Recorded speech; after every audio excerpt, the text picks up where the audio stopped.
That's right. We bad. Watch the show on Twitch. Follow ESPN 1000 Chicago. Stream the show on the ESPN Chicago app and on FM 100.3 HD2 and on ESPN 1000 Chicago. Now, David Kaplan and Jonathan Hood. Good morning, everyone. Bring them out. Woo!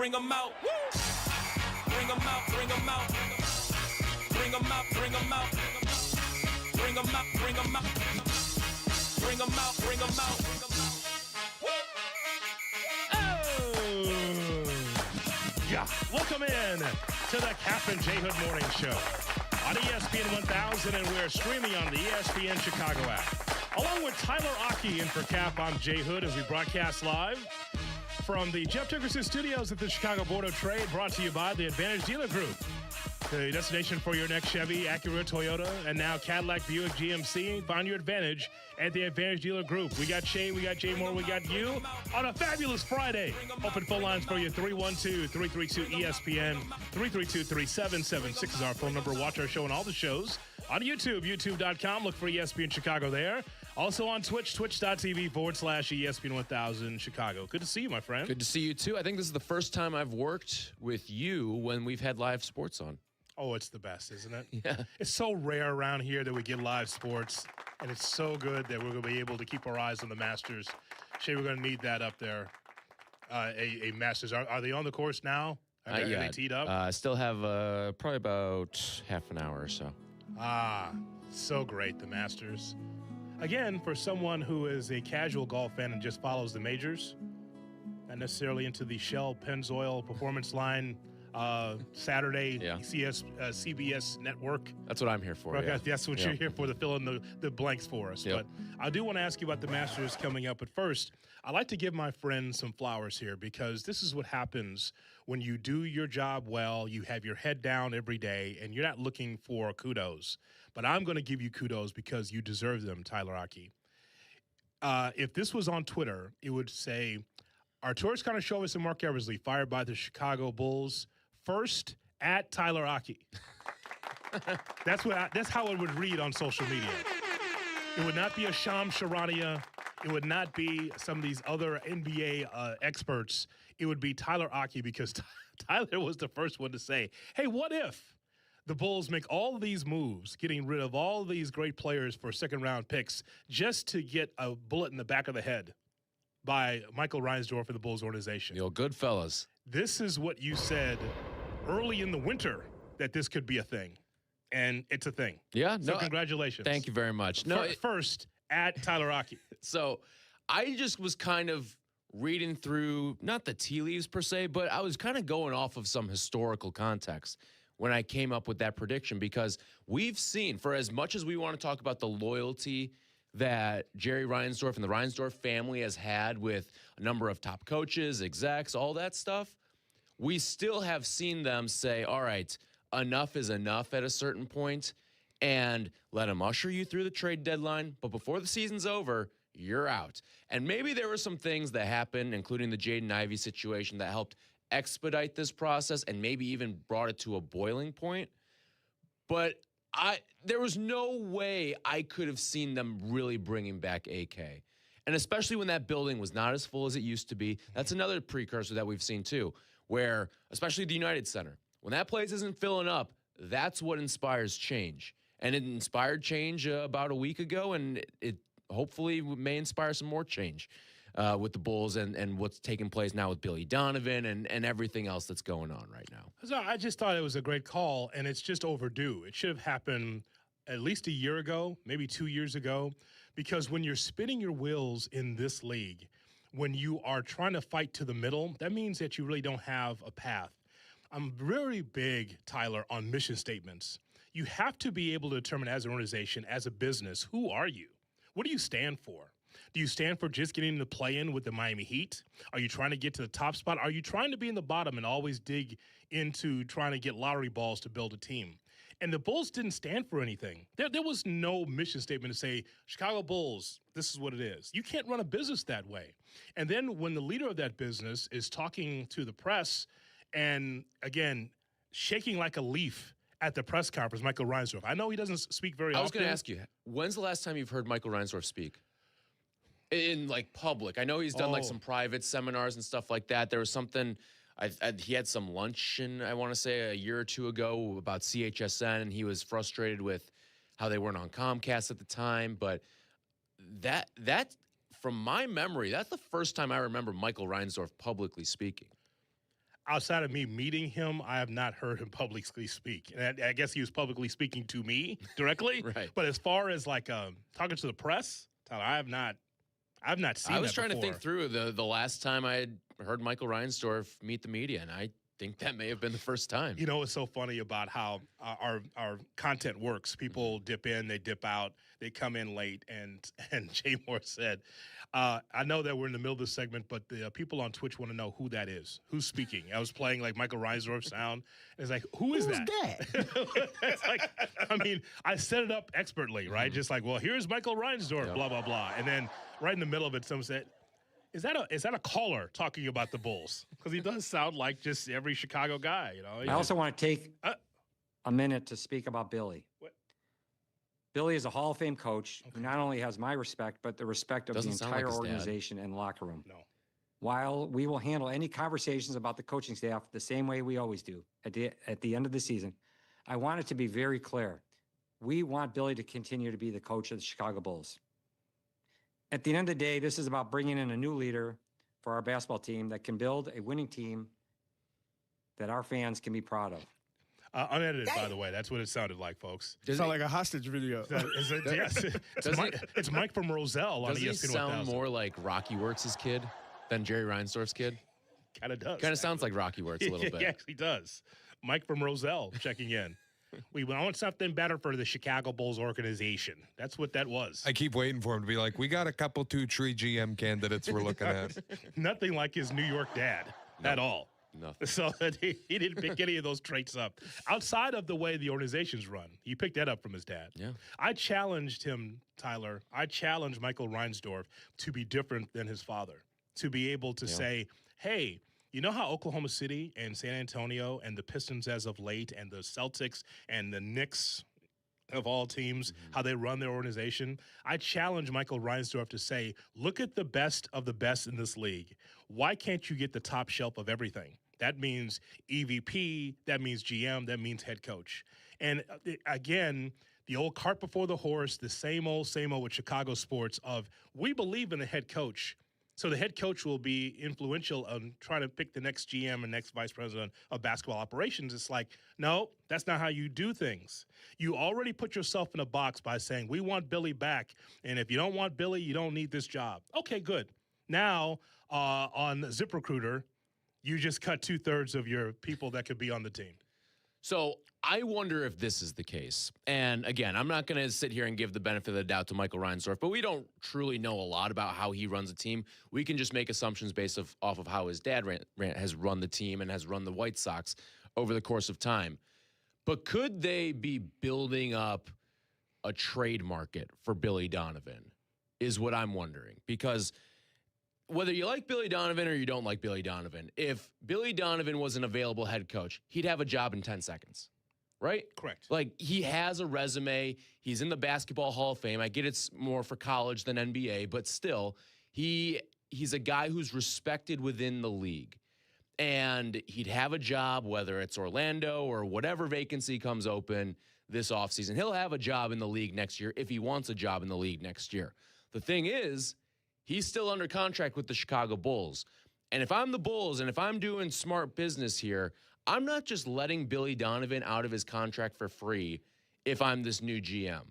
If someone wants Billy Donovan, and there was interest last year from the New York Knicks, there's a chance the Knicks would have even traded for him last year. That's the way it would have had to have happened. So if I'm the Bulls and I'm trying to see, all right, who's interested in Billy? Who is Billy interested in? Because I'm not totally sold he wants to be here next year. Correct. If you look at some of the quotes, I think it was Chris Mannix that pointed it out the other day. It was when Billy met the media before the game that they were playing, but after AK and Eversley got fired. He said something along the lines of, I'll have to evaluate it when the season's over on Monday and figure everything out from there. And Chris Mannix said this is eerily similar to the final words he was saying right before he left OKC. And he said, like, almost word for word what was said right after he left OKC, because he didn't want to sit through another rebuild. He took his time and wanted to finish out the season, and that's what he's clearly doing here. Otherwise, who knows where he might be? He might be at North Carolina. He might be somewhere else right now. Sure. He might be in college at another program, too. So I don't think Billy Donovan is totally sold on being here in Chicago. I think that there's a very real chance that the Bulls could be trying to see, and that's why they're showing their public support right now. Sure. Is because they could be trying to go out and say, you want Billy Donovan? Come trade for him, because he can be available for you at the right price. Yes. I guess the question is who would be on the other end of negotiating that on behalf of the Bulls. And that's why the GM or executive vice president of basketball operations, whoever that is, that's very important. And you need to be able to be very swift in making that choice, because if Billy Donovan, here's what I believe what Billy Donovan, this is what I think. Tyler, I think that Billy Donovan wants to win. And if Billy Donovan comes back here next year, that is not even close to being a guarantee that the Bulls could be a play-in or playoff team. Because ultimately it comes down to stars and difference makers. It's about that roster. It's not even close to being a playoff roster. It isn't. It's a lot of fractured pieces and young pieces here or there. Guys are not very good. So for Billy Donovan, I know this for a fact, that Billy Donovan did not come here to tank. He also did not come here to try to develop young players. That's not who he is. He only took the Bulls job because he thought, okay, I can pull the nose up on this team and be able to be in the mix in the playoffs. You can't do that with this Bulls team, because Charlotte now is better. Now Orlando is better. And actually the Bulls helped Orlando to be in this number 7 seed, right? Hawks are better past the time of Trae Young. Surprisingly, the Hawks actually are a better basketball team. Toronto's better. Cleveland, Knicks, Celtics, Detroit. So the idea, number one. And Indiana's going to be better, too. Once they get healthy. Once Haliburton's back, You add a little seasoning, and then they come back in it. So now the Bulls are maybe the 10th, maybe 11th, 12th best team in the East. My point is, though, is that Billy Donovan does not want to be part of this. Coming back for what? To get paid? You're already handsomely paid. You can be paid wherever the hell you go. Yeah, you're already in the Hall of Fame. So what's the point, right? You go to Orlando, and guess what? No sales tax there, or no income tax there. That's exactly right. And a chance to win, and a chance to be able to do some damage. So he doesn't want to be that. The other thing is the person that's usually to my left, David Kaplan, he's a friend of Billy Donovan. There's nothing wrong with being a friend of someone and trying to support your friend. But the bottom line is that the idea that the Bulls need to kick Billy Donovan upstairs to be the president of basketball operations, to him to fail up in the job, is just nonsense. I tell him that every morning. I know he wants to support his friend because he wants his friend to still be in Chicago. But part of the losing is on Billy Donovan. It is part of it because he's coaching the team. You can blame AK and Eversley because they got fired, and rightfully so, but also the person that's coaching the team is part of those losses too. But I would say this, and yes, that's true, but how many times has Billy Donovan been given a 40-plus win roster since he's been here? Probably maybe once? Like 5 out of the 6 years. You think he's been given a 40-plus win roster? Yeah, well, 40. That's sometimes a 40-plus win roster will get you around 9th or 10th in the East, which is play-in. Is it not? Well, that's 40 wins is about the cut line in the East. It depends year to year. This year is certainly better than it's been in years past, but I don't think he's been given 40-win rosters. And I think he's turned 33 to 35-win teams into 39-win teams, and that's been part of the problem, too. His win replacement's like +5. I don't think he's an elite head coach, and I don't even know how much an elite head coach in the NBA truly matters. I mean, you see these guys get recycled in and out every single year, even the best of the best. Like, you look at the teams that have won the finals over the course of the past 5 years, only like 1 or 2, I think, still have their head coach. And you'd think, oh, you win a finals, you've got a runway of at least 5 years after that, right? Yes. Not the case in the NBA, whether it's stars pushing you out, whether it's just the act gets tired, all of it. So I look at the situation with the Bulls. I think Billy has elevated bad teams, but I think that's been part of the problem as well, is that Billy Donovan is probably too good of a coach for what the roster was, and that's why you're finding yourself in the play-in as opposed to firmly in the lottery year after year after year. Sure. When you don't pick up the phone for 3 years, you get what you deserve. Yeah. The front office did not pick up the phone. No, they didn't. They were sitting on their hands for years and made plenty of questionable calls in their own right, too. So just think about that. You're in the position and you don't pick up the phone, but Michael Reinsdorf doesn't say anything about it. Allows this to happen. The one fault, and I told Shay this the other day, that's strange, because usually in that spot you fire someone because they make the big swing and it doesn't work, right? Mm-hmm. You get that big free agent fish and it doesn't work, or that draft pick, it doesn't work. It's the strangest thing that these two ultimately got fired because they did nothing. They did not do enough or did nothing. To not pick up the phone at the deadline for 3 straight years and not make any significant changes, that's something. In this league, it's like, no, we preach patience. We're good where we are. You're not good where you can never be satisfied. You always have to add more, Tyler. I'm talking about any sport we're talking about. You got to be able to say, if we add this seasoning, maybe this gives us a bump. And they didn't do that. Yeah, well, especially when you see a guy like Mikal Bridges get flipped for 5 firsts, right? Yeah. In a league where it is kind of insane in this league where you see certain guys go for multiple firsts and then lesser players go for seconds. And like Mikal Bridges is a fine player in this league. He's not an all-star, never going to be an all-star. Fine player in this league, quality player. You want him on your team. Is he 5 first level good? Hell no. Hell no. Right. Very few players are, even if they're just like pick swaps and stuff like that. Mm-hmm. So I think the Bulls story is interesting from the calls that I've been receiving just from people around the league saying, okay, what's happening now? And I say, well, you need someone to be able to preside over the lottery. Someone's got to be there in that slot. So who's going to sit there in the lottery? And who's going to be watching some of the next generation stars of the NBA draft combine? And what's the direction? There's no direction right now. When do you think a GM is hired or like a president is hired? What's the timeline? Like before or after the lottery? Because I think that could be important. If this team has a top 3 pick in the draft, doesn't that change the attractiveness level of what this job is as opposed to if you're drafting 9th? It does, because it gives you hope. The candidates that are available, some of them that we know, are involved in the playoffs. Yeah. There's a few that I know that are involved in the playoffs. They don't have time to sit down with Michael Reinsdorf yet because they're so firmly entrenched in their teams and what they're going to do, not just in the playoffs, but also in their draft too.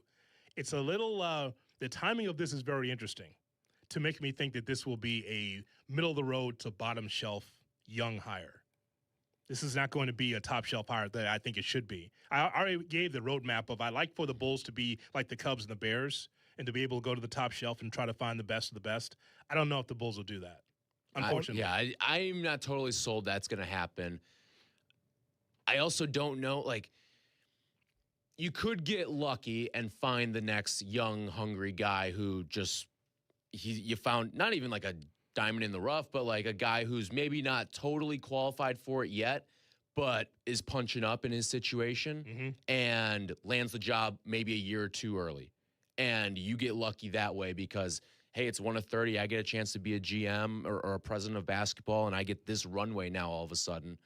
But in all likelihood, I have probably the same feeling as you do, that it's going to be a name that we've heard before, whether it's a guy that's played here before or a guy that has been in the league and run front offices before and flamed out.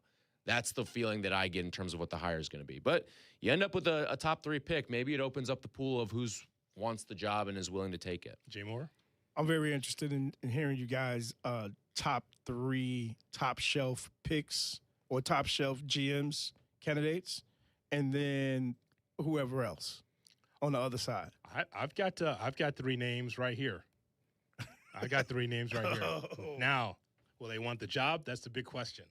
312-332-ESPN, 332-3776 is our telephone number. Still to come, we'll give you a Masters update and talk about what's going on in Augusta. But first, your phone calls as we talk to you about Michael Reinsdorf and the Bulls. Could the Bulls trade Billy Donovan? That's on the table on Kap and J Hood. This is your home for White Sox baseball. The expectation is to win.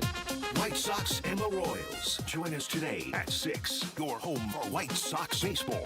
ESPN Chicago. Water in your basement doesn't wait, and neither should you. This is Maria. And this is Ken at Family Waterproofing, and we believe in doing the job right and respecting your time. From foundation cracks to full basement waterproofing systems, We protect what matters most. And now with our new Express Services option, if you already know the solution you need, you can book your project directly. No extra appointments, no unnecessary delays. Fast, straightforward, reliable. That's Family Waterproofing. Protect your home today at familydry.com. Family Waterproofing, your basement's best defense. Turn your dream kitchen into a reality during the IKEA Dream Kitchen event. Now through April 21st, IKEA family members save 10% when they spend $3,000 or more on section kitchen cabinets and eligible appliances and countertops. That's modern style, smart storage, and everyday functionality designed your way. Plus, section cabinets come with a 25-year limited warranty. Not sure where to start? IKEA's expert kitchen planners are here to guide you. Your dream kitchen is closer than you think. So visit IKEA Schaumburg or IKEA Bolingbrook today. It's about time delivery worked on your schedule. Same day, next day, or scheduled in advance. However you plan it, the Home Depot delivers the whole job. From drywall to doors, plumbing to paint, we'll get it there when you need it. Because on the job site, timing is everything. You order, we deliver. It's that easy. The Home Depot Pro. It's about time.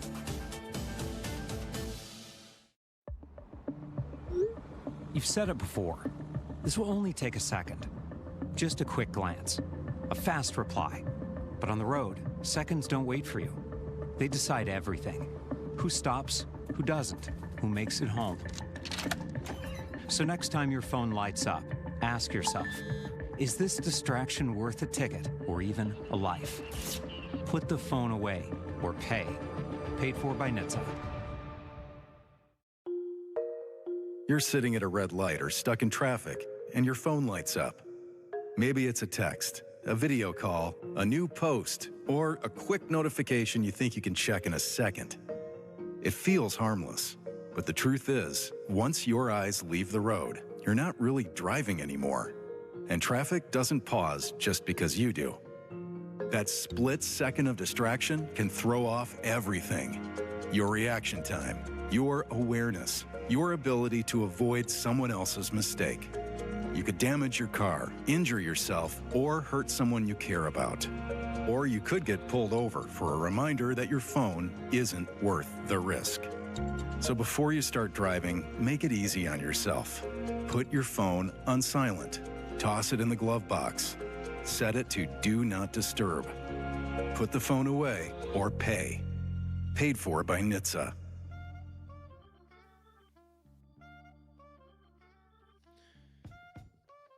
The Chicago Wolves and the Rockford Ice Hogs, the rivalry continues. Catch them one last time this regular season, Sunday at 3 at Allstate Arena as the Wolves gear up for another playoff push. It's also Family Sunday with a free skate spinner giveaway. So get your tickets now at Ticketmaster.com. This is Wolves Hockey.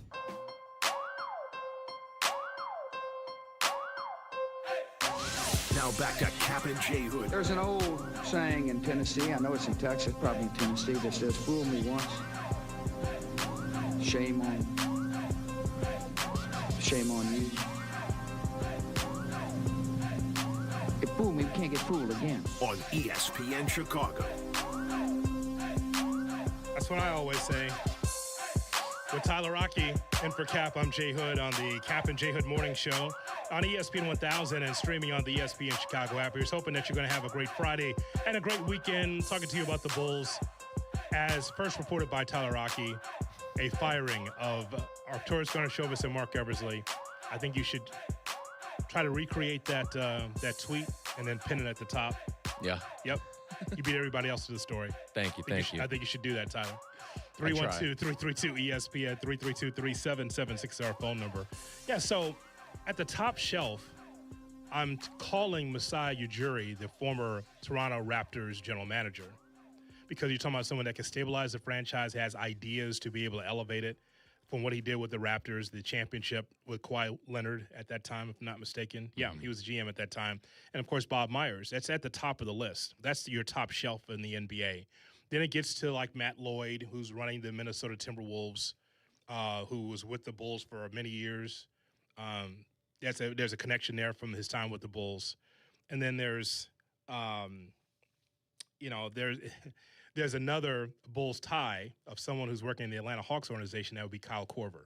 That sounds more like the Bulls, doesn't it? Kyle Well, Korver? and isn't the name that's always been linked to Masai Ujiri is that he'd run the team as like what AK's role was, and he'd bring in Luol Deng as the GM. And it's like you hear all these names, whether it's Deng, Korver, Mike Dunleavy, like all these different names. Yeah. And I don't know, like, okay, can I give you a couple like outside the box type hires that you'd have to throw money at, which I don't know what the willingness to throw money at a situation like this is, but can't, like, the run's starting to end here in Golden State. Would Steve Kerr want to bump up and move into a front office type role, kind of like what we saw with Brad Stevens going from coach up the stairs and running the team? So could you do something like that? Let me answer. I can't get a read on Steve Kerr. Like, this Golden State thing's over. I know. I can't get a read on that yet. I don't know what Steve wants to do post Golden State. Back to the broadcast booth, take some time off. I don't know. So it is a great thought. When I ask, I don't. A lot of people don't know what he wants to do. Now, I don't know what this guy's appetite is post-retirement, but I'd be curious to know, would Chris Paul want to run an organization? I'm sure. You think so? I'm sure he would. Because that could be your outside-the-box hire, and that is, like, from a name standpoint, Q rating standpoint, big fish. And I don't know how good he would be at it, but I think he'd have some sort of fingerprint on how to run an organization. I'm sure that he would be interested in that because he has a relationship with players, being head of the Players Association. So there's a connection there. And again, I don't know his interest either. Steve Kerr is a tougher nut to crack. I don't know what he wants to do. He keeps a lot of stuff very close to the vest, Steve. So I don't know what he wants to do. What would you say Elton Brand's resume is as GM or assistant GM? Is he still in Philadelphia? He's still in Philly, yeah. But he was, at one point, he was with the Clippers. So what would you say his rating would be? Is he top shelf or no? Is he mid? What is he? That's middle shelf. He's still part of an organization, but not the face of it as he was a decade ago. Yeah. Was he even the face of it then? Yeah, in Philly? He's been there so long. He was there with Hinkie, wasn't he? Yes. Yeah, I believe he was. Yes. So, like, he's been through multiple front offices, and I don't think ever been the primary decision maker. Well, you never hear Elton Brand's name come up as, like, whenever there is one of these openings. And I would always look at it this way, too. I'm curious to see who Dallas is sniffing around on. And I get that they're really big game hunting. Like, they're only looking at guys who currently have jobs that would be lateral moves at this point. But Dallas right now, if you had your choice as an exec, you get to go run the Mavs or you get to go run the Bulls. You're taking the Mavs in a heartbeat right now. You are. Because there is a solid foundation laid in place. So I would kind of follow that. Now, I don't know if I totally trust the decision makers in Dallas once Mark Cuban left, too, because and I know he certainly regrets who he sold to. Yes. But I don't know if they'll be able to lure with a check. I don't know if they'll be able to lure with the negotiation in Dallas. Yeah, you would hope that you could just generally manage the Mavericks without having the outside influence of ownership. Yes. And again, that's the polar opposite of the Chicago Bulls. Once you're hired, Michael Reinsdorf goes away. He doesn't stick his beak in any of it. That's the problem. You actually, for him to have a little bit more input and be more aware that, oh, something happened with Jaden Ivey. It did? That's a bad look for the organization. You're fired.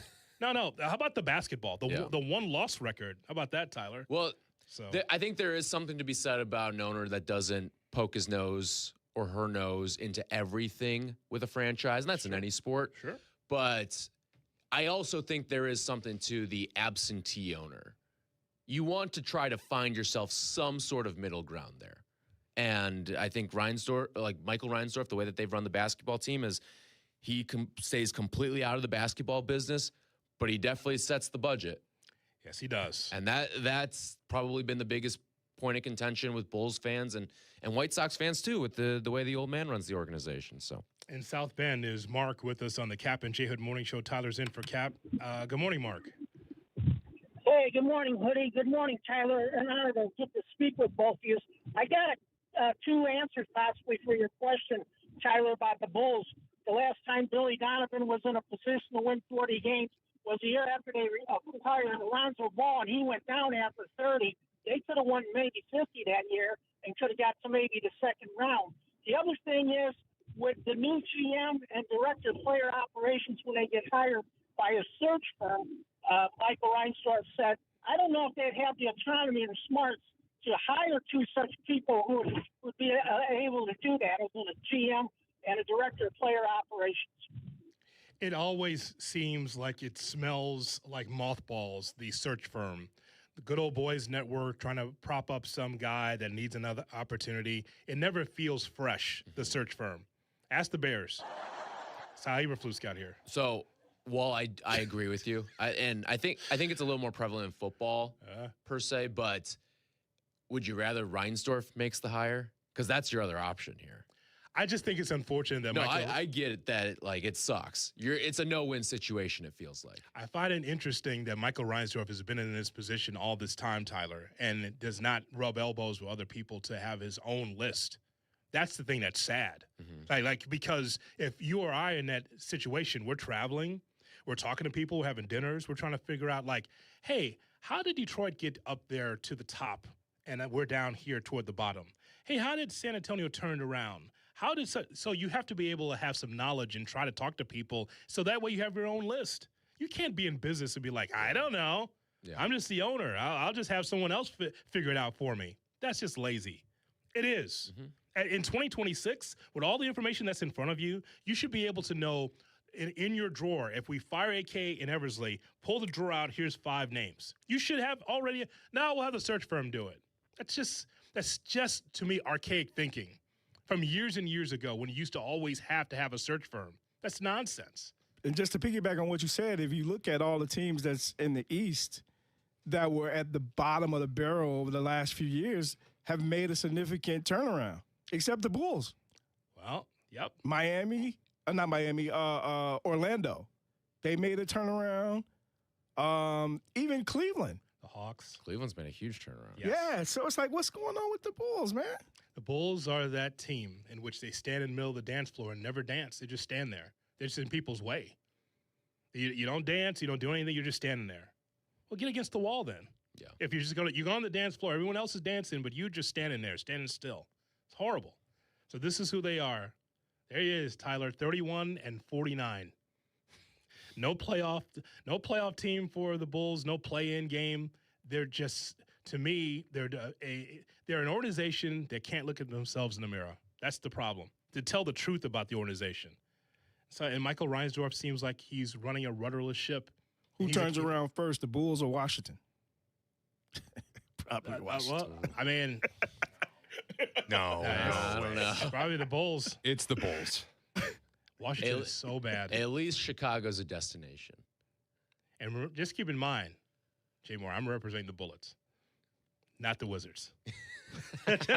With the hat today. That's facts. Yeah, and because it was raining, I decided to put on the Washington Bullets hat. Because you know what?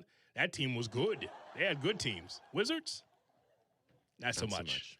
All right, we'll keep you updated on what's going on with the leaderboard for the Masters. We'll talk about it coming up next on Kap and J Hood. Here comes the ball.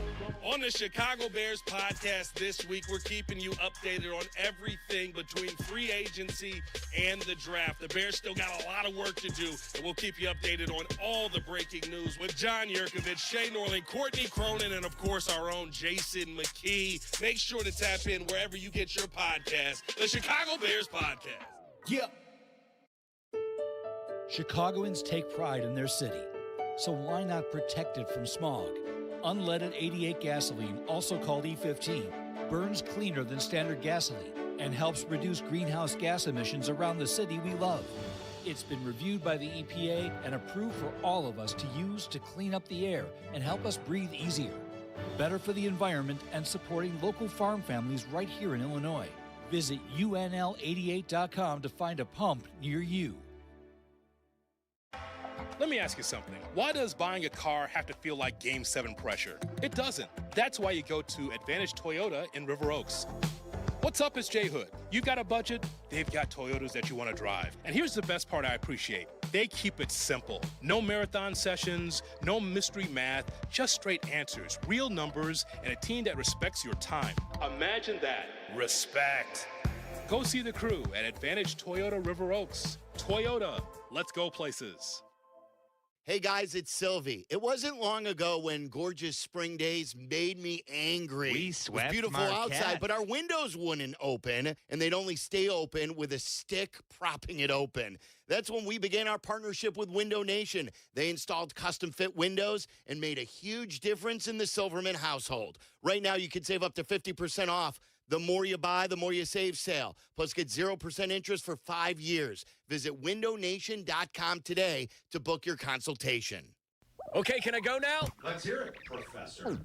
All right. Join us for Whiskey University, Wednesday, We April swept 15th from 7 to Marquette. 9 p.m. at Bub City in Rosemont. We'll study Old Forester bourbon and Glendronach single malt Scotch whiskey. Not bad. I don't overanalyze it, Carm. I just know great Scotch when I taste it. Just continue, please. Whiskey U! Come sip, enjoy, and learn something new. I mostly just enjoy. We noticed. Class is in session April 15th from 7 to 9. You forgot one thing. Oh, yeah. Please drink responsibly. Bravo. A+.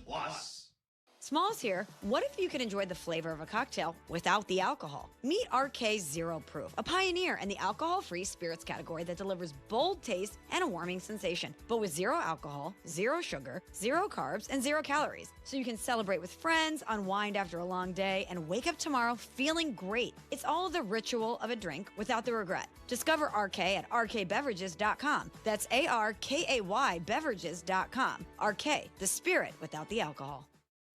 If you love to travel, Capital One has a rewards credit card that's perfect for you. With the Capital One Venture X card, you earn unlimited double miles on everything you buy. Plus, you get premium benefits at a collection of luxury hotels when you book on Capital One Travel. And with Venture X, you get access to over 1,000 airport lounges worldwide. Open up a world of travel possibilities with the Capital One Venture X card. What's in your wallet? Terms apply. Lounge access is subject to change. See CapitalOne.com for details. Like a good caddy, the Treasury Management team at Republic Bank of Chicago is ready to carry the load and provide the advice and solutions your business needs to succeed. Republic Bank of Chicago, banking beyond expectations.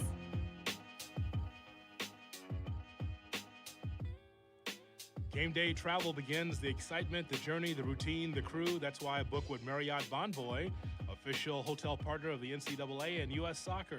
It connects me with a portfolio of brands designed for how I travel with different options depending on what matters most. From the complimentary breakfast at select hotels to spacious rooms to flexible work areas and extended stay comforts, it's the best. Marriott Bonvoy, where game day checks in. Jay Moore.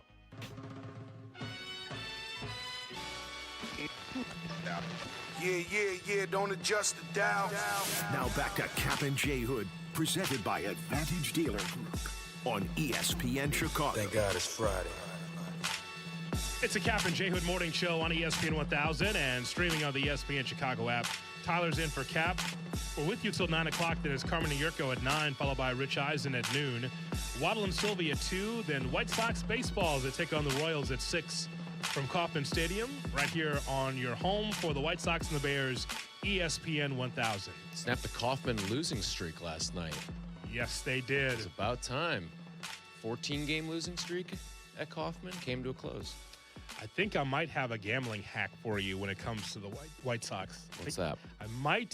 We might want to take a look at the run line for a lot of these games because the Sox are so scrappy, Tyler, that they're just getting by 3 runs, 4 runs. There might be something there as far as betting the run line or just like the total in the game because the Sox will win their share of games. They just don't have enough power to be able to blow out teams. So there might be something there. There might be a trend. I have not looked into it, but you look at some of those scores the Sox have played in, and just like... Well, that entire Orioles series, it felt like everything was under 6 runs for the game. Might be something there. All right. Well, team total under you're sniffing here? Nobody sacrifice flies and bunts their way on like the Chicago White Sox. It's Ned Yost Royals, except without the talent. Right. so let's keep our eyes on that. Okay. I'll We'll start tracking a little bit of data on this. While you're watching the Masters, I want you to keep an eye on that. Maybe you can get some money from it. Maybe it can help our listeners. Ah, yes, the Masters. Hello, friends. Here we go, Tyler. What does the leaderboard tell us right now? Your co-leaders after the first round, Sam Burns and Rory McIlroy, the defending champion, each have 5 under. Kurt Kitayama, Jason Day, Patrick Reed, all at 3 under. Shane Lowry, Xander Schauffele, Justin Rose, Scotty Scheffler at 2 under. Right now, they're all tied for 6. So I think it's been a pretty good leaderboard so far. That's always what you're kind of tracking. If you're just like a casual golf fans too, you're looking at, all right, how strong is the leaderboard? And you've got former champions littered throughout the top with guys like Rory and Patrick Reed and Scotty Scheffler. Xander's been a major winner. Justin Rose has been a major winner. Like, all these guys are in the orbit here with a chance to win. So I think we're setting up for a pretty good tournament, pretty good finish here. My personal favorite of all these guys, I really like Xander Schauffele. I think the way that his game was lining up leading into the tournament, and then last year or 2 years ago won a couple majors. So I think that Xander Schauffele, this could be his time. And then all of a sudden he's one step away from the career Grand Slam. I made my Masters picks yesterday, and unfortunately, it matched what Kap's picks were. So I immediately regretted it and felt like I needed to pick someone else. For those that missed it, I wrote down and put money on John Rahm, Ludwig Oberg, and Xander Schauffele. I was thinking that Oberg can be able to give me 4 days of good golf, like not just 2. 4 complete days where he's in the mix, right, at the end. So those and he picked those 3 too. And I thought, Jay, well, the cooler will take care of that. Yeah. Isn't that sad? The mush is out, man. It's kind of unbelievable. Well, he mushed John Rahm. John Rahm was like one of the real trendy picks and shot 78, I think, yesterday. Once you get that Kap stink on you, it's over. You're done. Cooked. I'm just surprised that we had the same 3. I wasn't even doing a bid. I just, right before bed, it's like, well, I got to get my picks in. We got to have our picks for the show. And I kind of researched it, bet those 3, and then he had the same 3. How did you know? I'm like, oh, those are your picks too? Oh, bleep. Yeah, you're done. Yeah. That is Iowa State winning the national championship pick right there. I've got the Jets playing the Niners in the Super Bowl, kid. Yeah. Even the Oberg pick, like, he came out pretty hot yesterday and then just went in the tank. See? Isn't that sad? Way to go, Kap. Don't you feel bad Way to for go, me now? Kappy. Kap has a message. Quit acting like a biatch. Okay. And the message out of context. I mean, just think about this past 30 days alone. Guy picks Iowa State to win the national title. Their best player dies in the first game that they play in the tournament. That's right. Then you get the Masters picks. Oberg falls off a cliff. Like, he mushed everybody. Yeah. What did he say, too, about what the Cubs should do the opening week? Like, hot start? Hasn't been a hot start. That's exactly right. Not a hot start. Absolutely not. Illinois, they're going to kick UConn's ass. Oops. Matthew. yeah, that happened, too. Yeah, he had him in the... Did he have him in the championship game? Yeah. Yes, I think so. He said they wouldn't even be like in a close game with UConn. Yeah, UConn almost wire to wired that. Yes. See that, Tyler? It's a real live cooler. It's a mush. How many Final Four teams did he have? I had 2. Do you remember? They probably all lost. Like, he cooled my team right off, and I thought about it. I should have known. I'm like, as soon as he goes, Michigan State's going to the Final Four, I should just remove any hope that I had. Out the window. Because there was also a few months ago, Hoodie, you might remember this. We sat, or maybe Tyler, you were in with him. We sat in here, and he's like, Shay, who's your team playing tonight? I go, oh, Wisconsin. Oh, I remember. Yes. He's like, you should go up to the game. Drive up there. What are you doing? You're going to beat their ass. What happened? We lost by 15. See? So it was really fade the Kap is the name of the game. You fade him. Kate Horton Cy Young out for the year. Out for the year. I love it. Yeah. I think you faded everything. Everything he says, you should just fade. You know how much money you can make? you understand how much money He's you can make if you tampering do with that? lives right now, too. In the Cade Horton instance, you are tampering with lives. I think he owes Cade Horton money, frankly. Kap siding with Cade Horton made him Mark Pryor. It's amazing. Yes. So Cade's going to have a big beard, and he's going to be a pitching coach someplace the next 5 years. He'll get a couple rings out of it. Yeah. There will be some success there. Let me ask you, who has the best swing? The best swing out of just anybody or just like? The swing you admire the most in the game. I don't think on your golf show, I don't think you've talked about that. I'd like for you to give me the sweetest swing. Tommy Fleetwood. I've always really liked Tommy Fleetwood's swing. It just everything because he's not like the biggest guy, which when you're not the biggest guy and you hit the ball as far as he does, everything has to be perfect. Everything has to be right. And I've always really admired like the follow through on a Tommy Fleetwood is impeccable. And you know what's funny? Like swing, it doesn't mean everything. Like Scotty Scheffler, you bring his swing to a swing coach, they'll say, "What is this garbage?" Like this, like your feet are all over the place. Like nothing about this makes sense. Now it's just whatever works for you works for you. If you can control the golf ball the way that Scotty can control the golf ball, even though he's completely out of control through his swing path, whatever works for you. Yeah. So you could have a textbook, picture perfect, teach tape type swing like Tommy Fleetwood, but he's only won one golf tournament in his life. Yeah. In terms of like on the PGA Tour and never has a major. Or you could have one of the worst swings on tour like Scotty Scheffler and have a trophy case full of this tournament, this gold medal, this green jacket, this major. Like it's part of what makes the game crazy the way it is. I just remember all the shows, the Masters shows I would host with the late Jeff Dickerson, and we'd always talk about Tommy Fleetwood because we'd be rooting for him, right? Yeah. You just it's a very guy likable. you just root for him because you just want him to be on top in one of these, majors now. And we used to talk about that all the time. It's like, let's talk about the Masters, but first Tommy Fleetwood, and we just kind of root for him. And so because it's a great story, you want him to be able to win so he could be able to get those accolades, right? Yeah. That spotlight, that'd be really cool. No, I love Tommy. And his kid's hilarious, too, Frankie Fleetwood. Yeah. Trying my hardest. It's just, I just think that's great. So now, what do we look at? What are you looking at now for day 2 for the Masters? So I believe the stat is no player has ever won the Masters in the last, since I think 2015, outside the top 10 on day 1. So I think that narrows down the field. So like if you're in the live betting markets and stuff like that, look for guys inside the top 10. I think a couple of names, like I still think you're getting solid value on a guy like Xander Schauffele, who put together a good round yesterday. You can get him about 10-1. Shane Lowry is interesting too. Schauffele, cat pick. Cat pick. All right, so we'll shy away from Schauffele. He's going to have the worst Friday we've ever seen.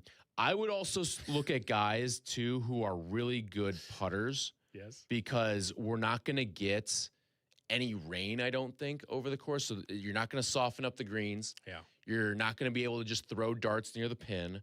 You're going to have to win this thing with your putter to a certain degree. So I think that actually rules out Scotty Scheffler. He has not been a good – I mean, yesterday he should be tied for the lead or leading, but his putter let him down yesterday, and his putter historically has not been very good. So I actually would kind of rule out Scotty Scheffler as a result of that. But Patrick Reed's a guy who has done very well at this tournament, has won this tournament before. He had himself a nice day yesterday. I think Patrick Reed and Shane Lowry, if you're looking for longer shots outside of your Rory and Scotties, those would be 2 guys I'd keep my eye on. Does the CDGA understand how much we support them around here? Like someone in the building is wearing gear.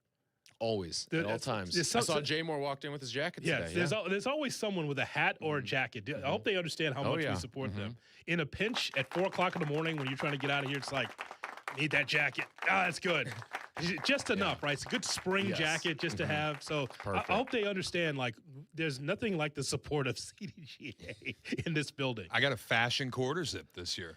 See? I love it. Yeah. It's nice and comfortable, isn't it? Yeah, it's good weekend attire. It looks good, and I'm cozy. It's wonderful. Yeah. See? So just I hope they understand that we love them. Because, I mean, you can go anywhere. Go to the store, put the hat on. Hey, what is that? And you could just tell them, because I got 3 hats, and I've got the jacket, My wife has the other one, by the way. I don't know what happened there. I got my wife one too. Yeah. She wears it every day. She stole my blue one. Damn. It's like, you're supposed to protect your hoodies at all time. Right. To take my CDGA jacket. Like, what are you going with that? Going to get my hair done. Wait a minute. Now you got to talk to the sisters at the shop about CDGA. They usually never take anything with a zipper. It's usually always the hoodie. Yeah. Right? She took it. What time's the golf show tomorrow? Golf show 9 to 11 a.m. tomorrow. So people will be on the course and moving. All right, coming up, we will give you the platform. That's next. Tyler's in for Kap on the Kap and J Hood Morning Show. Do not, and I mean you, do not miss the Kap and J Hood Show, now morning 6 to 9 on ESPN Chicago. But you're busy. Things happen. We get it. If you have to miss it, you can always listen to the podcast on your time. Find it on the ESPN Chicago app or wherever you go to pod. It's brought to you by Republic Bank. Hey, it's Kap, and whether it's your home or your business, comfort isn't optional. When your heating or cooling system isn't working the way it should, you need a team you can trust, and that's why I recommend Automatic. They've been serving Chicagoland for decades, handling everything from routine maintenance to full system installs. Professional, responsive, and they get the job done right the first time. Don't wait for a breakdown to take action. Call Automatic or visit automatic.com and make sure your HVAC system is running exactly the way it should. Guys, this is Courtney Cronin. Let's be honest, most of us aren't great at saying what we feel. That's where jewelry does the talking. And nobody does it better than Rogers & Hollins, family owned since 1910. From engagement rings to stunning jewelry and watches, whether it's a gift that speaks for you or something that elevates your look, they've got it all. Jewelry says it best. Rogers & Hollins makes it last. See the Rogers & Hollins difference at a store near you or go to fornowandforever.com. Hey, it's your buddy Tom Waddle, and I drive a Hawk. In the market for a new car? Shop hawkauto.com, where they buy more so you pay less. Check their massive inventory of over 2,000 vehicles. They buy in volume so you save in volume. Plus, get all rebates on top of the Hawk Auto volume discount. Save even more with 0% financing for 60 months or make no payments for 90 days. With 12 convenient locations, your next car is closer than you think. Drive what I drive. Drive a Hawk. HawkAuto.com. Financing on select models with approved credit.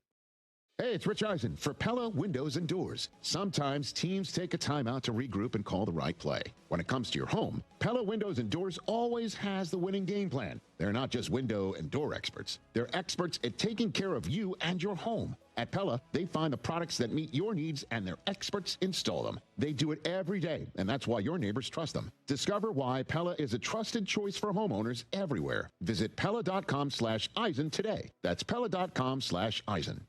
Evan Cohen here. In life, as in sports, the pros make it look easy. That's why pro golfers like Jason Day, Ben Griffin, and Patton Kazire trust the pros in lawn care. True Green. They have the experience and expertise to give you a lawn worthy of the PGA Tour. And since True Green does the work for you, you get more free time, or more tee times. So stop stressing over your lawn and start loving it. Sign up now at TrueGreen.com because nobody makes it easier to get a golf course quality lawn than True Green, the official lawn care treatment provider of the PGA Tour. Medical bills piling up. Insurance is ghosting me after the accident. Who is it? Postman Law, injury and accident attorneys. We handle it all. Postman Law delivers peace of mind. Visit postmanlaw.com. Attorney advertising. Good morning. Glad you're along for the Kap and J Hood experience on Chicago's Home for Sports, ESPN. Hello. Chicago. Good morning.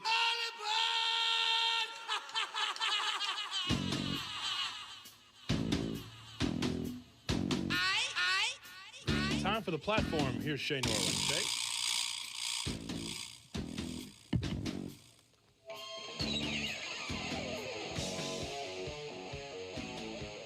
Time for the platform. Here's Shay Norling. Shay? Shay's platform, as always, brought to you by the Chicago Transit Authority. Save money, do more, ride CTA.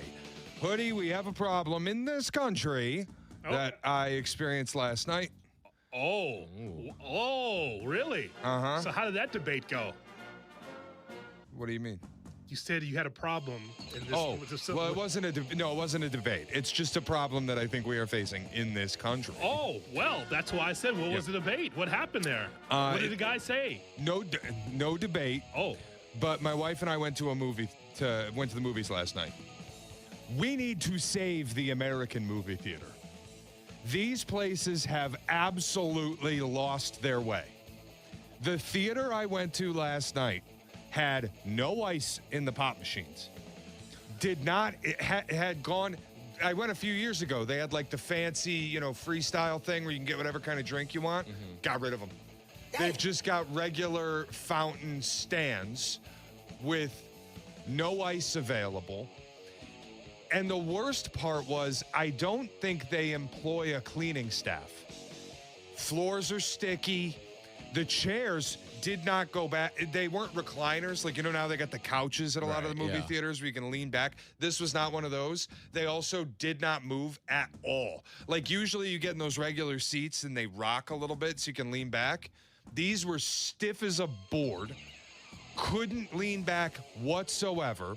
And after the movie was over, we walked out of the theater. The garbage can next to the door was overflowing so much so popcorn buckets and spilled soda were on the floor right out front of the theater. I thought that North Clybourne came a long way. No. It's not that one. Nope. If you want to take guesses. But no, it was not North Clybourne. Did they reopen the one over there on Kedzie and Roosevelt? It was the not movie theater? It was not Kedzie and Roosevelt. I don't know if they reopened that. Landmark Century? Yeah. No. North Clark? Now, that Landmark Century North Clark, I will not speak negatively about. That's my roommate's go-to. That is a wonderful movie theater. Although it feels a little trippy every time. If you've ever walked through, like, it's in a very small mall kind You're walking through time. Yeah, it's when like you walk in there. All the pathways are just over the middle of a big open atrium. A maze, it's really weird. You weren't downtown, were you, last night? Oh, no. Okay, so it wasn't River East. No. Okay. No, River East. Tight.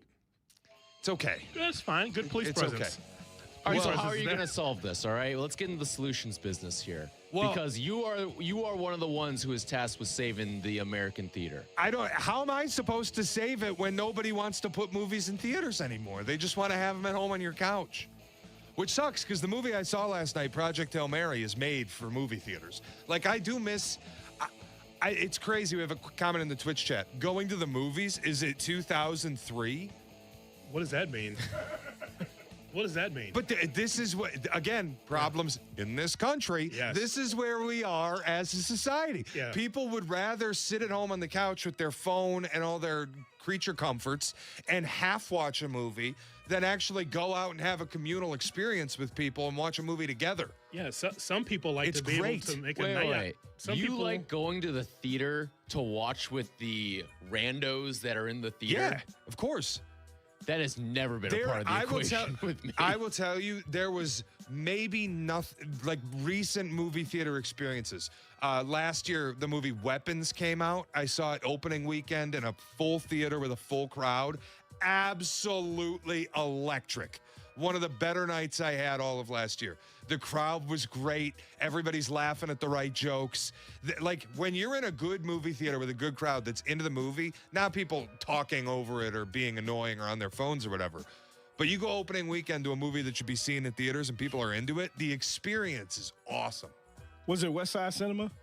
No. It's not West Side Cinema. No, it was not. Does that place still exist? It still exists. Regal City North? Uh-oh. On Northwestern? Tell you. Is that nothing royal about Regal City North? So it was not there. Okay. Thank you very much. Got the answer there. Thank you very much.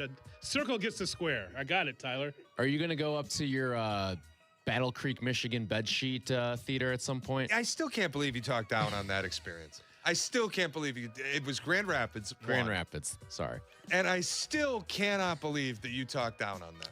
If I may, I'd just like to tell whoever that is in Twitch, like, again, maybe you like to hide at home and watch television and not be out with people, but there's an experience there to be able to go to the dinner, maybe a movie, then maybe dinner afterwards, go out for drinks, whatever. There's nothing wrong with that. Well, you could do both, like the dine-in cinemas. Those are pretty cool. My point is, I'll go to one tomorrow. My point is that there's nothing wrong with going out to go to the movies if it's something that you want to see. You don't want to be cooped up in the house all the time. You want to go out, you can do that. You make a whole night of it, a whole day of it if you want to. Yeah, we already purchased tickets for the Michael Jackson movie. So we're going to check that out, my whole family. Late April? Yeah, April 24th. April 24th. Uh-huh. Yeah, so there's nothing wrong with that.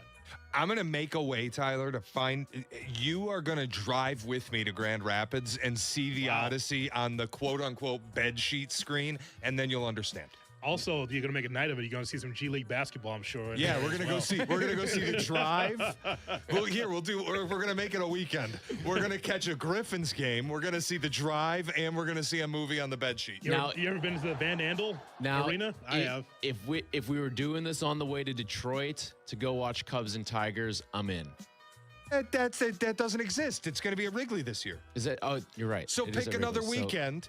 Next year. Sure, next year. What, are they going to stop making movies? They might. Maybe, yeah. Movies that play in theaters like that? Yeah, maybe. Cubs, Tigers playing at the Van Andel Arena? Yeah. Are they going to play there in Grand Rapids? Tigers will be relegated to AAA, so sure, play in Toledo. It's amazing. Platform is brought to you by the fine folks over at the Chicago Transit Authority. If you're a soccer fan headed to a match at Soldier Field, the CTA is your best way to get to the game. $5 covers your entire trip, and with tap to pay available on all CTA trains and buses, riding is a breeze. CTA buses stop just steps outside the north side of the stadium, and the Roosevelt train station is a short walk away. Avoid the hassle of traffic and expensive parking, and let CTA be your driver. Find the best route for you at transitchicago.com/plan a trip. Save money, do more, ride CTA. Kap and J Hood, weekday mornings at 6. Broadcasting live from the Chicago Board of Trade. This is the home for every Bears game. ESPN Chicago. And this is Kap and J Hood, WMVP, WTBC, HD2 Chicago, a good Karma Brands radio station. Menards.com business accounts are built for pros. Need to buy more materials for the Johnson house? Order it online and keep it straight with job name tracking. Need help managing purchases? Easily look up receipts and run transaction reports to make bookkeeping a breeze. Running short on time? Send an employee to get what you need with authorized purchasers. Best of all, it's secure and fast. Spend more time on the job. Create a Menards.com business account today.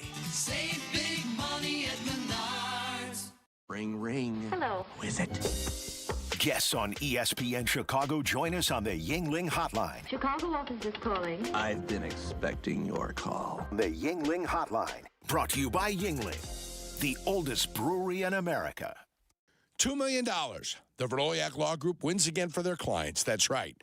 The Verdoliak Law Group recovered $2 million for a client who was injured due to negligent lighting. Hey, it's Jurko, and I'm telling you, if you're injured, make sure to call the Verdoliak Law Group. Harry Douglas here to tell you about Confetti Craze 5-Hour Energy. It tastes just like the best birthday cake ever.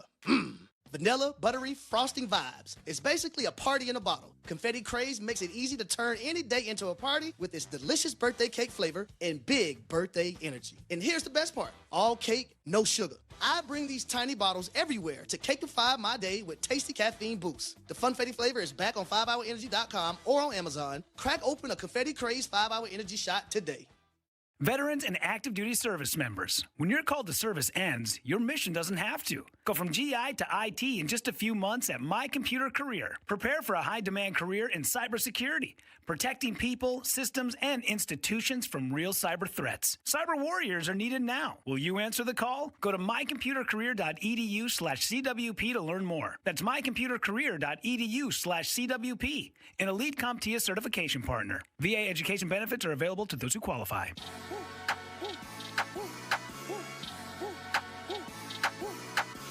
Now back to Kap and J Hood. I'm a winner. I'm going to win. On ESPN Chicago.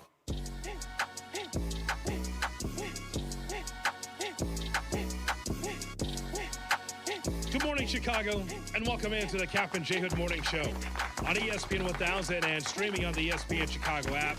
Tyler Rocky in for Kap. I'm J Hood. We've got Jay Moore, we got you on this Friday morning. Still to come, we're going to hear from Jesse Rogers, who covers baseball for ESPN, ESPN.com. We'll talk to Jesse at 7:35. 312-332-3776 is our phone number. As the Kap and J Hood Morning Show brought to you by the Advantage Dealer Group, the destination for your next Chevy, Acura, Toyota, and now Cadillac, Buick, GMC. Find your advantage at the Advantage Dealer Group as we broadcast live from the Jeff Dickerson Studio at the Chicago Board of Trade. Love to get your phone calls in here before we hear from Jesse. We're talking about the Masters. We'll keep you abreast of what's going on with the Masters in Augusta. And by the way, Tyler, when we talk about the Masters, just watching yesterday, I mean, I've been watching it for years, but just the thing that resonates with me the most is like of all the noisy sports that we watch, like baseball, basketball, football, there's no PA. There's a murmur, but mostly silence. And it's just people in attendance that's just paying attention. No cameras. It's just no phones. The beauty of the Masters, of a golf tournament, but in particular the Masters. The way it's just laid out is just unbelievable television. The best things happen is that 4K or that HD TV to be able to watch the Masters because you feel like that you're there. It's quite the experience because we're so used to noise and a raucous crowd. But this, everyone understands when you're at a golf tournament at the Masters, there's a certain way you're supposed to behave. Yeah. It's awesome. They're written rules, but it's also like the unspoken rules of it all too, of how you just interact at a golf tournament. You know when to cheer, you know when to be quiet, all that stuff. I think it's part of the cool things about a golf tournament. And then especially when you go to like a top shelf golf tournament, I mean, this is like the mecca of all golf tournaments here. Like when you've got that set up there, it's awesome. Yeah. It's definitely number one on my bucket list. You got to get there, right? At some point, yeah. Got to get there. It's all luck. So I think you know some people that can get you there, you know. Maybe. We'll see. Wait a minute. You should be in the tent on Radio Row doing something this week, right? You should be there. I guess, yeah. I guess you could do that. You could do the old media workaround. Do you need a brother to help you out? Do you need me to be able to be the bull in the china shop to get you there? Well, okay. If I'm going to do it, though, I'd rather do it as a patron as opposed to as a media person. How about the hybrid? The hybrid? Yeah. Because the hybrid, the trick is to be able to get access, and then you can be whoever you want to be. Like, just to get in. That's true. I guess the cool thing, though, about if you did go as a media person is that you then enter yourself into the media lottery. Because on Monday, I don't know how many people know this, but there's a lottery for all the media members, and you get to play on Monday at Augusta. Oh. So, like, one of my friends from college was lucky enough to do it. And to get to play Augusta as a result of it would be awesome. That'd be something. That's more than just a bucket list. That's the dream right there, isn't it? Mm-hmm. Can you sneak in a camera if you're playing? Yes. I think if you're playing, you can. See? Another perk. Because the normal folk cannot have a camera. They check it right there at the table as you come in. But if you're playing it, sneak it in the old golf bag, take some pictures. I don't even think you need to sneak it. I think because if you're just playing, because the reason why they don't want phones out there is because they don't want you tampering with the tournament itself. And you got a million people there too. But when you're just on your own, I think it's fair game. I don't know the exact rules of it, but I'm pretty sure it's fair game of you can have your phone out there. No problem. So I'm going to have to live vicariously through you. You got to get out there. I'll do my best. Dude, I think I'll do my best. Mean, you're a golf guy. I mean, you want to see it, right? You want to see it up close so you can have your own experience. Yeah. I totally get it. So I want that for you. That's the bucket list right now. I'll pick up the phone for you. Sounds good. good. Our brother will support you on that. I have no problem with that. 312-332-ESPN, 332-3776 is our phone number. If you'd like to join us. We were talking about movie theaters during the Shea platform brought to you by the CTA, and we're talking about movie theaters and whether or not you still go. We had someone to smart off to Shea, as they always do, saying that, 2003, you can still be able to have that experience. Shea, there's nothing like being able to put together a night, right? You have a plan. Going to the movies, get drinks or dinner afterwards. Whatever happens after that. The whole point is, hey. It's usually just a back rub in my house. Yeah? How good are your hands? So I just like to know that you have to be able to have a whole night of it. There's nothing wrong with going to the theater, especially if it's something you want to see. So, I mean, the idea that, well, Netflix and Amazon, everything else is in your home and you don't leave. I'm not a hermit. You still want to get some fresh air every now and then, especially if something you want to see. But I think to Shay's point, like, you're kind of seeing the state of the theater, and that is a daunting experience because it just shows that if you're not investing in the theater, A, you're not going to have the movies out there. B, the experience is going to suck. And if you don't have that, then what's the appetite to go to the theater? I think it should be a bigger platform for Shay, though, because just because you're not getting the attendance as you once did for theaters doesn't mean you have to live like a hobo in there. I mean, still make the experience solid, right? You're looking for drinks, and they're just you got the Pepsi. Is that what they're doing? And you get the fountain drinks. Yep. I mean, have a better array like you used to of food and drink, and make it appealing for people. Some places are still good. There are theaters in this city that I really like. Contrary. There are most that I don't, and I do think it's a direct result of like people aren't going anymore. I would say this though, like you went last night to see Project Hail Mary. If you went to go see some new Avengers movie that they were doing, I don't think it'd look like that. Maybe I'll test it. Because the amount of people that'll be coming in? You think you mean they would mop the floor?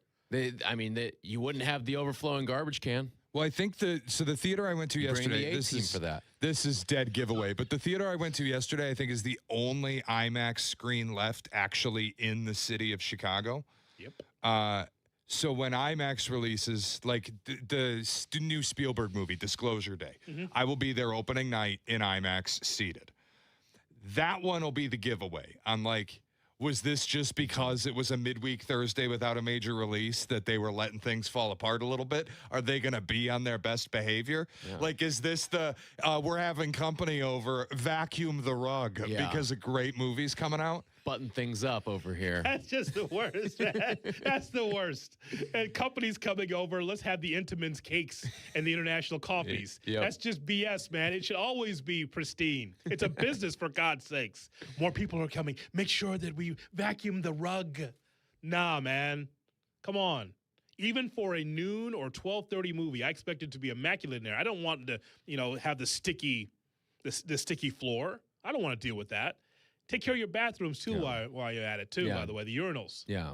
You got to treat all the movies the same, whether it's Project Hail Mary or whatever the Super Mario Brothers movie that just came out. Like, you got to treat them all the same. We should ask the question. The last time you were at a movie theater, and I remember the last movie that I saw at a theater, it would probably be a little embarrassing. What'd you see? I will tell you coming up next.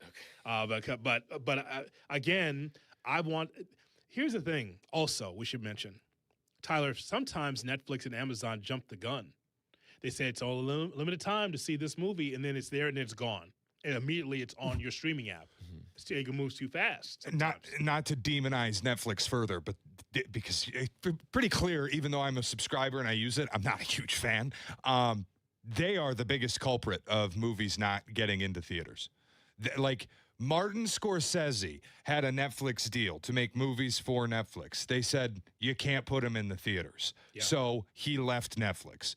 But the idea that Netflix would say to arguably the greatest living director, your movies can't go in the theaters, that's a big part of why people aren't going to the movies anymore. Respect for not selling out. Still. There's so many things on Netflix that I would have loved to be able to see in a movie theater setting, like comedy specials. Okay. It's like comedy specials. It's nothing like laughing with other people about the same joke instead of just doing it in your own home all the time. And it's just the experience of going out, though. Tyler, it's more than just, hey, I'm at a theater. It's just like the whole experience. We never just go to the theater and then just go home. There's always something. There's always something, yeah. Yeah, that's what I look at. The whole experience of just kicking it. And part of that is going to the theater. We should ask people, Shay, before we hear from Jesse at 7:30, 312-332-3776, about the last time you went to the movie theater. What did you see? I'm going to give you mine in a moment. Might be a little embarrassing. It's down the line. Okay. But I will tell you what it is coming up next. And last time we went to a theater, Jay Moore, do you have the name? You and Christine, when was the last time that y'all went to the theater? You went to go see? I want to say the Bad Boys movie, Bad Boys 3. 99, 2000. What year was that? Had to be like maybe 2023, maybe 24, maybe. But not the original, though. Not the first one. We saw the original, too, in the theater. Ford City. But the last time, not Ford City. Ford City closed down. Yeah, but I think the last time we went was one of the Bad Boy movies. The last one that just came out a few years ago. If people can remember last time we went to the movie, what did you see? 312-332-3776. Tyler's in for Kap on the Kap and J Hood Morning Show. Sometimes the conversation can get away from the team on ESPN Chicago's Kap and J Hood Show. Fortunately, there's always room for a sidebar. Just a quick sidebar, may I approach? Sidebars on the Kap and J Hood Show are presented by Ankin Law. Now let me tell you a little bit about Carmen Waddle. Yes, Carmen Waddle. They'll be at Whiskey University. It's back Wednesday, April 15th from 7 to 9 at Pub City in Rosemont. You got Carmen, who actually knows whiskey, along with Waddle, who just knows what tastes good. Together, that's basically a master class. So Glen Dranach, single malt scotch, and Old Forester bourbon, that's all part of the mix. Come out, sip, learn a little bit, or just do what Waddle does. He just enjoys it. Seats are limited, so grab yours early. Whiskey University, April 15th, 7 to 9 at Pub City in Rosemont. Please drink responsibly. Jay Moore. Hey guys, it's Carmen. You know, when it comes to making a big decision, I believe in doing your homework and working with people you trust. That's exactly what you'll find at Advantage Buick GMC in Hodgkins. No pressure, no unnecessary noise, just clear communication and a process designed to make you comfortable every step of the way. That's important to me, and I think it'll matter to you too. So, if a Buick or GMC is on your radar, I encourage you to visit Advantage Buick GMC. We are professional grade. Believe in a world of wellness. Blue Cross and Blue Shield of Illinois is lighting the way on your health and wellness journey, always helping you write your own story. As your one local trusted partner for nearly a century, Blue Cross and Blue Shield of Illinois ensures the widest access to the best affordable care, where you need it, when you need it. This is David Kaplan. I am proud to partner with Blue Cross and Blue Shield of Illinois because they keep you at the center of everything they do. Blue Cross and Blue Shield of Illinois, through it all. Smart capital planning starts with the roof. M&M Commercial Roofing, powered by over 50 years of trusted craftsmanship from M&M Home Remodeling, helps Chicagoland properties and facilities plan, not just react. M&M Commercial Roofing starts with detailed inspections and clear reports, then guides you through options, repairs, recover systems, coatings, replacements, or new construction. This is roofing built around your priorities, timeline, and long-term plan. Schedule a consultation with M&M Commercial Roofing and plan with confidence. Running a business means wearing multiple hats. So if you're like me, you probably started out using your personal phone, taking client calls and texts nonstop. As my business grew, I needed something smarter. That's when I switched to Quo, the #1 business phone system. Quo works right on your phone or computer. No carrying 2 phones, no clunky landline, just one easy app you can try for free. Your team can share one number and handle calls and texts together like a shared inbox. Any teammate can jump into the conversation, so customers get faster responses. And Quo's AI assistant summarizes your calls and responds to customers 24/7, so you never miss a lead or opportunity. All this starts at just $15 a month. That's basically 2 coffees. You can even keep your current business phone number. Find out why 90,000 businesses trust Quo. No missed calls, no missed customers. Try Quo for free at quo.com/sports. That's quo.com/sports to try Quo free. QUO.com/SPORTS. You've got stuff you've collected, and you want to know what it's worth. ESPN Chicago suggests you tune in Saturday mornings at 7. It's Sports Collecting with Tom Morgan, brought to you by Huggins & Scott Auctions, ERC Delivery, and REA.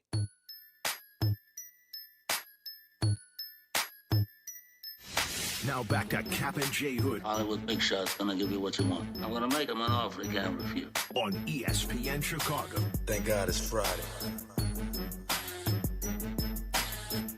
It's the Kap and J Hood Morning Show on ESPN 1000 and streaming on the ESPN Chicago app.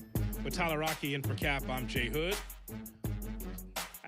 Tyler, why is my mic flag turned upside down? Does Silvy do that? No, because Silvy stands. No, but no. Why is the microphone flag turned upside down? Well, that's all the rage these days. You see the hats with the upside down script? Yes, I don't want any of those. We're just modeling that. Okay, that doesn't make sense. Why is mine turned upside down? It's the new fashion. From the South Side. Fashion. No, no, this is very strange. This is Before you know it, there'll be a rope on it too. that will. In this country.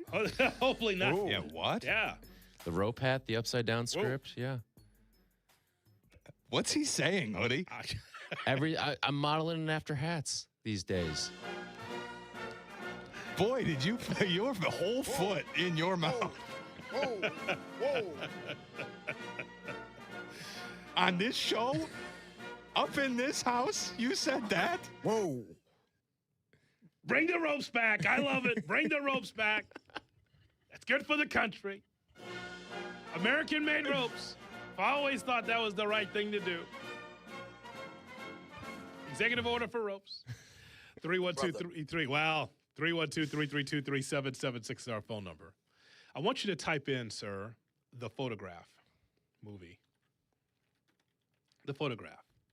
Type that in, Jay Moore, The Photograph with Issa Rae. I think that's the last time. I'm looking through my AMC stubs. I think that might be the last time that I've been to a movie. Unless I'm missing something, which I very well could be. That was a movie in the pandemic, and it was one of those things, Shay, you just had to get out. It's 2020. It's That was a long time ago. well, that's fine. But that tells you the story right there. Yeah, I checked my stubs, and we went to go see The Accountant 2 last year with Ben Affleck. It's pretty good. Really, it was a really good movie. It might have been something that's stuck in my spam folder. It might have been one, but that's the one I remember the most. In the pandemic, you stuck at home. It's like, we got to get out. Was that dangerous? Probably. It didn't matter to me, though. We had to get out. Yeah. See Issa Rae there. The Photograph from 2020. Wow. So that would be. So was that 6 the years first ago. thing you did when the pandemic kind of lifted, or did you do it during the pandemic? Or During the pandemic. Oh wow. Had to get out, man. I think that was, I think, Masked too. So I think that at least that's what I could find on my phone. It might have been something in 2024 that we saw, but I can't remember. But that one, that's a while ago, right? Yeah, 2020. What about you, Tyler? When was the last time you? I believe it was January for Marty Supreme. Oh, that's a good one too. So that was 3 months ago. 312-332-3776 is our phone number. We'll hear from Jesse Rogers on the Cubs, Sox, everything else MLB coming up at 7:30. Lakeshore Drivers, Milo on Kap and J Hood. Milo, good morning. Good morning. So last movie I went to see in theaters was Dune 2, so 2024. And,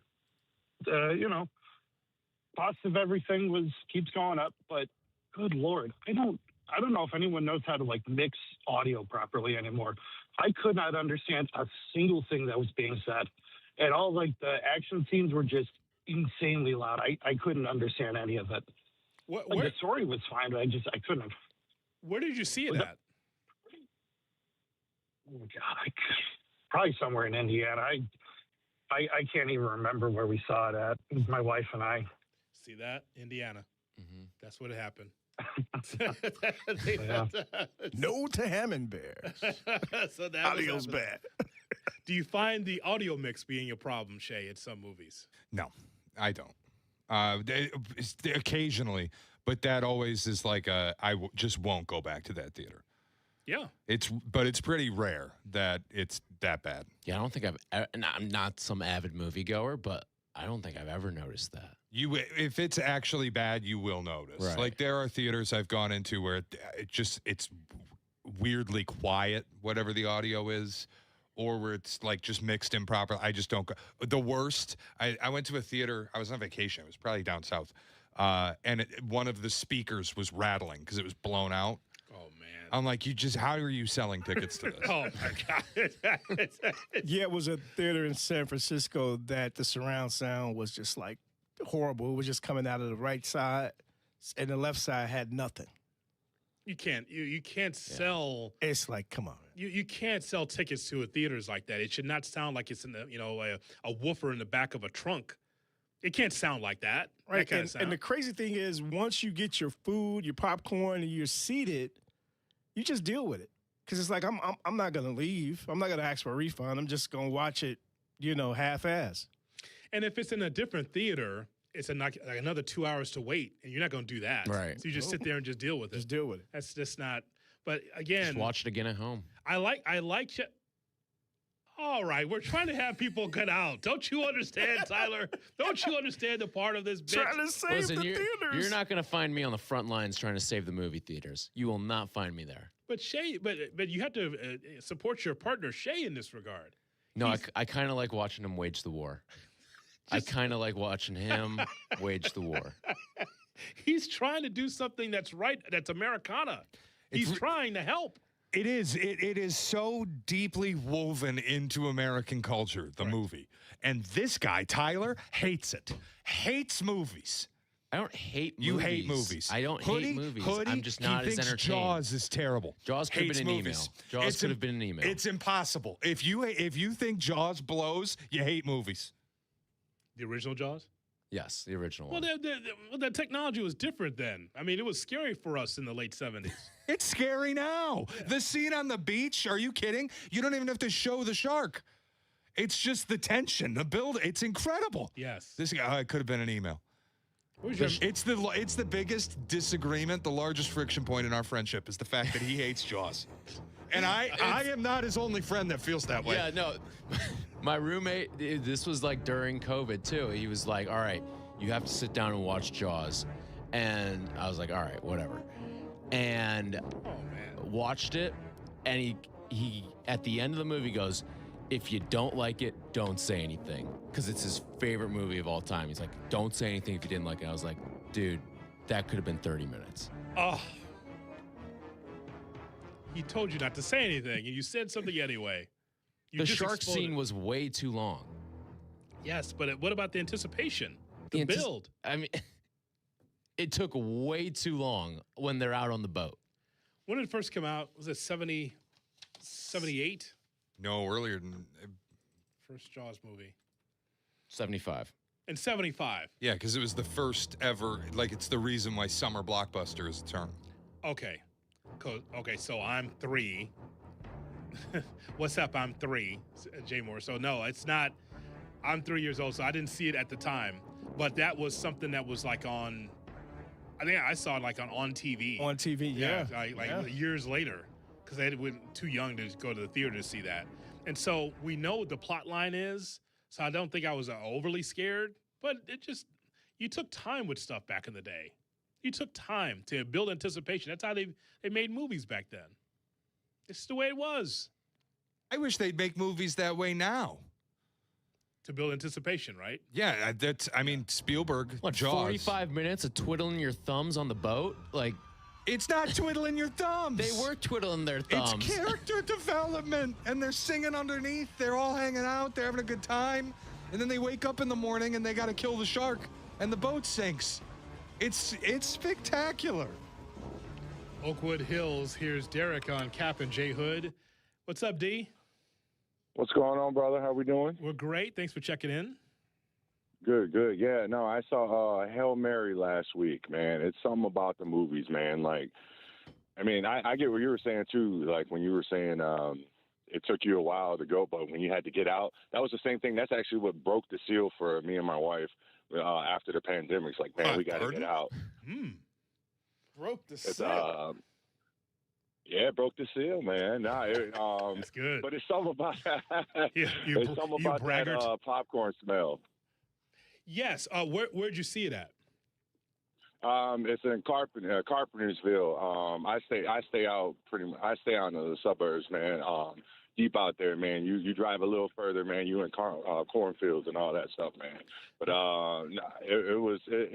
it's awesome, and on top of that too, T-Mobile gives you that $5 movie ticket. Mm-hmm. So they're trying to get people out. So you take advantage of that. Sometimes they'll give you some okay movies, but still $5.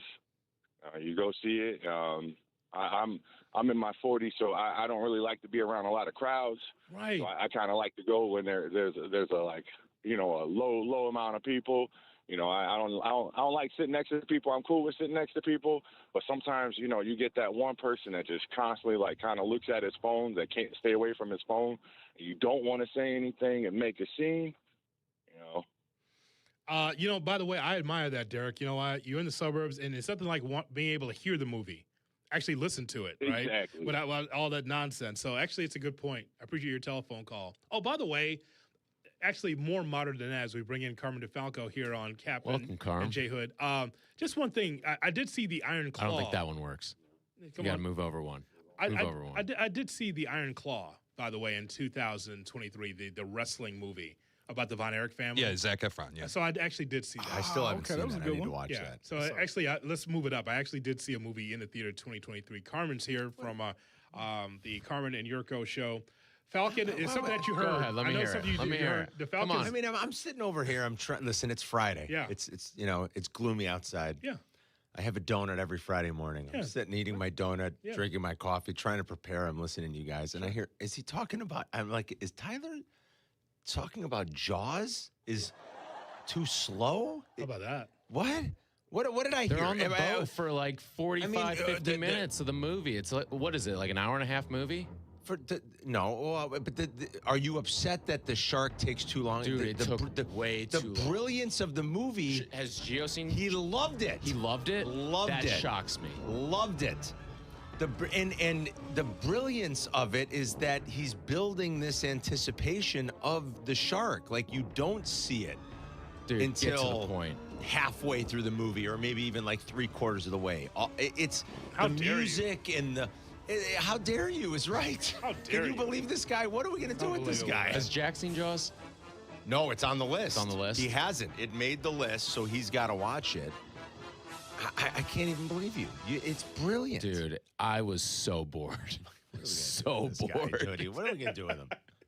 It's what modernized, though. You know why? Because he doesn't understand the plot, the anticipation. Exactly. Yes. They're building it up. Did you not love when the three of them go out on that boat? You're telling me I tried to Men in Black myself from that movie, completely separate it. How about you that? You weren't on the edge of your seat, like when they went out on the boat. Like, okay, how's this gonna go? Well, okay, I was like when they went out at first, and then they're out there. Oh my god! When he's doing telling God the story, knows what.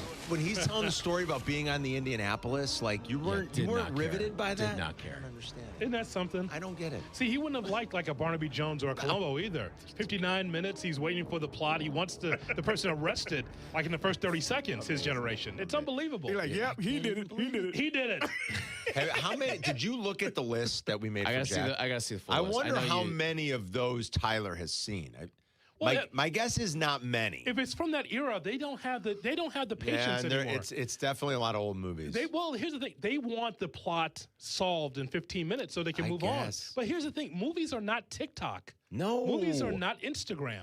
My son, even though he's 14 and he's got very little attention span, movies for the most part, even like a lot of the classics that I've showed him, they keep his attention for the most part. Like he's loved. We watched T1. We watched Terminator and T2. Loved them both. Great. He loves Jaws. You know what he hated? And Tyler will like this, I think, because a lot of young people hate it. They don't get why we love it. Caddyshack. He didn't even make it through Caddyshack. So I've seen 3 on the list. You've seen 3 of the movies? Yeah. Only 3, my guy. On which 3? Caddyshack, Jaws, and Butch Cassidy. And Butch Cassidy's amazing. Did you hate Caddyshack? You're a golf guy. Yeah, whatever. He couldn't make it through it. He's like, he goes, Dad, this is awful. He doesn't understand the comedic stylings of a Ted Knight. I guess not. He doesn't remember Too Close for Comfort. Hey, Tyler, you Monroe. He's like, there's a flashback for him. Tyler, he just doesn't get it. I mean, he either? was like really excited to watch it, and then he's like, whatever. Would you ask Jay Moore? Porky's. He hasn't seen Porky's. I think I tried to watch it one night, and it wasn't streaming anywhere. What, Caddy? No, Porky's. Porky's. Porky's? Because that's one Yerkes suggested to me for Porky's ages. is so it's so 80s. It's just yes. It's like it's so nonsensical. There's unnecessary nudity just because that's the way they did movies in the 80s. Yes. This is that was it. Like Revenge of the Nerds, just totally unnecessary nonsense. I mean, that's exactly what it is. It's so stupid. I mean, there's no other way to put it other than you have to just. like know what you're going to get into in a way, and it's just so unbelievably stupid. You'll laugh. I mean, at least I think he will. I don't know how well some of those movies age, but like it's just pure nonsense. Pure nonsense. Classics always age. Right. Well, I mean, I couldn't believe it with Jaws. I'm like, is he talking Jaws was brutal. It breaks my heart.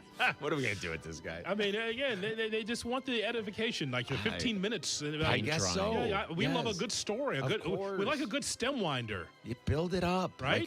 Like Jaws is brilliant. It's brilliant. It's unbelievable. All right, boys. Thank you, Carm. Keep up the good work, boys. Thank you. The Falcon with us here on Kap J Hood. We will give you Jesse Rogers, the latest in the Cubs, Sox, everything else MLB. That's next on Kap J Hood. This is your home for White Sox baseball. The expectation is to win. White Sox and the Royals. Join us today at 6. Your home for White Sox baseball. ESPN Chicago. You know they call me the good kid, but I'm not here just to be good, and I'm definitely not here to be average. When it comes to performance, I want to feel confident, ready, and know I'm bringing it every single time. And that's exactly why Blue Chew just raised the bar with Blue Chew Gold. This is a 4-in-1 formula designed to work on both your body and your mind. You get 2 proven ingredients that support blood flow, plus apomorphine and oxytocin to enhance arousal, desire, and connection. That means you're not just physically ready, you're mentally dialed in too. It dissolves right under your tongue and can start working in as little as 15 minutes. Less waiting, less worrying, more confidence. Ladies, if you're listening, send your man the link. Help him bring home the gold and make him a trophy husband. Oh, we've got a special deal for all of our listeners. Get 10% off your first month of Blue Chew Gold with code ESPN. That's promo code ESPN. Visit BlueChew.com for more details and important safety information. And we thank Blue Chew for sponsoring. At Uline, the prevailing opinion is, if you don't live it, you don't believe it. The people at Uline believe in hard work, and they live it by being there 24/7 to answer your call, having 41,000 items in stock, and offering same-day shipping from 12 locations across North America. Business owners, sellers, buyers, shippers, and packers believe it. Uline is the hard-working, dependable source for your shipping and industrial supplies. Visit uline.com. Good Karma Brands is proud to be an equal opportunity employer, providing equal employment, development, and advancement opportunities to all teammates and applicants.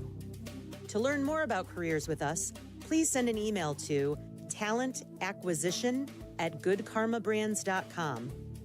That's talentacquisition@goodkarmabrands.com. You've said it before. This will only take a second. Just a quick glance. A fast reply. But on the road, seconds don't wait for you. They decide everything. Who stops, who doesn't, who makes it home. So next time your phone lights up, ask yourself, is this distraction worth a ticket or even a life? Put the phone away or pay. Paid for by NHTSA. It's about time delivery worked on your schedule. Same day, next day, or scheduled in advance. However you plan it, the Home Depot delivers the whole job. From drywall to doors, plumbing to paint, we'll get it there when you need it. Because on the job site, timing is everything. You order, we deliver. It's that easy. The Home Depot Pro. It's about time. Like a good caddy, the Treasury Management team at Republic Bank of Chicago is ready to carry the load and provide the advice and solutions your business needs to succeed. Republic Bank of Chicago, banking beyond expectations. You know, life is full of choices, some big, some tiny, some that make you wonder how you became the designated adult in your own life. And when you choose an H&R Block Tax Pro, you're choosing the biggest network of tax experts to ride shotgun with you. For when your big ambitions need help with the little stuff, or when your 6 figures come from about 6 different side hustles. At H&R Block, they've truly seen it all. Get started today, hrblock.com. Don't wait, file today, hrblock.com. J-Walk. Welcome back to Kap J Hood on Chicago's home for sports, ESPN Chicago.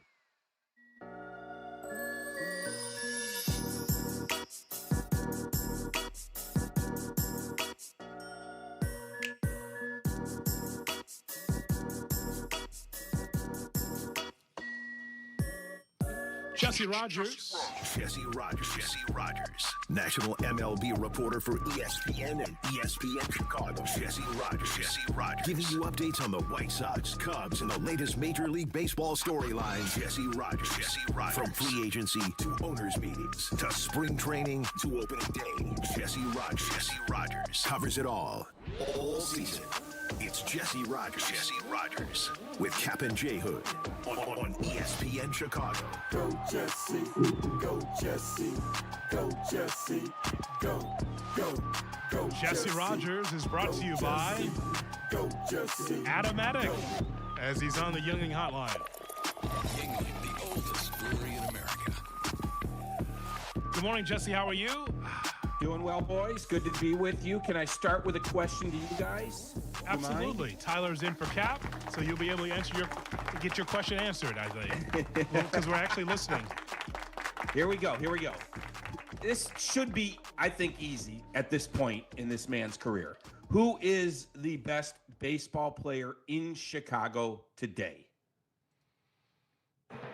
Are you talking about like most Who's the accomplished best right now, or baseball who's the best player? Who's the best baseball player Who's in the Chicago? best baseball player in Chicago right now? Right now, it's Nico Horner. Leads the league There in you WAR. go. It's Nico Horner. That's the answer. Followed by Murakami. There you go. Maybe so. 1-2. Time will tell on the second one, but I don't know if you guys have noticed. It's hard not to. The start to this guy's season, he might be underpaid at $140 million. He already has accumulated a 1 WAR in 2 weeks. For people that don't follow that kind of stuff, if you have a 2 WAR season, you're doing okay. A 3 or 4 WAR season like he's had before, really good. He's on pace for a 12 WAR season. And just so you have some comparison, Aaron Judge led everybody with a 10 WAR season last year. Now, he's not going to get to 12, but he has 6 doubles, a home run. Half his hits have gone for extra bases. He has 5 stolen bases and 1,000 OPS and that 1 WAR. Only 2 players have accumulated 1 WAR through 2 weeks. And he's never made an all-star team. This is the year for Nico Horner, and all happening after he signed his deal. What a start to the season for him. So you're keeping him at leadoff, right, Tyler? I think I would. I know Council's been shuffling things up in the lineup, but to be honest, I think that Michael Busch, if we're looking at, and again, Michael Busch has struggled to start the year, but he's probably more suited to be a modern 2-hitter. And I think Nico Horner, he's kind of a blend of that throwback to what a leadoff hitter used to be, and also kind of blends in. Again, he doesn't have the power that I think some leadoff hitters have, but I think he kind of fits the mold of what the modern leadoff hitter to a degree should be too.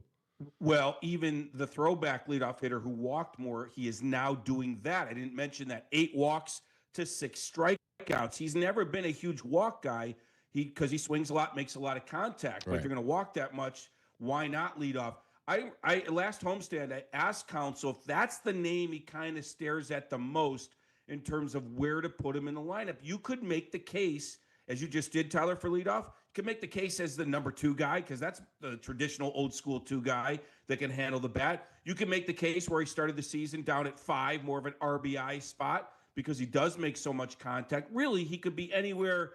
I mean, traditionally not a 3 or 4 hitter, but you could if you really wanted to. Like I said, more of an RBI spot there as well. Just turned himself into this great hitter and now slugging more than ever. And of course, Gold Glove defense. I mean, the rule changes really brought out the best in him. They really did, defensively especially, but also in the stolen base department as well. So he's been as good as anybody on this team and in this city right now. Yeah, we were debating, Shay, yesterday, like, is it Ketel Marte or is it Nico Horner? Best second baseman in the big leagues. Like, it's Horner to me. He's got a leg up on Marte, and Marte's a very good player. I think it's him, Jesse. I think he's the number 1 guy. Definitely an all-star. He's on his way to be an all-star. Yeah, if not for the rule changes, it'd be a different story, honestly. We would look at that as more of a slugging position. Mm-hmm. And maybe he is turning into a slugger because, like I said, 7 extra base hits out of 14. But now with those rule changes, he's that true baseball player that can do it all. 5 tools if you now include some slugging. So kudos to him to turning himself into that. We'll see how long, if it can continue and all these things. Like I said, he's already had 1 WAR. I'm not sure he's going to get 1 WAR every 2 weeks, add a WAR to it. but he's damn good and deserving of his first All-Star. I mean, 2 weeks in, he's deserving of it at least. Absolutely. No, and listen, like between him and Marte coming in the season, I would have told you Marte, but there's no doubt who's been the better player right out of the gate here. Jesse, looking at the Cubs for today, some good news on the injury front. It seems like Seiya Suzuki will be back with the team. But everyone's talking about Seiya, and that's going to be a welcome addition to the lineup that's starting to finally hit. But one of the notable things for me the last couple of days is where has Ian Happ been? And I know he's been dealing with a heel issue, I believe it is. Is that a prolonged thing for Ian Happ, or where's everything with him injury wise? No, I think he's back in the lineup today. As a matter of fact, I think you get the 2 days off in Tampa, then the day off yesterday. I think he's back in. So it's a short-term thing, unless it didn't heal up or something. But all indications are that he's back in there today. And Seiya will play right field, according to Craig Counsell. Now it's kind of cold and rainy out there, so he could change his mind. But he's at the point where the knee is not an issue at all. It's not like it's at 75% and he's playing. It's at 100%. So unless Craig changes his mind because of the weather, he's going to be out and right. And, of course, this goes back to what they sort of were looking at in spring training, 10 players for 9 positions, and maybe even 11 if you include Michael Conforto, who had a big hit and I think has 4 walks and 7 strikeouts, 3 RBI. Like Conforto's been contributing. Matt Shaw, I mentioned to Waddle and Silvy the other day, has or maybe it was you guys, Hoodie, I don't remember, the best expected stats on the team. Mm-hmm. Matt Shaw, at least as of a couple days ago, means he's doing things right at the plate, and he had a decent series in Tampa as well. And now Seiya's back, and Moises broke out a little bit. You've got 10 or 11 hitters for 9 spots, but that's a good thing. It's going to keep Craig Counsell up at night a little bit, but this is where matchups come into play. The right pitcher for the right hitter. And that means sometimes Shaw, sometimes Moises, and maybe even sometimes Conforto. But if anyone's hurt like Happ was, you've got options. But with everyone healthy, that is going to be a challenge for Craig Counsell, but a good one to have. How much strain will the bullpen deal with if Assad and Ray go back to Assad and Ray? Because that is a question. Like in the Tampa series is exactly what you needed. A couple of guys to step up with Horton being out. So I just wonder how do you look at the strength of the bullpen for the Cubs moving forward? It's a great question or a great point that you're depleted a little bit, taking Colin Ray out of the pen for the moment because he's probably going back in there when Matthew Boyd returns. But real quick, those 2 games, I think, settled a lot of Cub fans' nerves down. I mean, the Cubs' starting ERA is the best in the National League through 2 weeks. Now, some weather issues until they get to Tampa helps the pitcher, has helped the pitchers and hurt the hitters, but whatever. 2 weeks in, best starting ERA, and they've had 1 in 1 inning of Cade Horton. So Assad and Colin Ray pitched really well in Tampa, but against a pretty good lineup, or at least top of the lineup there. So you got to love the depth they have. But it does hurt you in the bullpen. Phil Maton's got to figure it out. They got to get Hunter Harvey in rhythm, like he's hardly pitched. And then if Boyd's back, you strengthen it back up with Ray back there, J Hood. But you're right. I mean, you're strong on the starting staff, but you've weakened your bullpen with these couple injuries between Boyd and Horton. We'll see how it plays out. Ben Brown, up and down, up and down. He still gives you innings. I think he still needs to find his game, find his rhythm. It's still work in progress is my long way of saying it, J Hood. It's not quite there yet. Jesse, I want to get back to the Seiya portion of this too, because of how it shakes up the lineup too. And I know you mentioned it's going to be matchup dependent, largely game to game, but with a guy like Matt Shaw, who is starting to hit pretty well at the big league level, that's a bat I don't think you can take out of the lineup. So do you think that we will see more lineups that feature some combination of Shaw at DH and Seiya and right, or vice versa, than some of the alternatives, whether it's a Conforto or a Ballesteros in the lineup game to game? It's a great question for Craig today. That's one I don't completely have an answer to. I think it's the same question we were asking in spring training. And my thought at that time was Shaw would get a day at third. Shaw would get a day at short. But this early in the season with days off, and look, Ian Happ doesn't need to sit if he's healthy. He sat just 2 days. Like maybe PCA gets a day. It's 2 walks, like 13 Ks, but that's a day. Like who's playing center then? Conforto probably. But that doesn't help the Shaw question. Yeah. So these are all good questions that Craig was able to kick the can on, kick down the road a little bit because Seiya was hurt. But Bregman probably should get a day or two off his feet. He's not off to the hottest start, though. I think his swing is okay. So I do think it's not necessarily going to feature more of Shaw because Ballesteros against certain righties should be in there. You can't sit anybody too long. Then what's the point? Send them down to the minors. And Shaw and Ballesteros can both go to the minors. But I think you keep your best 10 or 11 hitters. You're in a window of winning. I don't think you send one of your better hitters down. Now, I could be proven wrong. If somebody gets cold, it's one thing during spring. You get so many at-bats. So in April, you're still in rhythm enough to sit a little bit. But by May, if someone's sitting too much, they will send him down to get at-bats. And I'm talking about Shaw or Ballesteros. I don't think it's going to happen, but this is Craig's challenge to move guys around enough that they get enough at-bats. But, yeah, I don't know the exact rotation here. I'm not sure that Counsell really knows it, but I think matchups will determine a lot of it. Any Sox news? How about the Sox shutting out the Royals 2-0? And Jesse, first of all, you liked the outing from K yesterday. Yep. Every pitch begins with K. 6 strikeouts through 5 2/3. It was fantastic. The thing that you know about the Sox is just about manufacturing runs and scratching runs across the board and just playing solid defense because they just don't have a lot of power. But you like a win like that because it showed some resolve just to stay in there against the Royals.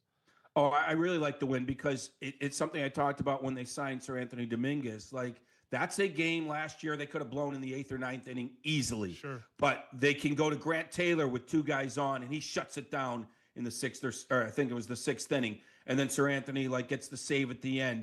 You can't blow the games you have in your hand to win.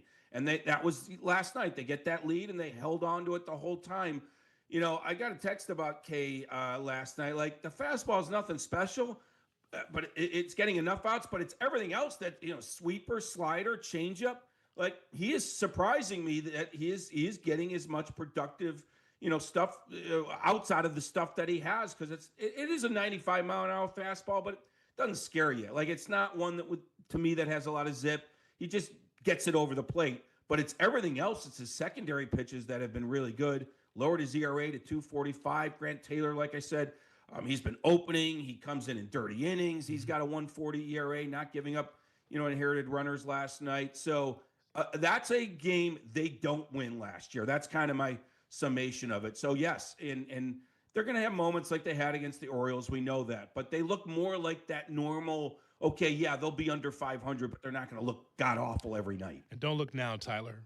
But today against the Royals, the Sox will have their ace, Davis Martin, on the mound at 2-0. He's giving you some good outings, though, Jess, right? Back-to-back outings, pretty good. He's keeping you in ball games.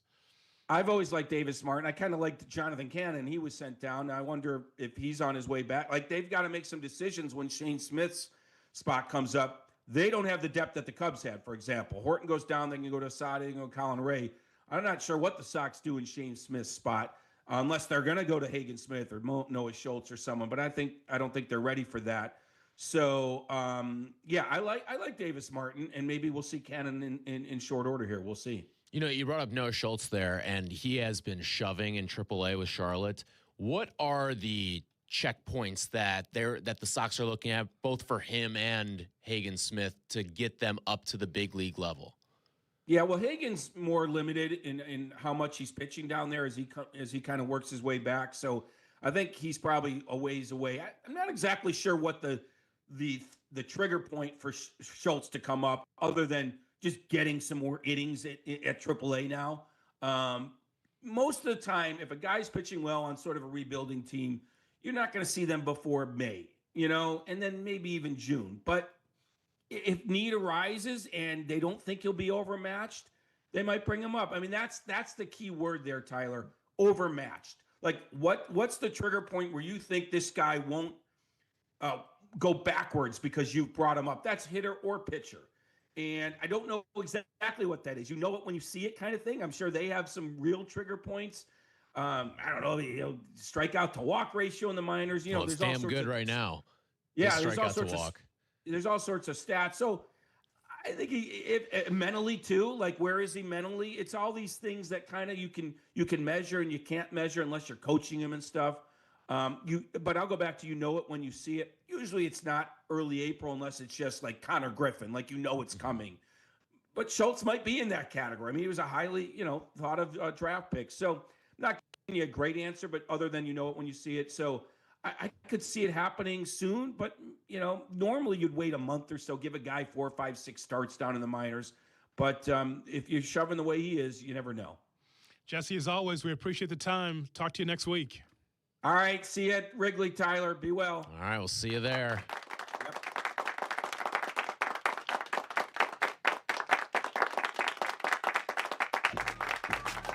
Jesse Rogers on the Yuengling Hotline. Yuengling, the oldest brewery in America. Brought to you by Automatic. Has been Chicagoland's full-service mechanical contractor since 1945. Whether it's your home or business, Automatic gets your HVAC job done.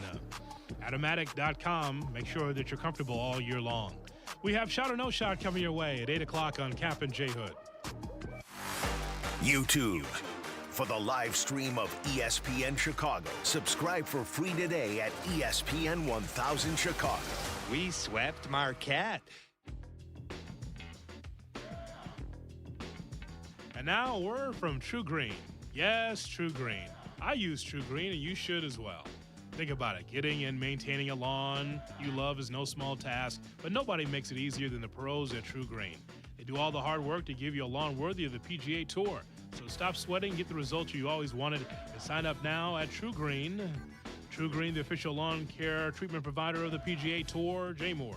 Howard, you know I love hockey, especially this season. But in addition to the fast pace, line changes, and physical intensity, there's something very satisfying about the ice itself, especially after the Zamboni makes a pass and leaves a shiny, flawless sheet. Well, Cap, when I see a sheet of ice, my mind immediately goes to car spinning out, rear-end collisions, and slip and fall accidents. Slip and fall? You know who to call. My guy, Howard Ankin, 312-6000000. Howard is our lawyer on the Kap J Hood Show, weekday mornings on ESPN Chicago. Dream big and save big on your next backyard project at Menards. Whether you're shopping for edgers, pavers, or wall blocks, Menards has the largest in-stock selection of concrete landscape block ready to take home today. Build a beautiful border for your landscape with our Crescent Edgers on sale now through April 12th. Plus, check out our weekly flyer on Menards.com for all the great deals happening now. Save big money at Menards. Chicago Wolves, Rockford Ice Hogs. The rivalry continues. You're going to get some bad blood. The Chicago Wolves return to Allstate Arena this Sunday to take on their division rivals, Rockford Ice Hogs. It's rock'em sock'em as they go toe-to-toe. With the playoffs on the horizon, you don't want to miss a second of Chicago Wolves hockey. Get your tickets for Sunday Chicago Wolves versus the Rockford Ice Hogs today. Hey, it's your buddy Tom Waddle, and I drive a Hawk. In the market for a new car? Shop HawkAuto.com, where they buy more so you pay less. Check their massive inventory of over 2,000 vehicles. They buy in volume so you save in volume. Plus, get all rebates on top of the Hawk Auto volume discount. Save even more with 0% financing for 60 months or make no payments for 90 days. With 12 convenient locations, your next car is closer than you think. Drive what I drive. Drive a Hawk. HawkAuto.com. Financing on select models with approved credit. Do you owe $10,000 or more in credit card debt or personal loans? With credit card debt at all-time highs, Debt Relief Advocates is urgently notifying consumers of debt relief, now being made available designed to aid consumers with out-of-control credit card debt. Those who qualify and enroll for this relief program may only have to pay back a fraction of what they owe. This is not bankruptcy or a debt consolidation loan. This is a relief program that credit card companies would rather you not know about, as it could end your debt nightmare and save you lots of money. Consumers owing at least $10,000 in credit card debt or personal loans can now take advantage of this debt relief as the cost of living skyrockets. For free information and to learn what debt reduction you may qualify for, simply go online and visit DRA.com or call 800-433-8909. 800-433-8909. Again, that's 800-433-8909.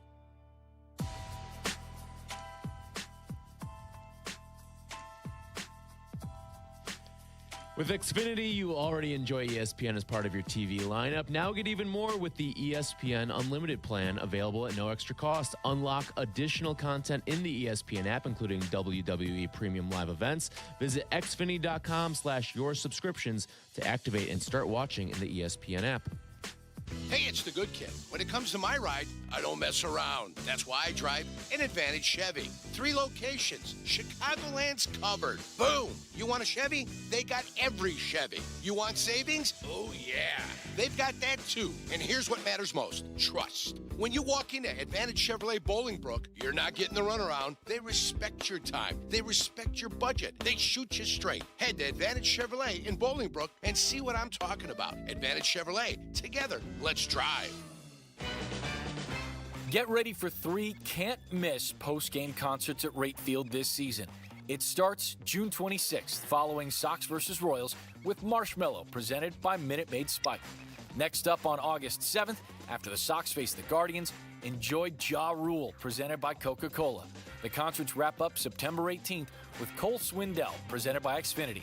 Field passes are on sale now with limited availability. Visit whitesox.com/concert. Hey, it's your friend Tom Waddle. You know, a great haircut is always a mood booster, but it's even better when it's convenient, too. And that's why you'll love online check-in at Great Clips. You just check in from your phone, and you'll get a ready next text when you're up next. Plus, with the convenient hours at Great Clips salons, you can get a haircut even when you're really, really busy. So if your hair and your mood could use a boost, download the app today. Great Clips. It's gonna be great. Wallner Law helped me get the compensation that I deserve. Wallner Law helped me get back on my feet. Thanks to Wallner Law, I'm at a better place today. Wallner Law cares for you. We're compassionate. We're empathetic to your situation. And I promise you, I will get you more money than any other law firm in the city of Chicago. That is my promise to you. Hire us, win with us, be successful with us. Call us at Wallner Law, 312-8-million.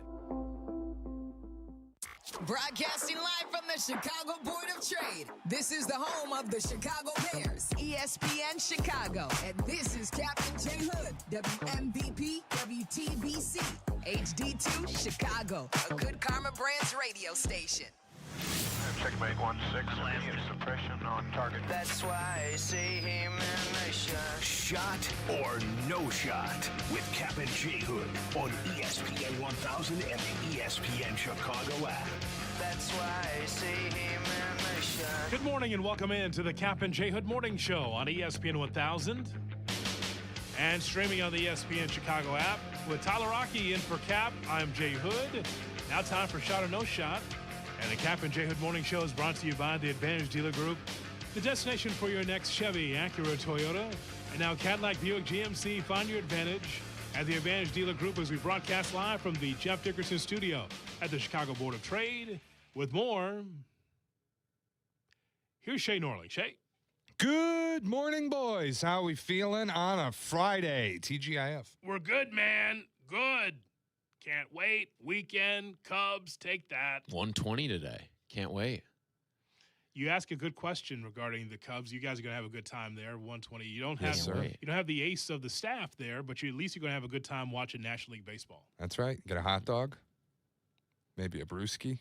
There we go. Watch a little NL baseball. Love it. Maybe 2 brewskis. Maybe We'll 3. Get a little dangerous. Hey, maybe 3. We'll see. How about 4? 5. I got to be honest. I'm shooting for a much more low key weekend. How about 6-pack? I got after it last weekend. How about 8? Well, that's what the 9 by 9. we with the new hours now too, with being off at 9. That's just an extra hour to go get in a recharge nap before the game. It's true. And then have ourselves a time. I'm cocktailing at 9:30. But that's how I get through the shows every day. So Usually 8:30. I was going to say 6:30 some days. It all depends. You don't know what's in my coffee. Right. It could be Nigerian. It could be Irish. You never know what's in the coffee.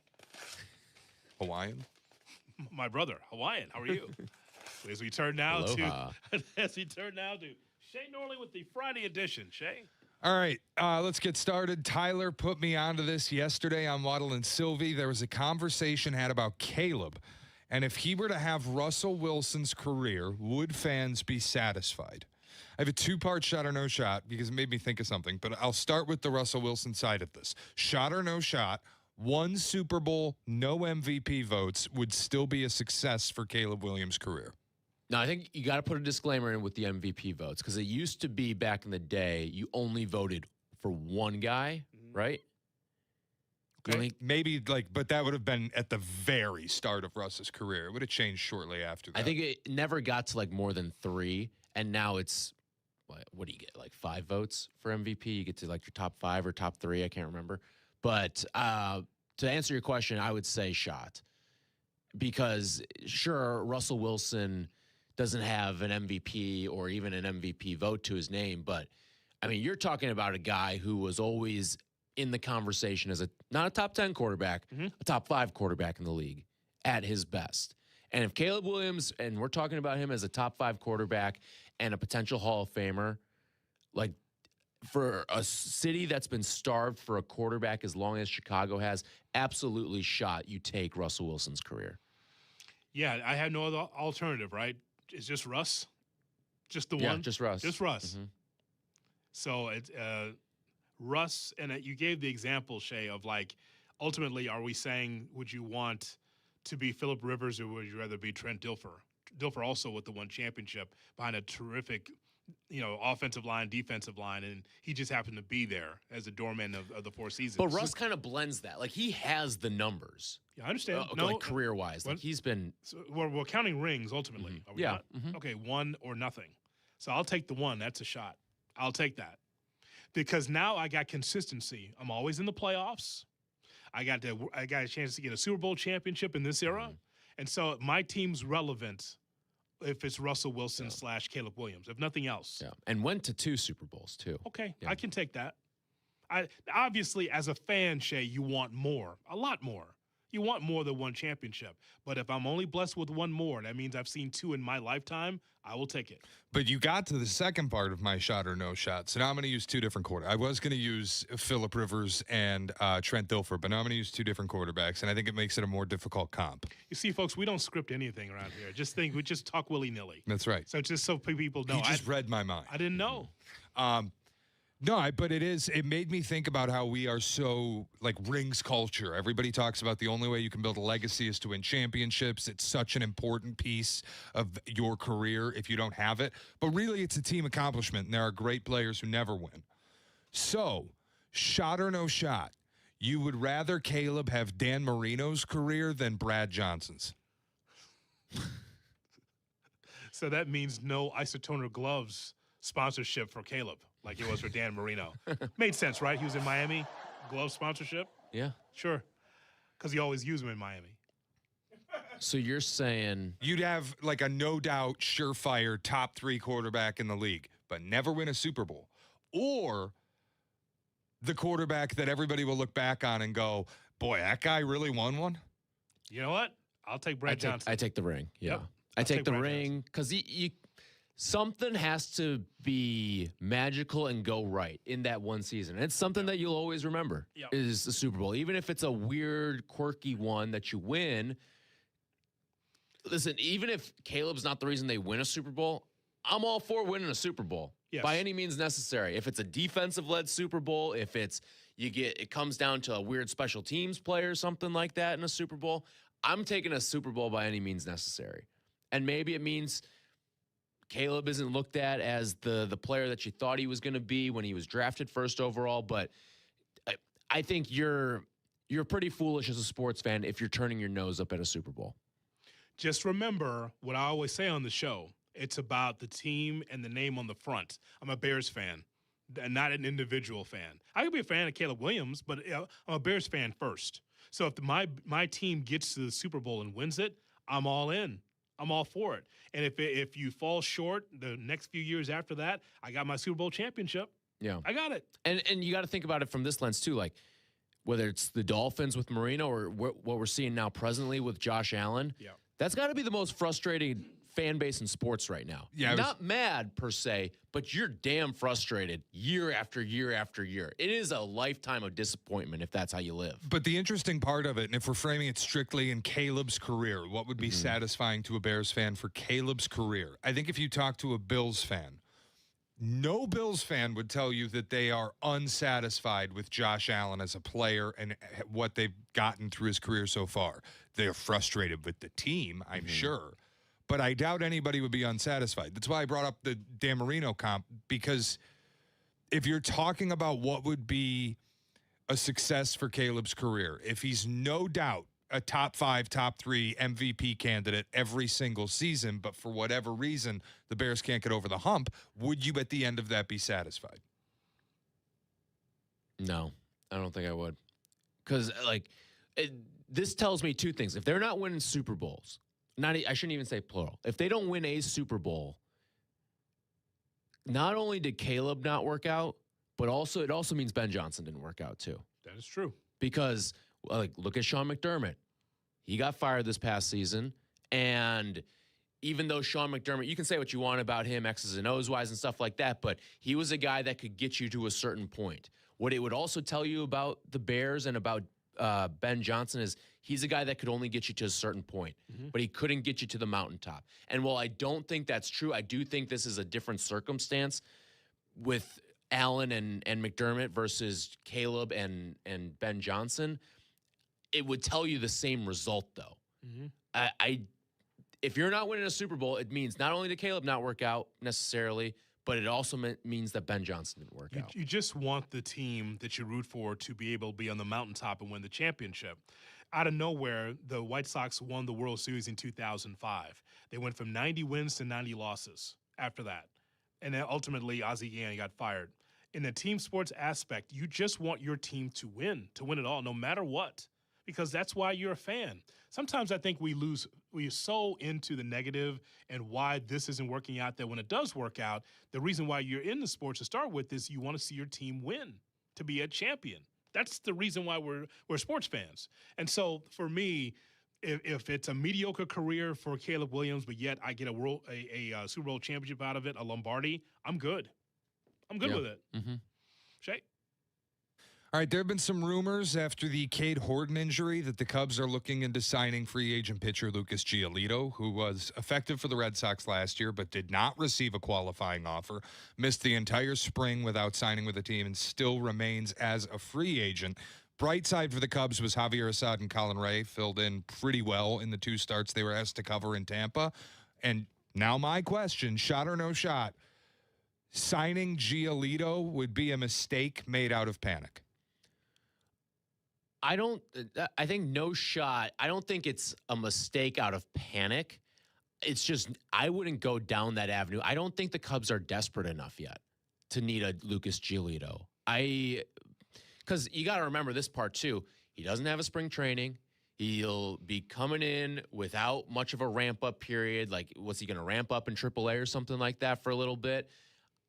It's not a gamble I would make now. If anything, you reevaluate it at the trade deadline and trade for someone. It's a shot that it would be a move out of panic. You're fine if you're the Cubs. Just remember what they told us before the season started, that they had enough pitching. Now, again, you didn't know Cade Horton would be out for the season, but they felt like with Cabrera and with Shota and with Tyon, Matthew Boyd. Steele's supposed to come back. Steele coming around back Memorial Day. They thought they had enough. And then on top of that, it's Ben Brown and like Assad. He didn't know if he was going to be a starter this year. But you always know for a long season, Tyler, it's never just 1 through 5 for 162. It's never. It's always something, right? But you also never expect 1 and 2 to go down in the first week and a half of the season. One more serious than 2. Like Boyd's coming back soon. So I guess my point is that it's nothing you need to do in April. And by the way, if you are a good GM, you are looking at the trade deadline and saying, okay, what else can we use if we need it for starting pitching, relief pitching, and an at-bat? But again, Jed has to pull the trigger. Right. It has to happen. Which, I think he got a little scared of making some of those moves last year. But I think this year, pitching-wise, I think you're in a good spot in terms of you can kind of evaluate. You don't have to make a brash decision now or even in May, I don't think. but you're in a position where you can just kind of sit back and evaluate. All right, we get to July. What does Justin Steele look like? Does he look like the Justin Steele of old?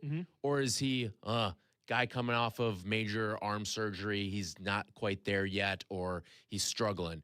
And it seems like by all accounts, Justin Steele is ahead of schedule, which I think is a good sign. So you'll have that part to evaluate. You'll have the part you get to evaluate what is Matthew Boyd when he comes back off of the IL.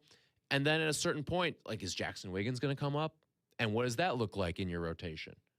Is that next, Shay? Is that your next question? About Jackson Wiggins? Well, it is interesting he got scratched. I didn't have a question about it. It's on my format here. I know. I didn't have one written for it, but what I can ask impromptu. What did you write? What? You wrote my shot or no shot today. He's got but it's on the format. It's like, here we go. It's right here on the format about Jackson Wiggins. No, I just thought it was interesting. He scratched him from his next start. He was removed from the probable pitchers down in the minors. I don't think it screams that they're calling him up, but shot or no shot, they'll call up Jackson Wiggins. I think no shots right now. I don't think there's a need to call up Jackson Wiggins right now. I mean, you've got Ray and Assad, and I hear his name every day, and it's just like, why do you need him now? You're not in that kind of dire straits, Tyler. And it's not like he's looked great down in Iowa so far. It might be something down there, the reason why he was scratched, not because he's coming up here. My feeling when I saw it was that they are like, they know they're going to bring him up in July or August, and they're already getting ahead of limiting his innings so that his arm's not dead by the time they're interested in having him on the major league club. Or if they're just looking for depth, maybe they could be thinking about bringing him out of the bullpen a little bit if that's his likeliest usage in the majors. Yeah. So you take him off the probable starters? Yeah, I mean, I don't think there's any need to call up Jackson Wiggins when you have Ben Brown, because I think they're kind of the same guy. Now, Jackson Wiggins has a bigger pitch arsenal, is probably more starter quality than Ben Brown is. But, I mean, you're talking about guys who are kind of three true outcome guys: strikeout, walk, home run allowed. Yeah, you're not the White Sox where you need to start seeing some of these young guys by, July. Yeah. It's not necessary with the Cubs. You have a number of guys that can stretch out for 5+ innings if you need to, and then you turn it over to the bullpen. You don't really need these guys. I don't know why we talk about Jackson Wiggins around here like almost every day. I'm like, why?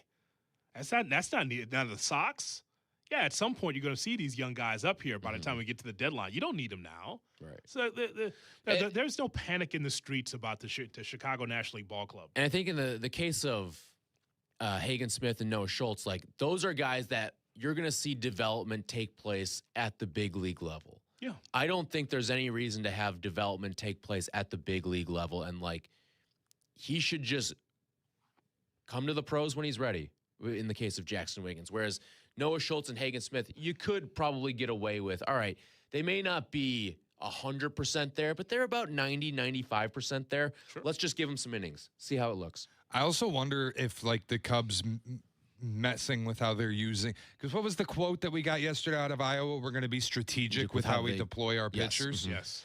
I wonder if it's a little bit of like, we just watched Cade Horton's elbow explode, and we are going to be really careful with the only prospect they have that anybody cares about on the pitching front. That's quite the ChatGPT quote, by the way, coming out of there. Being very careful how we deploy. That was the quote, right? Yeah. As you said, it's very, very calculated, that quote. And I understand it. I totally understand it. I get it, yeah. It's not the dire straits like the Sox. Listen, the last couple of pitchers that you've developed in your system both have gone down with catastrophic arm injuries. Yeah. Steele and Horton. Everyone else has come from the outside pretty much. Well, that's also where it's different with the Sox. The last couple pitchers, they really develop Cy Young candidates, and they're also in a position where they have seemingly like 5 guys down in the minors who are all a part of this really nice pitching staff. You have more arms, you can bring guys up. That's why I brought up, like, Wiggins is the only pitcher anyone really cares about in the Cubs system. If he blows out, then you're really in trouble. That's correct. Yeah. That's correct. All right, coming up, we'll take you around the NFL with Tyler Rocky in for Kap on the Kap and J Hood Morning Show. the CDGA Golf Show. It's the biggest names in golf, and it's the best news and information about Chicago golf. Host Mike Gilligan and Tyler Rocky are your starters for the golf weekend. The CDGA Golf Show, tomorrow morning at 9 on Chicago's home for sports, ESPN Chicago. You know they call me the good kid, but I'm not here just to be good, and I'm definitely not here to be average. When it comes to performance, I want to feel confident, ready, and know I'm bringing it every single time. And that's exactly why Blue Chew just raised the bar with Blue Chew Gold. This is a 4-in-1 formula designed to work on both your body and your mind. You get 2 proven ingredients that support blood flow, plus apomorphine and oxytocin to enhance arousal, desire, and connection. That means you're not just physically ready, you're mentally dialed in too. It dissolves right under your tongue and can start working in as little as 15 minutes. Less waiting, less worrying, more confidence. Ladies, if you're listening, send your man the link. Help him bring home the gold and make him a trophy husband. Oh, we've got a special deal for all of our listeners. Get 10% off your first month of Blue Chew Gold with code ESPN. That's promo code ESPN. Visit BlueChew.com for more details and important safety information. And we thank Blue Chew for sponsoring. Hey, it's your buddy Tom Waddle, and I drive a Hawk. In the market for a new car? Shop HawkAuto.com, where they buy more so you pay less. Check their massive inventory of over 2,000 vehicles. They buy in volume so you save in volume. Plus, get all rebates on top of the Hawk Auto volume discount. Save even more with 0% financing for 60 months, so make no payments for 90 days. With 12 convenient locations, your next car is closer than you think. Drive what I drive. Drive a Hawk. HawkAuto.com. Financing on select models with approved credit. If you're thinking about new windows, let me save you some trouble. Call Russ Armstrong, the Chicago window guy. You've seen those buy one, get one free offers. Total gimmick. Russ doesn't play those games. He gave me a great price, no sales pitch, no subcontractors, just a solid product installed right, and Russ himself came to my house. Seriously, the guy guarantees his work for life. Give him a call at 847-881-3060 or check the reviews at ChicagoWindowGuys.com. You'll thank me later. ChicagoWindowGuys.com. Harry Douglas here to tell you about Confetti Craze 5-Hour Energy. It tastes just like the best birthday cake ever. Vanilla, buttery, frosting vibes. It's basically a party in a bottle. Confetti Craze makes it easy to turn any day into a party with its delicious birthday cake flavor and big birthday energy. And here's the best part. All cake, no sugar. I bring these tiny bottles everywhere to cakeify my day with tasty caffeine boosts. The Funfetti flavor is back on 5hourenergy.com or on Amazon. Crack open a Confetti Craze 5-Hour Energy shot today. This is the story of the one. As a procurement manager for a hospital system, she keeps every facility in her network stocked and ready. That's why she counts on Grainger to be her single source for thousands of products, from disinfectants to lighting, air filters, and more. And with fast, dependable delivery, Grainger helps her keep every facility stocked, safe, and running smoothly. Call 1-800-GRAINGER, click Grainger.com, or just stop by. Grainger, for the ones who get it done. Nature is calling. No, not that way. Fishing, hunting, hiking, nature. Chauncey's Great Outdoors, Saturday mornings from 6 to 7 and available on demand on the ESPN Chicago app. If you missed something, get the podcast on the ESPN Chicago app. Kap and J Hood are back on Chicago's home for sports, ESPN Chicago. Nick Foles sucks. He sucks. I'm just a fan. I'm not a football evaluator. I love the Green Bay Packers. The guy is drunk, but there he goes. This is not Detroit, man. This is the Super Bowl. I want winners. He starts to come and then he pulls out. This is a really thickly built guy. I mean, what's the answer you're looking for on these things here? The Kap and J Hood podcast is brought to you by Republic Bank. Around the NFL with Shay Norley here on the Kap and J Hood Morning Show. We have a deadline, Hoodie, on the replacement ref situation. We do.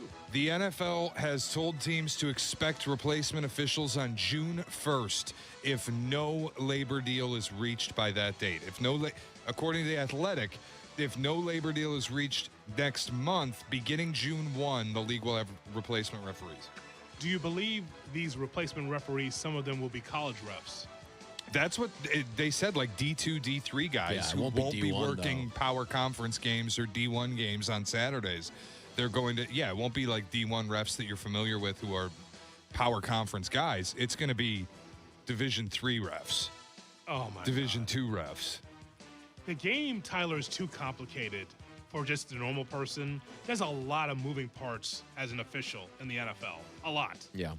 And so now some of these calls, D2, D3 refs, the scab refs coming in there, that's tough.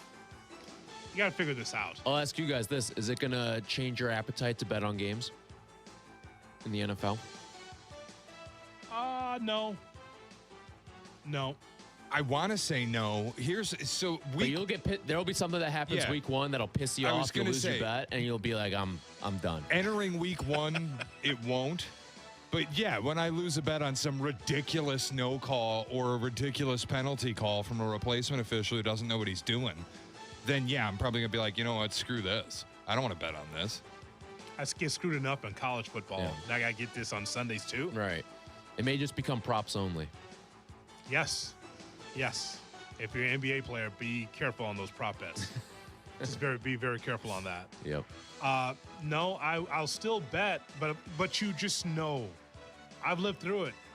These scab officials, they miss stuff, man. They're not used to the speed of the game. Now, isn't there something the NFL's putting in place where there is going to be a greater replay assist component by New York on a lot of these games because they want to avoid this getting way out of hand? So, like, clear and obvious stuff. They want an eye in the sky who can, and I think even some subjective stuff, who can, like, overturn or make calls. But boy, you could be working with some long games if this is like once a quarter. Who's the eye in the sky? Is he a scab? Right, that's the other thing. You know how I feel. I've already. Go ahead. That's not terrible, though, because you and I sitting on our couch, we can see that. And that's kind of what this eye in the sky is meant to be. I've already said you just make it Dean Blandino. Put him in front of a monitor, like Scott Hansen. Put him in front of a group of monitors. He's watching every game like it's red zone. Yeah. He's got them all. He's making the calls. And then you just get a camera, universally, whatever broadcast you're watching. And Dean Blandino, as the rules analyst, tells you what the call was, whether it was right or wrong, and then you move on. Be beautiful. I think it's fair because those guys are not in the union anymore. They're just TV analysts. Right. So that they're impartial, and they actually have the experience in the eye that the D3 referee does not have. All right, Gene's territory. Come on down. Fine. That's no problem. You do my college basketball too, apparently. What do you got, Gene? Ooh. All right. What else do we have? NFL has defended how fans are able to watch its games amid reports on Thursday. The Justice Department has opened an investigation into whether the league is engaged in anti-competitive tactics through its media rights deals and overcharging customers. All of this has to do mostly with streaming. There was some reporting that there's been open discussions about Amazon eventually putting the Super Bowl exclusively on Amazon Prime. Mm-hmm. We know about the Peacock exclusive playoff games. But the NFL's response, quote, with over 87% of our games on free broadcast television, including 100% of games in the markets of the competing teams, the NFL has for decades put our fans front and center in how we distribute our content, end quote. I mean, the NFL does give you more free games than any other league in sports. It's inarguable. That is true. You cannot deny that. Prime time or whatever. So I get it's frustrating for fans, and they're going to try to gouge you left and right. But, and I understand the frustration. I think the more frustration is if there was one streaming service, like if everything was on Netflix or everything was on Prime or if everything was on Peacock, we'd be like, all right, I'll sign up for the one and I'm good. I think NFL fans will be cool with that. But it's the bouncing around from Netflix to YouTube to Peacock to Amazon. That's the part that I think is most frustrating, is that the surplus of streaming services pisses off the fans more so than the fact that it's on streaming. The next step is to fix your 325 games and stop having them at these remote outlets. Stop putting them on Peacock here and Netflix there. How about the 325, the game of the week, is supposed to be the game of the week? The 325 is the weakest of the schedules for the NFL. Well, and I think the other part too is let's figure out the splits between the noons and the 325s, right? Yeah. Where let's enough with this 9 in the noon window and 3 in the 3 o'clock window. Let's even this thing out a little bit. Go like a 6 and 6 or a 7 and 5. Fine, Shay. We get through the noon kicks. We're in Vegas, and then 325 is 2 games, and one of them is the Arizona Cardinals. It's like, you want to go get something to eat? Yeah. What are we sitting in the sports book for? Because there's nothing to watch. You know, the good game will have the majority of the country, whatever that good game is. But the other one's always Arizona. I don't want to see that. Or Tennessee. I don't want to see that. Or Vegas. I don't want to see that. It's terrible. Tyler, want to go eat?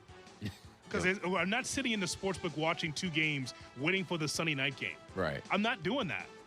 No, and we know, like, the reason is moving games to different days of the week. And there's nothing we can do about that. It's just going to be what it's going to be. What's what we talk about around here? We don't need a Tuesday night game. Don't try to be on every night. We're not Conference USA. It's what Shay said. The NFL has their day on Sunday. Why try to be on every day? It's the woman at the bar that has scantily clad, and she just wants you to see her because it's translucent and you can see. Like, I see you, honey. Everyone can see you. Just sit down. You're the NFL. Everyone can see you. Just sit down, please. I know you want my attention, but I can see you. Just sit down. That's who the NFL is. Look at me. Monday, Tuesday, Wednesday, Thursday, Friday, Saturday, Sunday. I'm on your holidays. You don't need that. Yeah. We know you're the king of sports. Enough. Shay. Finally, an on-field story that made me laugh. If Aaron Rodgers decides to hang it up and retire, there's been an option floated for the Steelers. Reuniting with Russell Wilson. Oh, boy. Quote, a safer option if the team doesn't want to give up draft capital for younger single callers like Mac Jones and J.J. McCarthy. Can I make an argument? Right now, urinating on the fire, Odie. Right now, the Russ in the NFL, I would argue there is no, like maybe the Jets, the Browns, but I would argue there's no more frustrating team to be a fan of than the Steelers. Maggie Sketch just flying into the studio, I'm sure, at some point. Steeler fan from across the way. She knows I'm right. Yeah. This is garbage what they're feeding Steelers fans. If I'm a Steeler fan, I'd rather see Will Howard out there than Russell Wilson. I'd rather see Mason Rudolph out there than Russell Wilson. Because there's a direction there when you do that.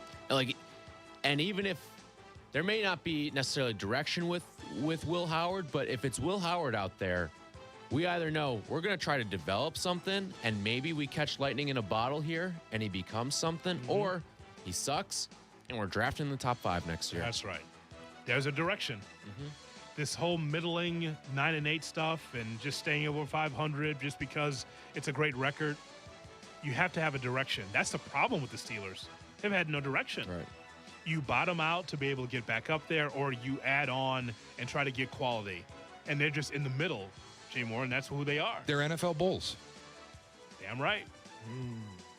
So you got to make having Will Howard out there for 18 games, 17 games tells you all you need to know. Maybe he's good, maybe he's not, but at least there's a direction. You can find out. So that's a good point. And that is our look around the NFL. There's nothing else on the format sheet here, Shay. So is there anything else that I missed? All good, Hoodie. Okay, just thought I'd ask. Good job. Coming up next, we will give you the Friday folder. Are there things that we missed this week? I wouldn't say missed. We've done a lot. There are a couple things from late this week that I want to get to. Okay. I thought we were pretty good this week. The old man kind of petered out toward the end, knowing he was going to be out. So I thought we got some stuff. Running out of steam? Yes. So we're going to find out what's in this folder. Story time started on Monday. Yeah. Yep. Certainly did. Yep. On Kap J Hood. Peggy and Dion on ESPN Chicago. Tomorrow morning at 11. Brought to you by Advantage Acura of Naperville. There's nothing like getting a car at the Advantage Dealer Group, the very, very best. If you Google it, you go to Advantage Dealer Group. Ah, yes. Let me save you some time. If you're shopping for a car and already bracing yourself for the process, don't. Just start with the Advantage Dealer Group. You know, Eric, I always say Toyota, Chevy, Acura, Cadillac, Buick, GMC. Tyler, I always say this. They got all the brands. You know what they don't have, though, Jay Moore? They don't have the nonsense, you know? No drawn-out negotiation, Shay. No surprises when the paperwork shows up, Carm.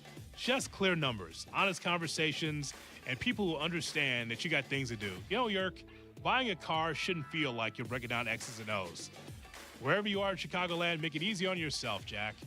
Find your advantage at the Advantage Dealer Group. Jay Moore. I got my truck in 5 minutes. Thank you. Thank you, Advantage. Thank you, Advantage Group. While gas prices are going up, there's one price that's always the same, the CTA. You can travel anywhere in Chicagoland for just $5 a day on the CTA. And with Tap to Pay available on all CTA trains and buses, riding is a breeze. Stop budgeting for gas and start enjoying the city. Let CTA be your driver. Not only will you save money, you'll avoid the stress of traffic and having to search for parking. Easily plan your route at transitchicago.com/plan-a-trip. Save money, do more, ride CTA.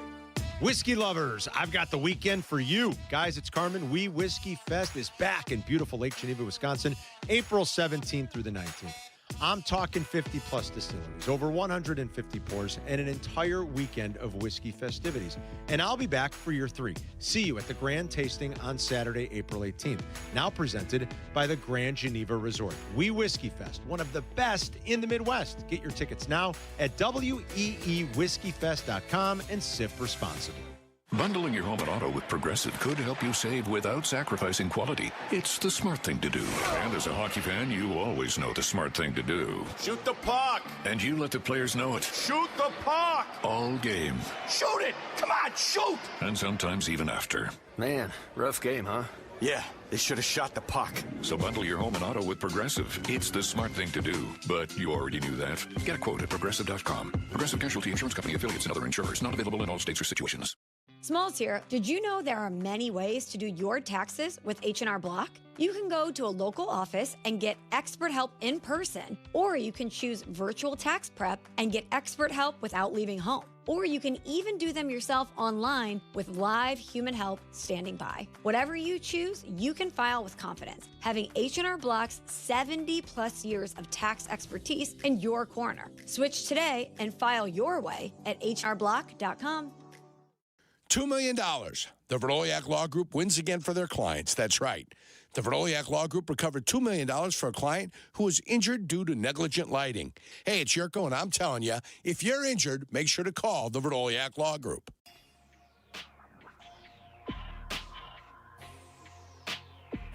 Think about the last time you hired someone who truly stood out, not just because they were qualified, but because they were genuinely excited about the role. That kind of enthusiasm makes a difference. And if you're hiring, you want a candidate who's passionate about the role, but you can't get that insight from a resume unless you post your job on ZipRecruiter. And now you can try it for free at ZipRecruiter.com/USL. ZipRecruiter's powerful matching technology finds qualified candidates quickly, and ZipRecruiter has a new feature that shows you the most interested qualified candidates first, so you meet the right people faster. It's no wonder ZipRecruiter is the #1 rated hiring site based on G2. So find candidates who really want your job on ZipRecruiter. 4 out of 5 employers who post on ZipRecruiter get a quality candidate within the first day. Try it for free at ZipRecruiter.com/USL. That's ZipRecruiter.com/USL. Meet your match on ZipRecruiter. You're listening to Kap and J Hood. Follow the show on Instagram at The Catman and at IGJ Hood. This is ESPN Chicago, Chicago's home for sports. It's time for the Friday Folder. And you ain't got shit to do. On the Kap and J Hood Show.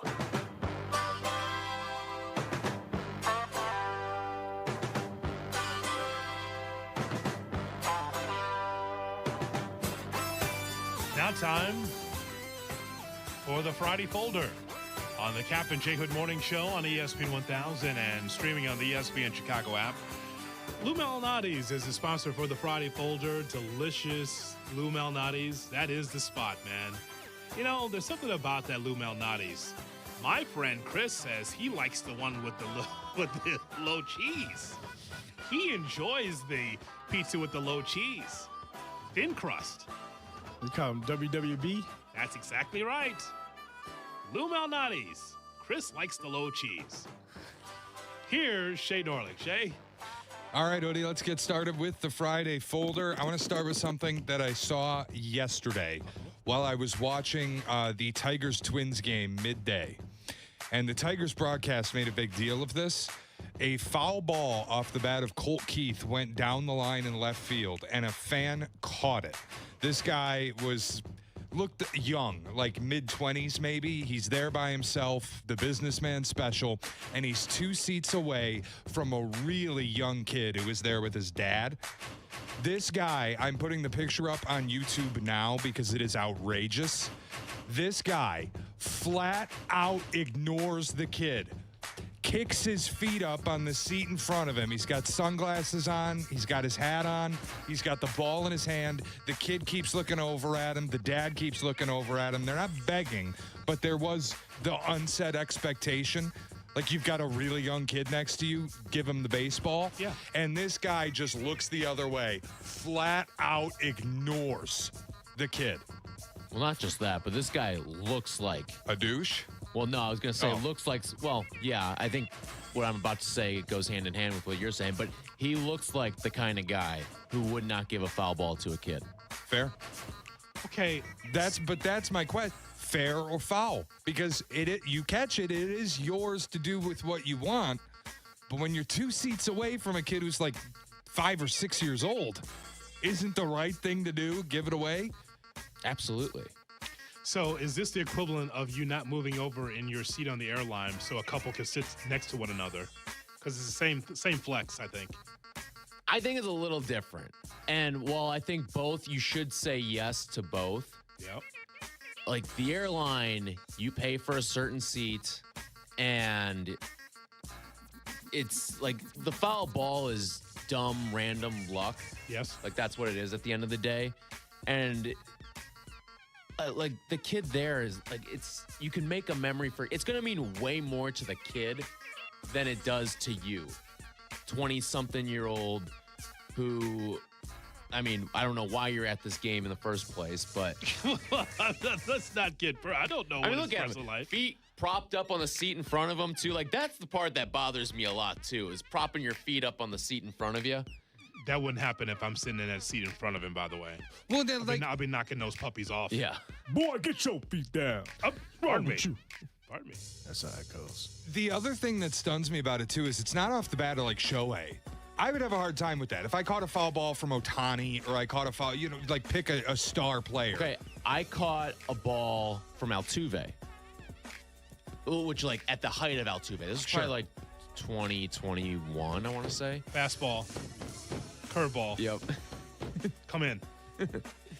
But I caught one off of Altuve. I gave it to a kid. I had no problem with it. Like, Altuve was a bona fide star in the league. See, I don't know how the conversation starts. Obviously, he's a bad guy for not giving the ball to a kid. But how's the conversation start? So someone comes to your home and there's baseballs like in your den or in your kitchen. Hey, where'd you get those baseballs? Oh, I caught them at a game. You didn't give them to a kid? Okay, you're a douche. I mean, how do you have the conversation? I got this foul ball at a rando game. Off a rando bat. Yes. That's what I'm saying. That's what, if it's Ohtani, I catch the foul ball and there's a kid next to me, but it's an Ohtani foul ball. Like, there is a little bit of a story there. It's probably the only time I'll ever catch a ball off the bat of Ohtani. I'm probably having a harder time giving that ball up.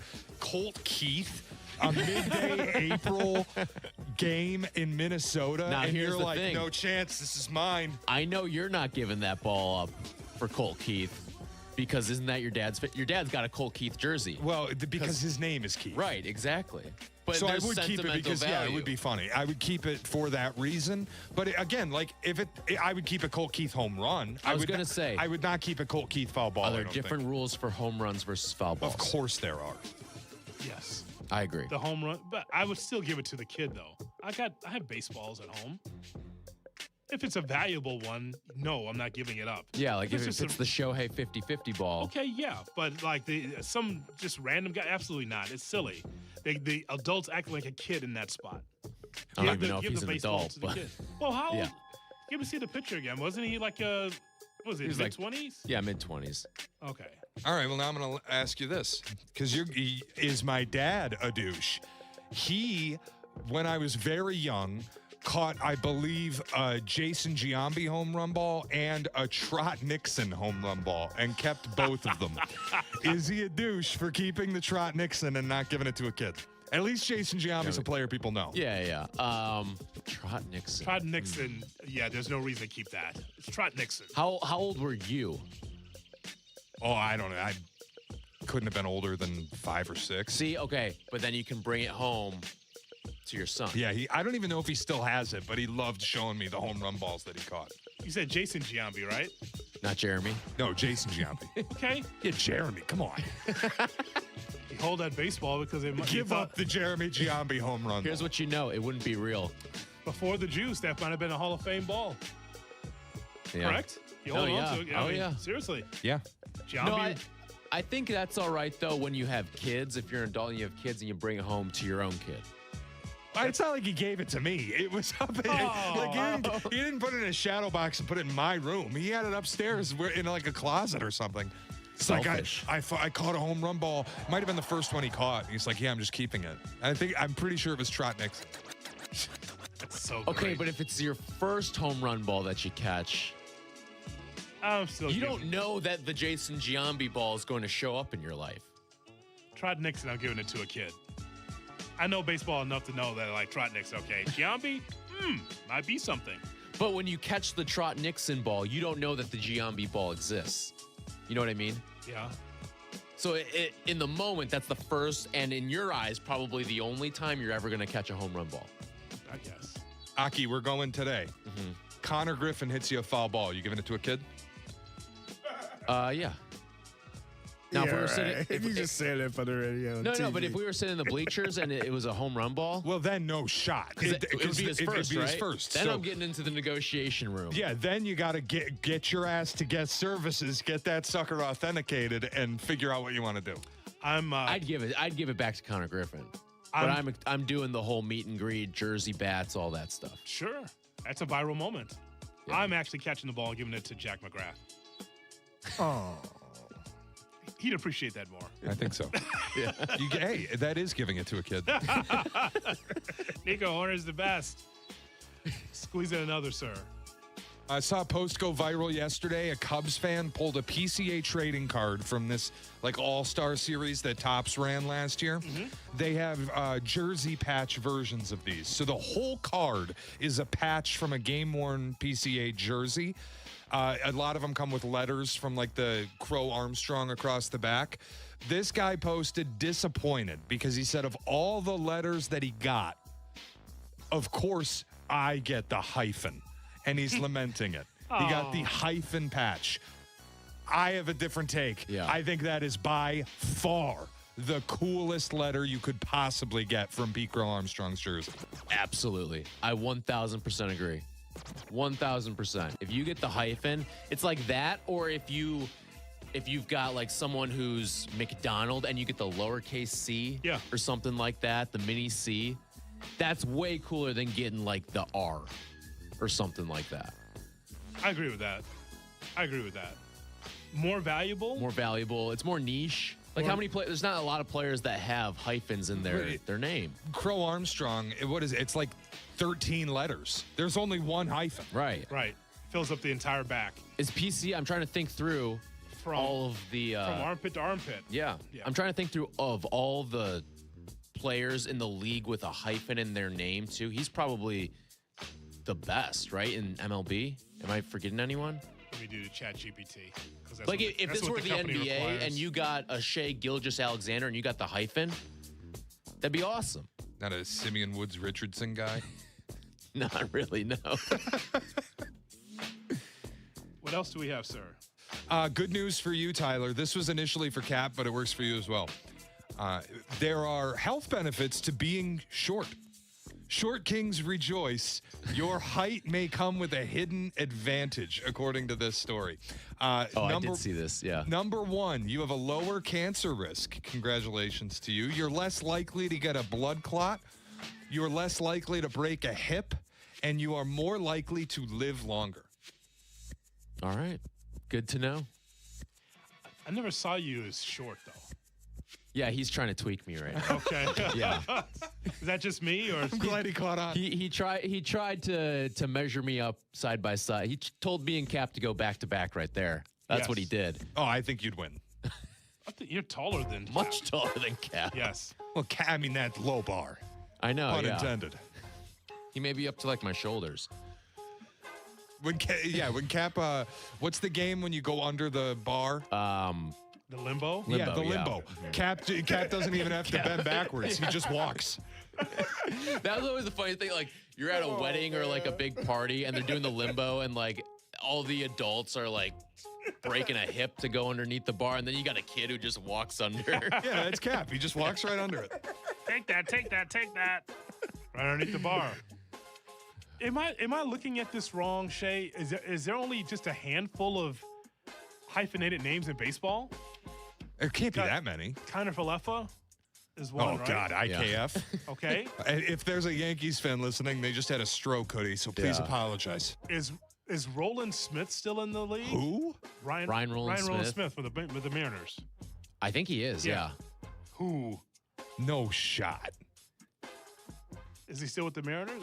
He was the first player with the hyphenated name for the Mariners, that's for sure. Or no. He's actually in the broadcast booth for the Mariners now. He's a color analyst. Yeah, 43 years old. I see him on MLB Network, actually. I forgot about him. Yeah, because he's Australian? He did the first. News to me. He did the first Sunday Night Baseball game this year because they take the color analyst from both booths, which I thought was terrible, but that's another story.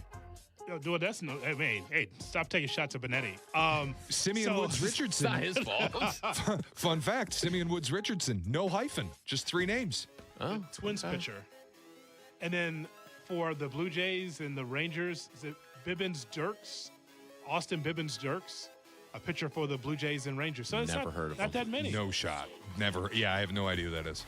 Yeah. You know, Ryan Roland Smith's Instagram is @-18. Oh, so he got in early. Yeah. He played into it. Like Shaq. At Shaq. He's always the first one in. SHAQ. Yeah, Ryan Roland Smith, yeah. The hyphen jersey patch has to be the most valuable. Yeah, that's awesome. And again, the hyphenation between Crow and Armstrong. It's one of the very few besides IKF. Yeah. Falefa, okay, he's terrible. He's a terrible Yankee, okay. IKF. All right. Off the roster. Oh, get him off the roster, okay? Yankee Ranger, okay? We will give you the Kap J Hood Classic Cut of the Day right around the corner on Chicago's Home for Sports. This is your home for White Sox baseball. The expectation is to win. White Sox and the Royals. No. Join us today at 6. Your home for White Sox baseball. No. ESPN Chicago. Nipped it in the butt. Make lunch, dinner, or game day easy with Lou Malnati's legendary deep dish. Leave it to Lou Malnati's for everything you need for a delicious dinner, from salads and appetizers to pizza, pasta, and desserts. Lou's has something for everyone. Lou Malnati's is available for catering, delivery, dine-in, and private events. Order online at LouMalnati's.com or through the Lou's app. Lou Malnati's is here to serve you one deep dish at a time. Lou Malnati's, Chicago's legendary deep dish. Hey, it's Courtney Cronin. I'm here with 2 of the best in the game. Accident attorneys Julio Costa and Anthony Ivoni from Costa Ivoni. Let's be real for a sec. In this city, you need someone who gets you. That starts with a connection to the place you're from. Exactly. When you call us, you're not getting some out-of-town mega firm. You get someone who gets where you come from, who understands what you're going through, and who will fight to make it right. And Courtney, we've built trust here in Illinois by showing up for people and their future. Costa Ivoni, your trusted local accident attorneys. 708-4million. Chicago Wolves, Rockford Ice Hogs. The rivalry continues. You're going to get some bad blood. The Chicago Wolves return to Allstate Arena this Sunday to take on their division rivals, Rockford Ice Hogs. It's rock'em sock'em as they go toe-to-toe. With the playoffs on the horizon, You don't want to miss a second of Chicago Wolves hockey. Get your tickets for Sunday Chicago Wolves versus the Rockford Ice Hogs today. Hey guys, it's Courtney Cronin. Picture this. She opens the box. The light catches the shine inside, but what you really see is her smile. That's the winning moment. That's what Rogers & Hollins delivers. Not just a ring or a necklace or a watch, a moment. A story she'll share every time someone compliments her. For 115 years, Rogers & Hollins has been the jeweler Chicagoland trusts. Because while the world changes, the power of giving jewelry never does. Visit your local Rogers & Hollins or go to fornowandforever.com. You've said it before. This will only take a second. Just a quick glance. A fast reply. But on the road, seconds don't wait for you. They decide everything. Who stops, who doesn't, who makes it home. So next time your phone lights up, ask yourself, is this distraction worth a ticket or even a life? Put the phone away or pay. Paid for by NHTSA. Evan Cohen here. Game day brings the excitement. Your stay should feel just as memorable. With Marriott Bonvoy, official hotel partner of the NCAA and U.S. Soccer, you're connected to a portfolio of brands designed for how you travel. Some offer complimentary breakfast, others give you room to spread out, space to stay productive, or extended stay comforts. So whether you're a traveling fan or part of the team, Marriott Bonvoy celebrates the moments that live on before and after the game. Marriott Bonvoy, where game day checks in. When it comes to my ride, I don't mess around. Advantage Chevrolet. 3 locations. Chicagoland's covered. You want a Chevy? They've got it. You want savings? Oh, yeah. Most important, trust. No runaround. They shoot you straight. Advantage Chevrolet Bolingbrook. Together, let's drive. As you know, managing maintenance, repair, and operations is never easy, but for the ones that always rise to the challenge, Grainger has your back. From professional-grade products you can count on to fast, dependable delivery, they're always here to help you keep things running smoothly. Call 1-800-GRAINGER, click Grainger.com, or just stop by. Jay Moore. It's Friday. It's time to get it in for the weekend. Now back to Kap and J Hood, ESPN Chicago. And now it's time for the Kap and J Hood Classic Cut of the Day. And it is brought to you by Chicago Cut Steakhouse. Go to Chicago Cut Steakhouse. They've got gift cards. They got events. There's always celebrity sightings. Jay Moore! Jay Moore! Aha! Gotcha! Take that!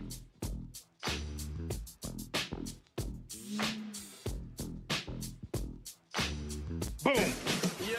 Yes, it's boring. I but gotcha. It's a sport. Oh, how about Whatever. that, Shay? Jay It's not Moore! boring. Okay, then you're boring. All right, take that! Don't cheer for your bracket.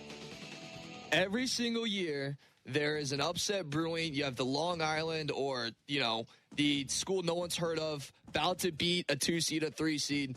No one likes the person that goes, oh, I can't have them win. This screws up my bracket. Your bracket was done as soon as you did it. You were never going to win. It was 1,000,000 to 1. Just shut up and cheer for the underdog. That's what I got for you for Shay's Platform. Been fired up about this for about 3 days. Shay's Platform brought to you by the CTA. What are we doing? Okay, well, my CTA Express. CTA Express. Yeah, it really is. My God. One stop on the Express today, huh? Right.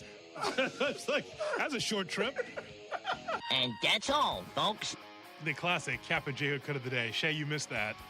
That was the shortest one in the history of the platform. 15 seconds. Yes, yes. It was so short. TikTok generation. That's what Mario's known for. My God. I'm looking for some expansive, long thoughts. That's what I got, guys. Okay. All right. Been fired up about this for a couple days. That's it. 7 seconds or less. It's words to live by for Mario Heron. We thank you so much for listening and calling in and being part of the program here on Kap and J Hood. Thanks for coming in. Anytime, brother. Thank you, Shay. Thank you, Jay Moore. And we hope that you're going to enjoy your National Cinnamon Crescent Day. Look at that, Cinnamon Roll Day. Look at that. The Cinnamon Crescent rolls. All right. I may change up the day today. Carmen and Jurko are next. So long, everybody. Take that! Take that! From Chicago. I've got the best job, Carl. All right, Carm. Kap and J Hood, morning 6 to 9, ESPN Chicago. Hey, it's Kap, and whether it's your home or your business, comfort isn't optional. When your heating or cooling system isn't working the way it should, you need a team you can trust, and that's why I recommend Automatic. They've been serving Chicagoland for decades, handling everything from routine maintenance to full system installs. Professional, responsive, and they get the job done right the first time. Don't wait for a breakdown to take action. Call Automatic or visit automatic.com and make sure your HVAC system is running exactly the way it should. This is your White Sox Minute. I'm Len Casper. Thursday night, the White Sox ended a 14-game Kauffman Stadium losing streak with a 2-0 win over the Royals. Left-hander Anthony Kay picked up his first Major League win since 2021. Colson Montgomery drove in the game winner with an RBI double in the fourth. Tonight, the Sox try to make it 2 in a row behind starter Davis Martin at 640. Take advantage of one of our best offers this season. Get 1 ticket and 2 beers to select games starting at $24 with Miller Lite Baseball and Brews. Must be 21 and over with a valid ID. To purchase tickets, visit whitesox.com/brews. This has been your White Sox Minute. Ring, ring. Hello. Who is it? Guests on ESPN Chicago join us on the Yingling Hotline. Chicago office is calling. I've been expecting your call. The Yingling Hotline, brought to you by Yingling, the oldest brewery in America. Another day of chasing the insurance company. Who is it? Postman Law, injury and accident attorneys. Stop chasing. We handle everything. You just heal. Postman Law delivers peace of mind. Visit postmanlaw.com. Attorney advertising. Broadcasting live from the Chicago Board of Trade. This is the home of the Chicago Bears, ESPN Chicago. And this is Carmen and Jurko, WMVP, WTBC, HD2, Chicago, a Good Karma Brands radio station. Hey, guys. You ready to let the dogs out? What? Carmen DeFalco. It's kind of impressive. John Yurkovich. Yeah. This is the Carmen and Jurko Show on ESPN Chicago. It's like it's out there for everybody to see. It is what it is. Carmen Jurko. Check this out. Happy Friday morning, everybody. It's Carmen and Jurk. We got round 2 of the Masters underway. Jurko will certainly be following along and keep us abreast of what's happening at Augusta. I will keep Beautiful everybody Augusta abreast National of what's happening and what's going on. God, it looks so nice down there. That's what I'm here for. It's glorious. Oh, Harm. my God. It looks so nice. We're 2 weeks away. I told you the 22nd, April 22nd is, I believe, when the leaves start to come out on the trees. It'll be green. Everything will be green. It'll be festive. I'm It'll cutting be the grass fun. next week, by the way. I can tell. I know it. I'm going to have to cut it next week. My lawn service has come out and already cut. They've cut once They've already? cut once. I this have year. not cut yet, but man, it's starting to get green and a little full. Oh, it's it's looking green. lush. It is definitely green. Some patchy spots in the back I got to take care of, but don't worry about it. It's looking good. I'm going to have to cut the grass next week. It's This is the time. time you can get the sun. You get the sun down on some of the grass back there because the leaves aren't quite there yet. That's right. So now's the time That's to get right. that patching done. Yeah. Get it done.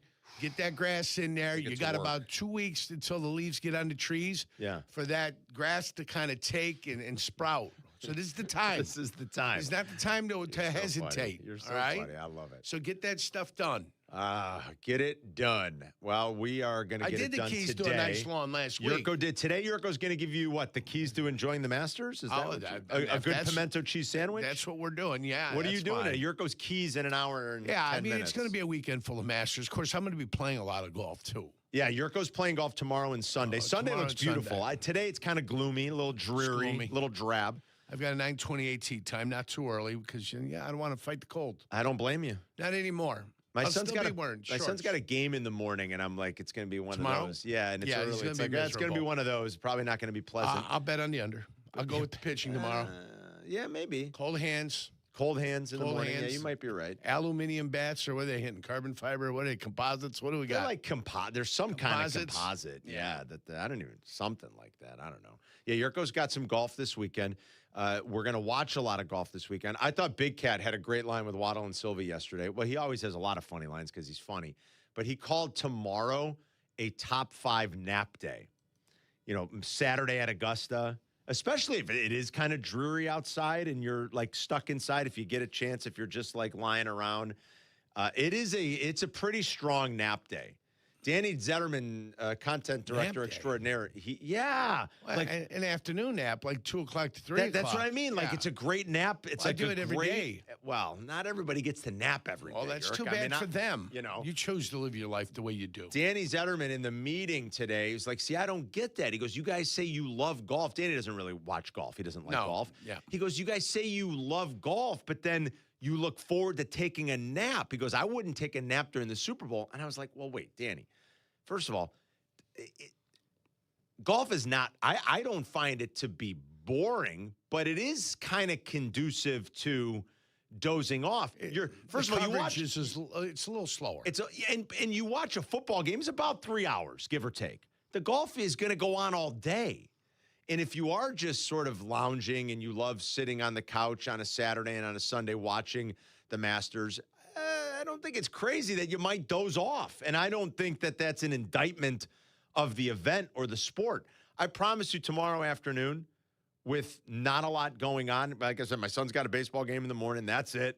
No doubleheader or anything tomorrow. We'll be done by noon. At some point, will be on the couch watching the Masters tomorrow, and I will doze off and take a nap. I guarantee it. Yeah, you don't have a choice. That's just what's going to end up happening. I don't think it's an indictment of the Masters or golf or anything like that. I would totally agree with Big Cat. Top 5 nap day. You almost look forward to it. I can't wait. Is Thanksgiving number 1 nap day? Oof.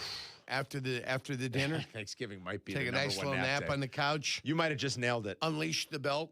You unleash the belt. You unbutton the pants. You give yourself a little room. It might be a top 5 Slide nap a hand under the boiler. Right, right in there. And just go take a nap, about an hour. Then get ready for round 2 on that turkey and that stuffing. Great call. Yeah. I don't know, like spring Sunday, like maybe you're watching an NBA playoff game on a Sunday. The weather's nice. You got the door and the windows open. The breeze is coming in. You hear the birds outside. And you might doze off for an hour. You know, it's not an indictment of the sporting event you're watching. That seems like that's a great nap day. Tomorrow will be a great nap day. Today, maybe not a great day for baseball, but our very own Jack McGrath is making his way to Wrigley. He told us yesterday he bought a bleacher ticket for like $20. He goes, "This is too good to pass up." I'm going. He said, "I'm going." He's going. And, not pleasant, but I think the weather's going to cooperate enough for the Cubs to play. Seiya's back this weekend, it looks like, right? Is that official, by the way? Have they... Seiya? Yeah, I think Seiya, that was the plan. Is Seiya officially back? I should text Jesse. I believe so. See if he's definitely back. So Jack's going to go sit in the bleachers. And you're going by yourself, right, Jack? No, I'm going with a buddy from college. You are going with a buddy. Okay. Another Tiger? Another Missouri Tiger? Mm-hmm. Couple of Tigers. Good for you. Tiger. 2 guys, 2 fellas getting along up there. Do you call your friend Tiger? Yeah. No, I do not. What's if his you're name? watching DTF, I call him Sam. What's his name? Is his name Sam? His name's Sam, so I call him Sam. If you're watching DTF St. Louis, you will know Tiger. DTF St. Louis is something. Can't wait to watch. Jack watching that show. I'd love to sit and watch that show with Jack just to see how uncomfortable he'd be. I said Twin Towers yesterday, and he about fainted over there. I kind of want to sit and watch it with Jack just to watch him squirm because he's going to be so uncomfortable because it is outrageous, plain and simple. So Jack's going to the game, but tell everybody what you're most excited about. Diehard Cup fan, he'll be wearing his Kyle Hendricks jersey. So if you see in the bleachers later today a guy wearing a Yingling hat and a Kyle Hendricks jersey, it's probably our guy Jack McGrath. So stop and say hi. Yeah. Tell everybody what you're most excited about. Well, I have a mission. I What's wouldn't your say goal? it's You're on a mission. I have a goal. I'm on What's a your mission goal? From this God? afternoon. Are you on a mission from God? He doesn't know what that's from. I know he doesn't know what it's from. It's from a movie. Yes, it is. Yes, it is. I'm gonna say everything we say is from a movie. Is it from Chicago-based? Chicago-based. Oh, it's the Blues Brothers. Yes. I've seen the Blues Brothers. There you I go. have. I was young, but I've seen the Blues I'm Brothers. on a mission from God. Orange Whip? Orange Whip? Where was Who wants an orange Where whip? was St. Helens of the Blessed Shroud Orphanage in? I don't know. How about Ray's Music Exchange? Ray's Music Exchange, baby.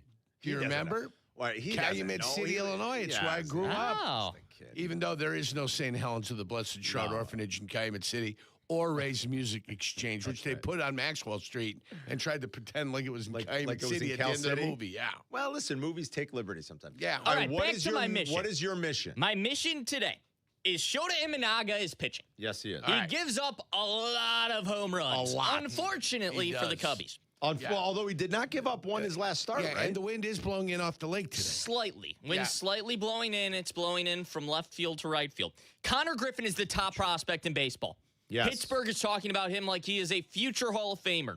He's 19 years old. Kid has a bright future. Signed a $140 million contract. He had it at 19. He's 19. I want to catch his first home run ball today. And I think there's a good chance it happens at Wrigley this weekend. He has 3 games. He has a little bit of pop in that bat. A little? I want a decent amount, a lot of pop in that bat. I want to catch his first home run ball today, and I will not throw it back even if I am booed by Cubs fans. I want to exchange it for a massive haul from the Pittsburgh Pirates and Chicago Cubs. This is where we're trying to like adjust his expectations because he's in the meeting talking about season tickets. Yeah, I want season tickets. I want a bat for the Pirates, and I want $1,000. You want Pirate season tickets? No, I want Cubs season tickets. Well, Pirates can make that happen. Why would they give you? Why would the Pittsburgh Pirates give you Cubs season tickets? I'd take a mix of Cubs and White Sox season tickets if they want to strike a deal, like 40 games on the south side, 40 games on the north side. Why would the Cubs have any interest whatsoever in accommodating you? Yeah, I don't know why they would. For accommodating this character. I think the Pirates would. Yeah. The Pirates might say. Sure, I think the Pirates Hey, would. we'll like fly you to Pittsburgh and you can sit in a box one day. Yeah. I don't even know if they would for do a that. Cubs series. What if they here's better negotiations.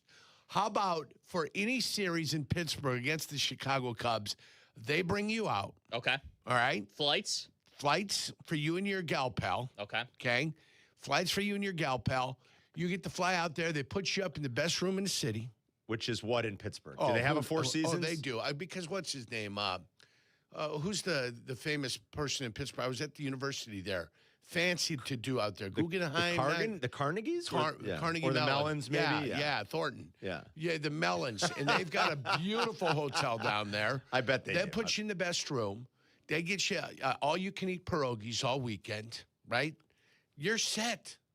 I mean, how you are valuable, honestly, do you think Connor Griffin's first home run ball is? What you want is a Connor Griffin rookie card, like a patch or a hologram or all whatever nonsense is going on. The first home run ball, I go get that authenticated. I'm going to say that's 5 figures at least. 5 figures. 5 figures.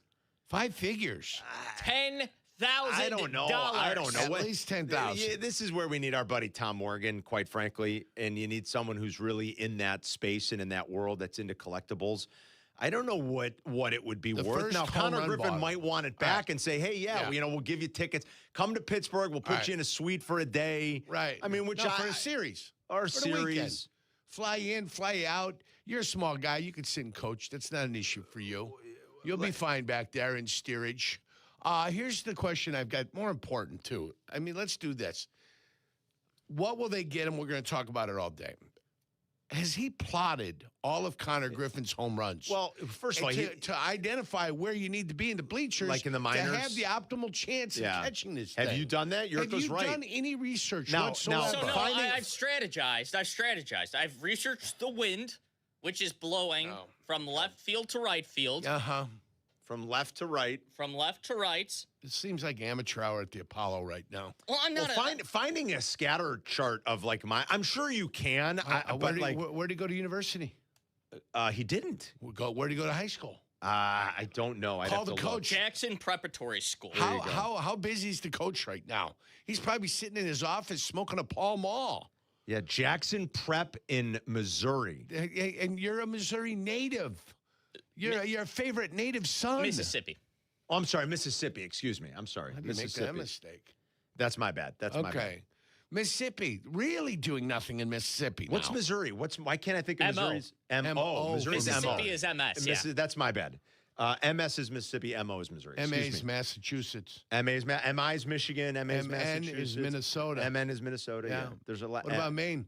Maine is MA. No, ME. ME for Maine. What's Montana? MT, I believe. MT from Montana. There's a lot of M's. Anyway, my bad. He's from Mississippi. What about N's, Carm? There's a lot of N's, North too. Carolina, North Carolina, Dakota, New Mexico, North New Dakota. Mexico. There's a lot of New them. Hampshire. New Hampshire. There's a lot. Lovely this time of year. All right, so here's What about Vermont? How many V's are there? Let's get back to it. So you don't want to what- plot it. what's You- your you don't strategy? I care should about plot it. having Maybe I What's your should plot it. I strategy? should plot it. You're right. You don't have a strategy Well, today. You're going to go willy-nilly. The game's still 4 hours away. Here's what I would do. Blind and naked in there, some random seat, and you think it's just going to happen without research. Forget like Connor Griffin's scatter chart. Here's what I do, and this will be easy to find. All right. Find out what Shota's propensity is to righties the last year and a half, where those home runs are going. Okay. Are they more pull? Yeah. Are they more, you know what I'm saying? Like, I would look like at that. that. I And like that you that. could find easily. Like, that Yeah. we could go on But StatCast and we Jack could find hasn't that even easily. thought about it. He's like some rube just going to the game from Peoria. You're not a rube, are you? Dude, this is why we're discussing it. You're helping me, Yurko. I would also like to know, You're is a any learned other baseball man. Is any other Cub fan going today, or we're just nerds? I mean, like, and Jack's a super nerd, and I say that affectionately. Yeah, sports fan. Is anybody I'd say else sports fan. strategizing like Jack, thinking, "Hey, I'm going to sit in the bleachers today. I might Why do you grab have to be- Connor Griffin's first home run." Why do you have to be so insulting to Jack? I'm not being insulting You to called him. him a nerd. I'm a nerd. I'm a baseball You nerd. So are is a he. huge nerd. Like I say that lovingly. Okay. Only nerds are sitting around like, oh, I'm gonna strategize where to catch Connor Griffin's first home run today. Have you guys have noticed to be that a nerd. the term nerd has kind of taken a new connotation on in the new era? But nerd is like an endearing term nowadays. Yeah, I don't think meant so. it with love. Back in the old days, like The propaganda on that is there, and I understand what direction you're going and where it's coming from and where the impetus and the push is coming from. But no, it's not. Don't let them fool you. Sheldon is still a Sheldon. He's still a nerd, okay? do you know over the Don't weekend? let him fool you, Jack. I was talking to some. You still want to be a stud trying to out remember there. who I was Slinging beef, all right, my friend? Sling some beef, baby. I'm trying to remember who I was talking to. That they were younger people. They had never heard of Revenge of the Nerds. And I was like, what? Was it you, Jack? Well, I've heard of it. I've never seen it. Yeah, but they have never even heard of it. Well, we said, well, you know why it came up? Because I can't think of where it was. Was it Lamar's throwing style of the javelin? We mentioned Ogre, and they were like, what's that? And we're like, Ogre from Revenge of the Nerds? They had no clue. Yeah. We're like, you don't remember Ogre? Classic bully. Nerds. Classic bully. Ogre. Classic bully. Yeah, classic bully. Classic bully. So is anybody else strategizing like Jack? Honestly, I'd like to know. I really would if you're going to the if you're game going today. to the game. Now, you're not seeing Skeens this weekend, No, but you're you not. get to see Connor Griffin. I do have a strategy. Okay. It's not very well. It's not as thought out as Yurko's saying, but I do have a strategy. Well, I'm trying to help. I just want you to catch the ball, or at least have a chance to catch the ball. The odds of Connor Griffin hitting a home run in Chicago, you're already looking at probably about 15%. Well, and he's only at one of the games. It has to happen today. Right. He's not going Which the rest of the weekend. takes you down to 5%. So it's a 1 in 20 chance that he hits a home run. And then the infinitesimal chance that you're in the right spot, not only that you execute it, you bring in a glove? No, I didn't bring my glove. There's I no should've brought glove. a glove. 11. I mean, I can What are catch you bare What hand. are you talking about?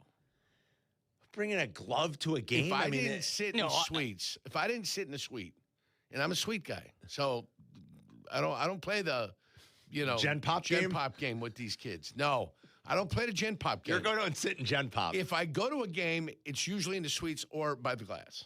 That's how I like to do it. It's in the suites. He was on the glass last week at a Hawks or game. by the glass. All right.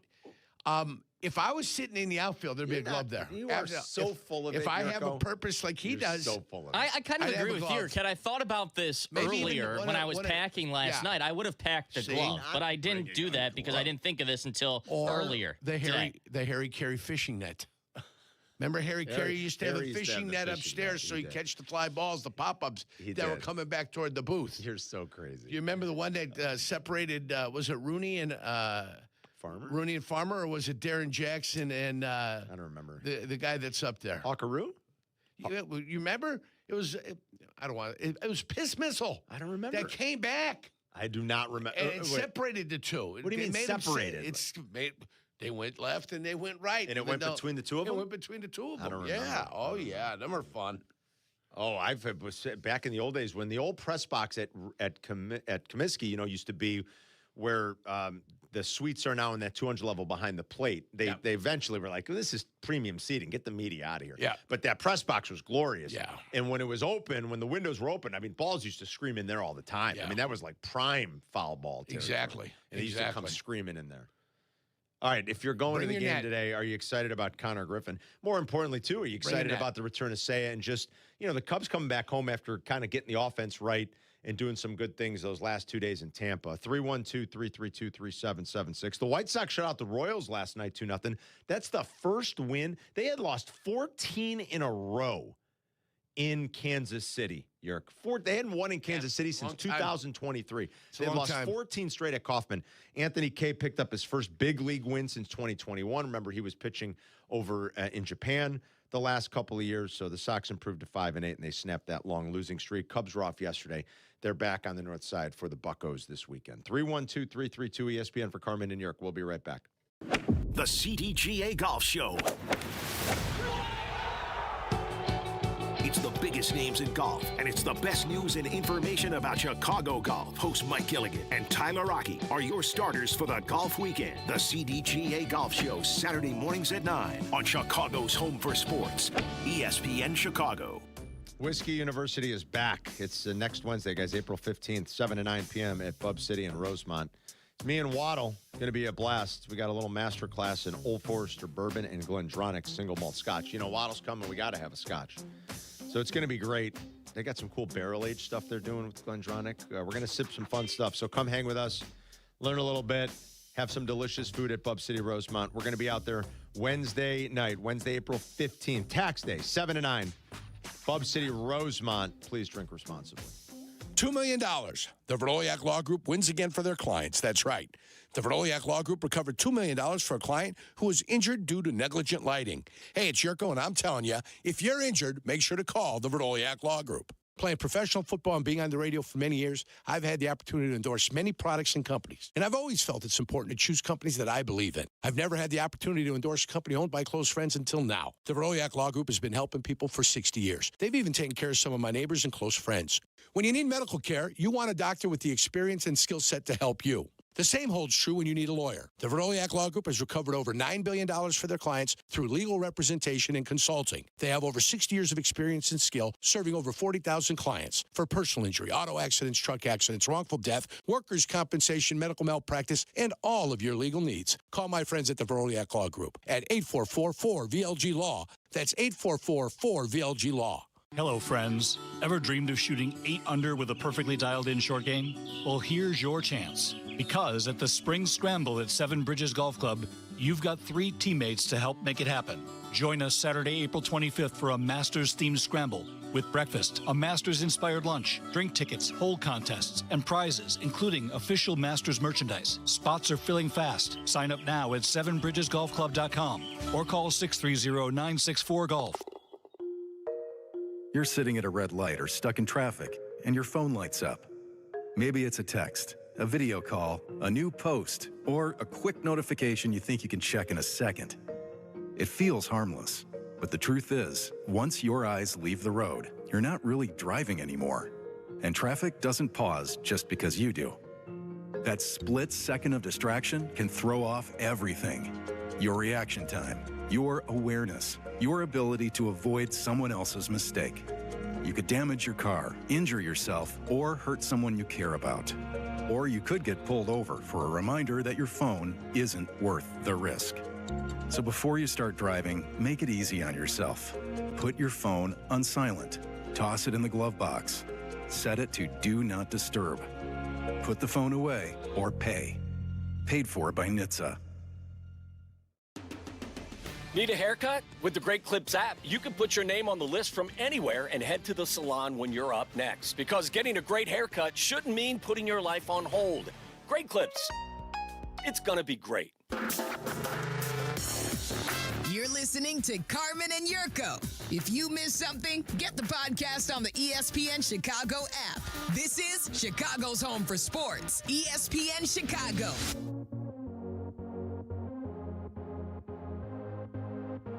Hope everyone's having a nice morning. It's Carmen and Yerk until noon, and then Waddle and Silvy will get you home after Rich Eisen starting at 2.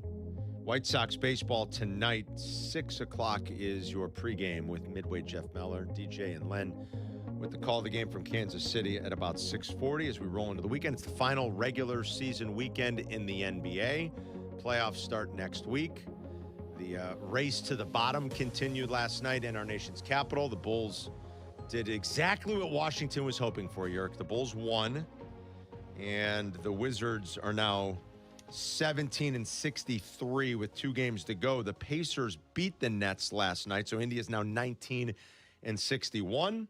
So Washington losers of 24 of their last 25 games. And Commissioner Silver would like to find a way to curb all the tanking. Well, the ideas keep flowing. And I want to talk about it with Yerk in a little bit here, too, and tap into his vast knowledge of what happens in Europe with European soccer. The Wizards have a 14% chance of winning the lottery. I mean, all this for a 14% chance, Yerk. 14%, that's it. That's all. That's it. But you are guaranteed to pick in the top 5 if you finish with the worst record. The 3 worst teams all have a 14% chance, though, of winning the lottery. That would be, as of right now, the Wizards, Pacers, and Nets. It's going to finish that way in some order. Wizards, Pacers, Nets. Right, but they all have a 14%. Right? Well, if you finish with the worst record, it can't be. The Pacers are in a, I don't want to say like precarious position, but like if the ping pong balls bounce the wrong way for a team like the Pacers, they're going to be like, oh boy, because they won last night. They have a 27.8% chance right now of picking 5th. And because they don't have the worst record, they could still pick 6th. They have a 20.1% chance. So what is that? That's nearly 50. You're closing in on 50% of picking 5th or 6th. If that happens to Indy, the pick goes bye-bye because they traded that pick to the Clippers for Zubats.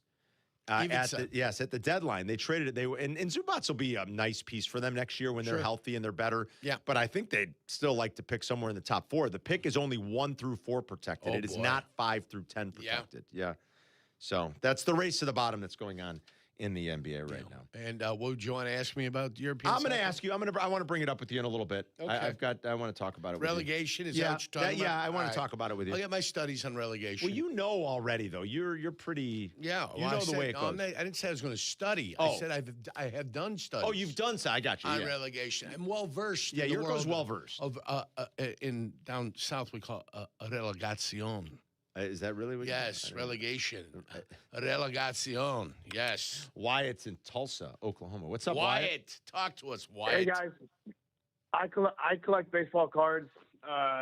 Connor Griffin has already kind of reached that 30, 40, 50K area with some of his cards. Wait. So what?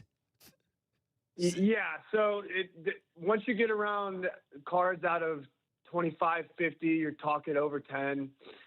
Most of them are his average probably sits around $5,000, $4,000.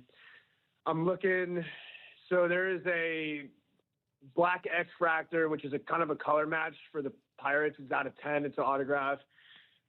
That sold raw for $15K. I don't know. This is crazy. If it gets graded PSA 10, you're 60, 70 maybe. So he's well above 10K already. This is so crazy, dude.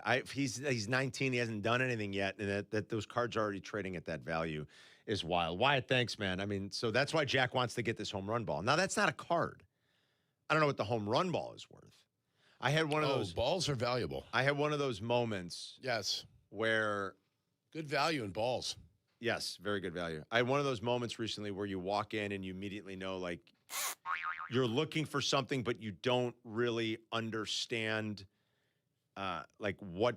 You don't really understand the value necessarily of things, right? Now, I know enough to know that if you get the right cards, they're valuable. I know enough to know that the cards that we collected when we were kids are worth squat. They're worth bupkis. Yeah, the Jordan rookie obviously is worth some money. Jordans hold their value. That's the true. 1952 mantle. But most of the ones we collected as kids because they overproduced them and there's nothing special about them. They're not worth anything. Anything in the late 80s and the 90s, they're not worth anything. They made 500 million thousand of them. And if you get these holograms or these patch or these autographs, I understand that they're valuable, right? Yeah. Like, I get it, Sure. but I didn't quite know until I walked into a card store a month ago before my son's birthday. And I was like, listen, and I put it right out there. I'm like, listen, I only want to spend around like $100, so right? That's why you got laughed at. And then you made the request. And I go, they about chuckled at you. I go, listen, guys, I'm like, yeah, I was like, I want to find, I only want to spend about $100. I'm like, do you guys got any skeins? And they were like, they laughed in my face. Literally laughed in my face. And they're like, are you crazy? I was like laughed out of the store. And the guy goes, listen, he goes, take this. He got me a box of Topps, like 2024, his rookie year. Skeens' rookie year was 2024. And Hunt. And he goes, take this. There's 7 packs in here. And start ripping packs. Yes. Yeah. And he goes, you and your son, your son will get a kick out of it. Like, it was like $60. Yeah. For 7 packs cards. He goes, take this, start going through. He goes, it's Skeens' rookie year. You could luck into one. And I ended up buying like a Bobby Witt card for about $50. He goes, and he was showing me something. He was cool. He was. They laughed at me, but then they were totally cool. It was this little place in, I think it's the one that Tom Brady's got a piece of. I'm blanking on the name. Forgive me. It's in downtown Hinsdale. I can't remember the name of it. But I think Tom Brady's got a piece of it. Downtown Hinsdale. The guy was cool. He goes, listen, and he showed me some other stuff. He's like, and he showed me this. He goes, this is already graded. It's already a PSA 10. It's like a Bobby Witt something. But it was like, that was like $60 too. It was nothing major, whatever. But they laughed. He goes, like $100. Paul Skeens. What a world. Yeah. What a world. My 89 Ken Griffey Jr. upper deck card is worth $7. 37 cents. The Billy Ripken FU card on the bat, 10 cents. Unbelievable, dude. I go, it's only worth what you could sell it for. It's got a value, but what it's worth is what you can move it for. That's it. But this why it's telling us that Connor Griffin cards are trading in the thousands, 15,000. He's played 6 big league games. I don't get it. And I guess sell it now. What if he's a bust? I mean, then what? Well, what do you do if you spent? The cards will bust. Eventually, the cards bust too. I don't. That's how it works. Some would say, let me tell you something too, guys. If Skeens turns out and blows his arm out tomorrow, good luck on your Skeens cards. Whoever paid top dollar for them. I don't know, man. Will they always hold their value? It's wild. No. It's wild. Carmen and Jurko, we'll be right back. Carmen and Jurko live now on ESPN Chicago. If you missed something, get the podcast on the ESPN Chicago app. Presented by Advantage Dealer Group. For over 50 years, M&M Home Remodeling has helped Chicagoland homeowners protect and improve their homes with expert craftsmanship, honest service, and industry-leading warranties, earning the Better Business Bureau Torch Award for business ethics twice. From durable roofing to beautiful siding and energy-efficient windows, M&M delivers quality you can trust with clear communication, dependable results, and peace of mind every step of the way. When it comes to your home, trust the company Chicagoland has relied on for over 50 years.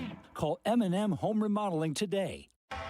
Let me ask you something. Why does buying a car have to feel like Game 7 pressure? It doesn't. That's why you go to Advantage Toyota in River Oaks.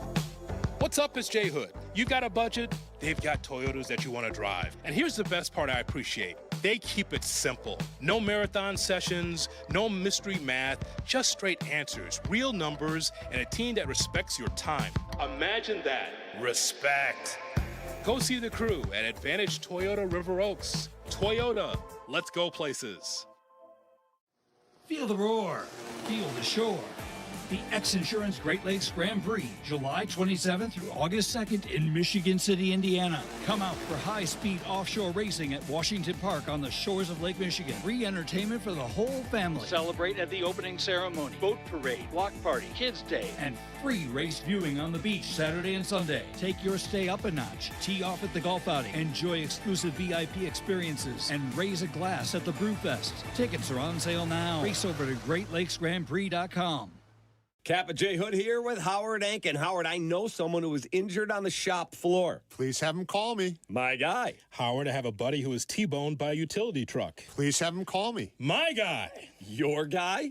Correct. Not this again. Howard Ankin is my guy. Hold on. Cap, your friend, Hoodie, your buddy.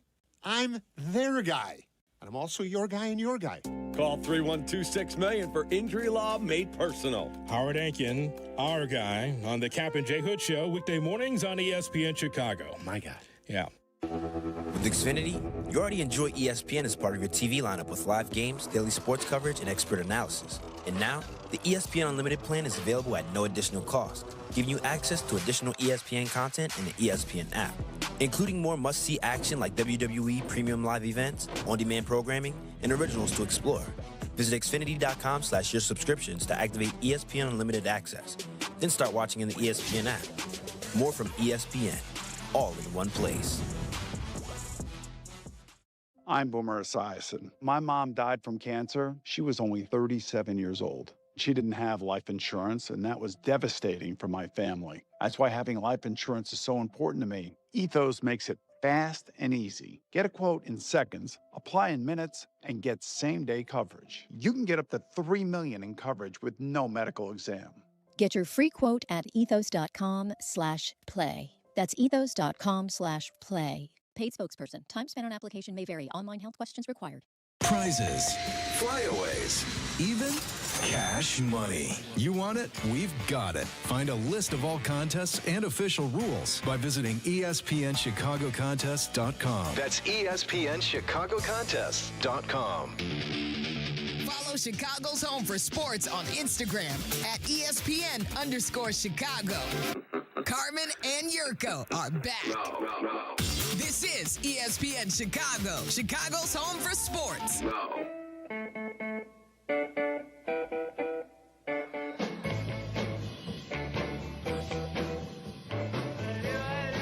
NBA playoffs start next week.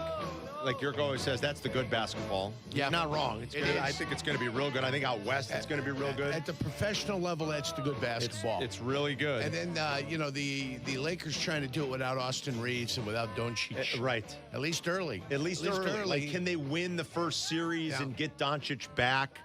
That's going to be. That's going to be. Try to figure that out. Oh, Bulls fans should be cheering for Portland here when the play-in starts next week. They're going to be playing. It looks like. Is it locked in? Are they playing Golden State? That might be locked at 9-10 right now.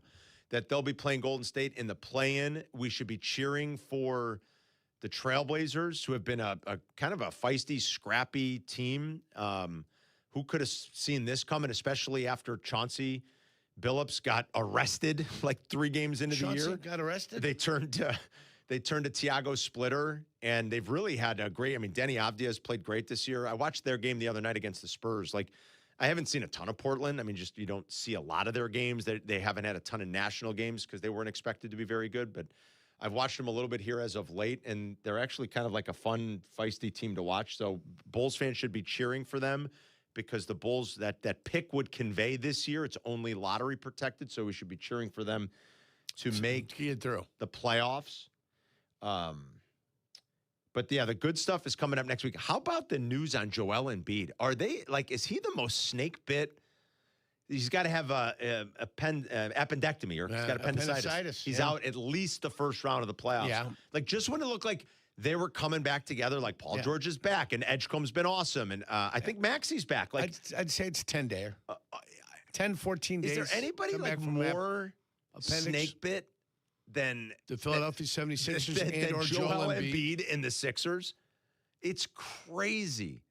Every year, the same thing happens. You get to the spring, and Joel Embiid can't play. And when he's played in this league, he's been fabulous. Like a legitimately fabulous player who's as good as anybody when he's right. And it's just that, like, this happens every year. There's always something. A knee, a foot. Remember a couple years ago, he got the eye, right? Didn't he get poked in the eye? Poked in the eye. It's like every April, Lock it in. I feel like Anthony Davis has a little of that now. He's stayed a little bit more healthy in some key. A little snake bit. Snake bit. How many years have we been like, oh, it's April, it's May, and Anthony Davis is hurt?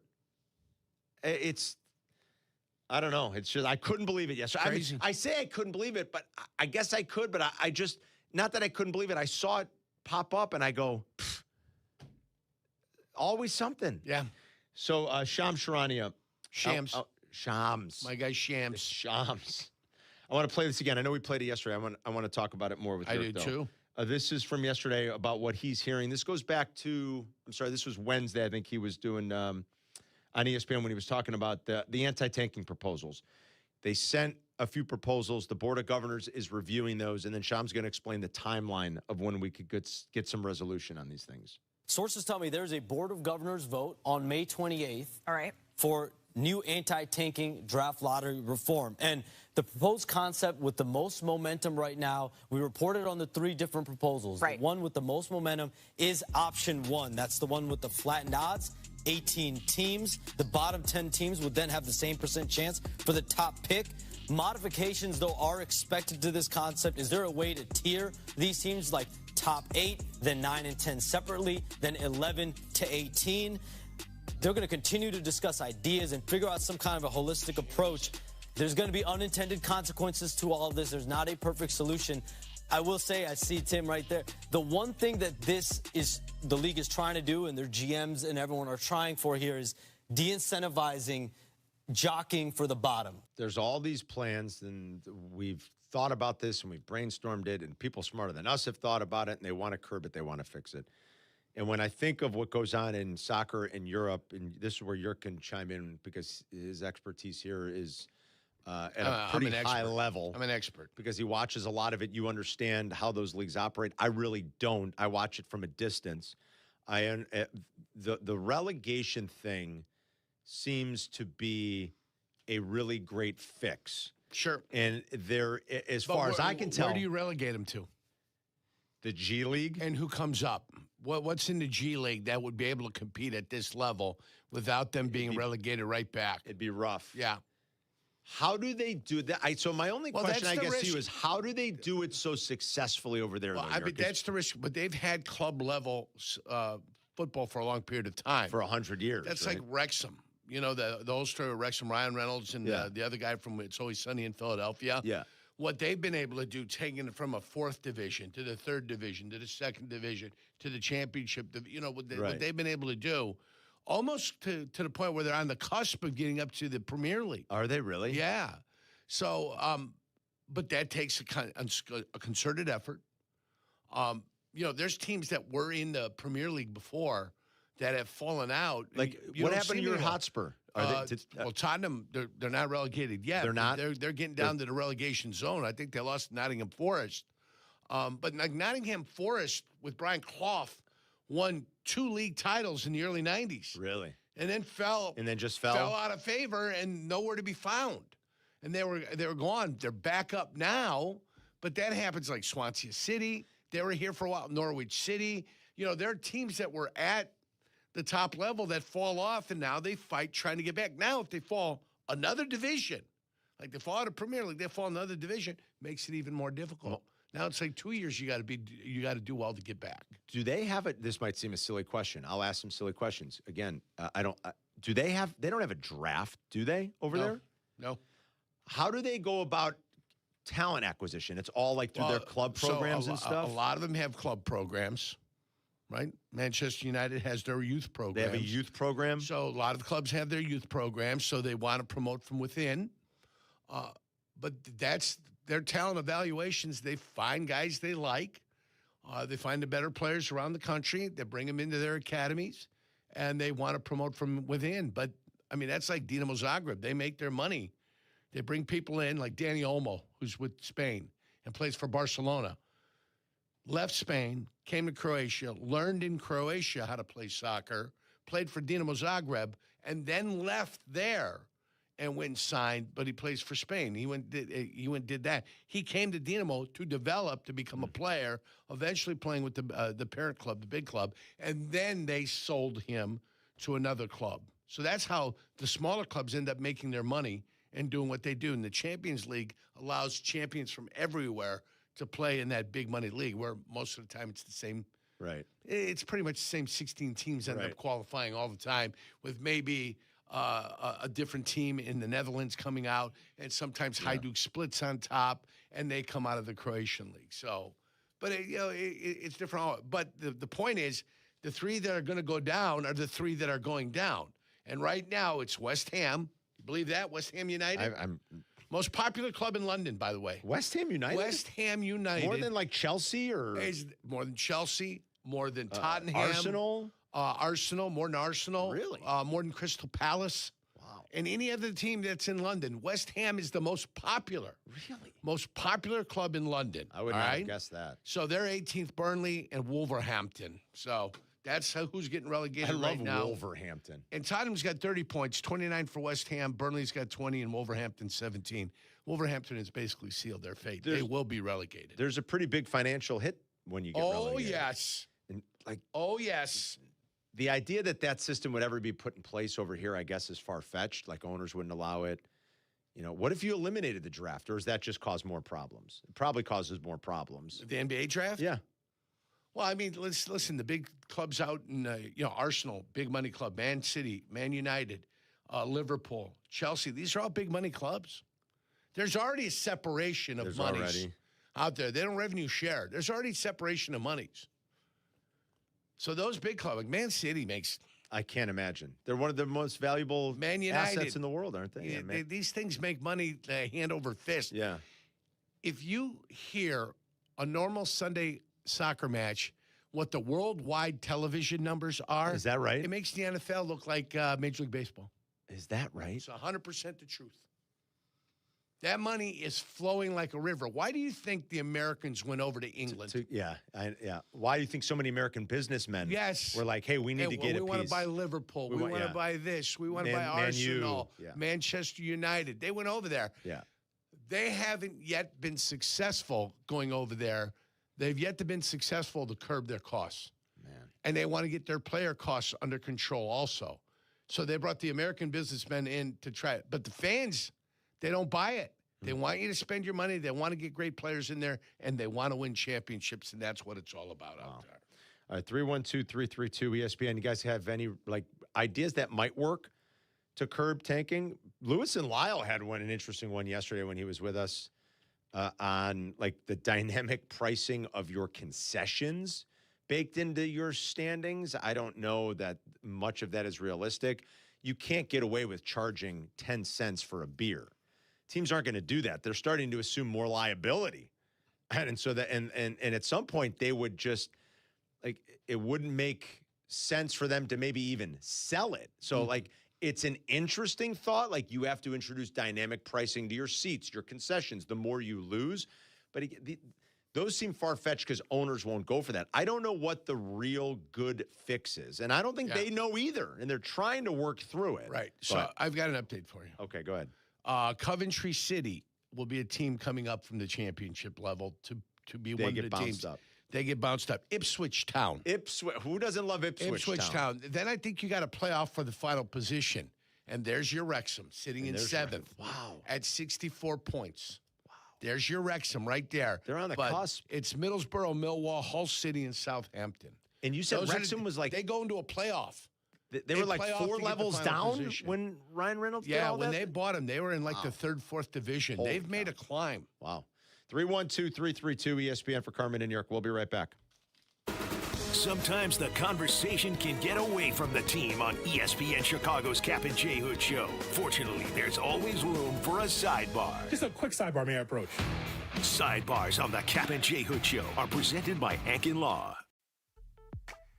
Hey, let's settle this, Carm. Hey there, buddy. When buying a car, what are people looking for? They're looking for confidence, York. They want to know that they're in good hands. That's why we go to Advantage Dealer Group. Chevy, Toyota, Acura, Cadillac, Buick, GMC. Take your pick. And no matter the badge, the experience is always the same. It's professional, honest, and respectful. Hold on, kid. My Advantage Chevy crew might bring a little extra juice to the party. You don't know what they're doing over at Cadillac, Buick, GMC, and Hodgkins. Oh, fantastic. They call it quiet confidence. Quiet is not my style, kid. Look, we can argue brands all day. No, I mean, you can't argue service, though. Find your advantage at Advantage Dealer Group. Apt, your #1 destination for the home for 90 years, has everything you need to furnish your home. Explore their newly expanded furniture department with stylish, comfortable pieces for every space in your home. With beds, sectionals, dining tables, and more, their showroom offers high-quality furniture from a wide range of brands. You can also get assistance from Apt's design experts. Whether you're furnishing a single room or your whole home, for free and home delivery, professional installation, and complete satisfaction, shop where I shop at Apt. Pleasing people since 1936. Has the excitement of betting turned into worry? Feeling overwhelmed every time you roll the dice? Problem gambling doesn't just affect your wallet. It can impact your health, relationships, and peace of mind. But there's hope. Gateway Foundation is here to help you take back control of your life with personalized treatment options. You don't have to face this alone. Call Gateway Foundation today at 844-444-5780. That's 844-444-5780. Big refund, big project, big savings at Menards. Turn your tax refund into a new deck. Shop the largest in-stock selection of AC2 pressure-treated lumber and thick decking. All easy to load in our drive-through lumber yard. Plus, get free estimates fast using our easy-to-use deck design program. Save big on AC2 pressure-treated lumber and thick decking at Menards. Also, check out our weekly flyer on Menards.com for all the great deals happening now. Save big money at Menards. You're sitting at a red light or stuck in traffic, and your phone lights up. Maybe it's a text, a video call, a new post, or a quick notification you think you can check in a second. It feels harmless, but the truth is, once your eyes leave the road, you're not really driving anymore. And traffic doesn't pause just because you do. That split second of distraction can throw off everything. Your reaction time, your awareness, your ability to avoid someone else's mistake. You could damage your car, injure yourself, or hurt someone you care about. Or you could get pulled over for a reminder that your phone isn't worth the risk. So before you start driving, make it easy on yourself. Put your phone on silent. Toss it in the glove box. Set it to Do Not Disturb. Put the phone away or pay. Paid for by NHTSA. Golf at night? You heard that right. Golf Center Des Plaines is home to the only lighted golf course in Illinois. Enjoy a stunning 9-hole par 3 under the lights, plus state-of-the-art practice facilities to sharpen your swing after a long day. Golf Center Des Plaines.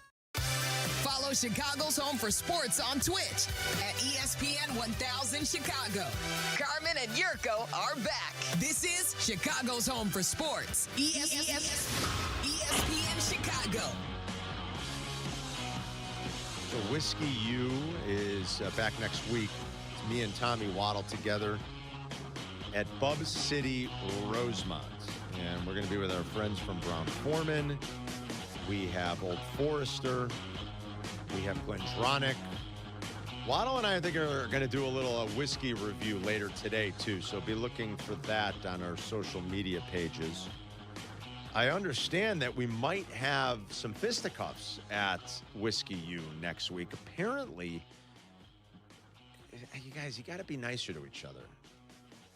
You know, what happens in the Twitch chat, I got the YouTube chat, the fighting that it goes on. Apparently, there was some threats made yesterday in the Twitch chat amongst a couple of our listeners.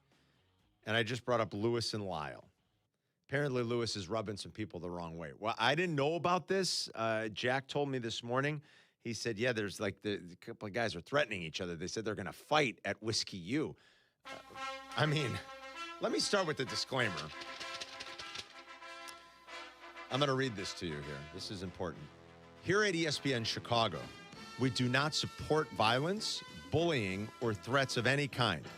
Whiskey U is about having fun, being respectful, and keeping things safe for everybody.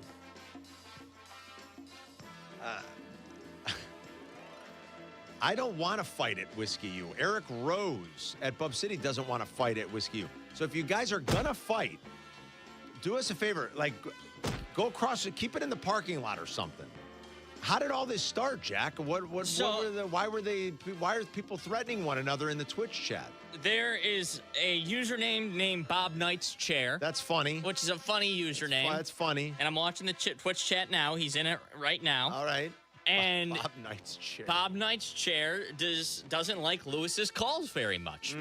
And it's to the point where he called Lewis a really mean name in the Twitch chat. And he said, I can't wait to say this to his face at Whiskey U next Wednesday. Really? And Lewis said, you're a coward. You won't say it to my face. And Bob Knight's chair said, yes, I will. And it has escalated to the point where we must read a disclaimer. You guys, what are we in high school? Are we in junior high? Is this like a bike rack 330? Come on, guys. Let's not be threatening one another, all right? Listen, I don't like Lewis's calls very much. I don't threaten Lewis. I'm just kidding, Lewis. I'm busting your balls. I like Lewis. You know, he's nice to talk to. And he makes good wine, too, actually. His family makes good wine. He brought me some of his family's wine at Christmas time.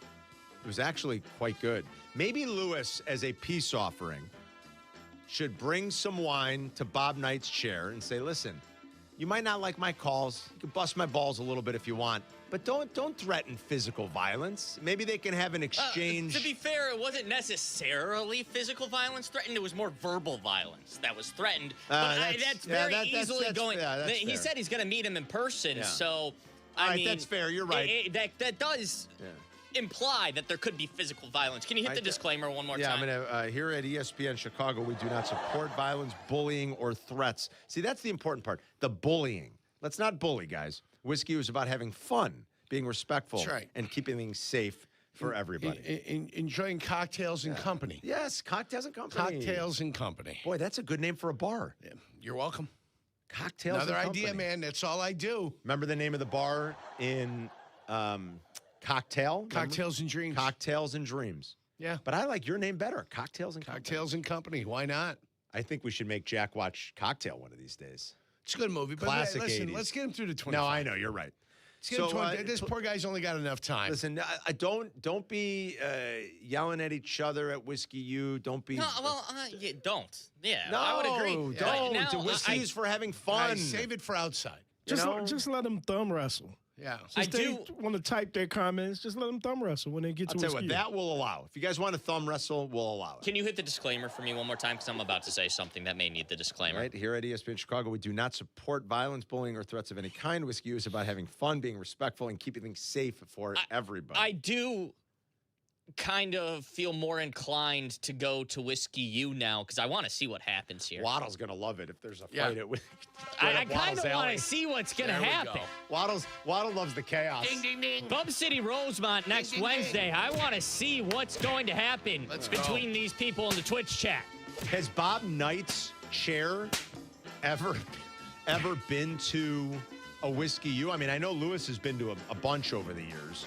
I don't know if Bob Knight's chair's ever been. Well, have you noticed anybody who looks like a chair? No, or looks like Bob Knight. So ask Bob Knight, go back in the chat and ask Bob Knight's chair if he's ever been, or if he's going to be coming for the first time. I've seen a lot of chairs, but not Bob Knight's specific chair that went across the court. No, I haven't seen that. But boy, oh boy, like what if he bring it? They're constantly at one another. They're constantly at one another's throats in the chat. It's unbelievable. One of the meaner comments yesterday was that Lewis said there's so much hate directed towards people in this chat, and Bob Knight's chair, who has not been nice, said no, just to you. See what I mean? Like that's too. Man, that was mean. Can you hit the disclaimer one more time? No, I'm not hitting it one more time. I read it 3 times. That's enough. You only need to do it once. I think you only need to do it once. What do you think? This broadcast of the Chicago Cubs game is owned by the Chicago Cubs. You think they do it every inning? They do it once. One time. To let you know they have the rights. You can't rebroadcast. That's right. Or what is it? Disseminate without the excess blah, blah, blah, the Chicago Cubs baseball team. We don't need to hear it all the time, just one time. You are not a violent man, Jack. No. You're a very peaceful individual. Very nice. Ooh. I'm looking up at Scott Van Pelt and... Van Schmelt? How's he doing? Van Schmelt. He's doing good. It looks so pretty at Augusta, doesn't it? Who's he with? Oh, I love her dress. I love that green dress. Very saucy. Yeah, that's a great dress. Yeah, it's got flowers on the side. It's got flowers, and it's got the Masters green and flowers. Beautiful. Yurko will give us a leaderboard update coming up. Are those clematis? I don't know. The flowers that are on there? No you think clue. they're azaleas? No clue. Yeah. Don't ask me. Okay. I'm not into horticulture, if that's what that... You're not into what? Horticulture. Okay. If You're that's not a what plant that guy. You're particular not branch would be, would that be horticulture? Yeah, Probably, right? right? It would be a horticulture. And think it's so. flower, and it's a number of different flowers. It's a family of flower that produces many different varietals. Yeah. Yurko's going to give us an update on the leaderboard when we come back. am. I also want to talk about a Patrick Finley article in the Sun-Times comparing Caleb Williams to a certain NFL quarterback, and if the comp is good and if we would be happy with it. 312-332-3776 for Carmen and Yurko. Back in 2 minutes. You're listening to Carmen and Yurko on Chicago's home for sports, ESPN Chicago. When you're injured due to the negligence of another, the goal is to get top dollar in the shortest amount of time. It sounds simple, but few law firms can pull this off. And that's because a law firm has to be known for taking cases to trial and winning over a long period of time. Unless the insurance company believes that the law firm will risk their own money to take the case to trial, they have no reason to offer what's fair. Recently, the Verdoliak Law Group took 6 jury trials to verdict in 10 days. And how did we do? Well, on the last 3, we recovered 7 times the settlement offer, 20 times the settlement offer, and a verdict of $4.1 million. And here's the best part. The Verdoliak Law Group's history of fighting and winning at trial means more of our cases settle early and for every penny you deserve. In fact, over 60% of our personal injury cases have settled without ever filing a lawsuit. If you need a law firm that consistently fights at trial to ensure you get top dollar pre-suit offers, call the Verdoliak Law Group, 844-4VLG-LAW. Hello, friends. Ever dreamed of shooting 8 under with a perfectly dialed-in short game? Well, here's your chance. Because at the Spring Scramble at Seven Bridges Golf Club, you've got 3 teammates to help make it happen. Join us Saturday, April 25th for a Masters-themed scramble with breakfast, a Masters-inspired lunch, drink tickets, hole contests, and prizes, including official Masters merchandise. Spots are filling fast. Sign up now at sevenbridgesgolfclub.com or call 630-964-GOLF. Hey, it's Kap, and whether it's your home or your business, comfort isn't optional. When your heating or cooling system isn't working the way it should, you need a team you can trust, and that's why I recommend Automatic.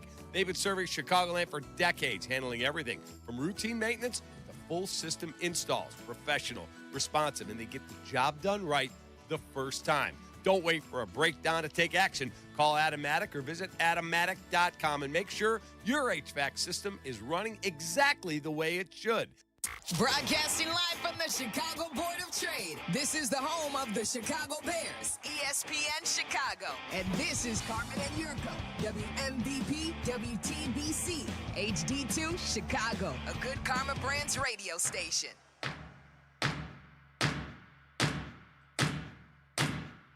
Happy Friday, everybody. It's Carmen and Yurko until noon. Then it's Rich Eisen. Waddle and Silvy at 2. White Sox baseball tonight. Try to make it 2 in a row in KC.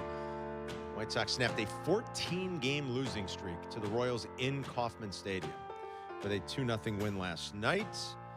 Hope everyone's doing well on this sort of gloomy morning. Cubs are in action later today. Jack McGrath, our very own, will be sitting in the bleachers trying to get Connor Griffin's first home run ball. Pirates have an exciting young team. Cubs won't have to deal with Skeens this weekend. They will face Bubba Chandler. I think that's on Sunday.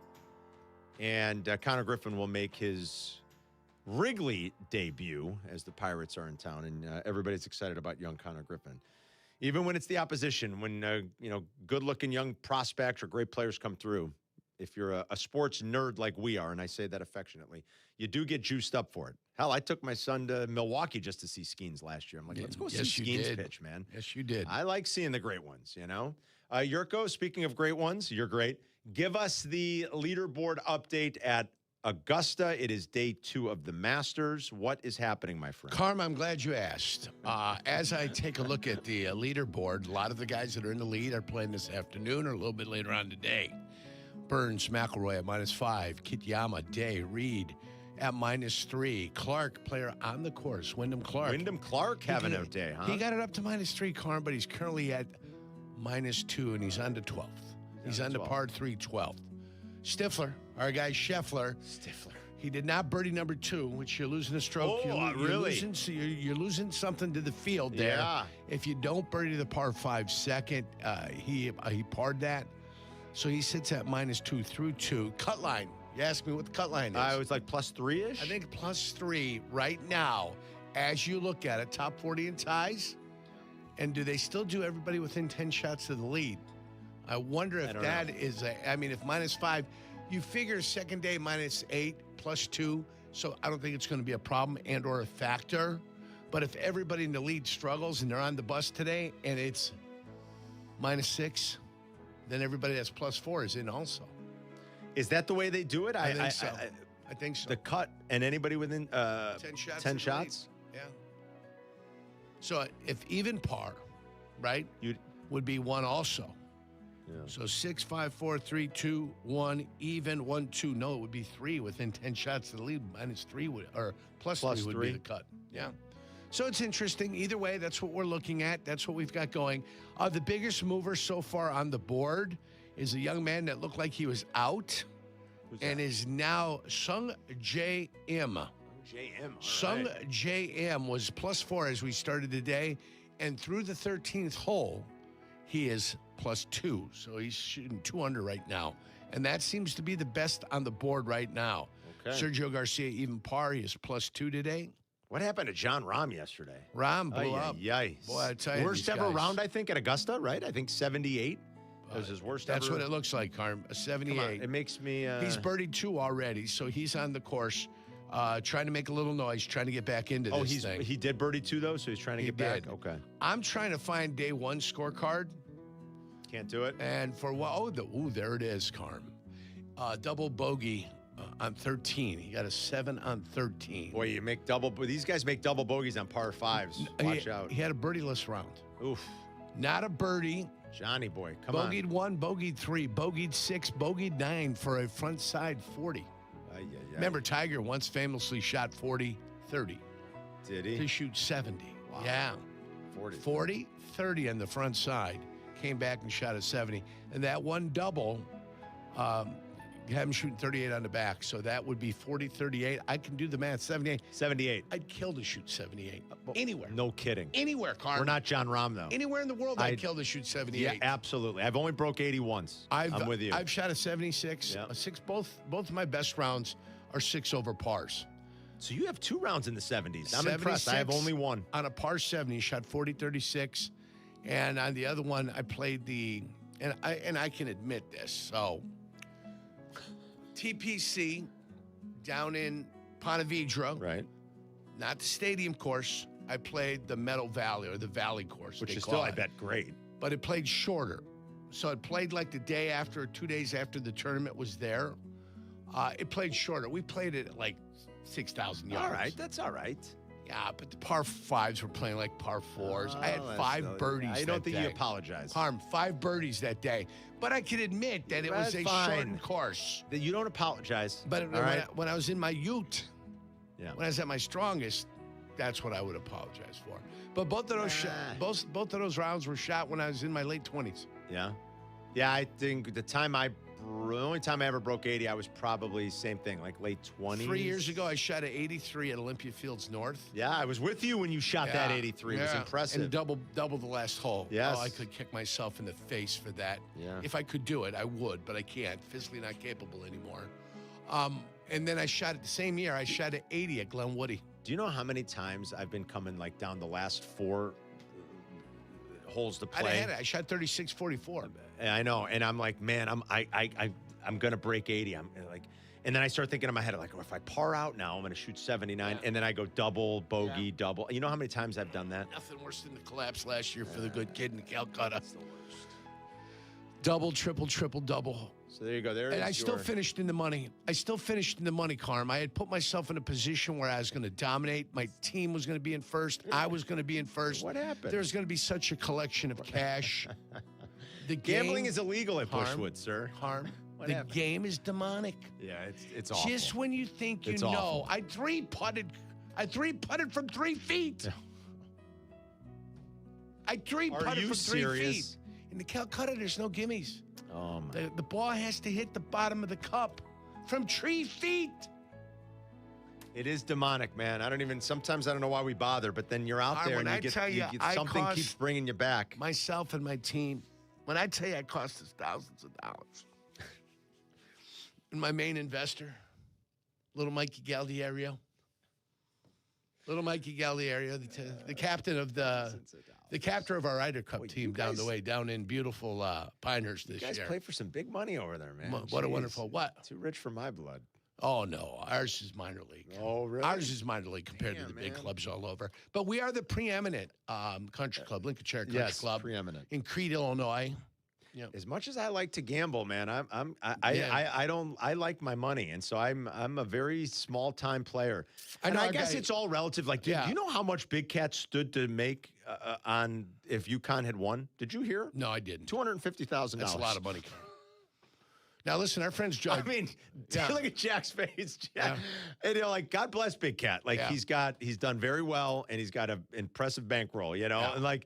And so I guess it's all relative. Sometimes I hear what he stakes, and I'm like, Danny, holy cow. What's the most you've ever staked on a bet? On like For me, it's $40. Oh, it's more than that. I've been up into the thousands. I've never bet anything as much as $1,000 on anything. No sporting event, no ticket. Total wagered probably $5,700. Wow. I don't make a habit of that, but like my biggest preseason NFL bets. First of all, I never bet that on a game. Like if I've had preseason bets that I like, whatever it may be, totals usually $500. Biggest loss, $2,740. Wow. Biggest loss. Man, it happens. What are you gonna do? Wow. All right. You can't cry over spilled milk. No, I know. And I always say, don't gamble more than you can afford to lose. That's the most important thing. Right? My grandfather used to tell me that all the time. And let me tell you, when you lose that once, you're not looking to lose that again. Yeah. You feel it. You said, don't ever put yourself in a position where somebody's going to come after you. Yeah. He goes, just be careful. I said Lincolnshire Country Club is a preeminent club on the south side. Of course, our good partners, George Goyich and the Flossmoor Country Club. Oh, beautiful. They share some of the same terra firma as Olympia Fields does. I love that course. It's a palatial track. I love it. Palatial, okay? But I love that place. The nuance of Lincolnshire Country Club. Oh, there's nuance. And, we don't have the length that other courses have. Yeah. You know what protects us? The greens. The greens. Yeah. Miniature. You got a nice little track. We played 2 summers ago. Miniature. I would like you to take us back out. I'm going to invite myself and the group you guys can come to play golf with that. Yurko this summer again. Carmen had done a bourbon event down there with us. I did. It was awesome. Carmen and I set up. It was awesome. And we went down there, and we had a night. Oh, what a night. We had a night. We had a night. It was a good time. It was great. So we had some fun down there. It was a good time. But, yeah, you guys are more than welcome. Jack, you play golf or no? Yeah, a decent amount. Jay Moore, a little golf for you? Beautiful. We're going to play this summer. Yeah. Yurko's going to host us. It'll be a good time. We'll go out there afternoon. We'll be on scholarship. 1:30, middle of the summer, like June. Yes. It stays lit until 8:30. Exactly. Yeah, we'll have a little food. We'll have some drink. And we got Club 390 right down the street. What do you guys think? I would love to take Jack to Hi, Club Jack? 390. Club 390? He doesn't know what Club 390 I don't know what that is. Tuck a buck.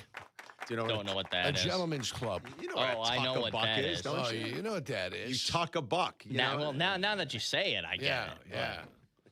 You up for that? I love this kid. I swear to God, I love this kid so much. Do you think that's cheating on the little lady if you go into the Tuck a buck and have a couple of beers? It's not cheating. What? Go ahead. It's fine. What's your thought on it? I won't. It's probably not something I would do. No, It's not something you would do. I'm not pressuring you.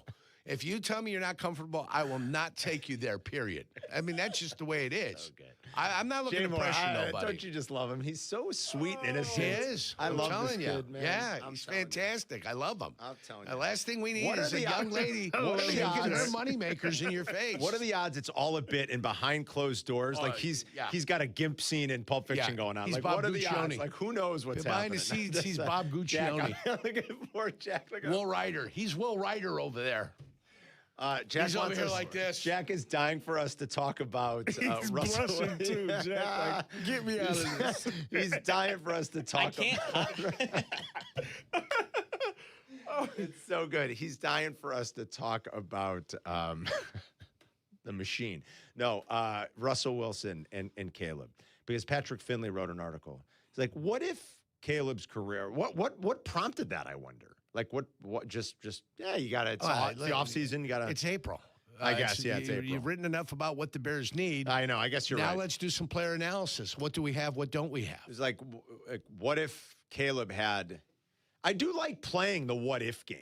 Like, what if he was Russell Wilson? What if he was Tony Romo? You know, I do like playing that game. Sure. And I like to see, you know, what's acceptable for people. And I have to remind everybody as we, like, work through these exercises, like, let's remember the history of the position in this town. And let's not get too greedy. Maybe that doesn't matter. Maybe you feel like, why would I care about the history of the position? It sucked forever. That doesn't mean that just okay is what we're looking for. So I tend to operate that way, but I totally get it if you say, why would I care about the history of the position? I want Tom Brady. I want Peyton Manning. I want Aaron Rodgers. I want like that's the baseline, that Caleb's got to be that. Like, we deserve it. It's bound to happen someday. Like, is it Caleb? I would take Russell Wilson's career, I'll tell you that. As awful as he is now, and I mean, he's awful, and he's been awful for 4 years. I would take Russell Wilson's career right to the bank, right? I mean, 100%. Yeah, especially early. That's what I'm saying. Yeah, like, especially early. Yeah. And I wouldn't even care what happens late. If you tell me Caleb's next 8 years are like Russell Wilson's best years in Seattle, where he had a quarterback rating over 100, Russell Wilson has like 4 seasons of 30 or more touchdown passes, I think. I would take that in a heartbeat. Yeah, his high was 40. He's got a 40 touchdown season. 34, 35, 31, 40. That was the best of the best. It all came with in a 6-year window. And it was when he was 27, Carm, as I look at it, 27 until 32. That was that window of success that he had. I would take it. Would you guys? I can't imagine anybody that says no. I mean, this comparison just shows you how great Russell Wilson was. In his prime? In his prime. He was good. I would definitely take it. Would you take Tony Romo's career? Absolutely not. I wouldn't take it. No Super Bowl for Romo, right? No. That's the deciding factor. Oh, so okay. So should we take the Super Bowls out of it? Yes, you have to, because I think you have to, you guys. We're talking about the way because that'd be like saying, I wouldn't take Dan Marino. That's ludicrous. Of course, actually was said this morning with Kap and J Hood. Who said they wouldn't take Dan Marino? I think it was Tyler. Wouldn't take Dan Marino's career? It was compared to this other player that won a Super Bowl. I forgot it's player a grotesque lack of knowledge. That's crazy. Because the fans won a Super Bowl. Yeah, but the ring doesn't matter. It's a grotesque lack of knowledge. Dan Marino was so far and above the best quarterback in the 80s because you don't build a team around him. They went to the playoffs. They competed. He can't go out and play defense also, fellas. It's not how it works. You remember Brady and how exceptional he is. Remember how many points they scored in a lot of those Super Bowls to win. I know. They weren't blowing anybody out of the water, and they weren't great touchdown passes at ends of games to win those early Super Bowls for the New England Patriots. Those came off the foot of Adam Vinatieri.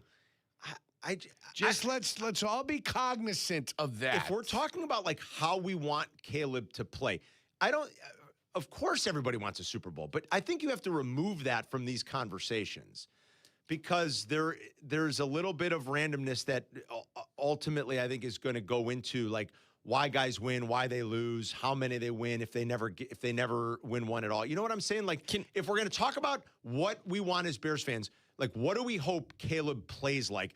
Forget about postseason success. And I only say that again because we want to talk about exceptional quarterback play, how it should look, and what you want to see from Caleb. Like if we're just doing that exercise. Yes, of course, everybody. Back. He said it was Brad Johnson. Oh, Brad Johnson. Oh, that's different than Dan Marino. That's quite different. He said they would take Brad Johnson's career over Dan Marino. See what I'm saying? That's crazy. That's a grotesque lack of knowledge. Guys. Shay. No. Shay, fans want the did ring. Shay say it? Did Shay say that? I want the ring. Or did Tyler say that? Everybody was in agreement. That's pure idiocy. That's crazy. And how that's allowed to go out over our airwaves. But that's their opinion. And sports knowledge or That's something their like opinion. that. Yeah, most fans want a ring. It's bad They opinions. want a Super Bowl. You would want Brad Johnson's career over Dan Marino's? You run the ring? That's crazy. Would I want Cortez Kennedy's career or Mike Lodish's career? Cortez Kennedy. Right. Well, Mike Lodish won 2 rings. That's crazy, you See, guys. that's the fallacy of thought right there. And that's the problem you have. That's crazy. You got to think about it. You can't just spurt it out and think that you've got some sort of any knowledge. I feel sad, actually.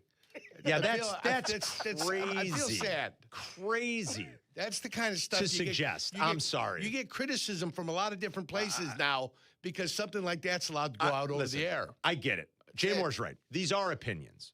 Yeah, it's just opinions, man. They're just opinions. I think that is an outrageous opinion. Wow. I'm just like, I can't even wrap my head around it. Would I rather have my quarterback be Dan Marino or Brad Johnson? That's a real question. I think I just gave you the scenario when I gave you a lineman, journeyman. Yurko's right. Played with a couple teams, went to 6 Super Bowls. Correction, by the it way. wasn't Shay. He just said the question. It was Tyler and Hoodie that I agreed. missed. How did I miss that this morning? I missed that conversation. Yeah, that was this morning. I cannot even wrap my head around. I'm almost that. thankful I'm sorry. to the Lord that I missed it. I can't. Oh. I can't. Oh, give me sweet Dan heavens. Marino any day of the week. Oh boy.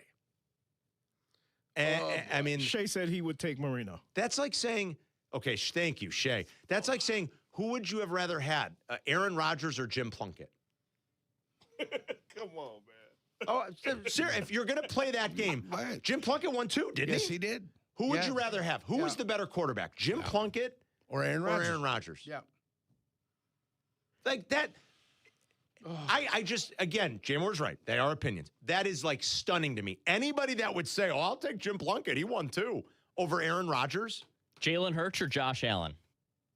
Josh Allen, every day. That's not even. And it's the same not conversation. Even, like every day, it's Josh Allen. And- every day. and twice on Sunday. Yes. Twice on Sunday when it matters most. Oh, my goodness gracious. Well, I hope Caleb plays more like Dan Marino than Brad Johnson. I'll say that. If that means the Bears don't win with Caleb, that would suck. Of course I want the Bears to win a Super Bowl. If you give me the choice, I want Caleb to play like Dan Marino.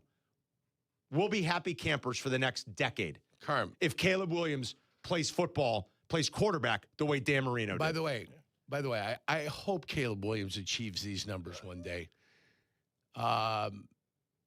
70% completion percentage, 4,903 yards, 34 touchdowns, 9 interceptions, quarterback rating of 113. Who's that, Yerk? Tony Romo. Tony. Oh, that's Tony's career? Tony Romo's best. No, it's best year. Oh, that's his best year. I'm sorry. With a 97.2 I'll take that. quarterback rating. Yeah. Go ahead. But if you had to choose between Tony Romo That's career. and Russell Wilson, who you taking? I'd probably say Russell. That's was why better. I said Russell. I would say Russell's probably been Even was if better. you took the Super Bowl out, Yes, I would agree. I'll still go with Russell. I'm with Jay Moore on that. And I've obviously got my Eastern Illinois bias here, but even I would take Russell Wilson. I think we'd all agree on that. I think I'd take Russell Wilson. All right, it's a fun conversation. 312-332-ESPN. It's Carmen and York. We'll be right back. Advantage Acura of Naperville proudly presents the Peggy and Dion Show.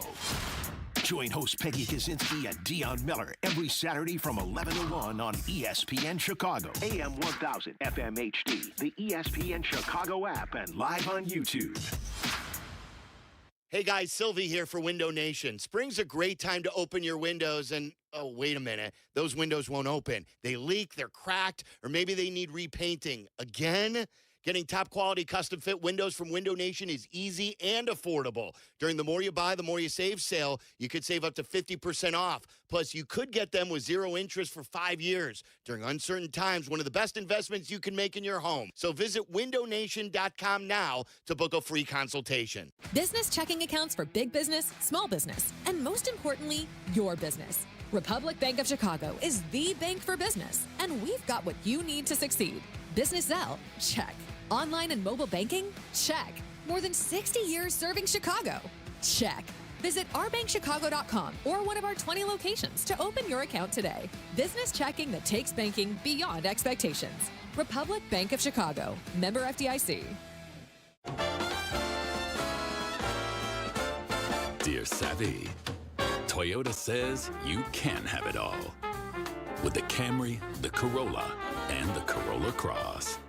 You've got the tech, you've got the drive, and you've got Toyota value that spells affordable. You ready? Find yours at Toyota.com. Toyota. Let's go places. Kap and J Hood here with Howard Ankin. Howard, it's really nice to work with a law firm who's there for you and has your back when you're injured. That's right, Hoodie. With Howard, it's personal. Thanks, guys. And well, after all, Ankin Law is injury law made personal. Auto, truck, rideshare, work injuries, and medical mistakes. If you've been injured, call Howard. I'm here to help. Call 312-6-million. Injury Law Made Personal is Howard Ankin, our attorney on the Kap J Hood Show, weekday mornings on ESPN Chicago. Smalls here. Life is full of choices, some big, some small. And when you choose an H&R Block Tax Pro, you're choosing the largest network of tax expertise to be in your corner. For when your big ambitions need help with the small details. For when your six figures come from 6 different places. For when your gaming stream becomes your revenue stream. For when your business's year one needs 70 years of tax know-how. At H&R Block, they've seen it all. And they're here to help you make the most out of your money for life outside the box. Adam Schefter here. Did you know the average employer sorts through about 250 resumes for one job opening? Well, if you're hiring, here's good news. You can now review resumes and applications faster thanks to ZipRecruiter. With ZipRecruiter's new feature, qualified candidates who are very interested in your job show up at the top of your list. No wonder ZipRecruiter is the #1 rated hiring site based on G2. Try it for free at ZipRecruiter.com/sports. That's ZipRecruiter.com/sports.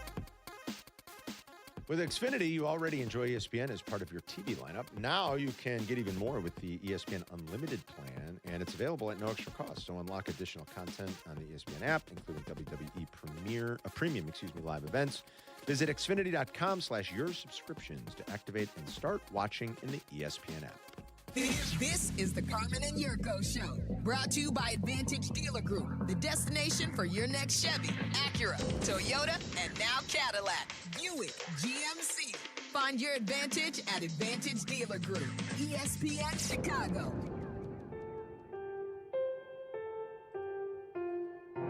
Time for Jurko's Keys. As he gives them to us each and every Friday. Keys to viewing the Masters. Brought to you by the Advantage Dealer Group, home of the 60-minute guarantee. Jurko, keys to the Masters. Go. I'm glad you asked, Carm. This is keys to watching the Masters? Watching the Masters this weekend. Keys to watching the Masters. Key number 1. Identifying the times where you're actually going to be able to get some coverage on your television. Yes. So the first thing you do is you go and take a look at when it's actually going to be on and when you can watch it on CBS. So get your times allotted. There's no reason to be a half hour early or 45 minutes early. Yeah. Key number 2, I like to make my own egg salad for the Masters. Toast my bread, make my egg salad sandwiches so I can enjoy the same type of ambiance that all the patrons are experiencing down at the Masters. Yes. Okay? That's what you want to do. Key number 3. What is the material one uses to clean the computer screen? I mean, I just usually... Like a ShamWow, but you know what I'm saying? Yeah, like a microfiber rag like or something. That, CHAMOIS. ShamWow, that's a blast from the past. But like a ShamWow, not a wow. I think they kind of did a playoff. Well, he played off of it, yeah. You get that in your computer screen liquid that you have to clean off your screen. Clean the television, guys. That way you can take in all the ambiance. That's a great key. All the ambiance. Another thing is, key number 4. That's so good. I like to turn the lighting down, pull the shades, keep that afternoon sun off my living room so I can sit and really enjoy the true vibrant colors that Augusta National Golf Club has to offer for all the patrons that are out there. Yeah, it's great. Key number 5, drink of choice ready and available. You know, people like to drink these good boys. That's, they're like John Daly's. Where you got a little alcohol, iced tea, lemonade, that whole thing. Arnie Palmer's, whatever anybody wants to call them. Arnie Palmer alert. John Daly's when they have alcohol in it. Yeah. So, that type of thing. Whatever your drink of choice is, Carm would have a bourbon. Make sure you get your ice cubes ready. The big squares or the round balls. I know Carm loves round balls. Same thing with Jack. Love round balls. Love round balls. And have those ready for you. Whatever your drink of choice, make sure there's plenty. Drink of choice, egg salad, everything clean, dark in the room to get all the vibrancy out of everything. Yeah. And those Great keys. are the Great. keys to watching the Masters weekend. Great keys. I love it. I'll be watching tomorrow. While the morning might suck because the weather's going to suck and my son's got a baseball game, I'm glad we'll be done by like noon. And then I'm going to watch golf. Ellie and I are going to watch some Masters tomorrow. She's making, she's in her sourdough bread phase. Oh, good for her. But man, it's good. Is it? I know you wanted her to make you one, I too. thought, I thought she was going to make one day, but that's fine. There's no pressure, Carl. Little homemade fresh sourdough with homemade pimento cheese sandwiches. Doesn't that sound good? I'd like some sourdough. Yeah, she makes good sourdough. Yeah. And I gotta do like a fun cocktail for tomorrow. I was watching one of my buddies who great bourbon whiskey influencer. I pretend to be one. There are a lot of really good ones out there. The Dranddaddy, the Urban Bourbonist is great. Well, Carmen, I call you the Bourbon Knight. Well, that's right. I should use that one. Yeah, the Bourbon Knight. Whiskey Weather, GHT, and then spend a night with the Bourbon Knight. That's pretty good. Carmen DeFalco. I'm an idea man. There's a lot of good ones out there. Our buddy Brandon, who weatherman turned bourbon influencer. How about that? He's like, forget the weatherman gig. Yeah. I'm just going to review bourbon. He's really good at it. But Urban Bourbon has put a Masters themed whiskey cocktail I saw on his Instagram. I might make that this week. Yeah, why not? Yeah. Get some bitters. Sure, I probably need some bitters. Yeah. Maybe some simple syrup. Let's say hi to, let's grab some calls. You got to have simple. I just made a fresh batch of simple syrup, so I'm good. Did you? Yeah, because I made some whiskey Sugar and sours water, last right? week. Sugar and water. Yeah. Sugar and water. I do a 1.5 to 1 ratio. You could do 2 to 1 if you really want to like 1.5 water to 1.5. No, 1.5 sugar to 1 water. Yes, yeah, Okay. 1.5 to 1 sugar to water. So it'd be 1.5 cups of sugar for 1 cup of water. Correct. I do 1.5 to 1. Yes, and you want the more sugar, the better. You need less of it. It sweetens it up more. It adds a little bit more viscosity almost to it. Yeah, I So, understand what you're saying. Yeah. I like to do 1.5. I like to do 6 to 1. Well, that'd be a lot. Yeah, it's sweet. That'd be. Yeah, I'd barely have to use a dash. That would kill you. Yeah. Let's say hi to. Life will kill you. Requiescat and Pace. That's all she wrote, baby. Requiem and Pace. No. Rest in peace. Chris is in Oak Park. What's up, Chris? Hey, fellas. Thanks for taking my call. What's going on, man? We didn't catch you mid-puff, did we? No, dude. I was just waiting to hear from you guys. Carm, I got to say, great other guys reference. You know, shout out to Dirty Mike and the boys. Yeah. Love it. But, you know, basically I was going to just kind of try and make the point of differentiating between individual success and team success. Because if you were going to compare, like, do you want to have the same level of success that the Seahawks had when Russell Wilson was the quarterback versus do you want, like, the individual performance? They're two totally different things.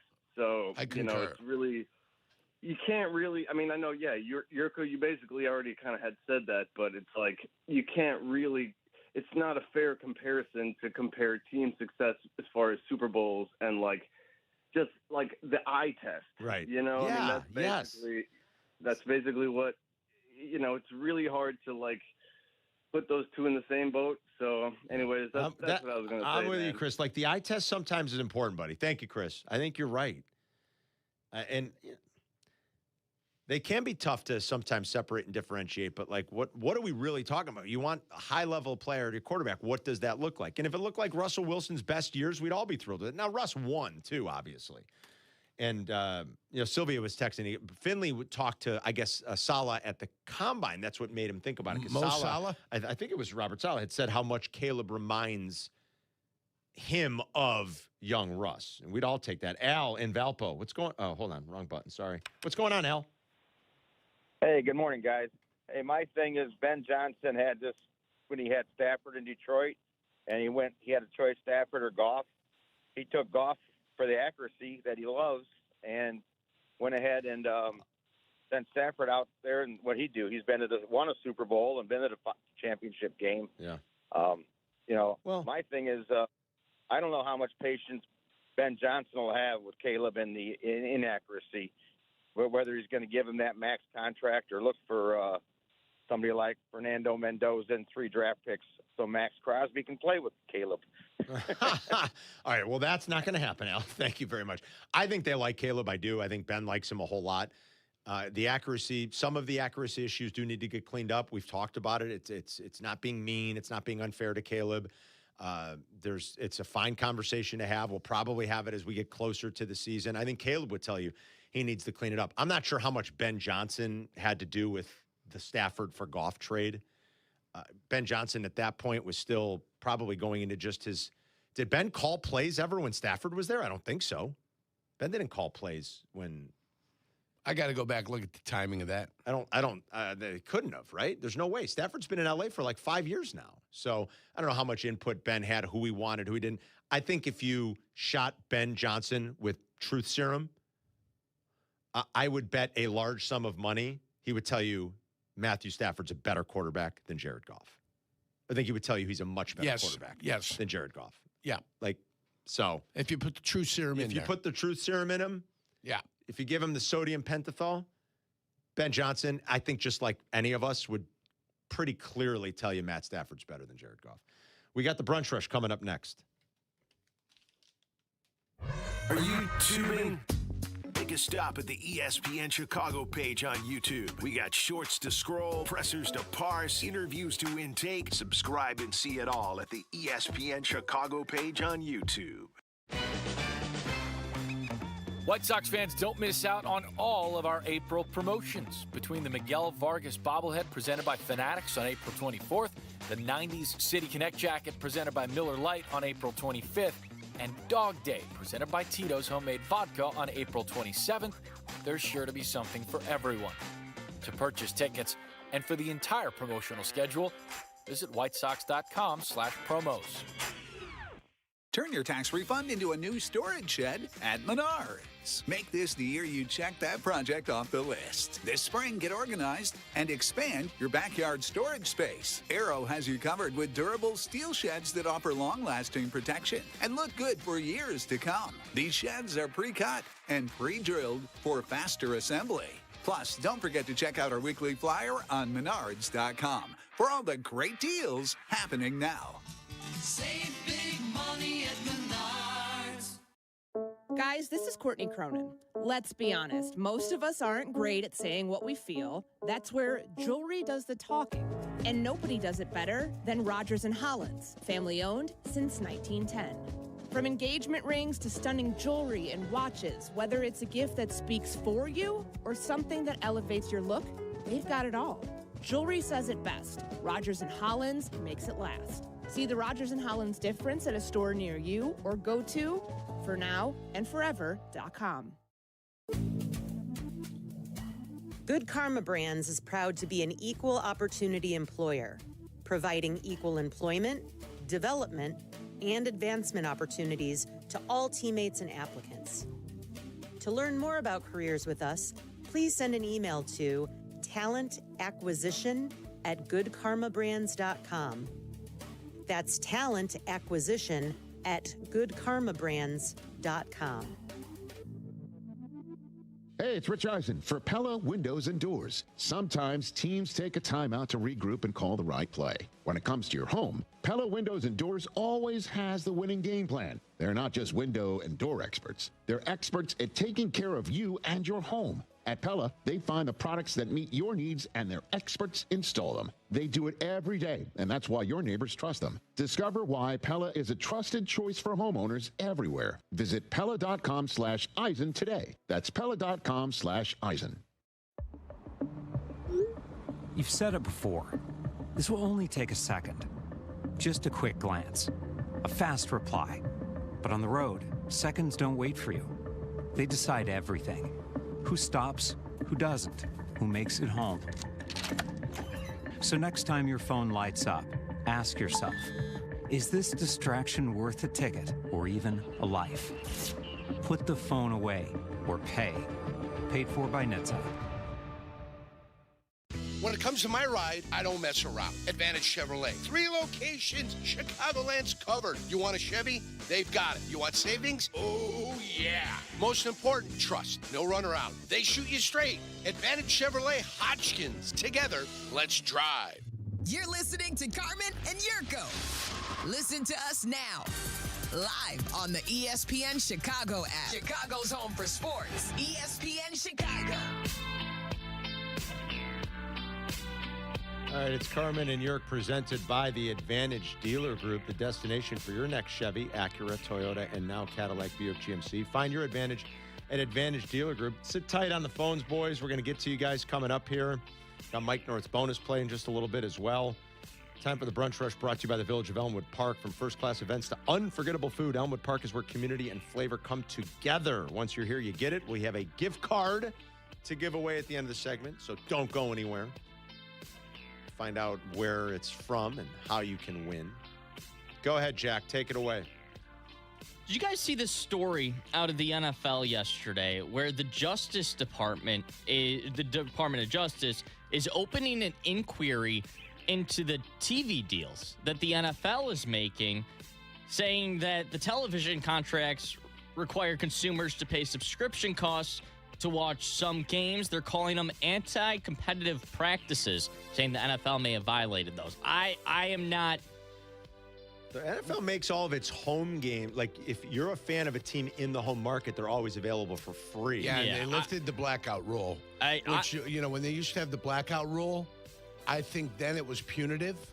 But now that they've lifted the blackout rule and you don't have to sell out your home games and it's still available in the home market. Right, yeah. I don't see. Listen, I don't mind the Department of Justice looking around. I think they've got more important things to do. But if they want to go ahead and just take a look, it's competitive pricing. Isn't every league like that at this point? I mean, the NFL probably offers more games for free than anybody. I was going to say, I'm no legal expert on these practices and the television contracts, but it doesn't seem like the NFL is breaking any of the rules right now, at least from this article on ESPN that I'm reading. Yeah. I listen, that's fine. The Department of Justice wants to take a look at it, whatever. 90% of their games, the NFL games, are available to the consumer. Yeah, from a percentage standpoint, isn't it more than any other league? I had looked at it. I mean, were they unhappy with how much it costs to watch a game? Is that what they're unhappy with? Maybe because you need Netflix and you need Amazon, and maybe they're saying you need so much. You need so many different streaming services to consume all the games. Is that what they're arguing? But that's every sport. It's a new business model. I mean, it's a new business model. Go ahead and take a look. It's competitive pricing. Guys are in there. They're bidding for packages. They're bidding for games. If you think it's too much, don't bid on them.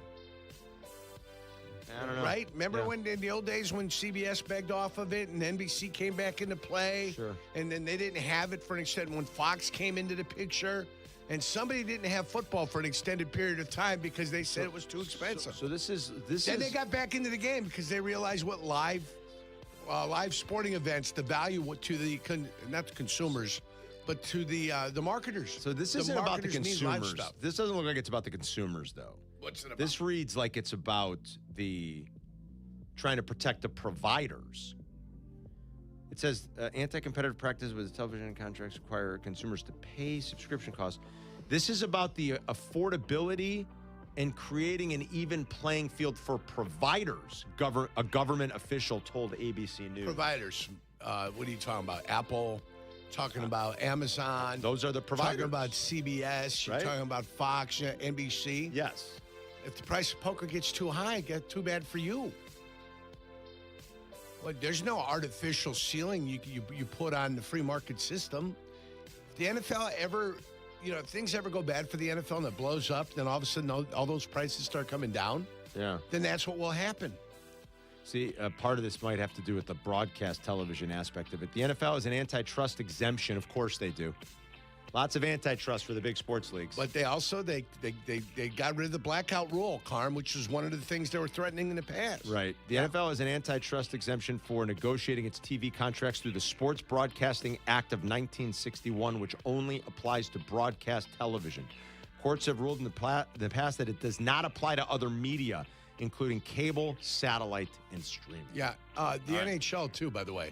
I can't watch the Chicago games even though I've got ESPN Plus. No, I can't either. Investigate that. Yeah. How about that? I agree. How about the you pay for ESPN Plus and you can't watch it? I got ESPN Plus, but I can't watch it because they got to protect somebody. Yeah. That's crap and that's garbage. Yeah. So then, yes. You know how many of those Hawks games this year? Yeah.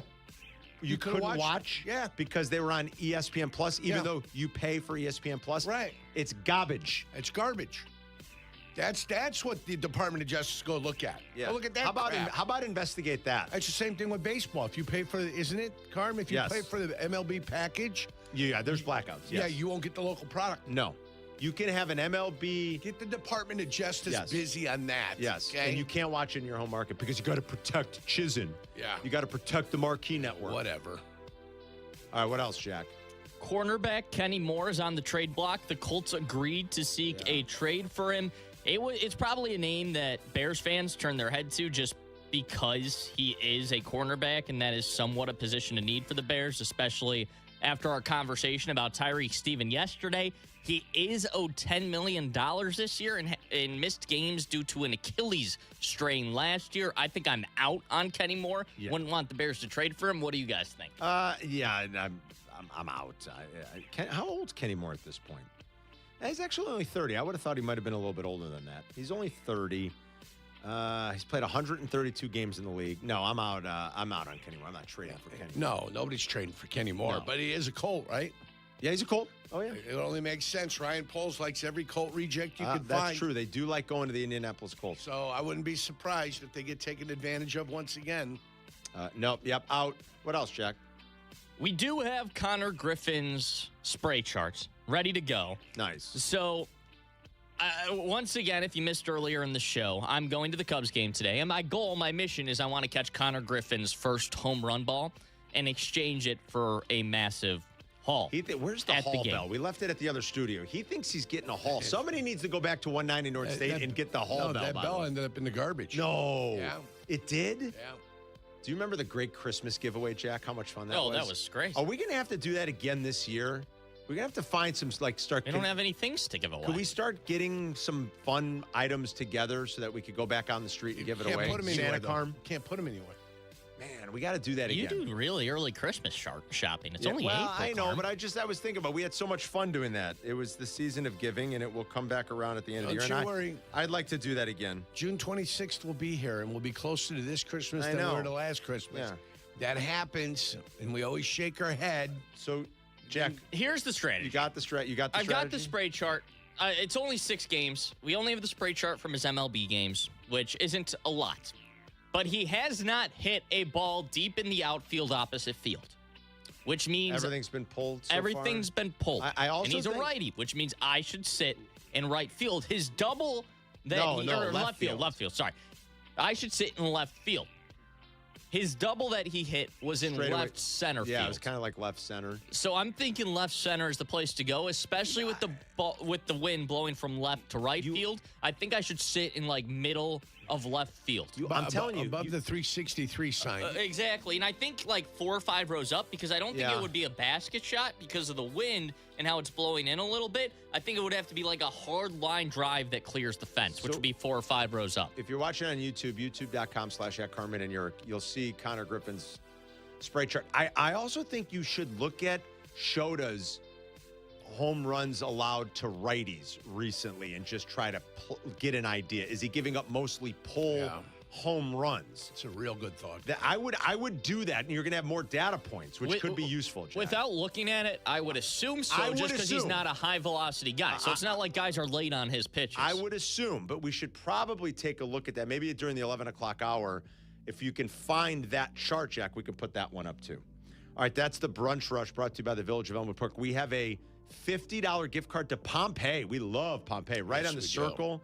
Yes, like the Pompeii from Taylor Street, if you know and love it.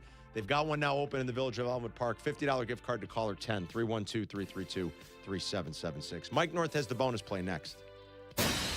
Do not, and I mean you, do not miss the Kap J Hood Show, now morning 6 to 9 on ESPN Chicago. But you're busy. Things happen. We get it. If you have to miss it, you can always listen to the podcast on your time. Find it on the ESPN Chicago app or wherever you go to pod. It's brought to you by Republic Bank.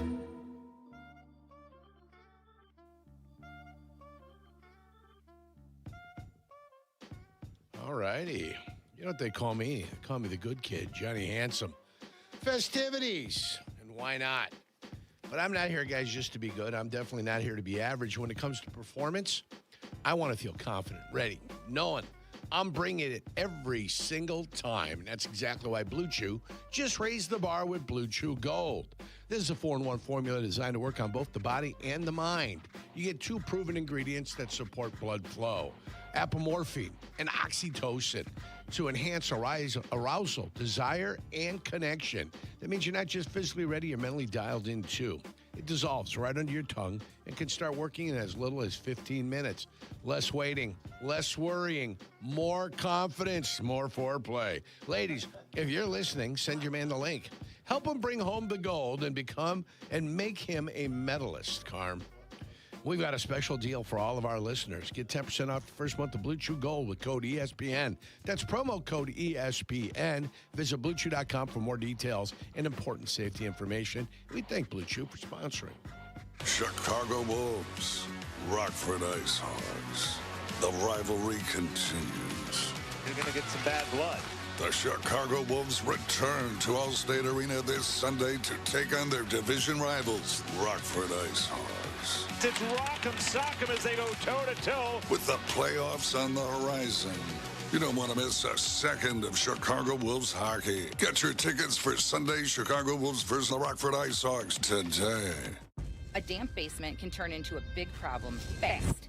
Family Waterproofing is a veteran-owned company built on integrity, discipline, and craftsmanship. We specialize in basement waterproofing, foundation repair, and crawl space solutions that keep your home dry and secure year-round. We don't believe in shortcuts. Just proven systems and dependable service. If you see signs of water intrusion, don't wait. Reach out to our team at familydry.com. This is Ken. And I'm Maria, and we are Family Waterproofing. Your basement's best defense. Progressive knows there's no one more important to your team than your pet. They're like your top draft pick. And it looks like Chuck has selected Pepper the Corgi. Bold pick there, Deborah. Yeah, Rich, Pepper has a high ceiling for sure, but he does have a tendency to bark at every tree. Yeah, he brings a lot to the table, but also takes a lot off of it, especially when it's been left near the edge. Nothing left to do now but suit him up for the dog park. Protect your top draft pick from injury and illness with Progressive Pet Insurance. Get a quote at Progressive.com. Progressive Casualty Insurance Company affiliates of third-party insurers. Not available in all states or situations. Covered subject to policy terms. Smalls here. What if you could enjoy the flavor of a cocktail without the alcohol? Meet RK Zero Proof, a pioneer in the alcohol-free spirits category that delivers bold taste and a warming sensation, but with 0 alcohol, 0 sugar, 0 carbs, and 0 calories. So you can celebrate with friends, unwind after a long day, and wake up tomorrow feeling great. It's all the ritual of a drink without the regret. Discover RK at rkbeverages.com. That's ARKAY beverages.com. RK, the spirit without the alcohol. Don't miss Wee Whiskey Fest in Lake Geneva, April 17th through the 19th. I'm talking 50-plus distilleries, over 150 pours, and an entire weekend of whiskey festivities. See you at the Grand Tasting on Saturday, April 18th. Get tickets at weewhiskeyfest.com and SIP for sponsor. You're listening to Carmen and Jurko. Follow the show on Twitter at Carmen DeFalco and at Jurko64. This is ESPN Chicago, Chicago's home for sports.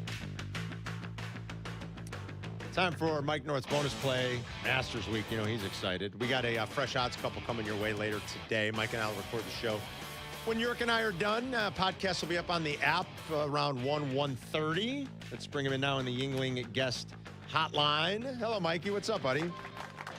Oh, I'm doing great, guys, and I ain't crying about being the shut-in, but I sure wish the Masters was on regular TV for the whole damn game. You know what I mean? For the whole 18 holes. I mean, you know, you buy the rights to it, and then I got to watch Laura Rutledge go to the snack shop to see how cheap everything is. You get like drips and drabs of it early on. I know it is a little frustrating, right? Yeah, I mean, I want you to show the Super Bowl just in the second half. It's crazy. But it may come to that someday because if you want to watch the Masters, you got to go to all these different apps. They got one for Amen Corner. They got one for 15 and 16. So I just wish there was more on TV. And I met Rich Lerner back in 1995, and he told me about the Golf Channel. And all I see is 4 people talking for 4 hours until the Masters starts. So it's just bad coverage, I think. But you know what? It's great that it's on when it comes on. And I got last week we went 0-1-1. Zalatoris and Homa both stunk up, but they tied it at +2. We lost our baseball game, but we're going to come back. We're 4-2 in golf. We're 3-3 with our other picks over the last 4 weeks. First of all, let's get the golf out of the way because it's a 12:10 start on Bovada. If you want to go to the odds, the matchups are up right now. Patrick Reed was really, really good yesterday, and I think people are going to remember that. But I'm looking today at the odds, and I see a seasoned professional, calm golfer, a guy that makes his adjustments. Matsuyama is -125 against Reed. Jump on Matsuyama. I think he comes up with the win over Reed. Doesn't mean they're going to play, either guy's going to play bad. It's matchup golf. He can win by 1, and that's it, So we're going to go with that. And then we got the total over and under Detroit versus Miami today. It's a 5:40 start, Carmen, John, and it's Chris Paddock at 0-1, 8.31 against Kaiser Montero for Detroit at 0-1, 4.15. You're talking 12 runs, but that's an overreaction, just like they have overreaction Monday. I think when a pitcher, your first couple starts or a start or two, they look a little sloppy, but then you look at the ERA at 8.5 for the over-under today.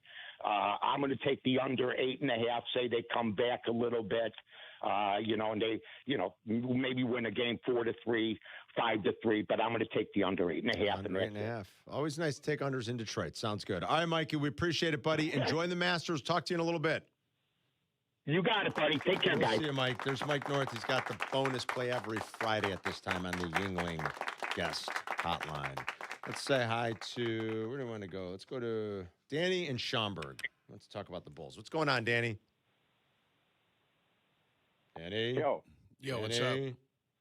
Danny? Hey, I didn't get to call in all week. I have zero faith in that Michael Reinsdorf. First of all, it's like an unconfident, unarrogant Jerry Reinsdorf. That's all he is. I mean, you talk about a nepo baby, and believe me, a nepo baby. I mean, it's not even a nepo baby. It's like he's the progeny. I mean, he's it, But it's typical second generation business owner has no idea what the hell he's doing. Like the grandfather built it or the father built it. This guy was given it and has no clue. Well, he's going to get Pax involved, and he needs Billy. I mean, it's did crazy. anyone walk away with any confidence? I go, we're doomed. This is bad. I know. Really bad. I know. It's hard. I don't think it instilled much. You're right. I think their words are just words when you think about the way they've kind of operated their franchise. Danny, thanks, buddy. We're a mess. We've got to fix it. The fans deserve it. But they say those things, but they don't ever really show you that they mean it. And you've heard from people that are around this league, the things they hear about the ownership group, about the front office. None of it's good. Yeah, you're right. None of it's good. You know what I mean? None of it's good. Yeah. And you can say that you care about the fans and you want to fix it, but do they really ever show us that? That's all I'm asking. And if you think they do, I'd love to know how. Well, when they got rid of Gar and Pax, it's what everybody wanted. Everybody wanted Gar and Pax gone.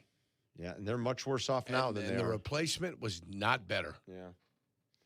Let's say hi to, do we have time for one more? Why don't we break, and we'll grab some calls here coming up just after 11. I see Lewis and Lyle is on the line. Maybe he wants to settle this Twitch chat beef that's going on.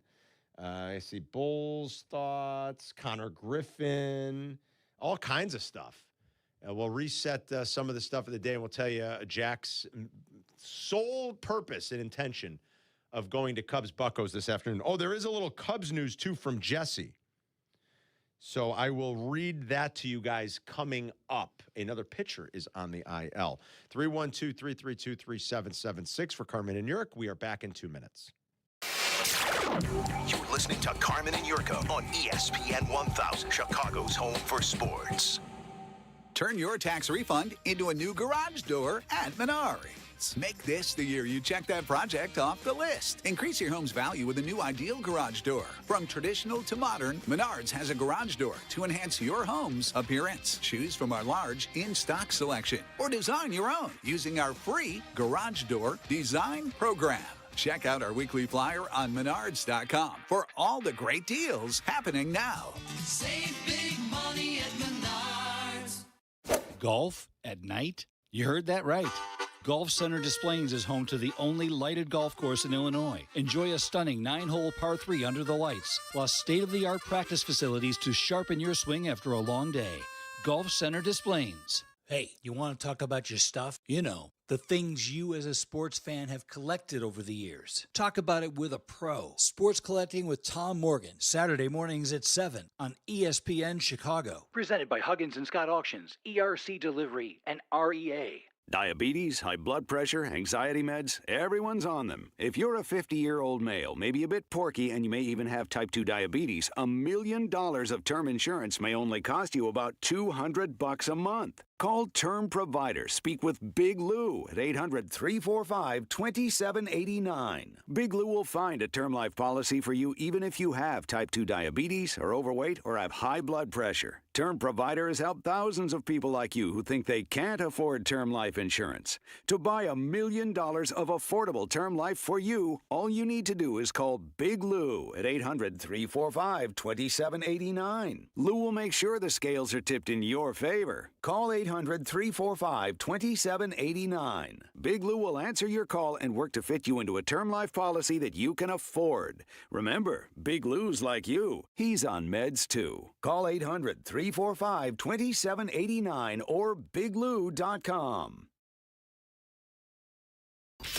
Broadcasting live from the Chicago Board of Trade. This is the home for every Bears game. ESPN Chicago. And this is Carmen and Jurko. WMVP, WTBC, HD2, Chicago. A good Karma Brands radio station. Happy Friday, everybody. Hope you're having a great day. Another hour for Carmen and Jurk, presented by the Advantage Dealer Group. Rich Eisen is on at noon. Waddle and Silvy get you home 2-6. White Sox baseball tonight. They snapped a 14-game losing streak in Kansas City last night with a shutout win, second shutout of the year. Anthony Kay wins a big league game for the first time since 2021. Martin versus Bubic tonight. Pretty good matchup. And Jeff Meller will have the pregame at 6. 6:40 is the first pitch from Kauffman Stadium. So hopefully the White Sox can make it 2 in a row. Meantime, the Cubs are on the north side for the Pirates this weekend. They do not have to worry about Paul Skeens. They'll face Bubba Chandler on Sunday, I believe it is. They get to see Connor Griffin for the first time today. More on that in a second. But here is the Cubs news I promised from Jesse Rogers.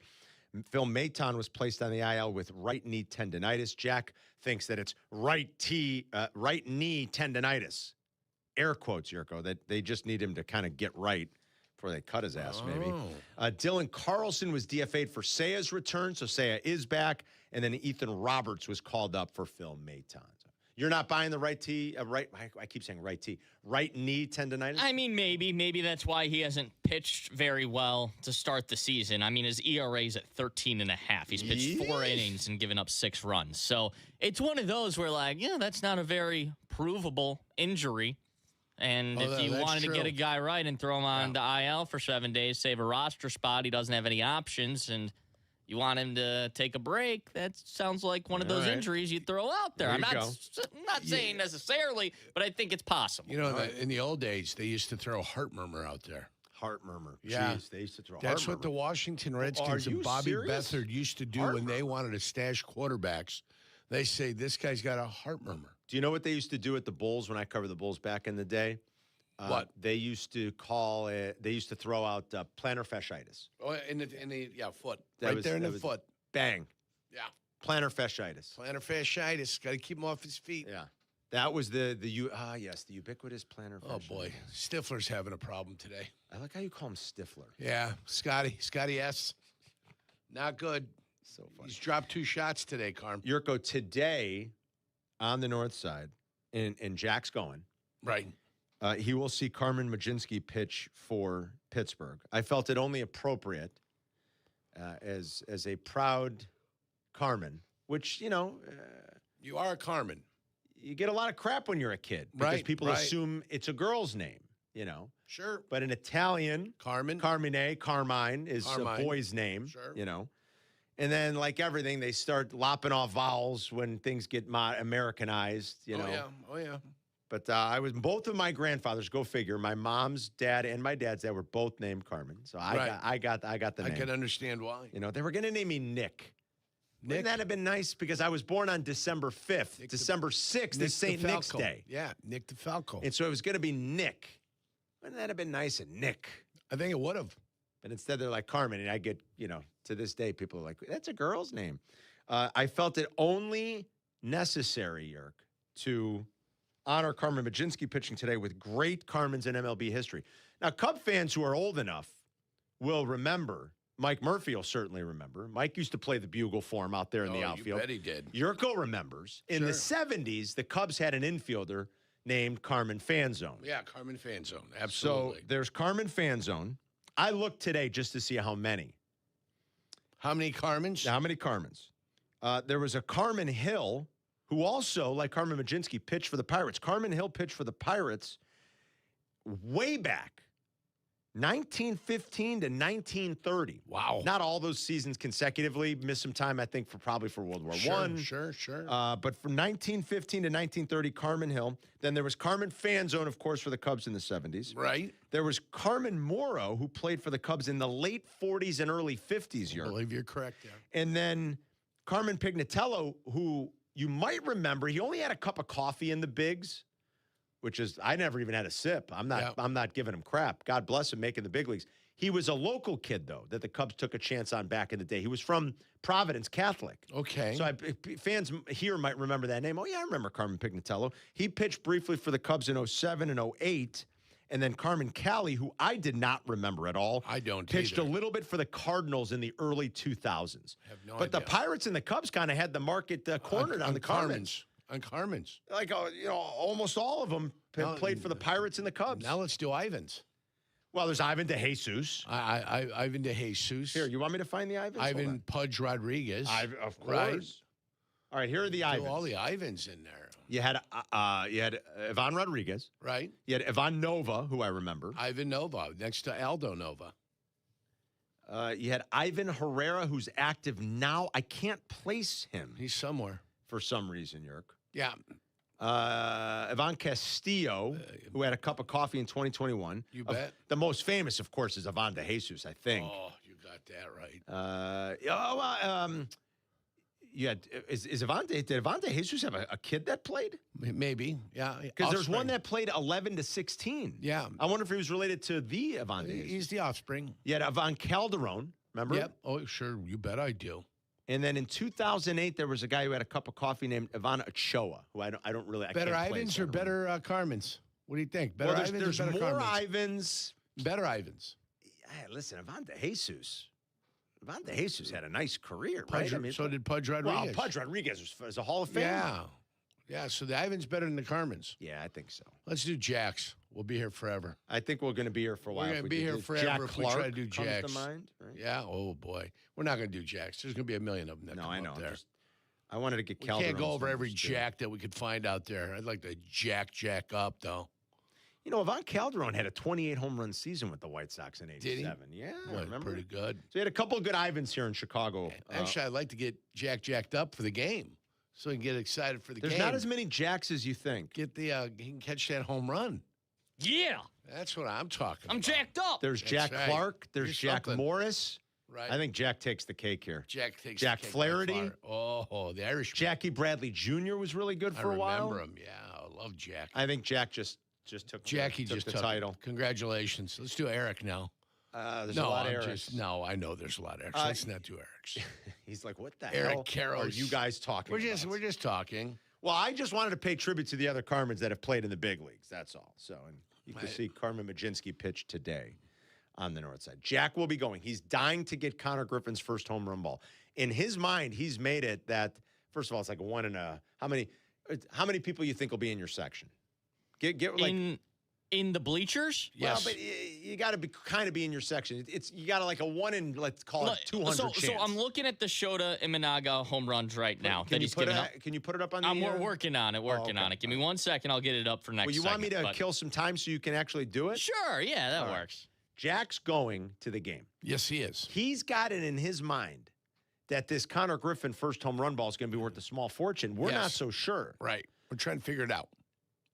Now, we had a caller who called earlier who's in the card business. He said, you guys, the Connor Griffin cards are already trading in the tens of thousands. Tens of thousands. Which I don't understand. He's in the industry. He's played 6 big league games. Yeah. Not enough, really, for me to say anything. I get the Skeens, like the craziness around Paul Skeens. I get it. So the whole world does, Carm. But how are these Connor Griffin cards trading for that? Jack thinks he's getting season tickets if he gets the ball to give it back to Connor Griffin. Yurko and I were like, whoa, not so fast. Lee Corso. Who would want not Pittsburgh so fast. Pirates season tickets? Well, if anything, I would think maybe that if, let's say Jack catches the ball today. Obviously, Connor Griffin's going to want it. Right. You know, you go down afterwards. Okay, what do you want to trade? I got your ball. They probably say, we'll get you to Pittsburgh. You come sit in the suite. Yeah, bring your little lady. Get you a signed bat. Take you to finest steakhouse in Pittsburgh. I say, well, maybe I'm crazy. I say you do it. Jack thinks, what if he's great? That home run ball could be worth a lot of money someday. It could be. This is what I would want. I don't know that those home run balls pay what you think, though, Jack. I'm not sure. Connor Griffin's first home run. I mean, did you know how much Shohei Ohtani's is valued at? His first ever? I don't. This is $100,000. Is that right? Wow. Now it's also Shohei. Connor Griffin's not going to be Shohei, and he's a multiple-time MVP. Is it really worth $100,000? Is that what AI says? Not AI. Is that what the internet says? AI, what are you doing over there? Who's this according to? What's your source? According to. 1 sec, I just had the article up. Wow. This is according to Los Angeles Times. Well, I guess okay. That's reputable. That's reputable. $100,000. Yeah, that's reputable. Wow. Sam Farmer used to write for them. Holy cow. Back in the day, Sam Farmer used to write for them.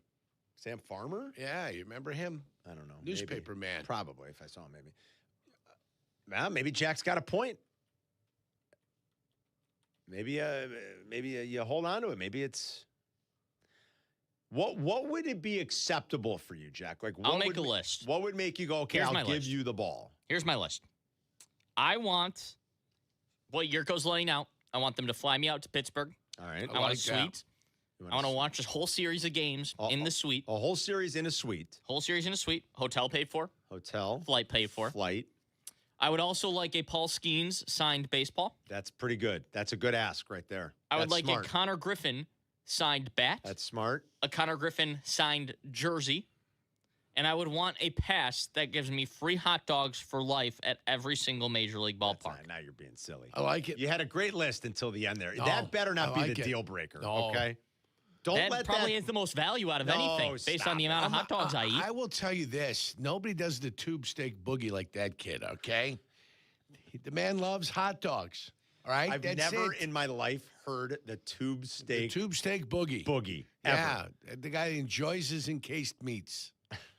And he is going to enjoy hot dogs around the globe. I've heard of a hot dog smothered in underwear. Yeah, I have too. Because of Tommy That's Waddle. why Tommy loves them. Still the greatest drop in the history of the station. By the way, Sam Farmer, since 2000, has been, Los Angeles Times has been his home. Okay, great. Well, you didn't know. I thought you knew all these writers. Who cares?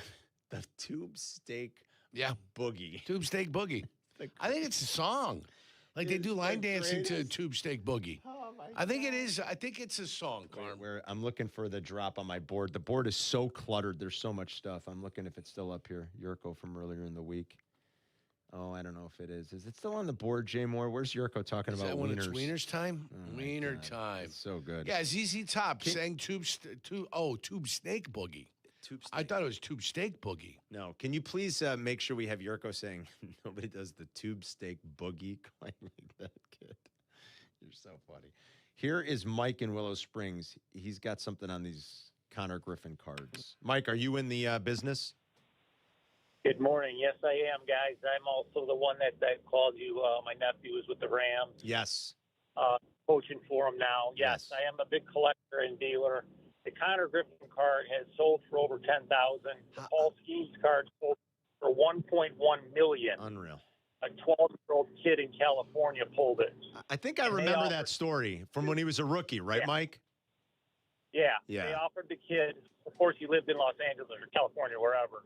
They offered him a season of suite. Wow. Or 4 first row seats or whatever, and all kinds of, swag, and he turned it down and he sold it at auction. For $1 million. And he got $1.6. But here's the reason, okay? Yeah, I remember, Carm, I have a good memory, and I listen to you guys. You had the Ken Griffey your rookie card. Yep. Remind me of the hockey player you had. You didn't have Gretzky, did you? No, Yurko probably maybe was talking about, because Yurko's got a bunch of really good. I had. You have a Lemieux, don't you? I had some Mario Lemieux. I had no peachy Mario Lemieux. Okay, it's still a good card, but Gretzky's the one you want. But Carmen, Griffey is getting traction now. The card is starting to go up a little bit. So that's good for you. What would it, Mike? What would the ball be worth? Would you have any idea? Like what is the value? I'm not into the memorabilia like that. I'm into the card. Okay. And what I wanted to explain to you is they purposely do this. Okay. My brother is best friends with Larry Schultz, Noah's father, and so he's seen Noah do his signings. And what they do is, remember as kids, we had the Willy Wonka tickets, or even before we were kids, and with the movie. Yeah. And what they do is they make what's called a 1 of 1, and then they do 1 of 10s and 1 of 15s and 1 of 100s. Okay. The 1 of 1 that's it. It's like manufactured scarcity. That's what everyone is chasing to pull. And you don't do bad if you get a 1 of 10 or a 1 of 50 or 1 of 100. Sure. It's a different pose or whatever. Wow. But that's what reinvented the baseball card industry, because I hate to say it, but it turned it into like a quasi-gambling. Yeah, it kind of. Right? Yeah, it kind of, like in a sense. It's like a trading. Yeah, I know what you mean. You really got to invest if you're going to pull one of these cards ultimately to get the big payday. Now, I do the old timers. I do the Aaron, the Willie Mays, the Hank Aaron, the Ernie Banks, Ted Williams, Joe DiMaggio. But these new guys, they love this crap. I mean, they pull, they rip, they call it ripping, and they rip, and they want that 1-1. It's crazy. Or 1 of 5. There's big. What a different. Well, Mike, thanks, buddy. I appreciate it. 10,000 already. Played 6 games, but ripping They're ripping them. If you get the good one, and they're special. I hope Jack catches this ball today. What a story! So, all right, First of all, we're assuming Connor Griffin's hitting a home run, but they are facing Shota. So I've got the graphic up. Okay. These are all of Shota's home run balls from the past 2 seasons. All right, Wrigley balls or just in general? In general. All right, this is going to be good. The graphic's going to be up on our YouTube. Hold on, we're always on delay, so wait, I want to let it catch up here for a second. I want to see the graphic. It's going to be on youtube.com/@CarmenandYurk. Brought to you by the Advantage Dealer Group. To explain it to people who are watching on our audio stream, it is all in left field. There are 3 home runs hit to right field by righties. Looks like who went opposite field. This is righty only. This is all of them, but 3 of those were hit by righties. Got it. So I will throw that out there. Okay. There were 3 righties who hit the ball opposite field, but for the most part, it is pull home runs. I think you know where by you need to righties. seat I yourself. need know where to you're sit sitting. in left center field. I think you need to sit. As I'm looking at this, I mean, anybody can see it. You know where you got to sit. I don't think you want to, although there's a cluster down that line, it looks like, doesn't there? Yeah, there right is. by that foul pole. But there's also a cluster in left center field. Yeah, I think you so got to go. if I want to catch Connor Griffin's first home run ball gotta today, go left center. I think I go left center. I sit about 4 rows up because here's my thing. The wind's blowing in. So I don't think he can like loft one in the air and it just crush it and it'll land in the basket because the wind will take it in. It needs to be one of those like line drive crushed home runs. And those typically go about 4 or 5 rows up. Those aren't going to be basket homers. That's a good thought. Here's what I would do, Yerk. Look at it again. And Jack, you tell me. Sit in a direct line with second base. Not right behind it. Sit in left field in a direct line. You see what I'm saying? You're like draw a line from second base to left field. If you were so is first base collinear? Yes, right. So so you're saying from first base, just continue that line. That through second all the way to the outfield. First to second baseline all the way to the outfield. Do you agree with that? Would you be in Thornton's or Hornito's Hacienda then? Yes. Or in the Budweiser's bleachers? I think general admission. Oh, do you know what I'm saying? I think you'd be in Budweiser bleachers. All right, so here's the line, Carm. I'm going to extend it out. So what you're asking, if you go, is in between these two sections. So he's got to make a choice.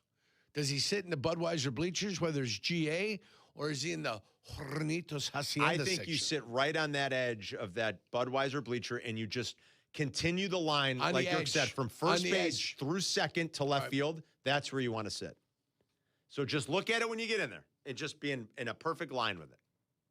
I'm ready. There we go. Are you ready? And Shota's bound to give up a home run in the first couple innings. That's just how he's been. That's how he's been. And That has been the trend. He didn't give up one last time. Yeah, but- he'll give up 1 or 2, and then he'll pitch 5 solid innings, and you'll get 5 innings, 3 runs out of him, and you'll be happy. Boy, as a Cubs fan. We've really put a lot of thought into this. Connor Griffin's watch. He's going to go 0 for 4. Lewis is in Lyle. What's He up, might. Lewis? Why you got? Who's got beef with you, Lewis? What's going on? What's going on, Lewis? Lewis. Oh boy, now he's not even there. Jeez, oh me, jeez. Boy, Lewis, this is not a good look for you right now, buddy. Louie. Not a good look. I mean, Bob Knight's chair is going to be all over him. Yeah. All over him. Well, he was there a couple segments ago. I know that. Well, You know, I he's guess Lewis working. had to go. He when is working. When he talks Yeah. this, he is working also. You guys got to remember that. He does have a job. Sometimes he gets called. Yeah. 312-332-3776. By the way, there was a 4th home run in right field. Did you see that? Yes. There's 3. One of that were those was right from a next to each lefty, other. I think Jack was saying. No, the one was all the way by the foul pole. One by the foul pole was hit by a lefty. Okay. Was not hit by a righty. And Griffin's a righty. So if I want to Griffin's a catch righty. Griffin's home run I ball, got you. that foul pole's not in play. I think you're excited. I think you got a game plan of roll 4 or 5. Which yeah, I row? think he said like row 4. I think 4. 4? I think 4, because here's the thing. I'll jump. And if Sure. I'm in 5, I don't think it's going to get up to 6 or 7 or 8. Will So you? I can jump and rob it from the person who's in row 5. If I have to take it from a little I kid, gotcha. that's just going to have to happen. Listen, what if it goes into row 2? Are you willing to crash through people to go get it? Matters who's in front of me, but maybe. Okay. How about some Like young I'm not co-eds? gonna go through an old lady or No, something like that to go get the ball and knock her over. That would just be terrible. No, but you if, might if be it's a doing guy, her- if it's a guy my age, shoot, go right through you him. know, Hey, listen, I'll plow through him. you might be doing the old lady a favor, you know? Right, I Drew? told you one time a guy took a ball when I was a kid from me.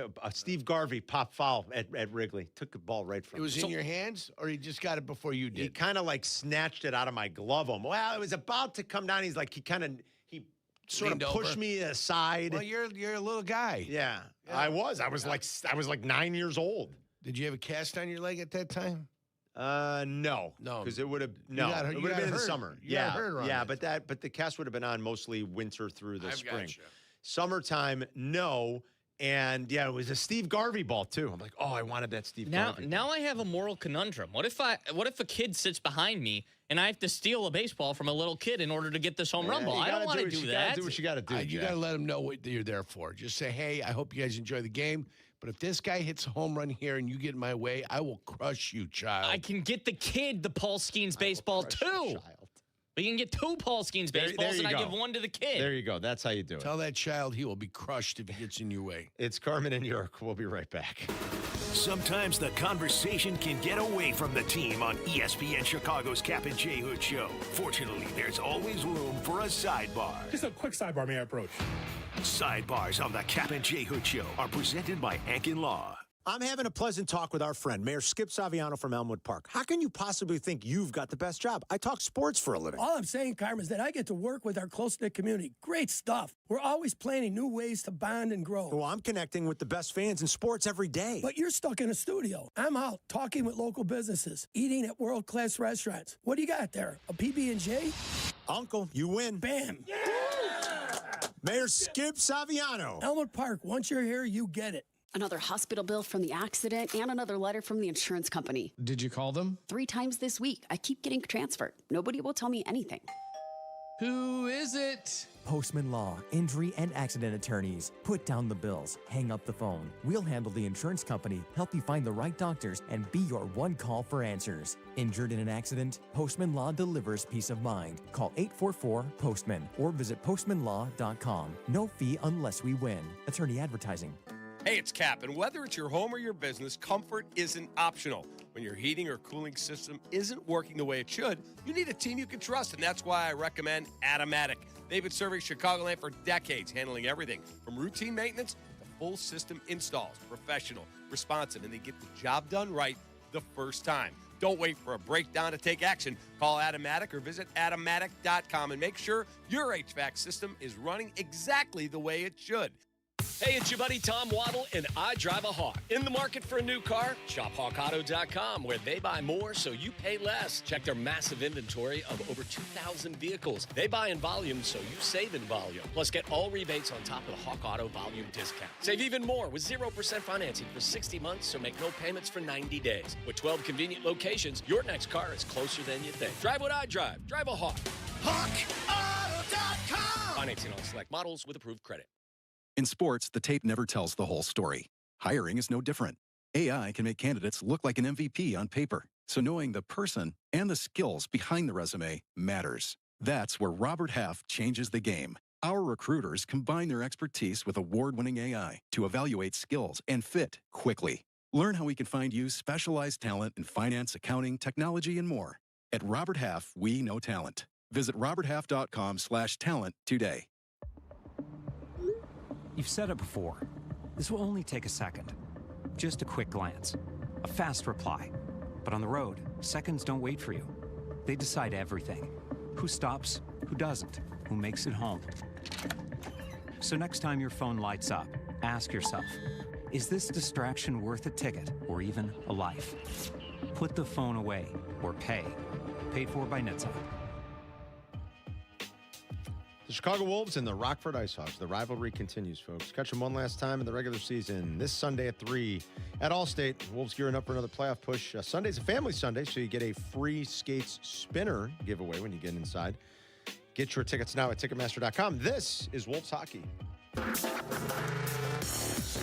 You're listening to Carmen and Jurko. If you missed something, get the podcast on the ESPN Chicago app. This is Chicago's home for sports. ESPN Chicago.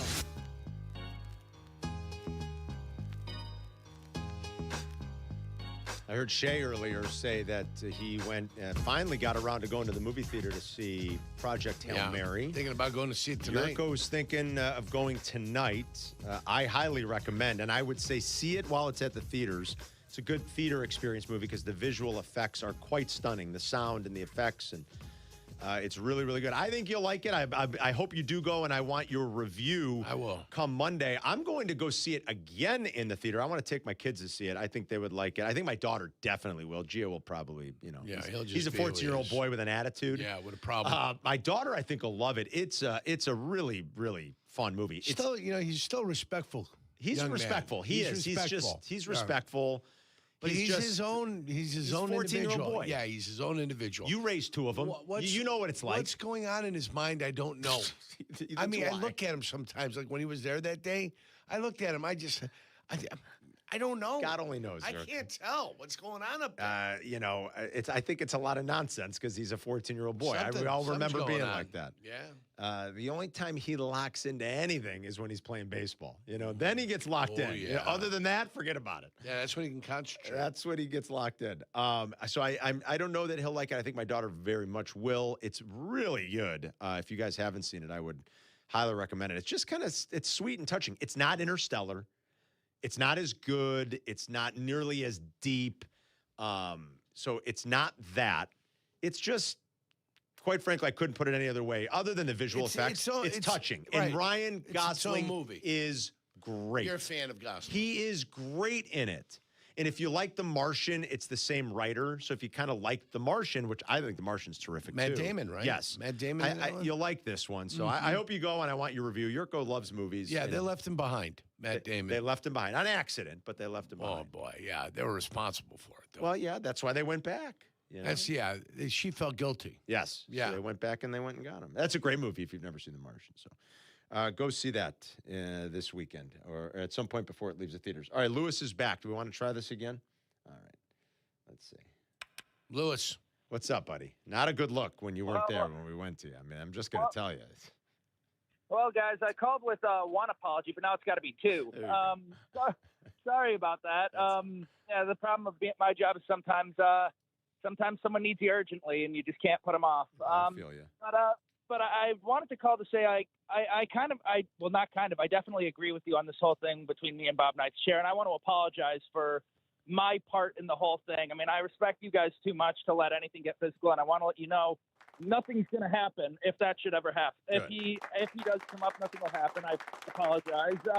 I wish I could say I was better than that, but clearly recent events have shown that I am not. Yeah, well, sometimes we all get, sometimes you feel like you got to defend your honor a little bit. So well, it wasn't just my honor. It was the fact that he found out my name, like my full name, talked about knowing my address, and then started calling my wife by her name, and people just started making comments about her. All right, that's a little weird. Yeah, that's a little much. I think you crossed the line. That's where it got uncomfortable. Yeah, that's a little much. That's where it got really uncomfortable. We're going to need to Come talk on, to the guys. We chair. don't need any stuff like that. We're going to need to talk to the Let's chair. be civil a little bit here, guys. I mean, come on.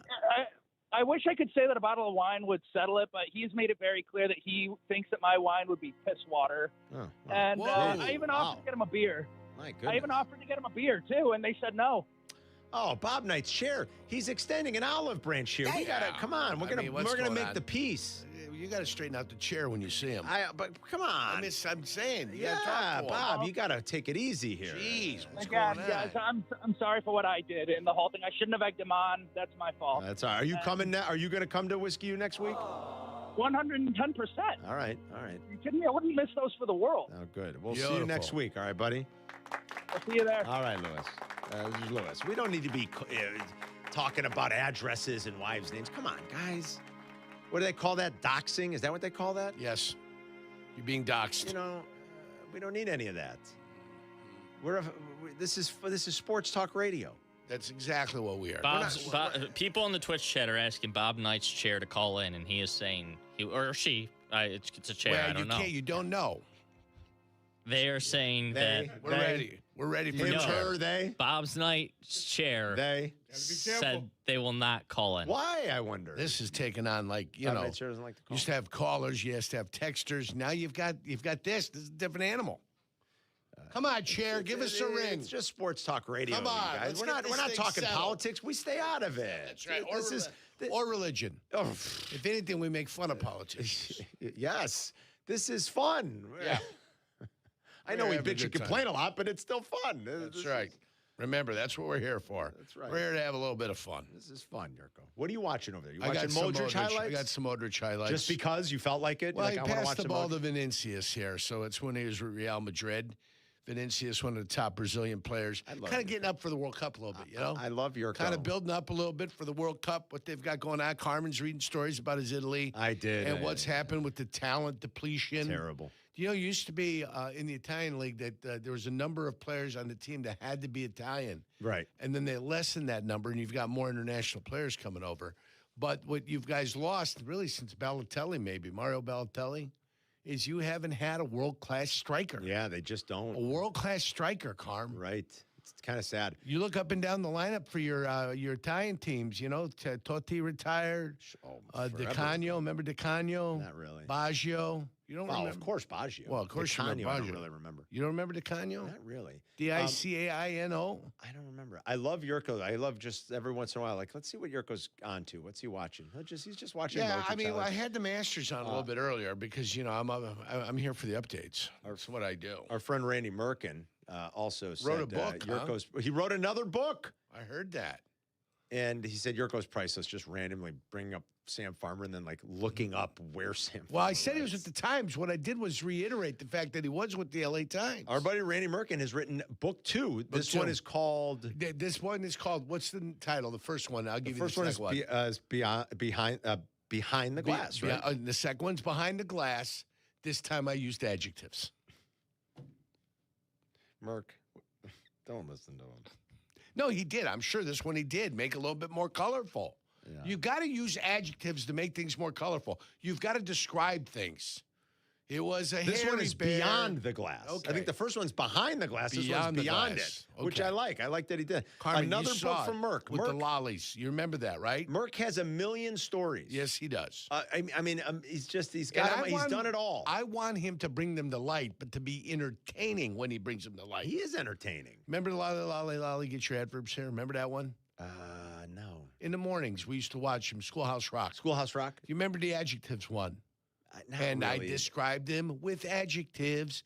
It was a hairy bear. It was a scary bear. Yeah. And we described him with adjectives. All right, that's all I'm asking for. Snoop Dogg walked into our studios. Well, what kind of Snoop Dogg walked into our studios?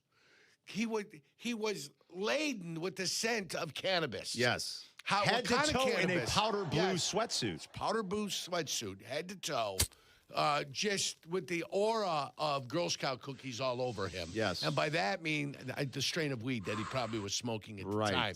There's a way to describe things that can be colorful. Maybe you should be help him write his third book. No, I'm not going to help him. He is a grown man who loves to put pen to paper and get there with a Smith Corona and just pound things out and get things done. He knows how to write a book. Go He's get written Merck's new one. book. He's got number 2. Go get Merck's new book. I love Beyond the Glass, and I used adjectives this time. I love it. Busting Jesse's balls for writing books. What have you ever written? I wrote a hit play. What have you ever written? Guys, right now, those books across the country have filled landfills. Okay? That's what we've got going on. They're doorstops. They hold paper down on a windy day. Okay? Some would say that it's not even eco-friendly because they've wasted papers and trees. Some would say that. Stop it. I'm not saying it, Carm. That's what Jack was telling me this morning. I'm not saying it. Some we people have to recycle more. I said, I recycle my paper all the time. Right here in the recycling Right here. bin. They get mad because we print things, which I don't understand. I'm okay with you printing things. I'm a fan. Well, the bosses, they have a weird hang-up about, like, of what are you recycling. printing? I'm like, whoa. Jack, let's go plant some trees, man. That's what we should do. That's what you need to do. Arbor Day's coming up. I'll plant the tree. Go plant trees. That to me is eco-friendly right there. Go plant trees. If we're going to cut them down, you got to replant them, right? It's a renewable resource.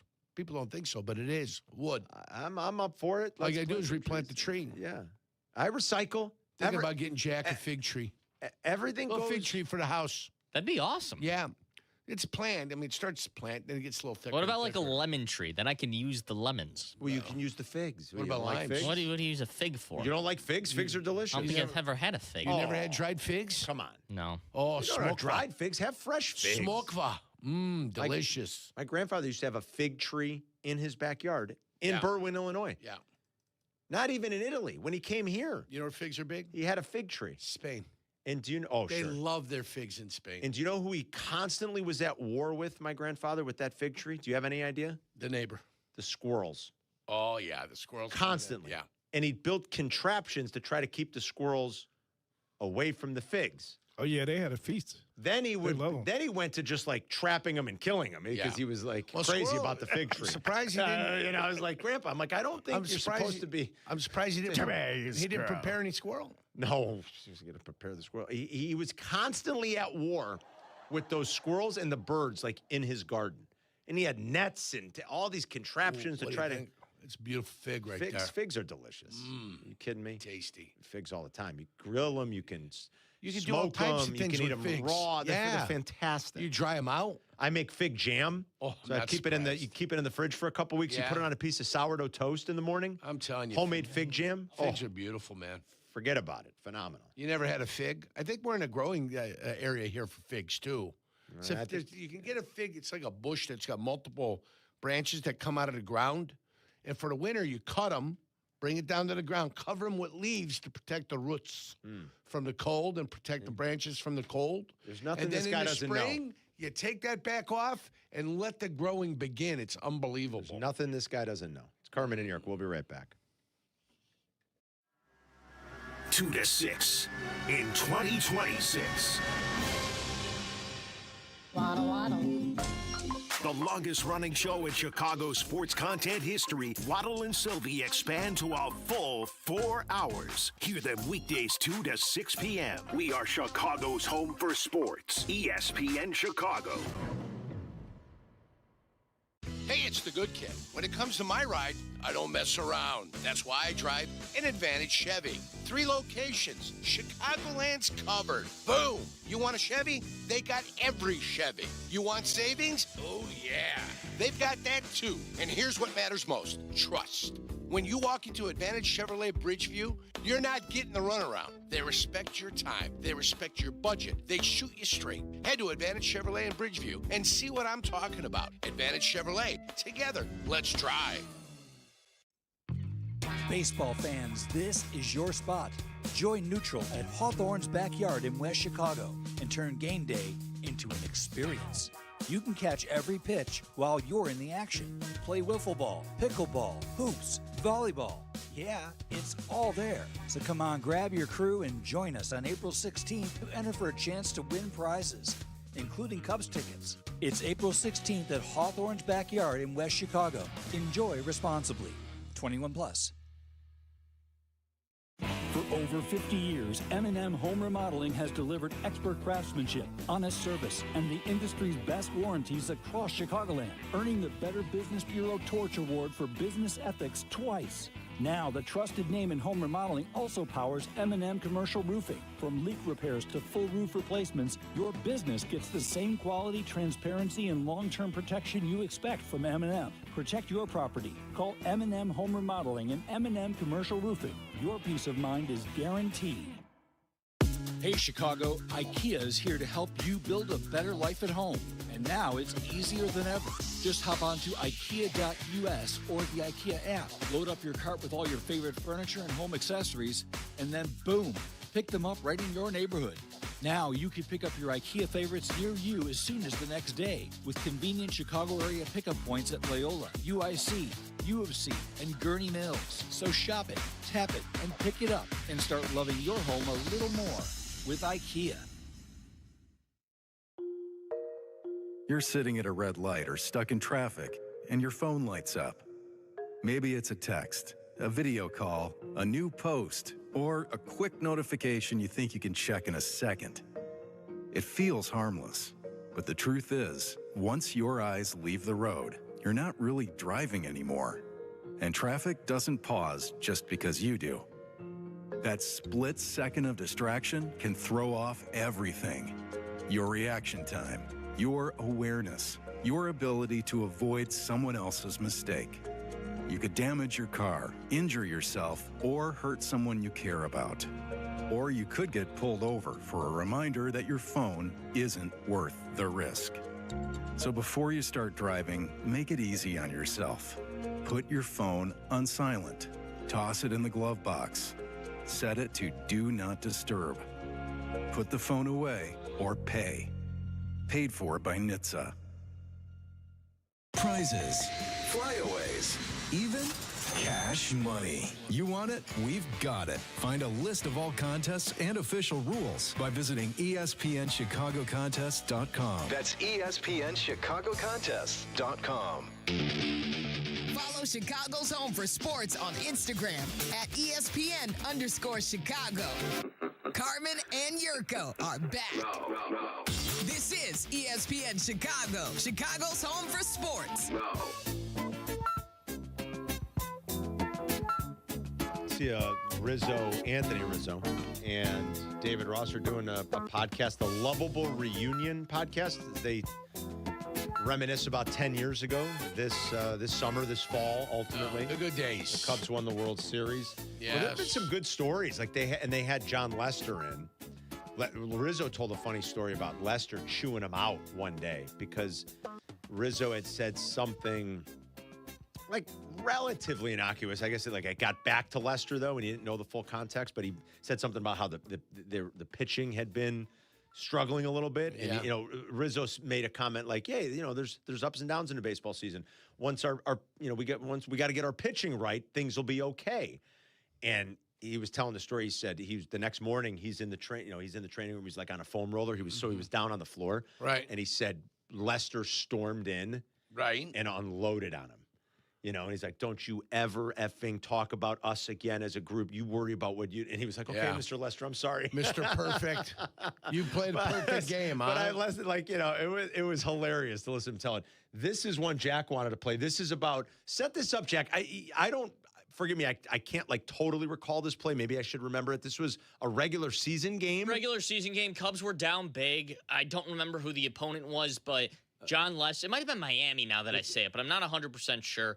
John Lester came in late and put down a suicide squeeze bunt to walk it off. It was a big moment So from this that is year pre-designated hitter in the NL. This exactly. like Lester came up to Lester squeeze. came in to pinch hit. The pinch hit, okay. One of the worst hitters of all time came in to pinch hit and laid down a squeeze So bunt. we have the video and the sound of this. Let's play. This is the audio. All right, this let's is play the this. video and sound of them talking about it on this podcast. Theo calls you guys into the office. Yeah, with Joe. We bring up for a spot start to give the guys a rest, and everyone's like, why us? Like, this is working. And also nothing against Brian Mattis.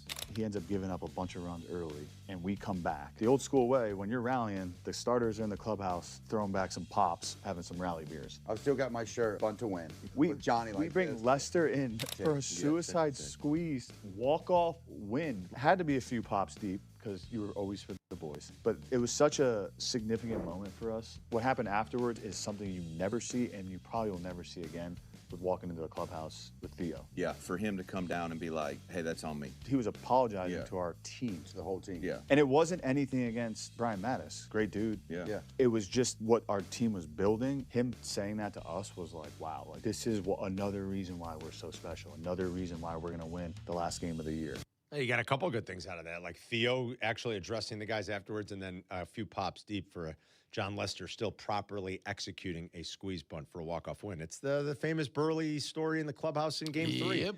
Remember, Mark Burley wasn't going to close. Mark Burley's not going to. No, he's not a closer. He had like 5 Miller Lights, and they're like, guess what? We're running out of guys. We need you.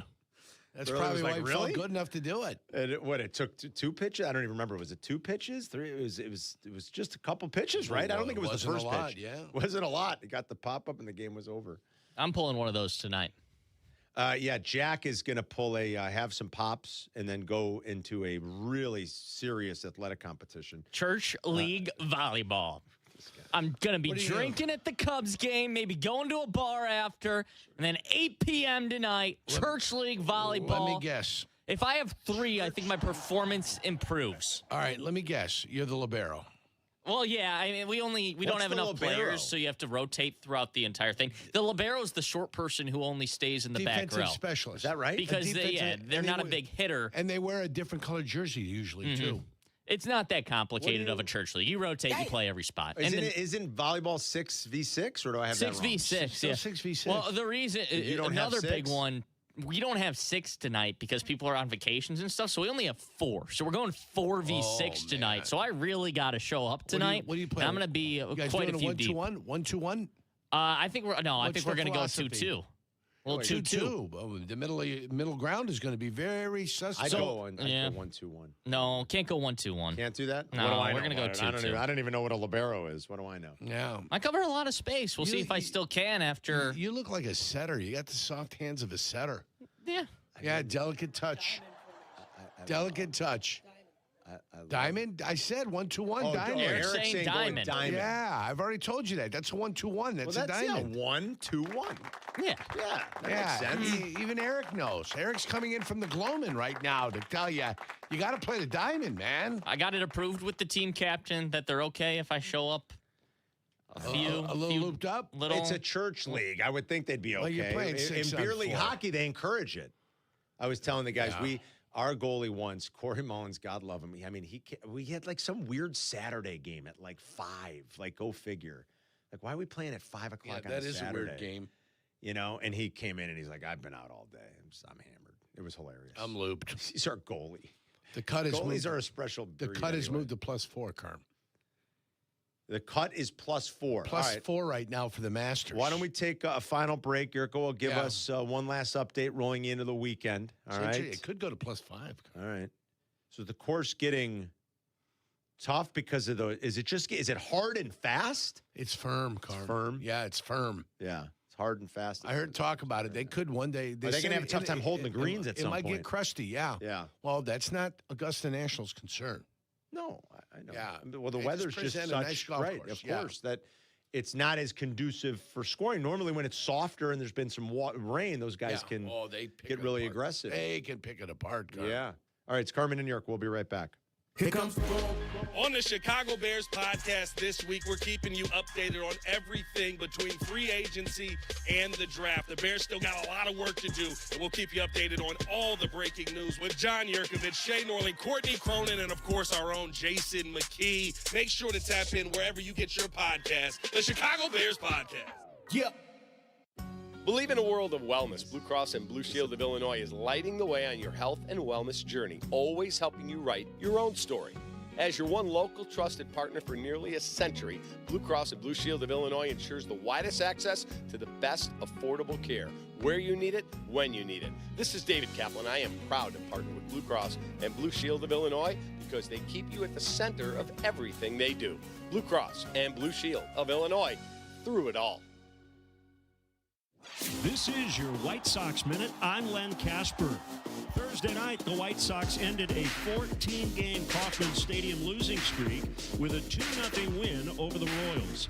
Left-hander Anthony Kay picked up his first Major League win since 2021. Colson Montgomery drove in the game winner with an RBI double in the fourth. Tonight, the Sox try to make it 2 in a row behind starter Davis Martin at 6:40. Take advantage of one of our best offers this season. Get 1 ticket and 2 beers to select games starting at $24 with Miller Lite Baseball and Brews. Must be 21 and over with a valid ID. To purchase tickets, visit whitesox.com/brews. This has been your White Sox Minute. Hey, it's your friend Tom Waddle here. You know, life comes with a lot of things to remember, and Great Clips doesn't think your haircut should be one of them. And this is why they use Clip Notes. It saves your haircut details, so no matter which stylist you see or Great Clips salon you visit, it's easy to feel like the best version of you. So do yourself a favor. Say goodbye to guesswork and hello to a great haircut every time. Download the app today. Great Clips. It's gonna be great. Harry Douglas here. Game day brings the excitement. Your stay should feel just as memorable. With Marriott Bonvoy, official hotel partner of the NCAA and U.S. Soccer, you're connected to a portfolio of brands designed for how you travel. Some offer complimentary breakfast, others give you room to spread out, space to stay productive, or extended stay comforts. So whether you're a traveling fan or part of the team, Marriott Bonvoy celebrates the moments that live on before and after the game. Marriott Bonvoy, where game day checks in. Harry Douglas here. I don't wait for birthdays to celebrate. I grab Confetti Craze 5-Hour Energy. It tastes like rich vanilla birthday cake with buttery funfetti goodness. Seriously, it's unapologetically extra in the best way. And it's sugar-free, so I get all that cake flavor without the guilt. It's tiny, portable, and ready for whenever I need a quick boost. I keep one with me because you never know when you'll need a little party energy. The funfetti flavor is back on 5hourenergy.com or on Amazon. Crack open a Confetti Craze 5-Hour Energy shot today. We Whiskey Fest is back next weekend in beautiful Lake Geneva, Wisconsin. I'm going to be up there for the grand tasting next Saturday, the 18th. Hope to see you there. Get your tickets now at wewhiskeyfest.com. 50-plus distilleries, over 150 pours.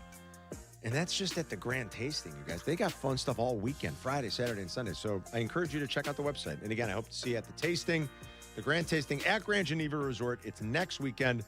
We Whiskey Fest. That's WEE whiskeyfest.com. Follow Chicago's Home for Sports on Twitch at ESPN 1000 Chicago.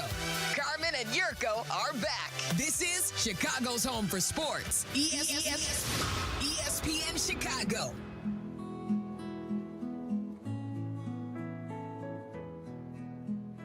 Great music, Jim. Perfect timing. All right, Jurk, give us the final leaderboard check before we're out of here. Waddle and Silvy back with you. Live and local at 2, White Sox baseball tonight. They go for back-to-back wins against the Royals and KC. Hello, friends. Hello, Jurko. Currently, we have 52 players. By the way, people liked your ASMR yesterday. Thank you. 52 players at +4 or better. Top 50 in ties. No 10-shot rule at the Masters.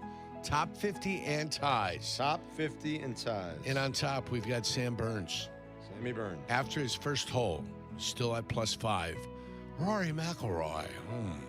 He has not started yet, but he is still at +5. Wyndham Clark got off to an early start this morning, even par, finds himself with in the clubhouse with a 68. In the clubhouse with a 68, Wyndham. Wyndham. Oh, yeah, Wyndham had a 68, yeah. Wyndham Clark. Wyndham. Yes.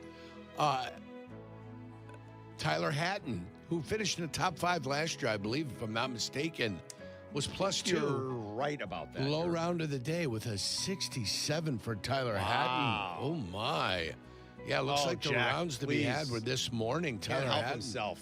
I'm looking through the glass. He's doing the 6. Justin Rose finds himself, Carm, at -3, birdied the 9th hole, and finds himself at -3.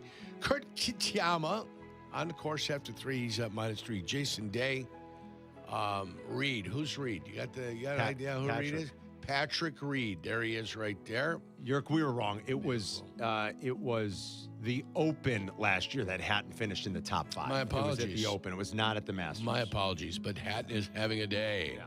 Got her up. Chris got her up. Yeah. Good player. -2.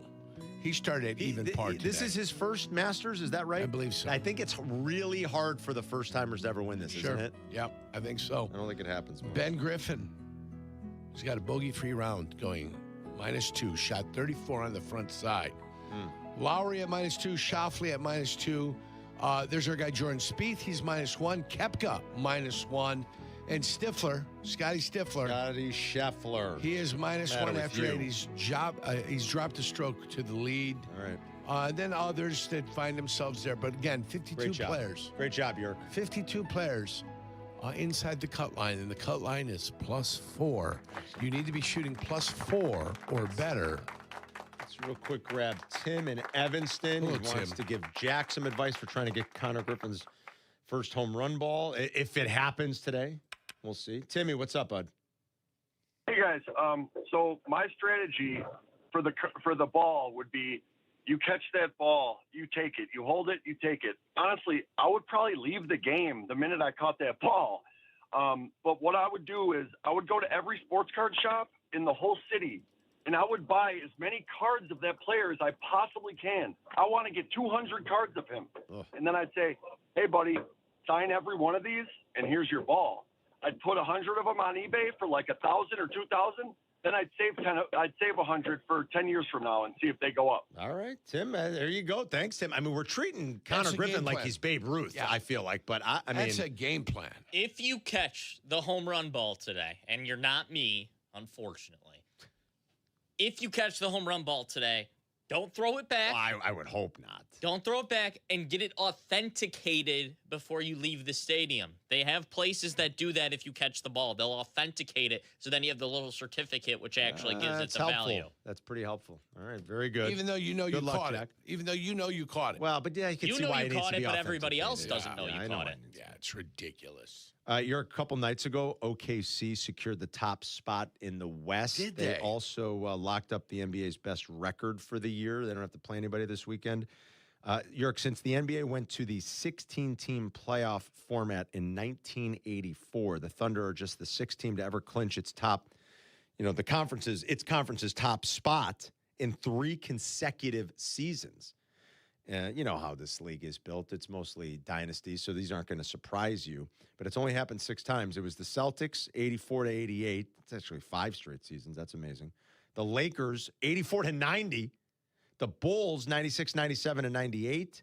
The Lakers in 8, 9, and 10. And the Warriors in 15, 16, and 17. They're looking to become just the 5th team in NBA history to have the best record and win the title in back-to-back seasons. Hasn't happened since Michael and the Bulls in 96 and 97. I wish them luck. There hasn't been a repeat champ for quite a while in the NBA, which is pretty rare. Like, we're in the longest drought, I think, in NBA history where no team has repeated. It's been, 7 years? 8, something like that?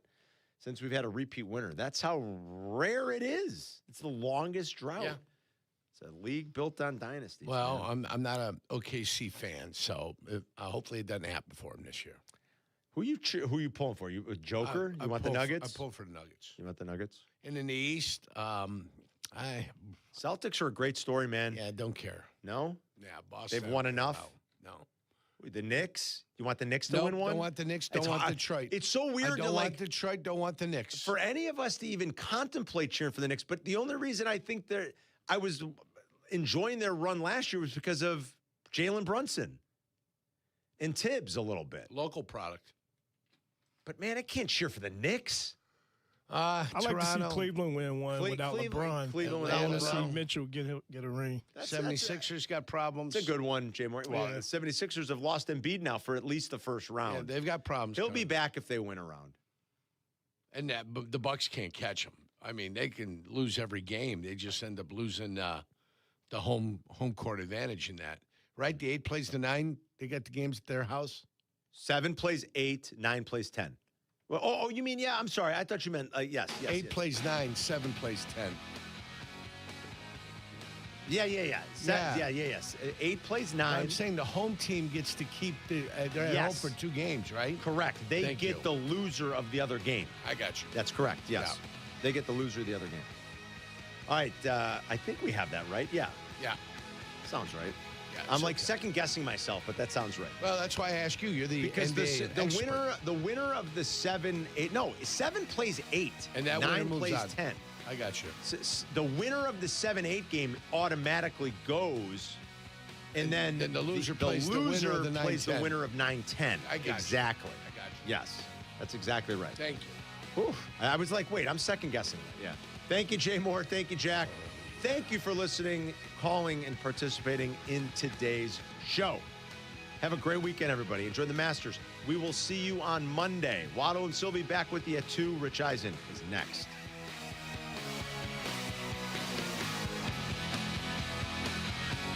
Waddle, baseball's got more unwritten rules than the dugout has sunflower seeds. You're so right. You hit it 460 feet, and immediately you're supposed to look down. Act like you've done it before, even if you haven't. Come on. Not me. I'm watching that thing fly. And you know who else ignored an unwritten rule? Flight by Yingling. That is right, my friend. They made Flight 95 calories, 2.6 carbs, and it actually tastes like beer. That's a rule breaker. Light beer, real flavor. So if there's a rule that says light beer has to taste light, feel free to ignore it. Grab a Flight by Yingling, the next generation of light beer. DG Yingling and Son, Pottsville, PA. Enjoy responsibly. Apt, your #1 destination for the home for 90 years, has everything you need to furnish your home. Explore their newly expanded furniture department with stylish, comfortable pieces for every space in your home. With beds, sectionals, dining tables, and more, their showroom offers high-quality furniture from a wide range of brands. You can also get assistance from Apt's design experts. Whether you're furnishing a single room or your whole home, for free and home delivery, professional installation, and complete satisfaction, shop where I shop at Apt. Pleasing people since 1936.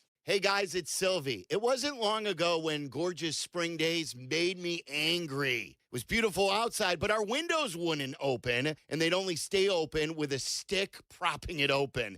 That's when we began our partnership with Window Nation. They installed custom-fit windows and made a huge difference in the Silverman household. Right now, you can save up to 50% off. The more you buy, the more you save sale. Plus, get 0% interest for 5 years. Visit windownation.com today to book your consultation. Chicago Wolves, Rockford Ice Hogs. The rivalry continues. You're going to get some bad blood. The Chicago Wolves return to Allstate Arena this Sunday to take on their division rivals, Rockford Ice Hogs. It's rock'em sock'em as they go toe-to-toe. With the playoffs on the horizon, you don't want to miss a second of Chicago Wolves hockey. Get your tickets for Sunday Chicago Wolves versus the Rockford Ice Hogs today. This is ESPN Chicago, WNVP, WTBC, HD2 Chicago, a Good Karma Brands radio station.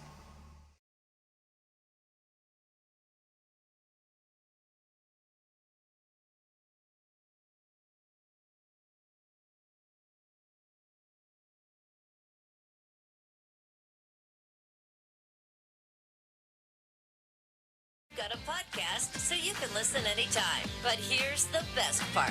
Our YouTube channel. Subscribe at youtube.com/Rich Eisen Show and you'll never miss a moment. Now, on with the show. This is the Rich Eisen Show. From his footprint, he looks like a big fella. Live from the Rich Eisen Show studio in Los Angeles. Mendoza, let him sit down. No, let's be a leader. Throw him out there. The Rich Eisen Show. Let him see what he's got. Earlier on the show, actor Olivia Munn. Coming up, NFL Network insider Tom Pelissero. Former NFL General Manager Mike Mayock. And now, it's Rich Eisen.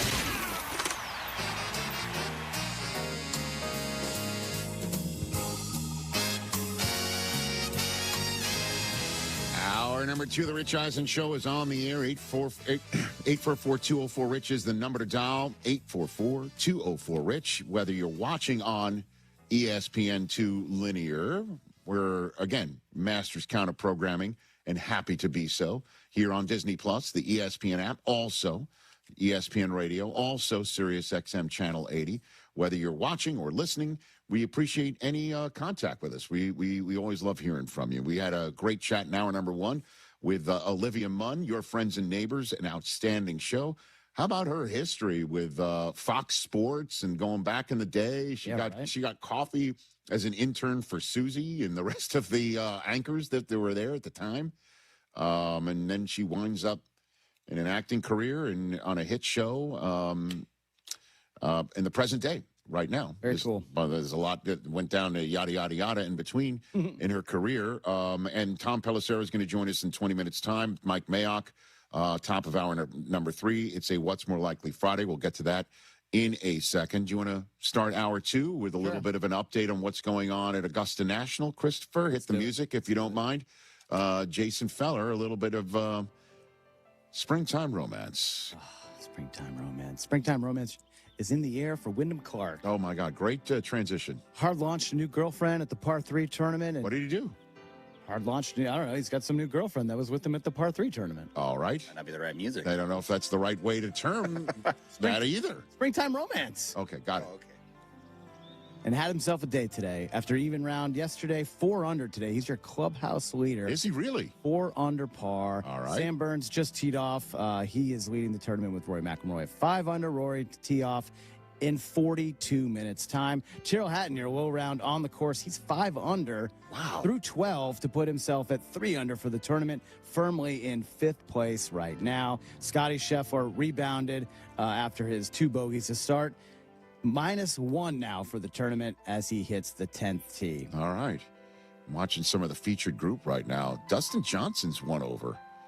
So projected cut now +4. Is that what it is? Good news for Bryson DeChambeau, Bubba Watson, Siwoo Kim, Victor Hovland, and a few others. Well, I mean, let's see. Let's get Bryson out there getting a little. Let's see some red numbers. You know what I'm saying? Yeah. John Rahm gave 1 back. He's -1 on the day. Okay. +5, 1 outside the cut line. Okay. Thank you very much. Well done. Welcome, sir. We soft launched that update. We soft launched. Okay. Yeah, it was not a hard launch. All right. Let's go to Glenn in Atlantic City, New Jersey. What's up, man? Boardwalk Empire. What's up, Glenn? Uh-oh. Oh, no. Lucky Thompson. Are we sure? That sounds like he's Darth Vader. You know he's breathing. All right. You there, Glenn? Yes, sir. Okay, bud. Very, the heavy breathing Glenn from Atlantic City, New Jersey's on. What's up, Glenn? I just wanted to say, personally, when it comes to the Masters, I root against the guys on LIV. I don't want them on the leaderboard. I wait for them to implode. DeChambeau won a couple. I know he won a major in the last couple years, and I just not with the LIV guys. I wish they played in their own tournament. Create your own major.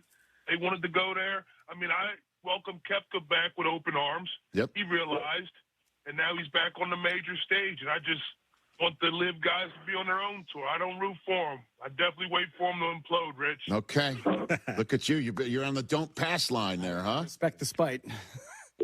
Oh, there he goes. Out. Here's what Glenn's going to do. Glenn woke up today. Says, I'm going to call into the Rich Eisen Show. I'm going to wait on hold. I'm going to breathe heavily. I'm going to get on late. And I'm going to breathe fire, Dracarys on the LIV guys, and then I'm just going to hang up and I'm out. No, Rich. Tell him what you got in my ear and say. He sounded like Tracy Morgan. I was wondering what you're laughing at. He's going to get somebody pregnant LIV guys right now. real. I'm going to get those LIV guys pregnant. That was pretty good. Not bad. Not bad at all. Hey now. I got TJ with that one. Because he did a little bit. Jimmy in San Antonio. Hey. What's up, Jimmy? What's up, Jimmy? Muchacho. Okay, the chair situation with Olivia. Yes, that sir. was interesting. That was. Interesting. Do I owe any money for the feet pics? She was very comfortable. She was like, shoes off. Let's enjoy myself. Dude, she was. I appreciate her saying something. Right. because I would have watched her in the chair be somewhat uncomfortable, and as a host, that would have thrown me off. You know what I mean? And so, for her to have the presence of mind and saying this is not working, and the neat thing is, again, I love name dropping to begin with, and certainly his name, certainly with the previous experience with Arnold Schwarzenegger, we know where the backup chair is. It's underneath the ass of Chris Brockman. So we just swooped into it. Get him a new chair. Get him a new chair. Yeah, I know. I got to we work do on have that. some better ones over here. We do? All right. Can we got will those in. This one fits like a glove. I don't know. That way Brockman won't have to kneel. Good to know. Thank you. Ripped glove. Okay, I have first a heartfelt shout out. The voice of the Rich Eisen Show, her baby daddy. It was his last day on air, and shout out to Seton. Yeah, that was pretty cool. Yep. Man. You did a great job, and we've been in this business for a while, all of us, and we're a small group. So I wish him the best. Yes, I hope everyone does well. Now, back to my sports, Rich. Okay, Jimmy, what's on your mind? I don't know if you know, in San Antonio, we are huge Denver University hockey fans. Why is that? Yeah, no. We call them the Los Pioneers. And what an amazing double overtime victory for them. Yes. They're going to play for the national title. Kent Anderson never has to buy a breakfast taco in San Antonio. We are such Denver University fans. Why is that? Really? You are? I don't know. Okay. I don't know. But are you just calling up to troll me? I mean, no, listen, I was at the Bruce Springsteen concert last night, so I did not see a lick of that Frozen 4 classic that went into double overtime. Both games, by the way, both games. I heard the Denver goalie stood on his head. It looked like it. They got lucky. That was a double overtime, man. Yeah, Michigan apparently outshot Denver 2-1, and Denver moved on to take on Wisconsin. So had Michigan won, then we would have had at least guaranteed another Big Ten champion. Bingo, hit it out of the park. I set you up for another Big Ten story. That's it, Jimmy. Why wouldn't you? I mean, if you're rooting for Denver down in San Antonio, you must be rooting for Big Ten sports too. Oh, dude, I'm Pioneers all the way. Come on. That's it. Pioneers. I love it. Look that up. Thanks for the call, Jimmy. That's Jimmy in San Antonio, ladies and gentlemen. All right, it's a Friday, so let's go for it. It's time for What's More Likely, everybody, presented by our friends at Pello Windows and Doors. What's more likely? Never say never, but never. All right, Christopher, What's More Likely, presented by Pello Windows and Doors. You have the floor. Hey, everybody. Happy Friday. Great to see you guys. Good. Glad to have my chair back, honestly. Okay, great. All right. Kirk Cousins said this week that the best quarterback is going to play for the Raiders. Who's more likely to be the best Raiders quarterback by the end of 2026, Kirk Cousins or Fernando Mendoza? What is your measurement of best quarterback? What does that mean? You tell me. I'm asking the question. No. You're asking the questions, but I'm asking what your metric is. What's your definition of best quarterback? I think it's all-encompassing. Best chance to win, stats, record. Like a better quarterback. Who's the better quarterback by the end of next year? It would be a stunner that Fernando Mendoza will have figured everything out and is the best quarterback neck up against a guy who's got 14 years. Well, neck up is not on the list. No, I know that, but it's also neck up is part of the body of work as well as the body of a quarterback. Sure. So, I mean, in the same way that Jaden Daniels was a better quarterback than Marcus Mariota by the end of his rookie season, it's a rarity, right? Well, Drake May and Jacoby Brissett. Right. I mean, yeah, Caleb Williams had no competition. Right. It happens. Bo Nix was great right out of the box, too. Dude, I mean, I have no idea the way this thing's going to go. So what's more likely is where I need to lean on. I'll go Fernando Mendoza since that's what you're looking for. That is what I was looking for. I know that. Thank you for giving me what I want. I am a people pleaser. Either is an improvement, so. Oh, Geno slander. Wow. There's rough year. There's not, I mean, over the last few years. Yeah. Geno was phenomenal in week one. Remember that? Remember the week one narrative? Pete Carroll's Raiders beat the eventual AFC champs. And as a matter of fact, the reason why the AFC championship game was in Denver was because of that result. Expressly that result. crazy. So, yeah, I understand that. But you can make the case the Raiders have not had efficient, successful play at the quarterback spot since, Derek Carr's second to last year? Yeah. There? It's been a long time. Yeah, been a long time. I don't sign shoes no more. Talked about C.J. Stroud having his fifth-year option picked up, wondering if the Houston Texans are my Huckleberry in this quarterback thing here. Quarterback more likely to get a contract extension first. Bryce Young or C.J. Stroud? I'll go C.J. Stroud. You know the Panthers are going to have Bryce Young go through year 4. Stroud, I don't know. Let's see what happens in the next few weeks and months. I'd be curious if Tom has any intel on that. Tom Pelissero joins us in just 9 minutes' time, if you're watching us live. So I'll go Stroud still. What else you got? How about this one? News today that the Jacksonville Jaguars plan to have Travis Hunter be a full-time defensive back. I'm wondering if that's the knee thing. Is that what it is? Rich Eisen, more likely team that made a massive 2025 trade that wishes they had a do-over. Yeah. Jacksonville or Green Bay? Green Bay. The Micah Parsons trade. Injured most of last year. Oh, I'll go Jacksonville. He was not injured most of last year. He's injured. He was not. He got injured late in Denver. Is he going to be ready for week 1? We don't know. I don't know, but, oh, no. I would go Jacksonville. Because if now he's hurt, if you can now wave a wand, right, and go back. And I understand their season turned out phenomenally, so they have few complaints there. You're giving me this construct. If they could have a do-over where they could have their first-round selection this year and knowing that Travis Hunter, maybe due to his injury or due to their different philosophy, they would not trade up one spot for a cornerback, shut down or otherwise. Really. So I would say that.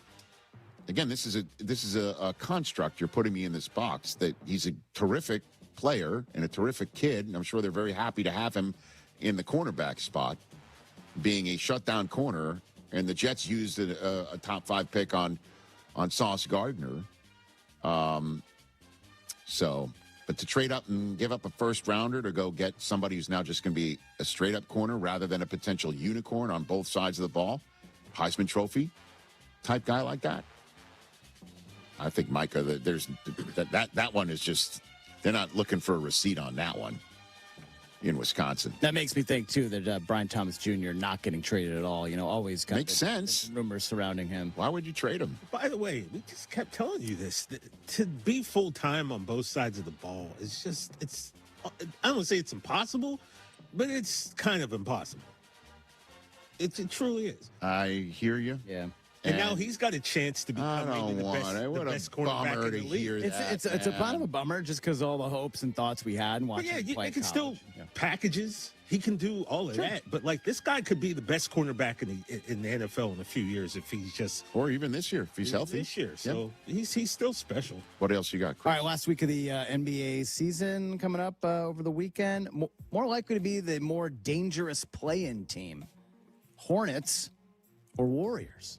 With Steph Curry back. I see what the Warriors have been like, and it just seems like there's something off. I'll go Hornets. I know I just went higher register. You did. Concanipo might be Rookie of the Year. I hear you. Well, Melo's been nice. Okay, Concanipo is not going to be Rookie. I mean, you don't think so? It's Cooper Flag. Yeah, come on, bro. You know that. He'll be all Rookie team, first team. Whoa. This is going to be Cooper Flag. I don't know that. What are you looking up odds now? Is that what you're saying? I am. Odds don't always tell the story. Concanipo is the favorite for Rookie of the Year. What? Yeah, minus 140. Cooper Flag plus 110. Well, I don't even so they're even, but I don't care what those odds it's are. close, but Canipo's kind of been the favorite for over a month now. All right. Granted, Cooper Flag's been balling lately. Second best main player ever. I will go Hornets. I'll go Hornets, even though the Warriors have some all-time greats. So, what else, Chris? A little Masters action here. More likely to win the Masters, Rich. Rory or Scotty Scheffler or the field? Can I get the springtime love or romance, please? Springtime love. I like springtime. Springtime love. Springtime for Springsteen love. Springtime for Augusta. What you saw last night. I'm going to go Rory. I'm doing it. I'm going Rory. Back to back. I'm going Rory. I mean, that's GOAT status right there, man. Going back to back? Only 4 players. Did Fred Couples say he may never lose again here? He said Rory was kind of walking around with an air about him that. Like he may never lose here. Yeah, he's just so free. 5 under looks pretty damn free. Yeah, Scotty Scheffler now back to even par on the day, 2 under on the tournament. Mm-hmm. Rory teeing off in 28 minutes. Okay. What else? You have one more? Last one. Rich, tomorrow, a film you were a part of had its premiere 12 years ago. Draft Day hit theaters on this day tomorrow. Okay. Yeah. More likely draft day player who'd go number 1 in this year's draft. Vontae Mack or Bo Callahan. Wow. What is happening? Can I tell you why this is funny? Okay. I've got this little Post-it note thing by my desk here. I didn't know you were doing this, Brockman, but literally, we did not set this up. I have on here Vontae Mack, no matter what. I mean, that's what I'm saying. Every draft season. How can you go against that? Raiders need a quarterback. You can't go against it. Vontae Mack, no matter what. Quarterback's going number 1 in this draft. I know that. Bo Callahan had 1 bad game against Ohio State. I know, but we all know that in real life that if anybody took a linebacker first overall, it'd be a massive problem. Certainly when the they're linebacker's going second. I guess. From maybe that college, Ohio State. I don't even want to talk about it. I just want to know though, how many when we talked to Fernando, nobody wanted to go to Bo Callahan's birthday party. How many people went to Fernando's? I'm sure everybody did. You know, I'll never forget that shooting those scenes in Radio City Music Hall with Frank Langella, one of the greatest actors ever. And you know, they gave me the script, and the script I knew would just be in front of me. You know, I just knew it would be in front of me, so I didn't learn my lines. I would just look down and I'd learn my lines. Like, you know. I know Ivan Reitman was going to direct me, and I know it was going to be in a scene with Frank Langella, but for some reason I just thought I'd wing it. And when he shows up, do you want to run lines? I'm like, holy. What? Frank Langella just asked me if I want to run lines. Just wanted to run away at that point. Great stuff, Chris. Thanks, that's What's More Likely, everybody, brought to you by Pella Windows and Doors. When it comes to your home, Pella Windows and Doors always have the winning game plan. That's why your neighbors trust them. Visit Pella.com/Eisen. Tommy P, when we come back, Tom Pelissero, lots going on as we're getting ready for the draft. Rumors and conjecture and information next. Evan Cohen here. In life, as in sports, the pros make it look easy. That's why pro golfers like Jason Day, Ben Griffin, and Patton Kazire trust the pros in lawn care. True Green. They have the experience and expertise to give you a lawn worthy of the PGA Tour. And since True Green does the work for you, you get more free time, or more tee times. So stop stressing over your lawn and start loving it. Sign up now at TrueGreen.com because nobody makes it easier to get a golf course quality lawn than True Green, the official lawn care treatment provider of the PGA Tour.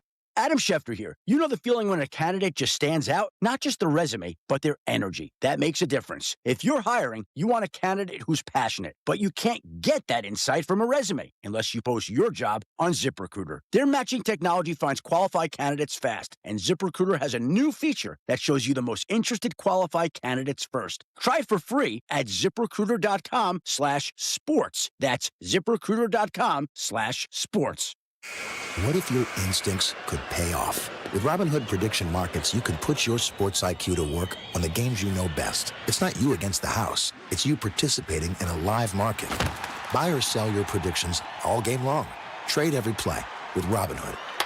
Visit Robinhood.com/predict. That's Robinhood.com/predict. Futures and cleared swaps trading involves significant risk and is not appropriate for everyone. Event contracts are offered by Robinhood Derivatives LLC, a registered futures commission merchant and swap firm. There's a difference between driving and arriving. At Advantage Acura of Naperville, performance meets precision in every vehicle. Refined luxury, responsive handling, cutting-edge safety features, you'll find it all at Advantage Acura. Their team is committed to delivering a seamless, transparent experience from start to finish. At Advantage Acura, it's not just about putting you in a vehicle, it's about earning your trust. Discover the full lineup of Acura models at Advantage Acura of Naperville, or begin your search online at AdvantageAcura.com. Precision-crafted performance. Since the Verdoliak Law Group opened its doors in 1963, we knew we wanted to be a firm that fights for the injured. while putting our own money to work for our clients. Over the last several years, over 95% of the money we made has been contingent on our clients recovering money. We only win if our client wins. If not, we don't collect a fee and we lose our own money that we fronted on the case. Over the past 55 years, we've also learned what we are not. We're not a law firm that operates by billing you by the hour, nor do we cherry pick only multi-million-dollar cases. We won't turn away an injured client because his injuries are not catastrophic enough. We won't say, come back next time when someone dies or is paralyzed. Whether your case is worth $10,000 or $10 million, if we think we can help, we will help. We at the Verdoliak Law Group know exactly who we are. Without firms like us that put their own money on the line, injured people would consistently get less than they deserve. We are the Verdoliak Law Group. Call us at 844-4VLG-LAW. Hey, golfers, it's Silvy. I've been telling you about the Sanctuary Golf Course in New Lenox for years, and this summer they're celebrating their 30th season. I'm proud to endorse one of the best golf experiences in Chicagoland. The Sanctuary features 18 holes of great golf with outstanding course conditions, plus a covered heated range with top tracer technology, so you can practice and play year-round. Check out golfsanctuary.com for the best rates and book your tee time today. That's golfsanctuary.com. Okay, can I go now? Let's hear it, Professor. All right. Join us for Whiskey University, Wednesday, April 15th from 7 to 9 p.m. at Bub City in Rosemont. We'll study Old Forester bourbon and Glendronach single malt Scotch whiskey. Not bad. I don't overanalyze it, Carm. I just know great Scotch when I taste it. Just continue, please. Whiskey U. Come sip, enjoy, and learn something new. I mostly just enjoy. We noticed. Class is in session April 15th from 7 to 9. You forgot one thing. Oh, yeah. Please drink responsibly. Bravo. A+. Did you know VA home loans are a key to home ownership for those who served? It was a personal goal of mine to try and purchase a home before the age of 30. I do remember the first moment I walked into my home. I remember that real clearly, actually. I walked in and I could hear my footsteps echo off the back wall. And the first thing I thought in my head was, man, furniture is going to be real expensive. The VA not requiring any down payment prior to buying the home is actually really beneficial because it allowed me to take that money I had budgeted to go out and buy furniture, food, cleaning supplies, pretty much everything I needed. Using the loan itself wasn't too complicated. It's very user-friendly, and the VA was really helpful showing me what I needed to do and how I would go about it. Purchasing a home is scary. There's a lot of moving parts. There's a lot of things that are new to you and that you won't understand, but ultimately it's not impossible, and they make it so that anybody can do it. Oh, I'm extremely glad I did it. It was one of the best things I could have done for myself, I think. To learn more about VA home loans, visit va.gov/home loans. You're sitting at a red light or stuck in traffic, and your phone lights up. Maybe it's a text, a video call, a new post, or a quick notification you think you can check in a second. It feels harmless, but the truth is, once your eyes leave the road, you're not really driving anymore. And traffic doesn't pause just because you do.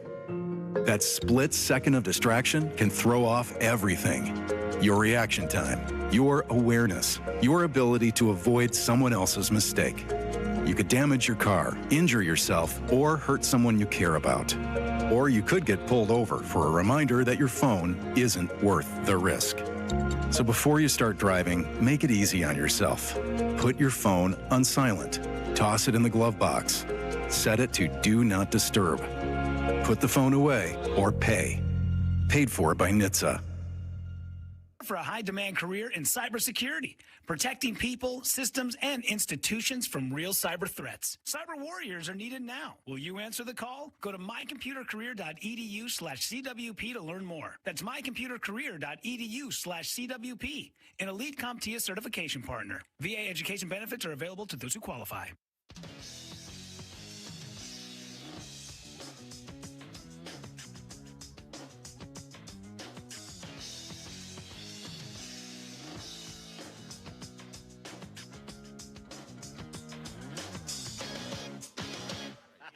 Back on the Rich Eisen Show on ESPN Radio. Ladies and gentlemen, Tom Pelissero is back on the program. What's up, Tommy P? How are you? Tommy P. How we doing, Rich? What's up to the boys in the studio? Tommy P! Hey, what up, Tommy baby? P. Talk to me nice, Tom, because I'm real popular these days. You know what I'm saying? Talk to me nice. I was just watching ESPN News, and I had to click away. I think I'm TiVoing it. So Okay, good. We'll catch up on No Contest Wrestling later. TiVo, good use of TiVo. Nice old school reference.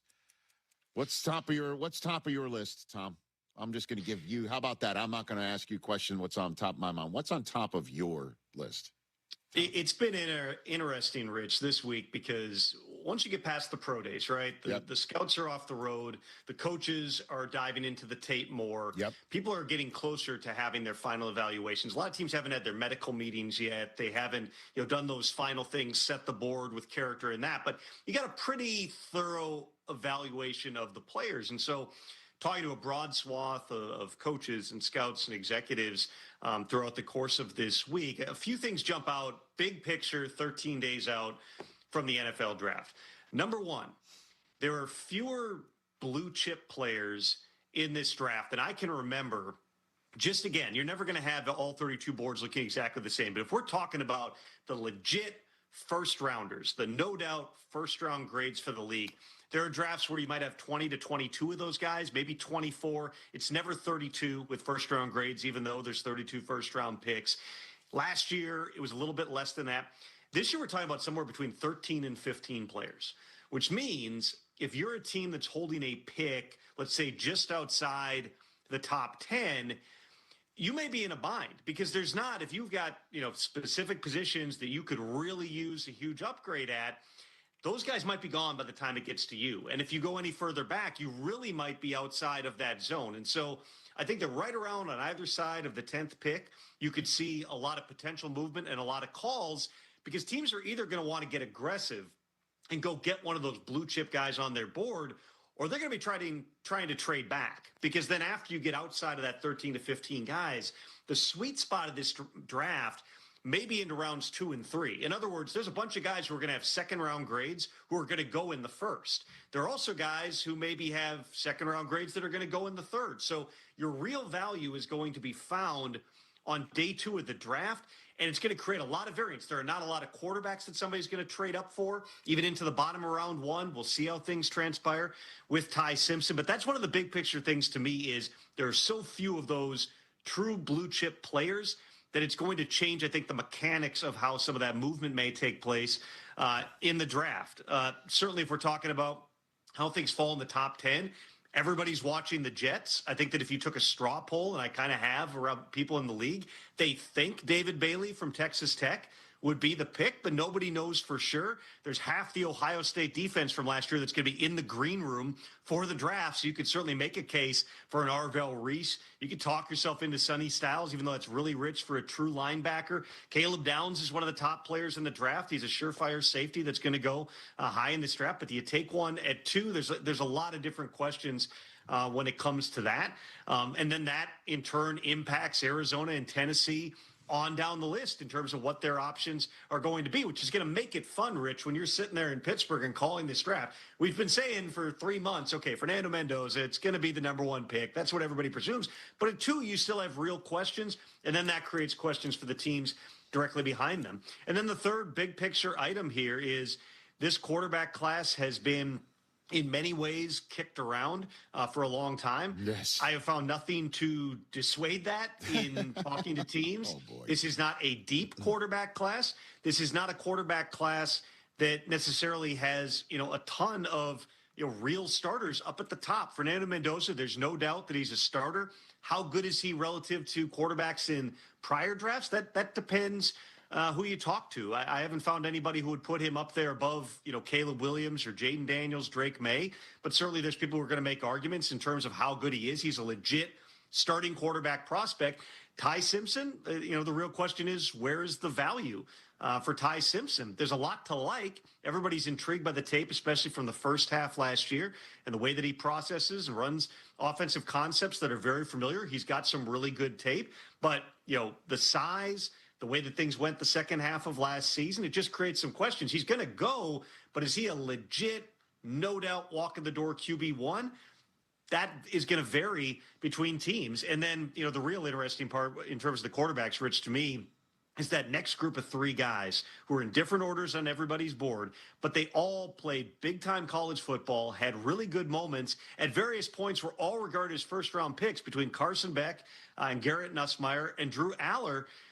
Those guys could go in the second. those guys could go in the 4th. And I'll have my quarterback story coming out, in the relatively near future here. But there's, real questions. They've all got developmental upside. They all had their struggles, especially this past season. Where exactly, not so much Beck, but the other two, where do those guys go is going to be a big storyline because these are huge names in college football. And right now, there's not people in the league going, okay, that guy's going to walk in and he may be my starter in year 1. Tom Pelissero here on the Rich Eisen Show. I know asking somebody with your bona fides, Tom, of a lead pipe wielding news and information man, for me to go down the road of conjecture and asking you to take a guess. It's out of your lane a little bit, so pardon me for asking. Doesn't matter if you're wrong, doesn't matter. But 2 weeks away, all right? Who do you look at to say, keep an eye on this team packaging something together to move up and make the biggest splash of night 1 at the draft, Tom? I could peg it myself. I can kind of try and guess it, but you're the one who's got the sources and the nonstop buzzing phone. So what do you think? Which team would be the one, Tom? Well, start with the teams that have 2 first-round picks. Yep. Because the 2027 draft is regarded so highly for both quarterbacks and players in general. I could be, listen, things can happen, okay? We can be surprised, but it would surprise me if somebody's going to give up a 2027 first-round pick. So the teams with the most ammo to move up right now are going to be the ones that have 2 first-round picks in this year's draft. Kansas City has it by virtue of the Trent McDuffie trade. If they are going to try to target one of the pass rushers, again, like I was just saying, in terms of the draft class as a whole, there's a bunch of pass rushers we'll see go on day 2, but there's really, depending how you look at Arvell Reese, only 2 or 3 edge players that are going to go high. So if you want to go get David Bailey, Reuben Bain's going to go at some point, or Arvell Reese, you might have to go up. Kansas City certainly has a need at that position. I can see them, becoming aggressive. What does Cleveland do? How aggressive do they get? They need a lot of different things. They've got a bunch of needs on their roster.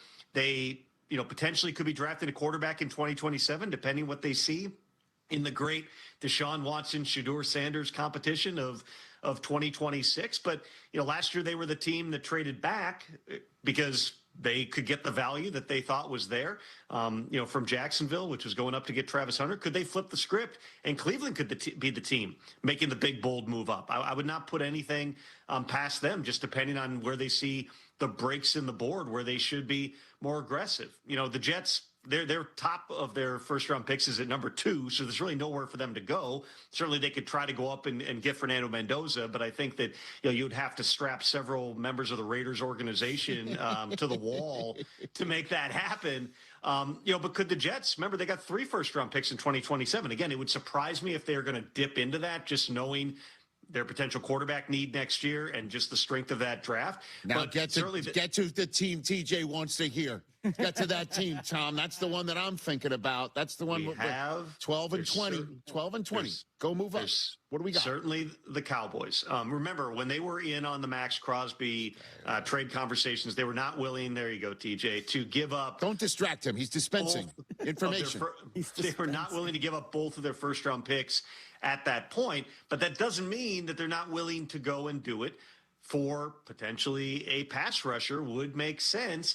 If you're willing to give up both of those first round picks, they've got a lot of options. I would say that Dallas even, would keep the light on for potentially making a move for a veteran. We've seen that from Jerry. We've seen them be aggressive in a bunch of these different talks. I would focus on those teams because, again, last year, part of the reason that we had the movement we did last year was multiple teams gave up the following year's first-round pick. It was not just the Jaguars giving up the one this year and going and getting Travis Hunter, and we'll see how that works out in year 2. We also had Atlanta giving up their first-round pick in this year's draft to go get a guy who's currently facing 3 felony charges, and we don't know if we'll ever see James Pierce Jr.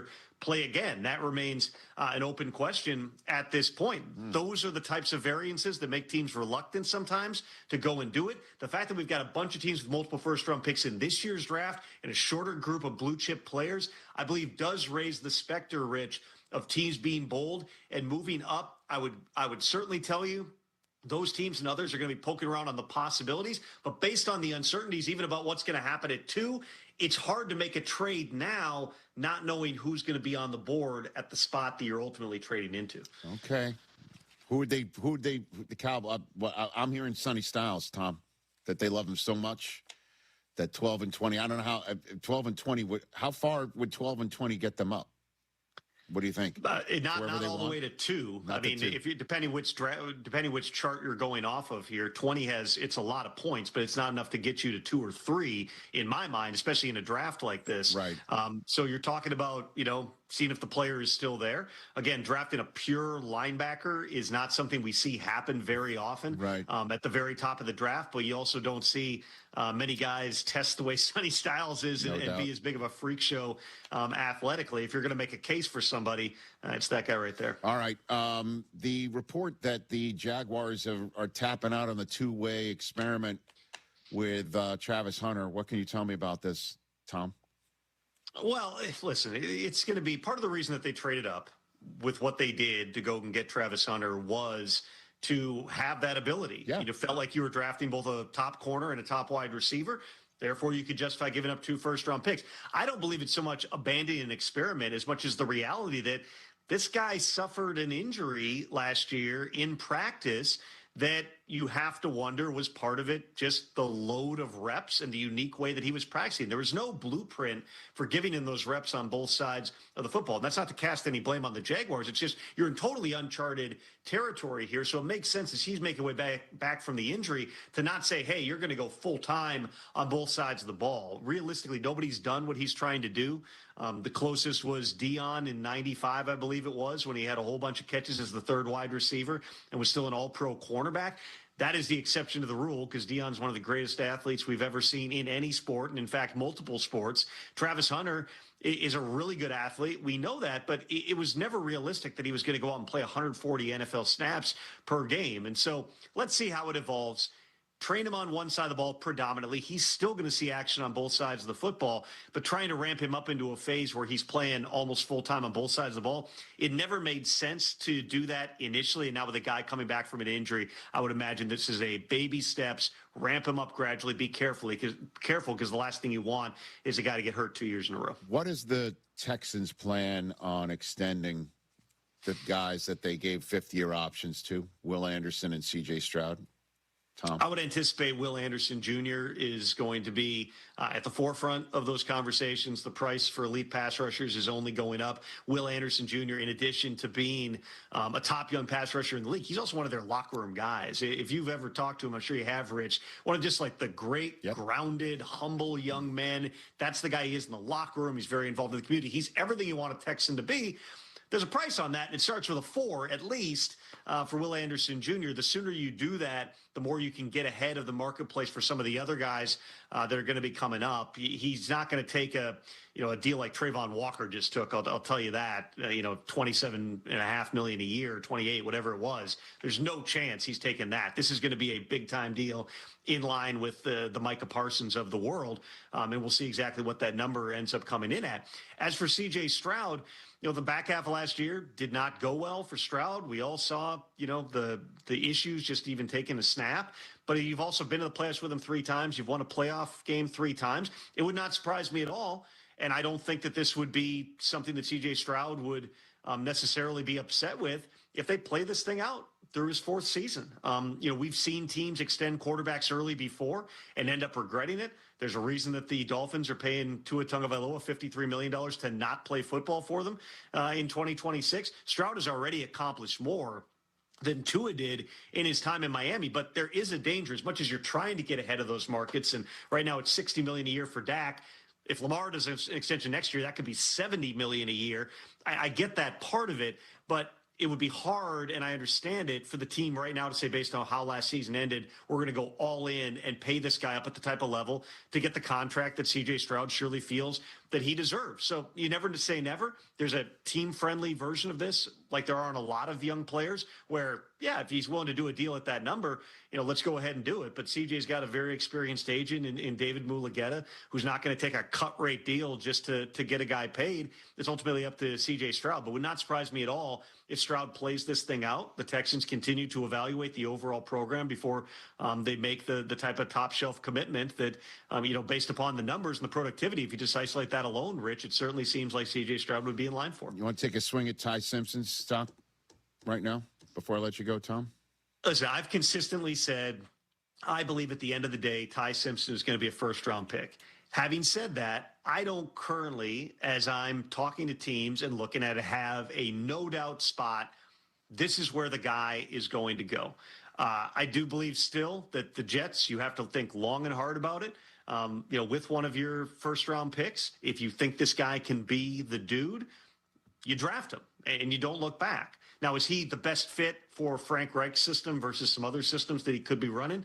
We certainly can debate that, but, it has to be a consideration there. I know the Rams have done a ton of homework on Ty Simpson, but they already traded one of their first-round picks to go get Trent McDuffie. Are they now going to use the other one on a quarterback who, unless something happens to Matthew Stafford, is not playing for a year or two?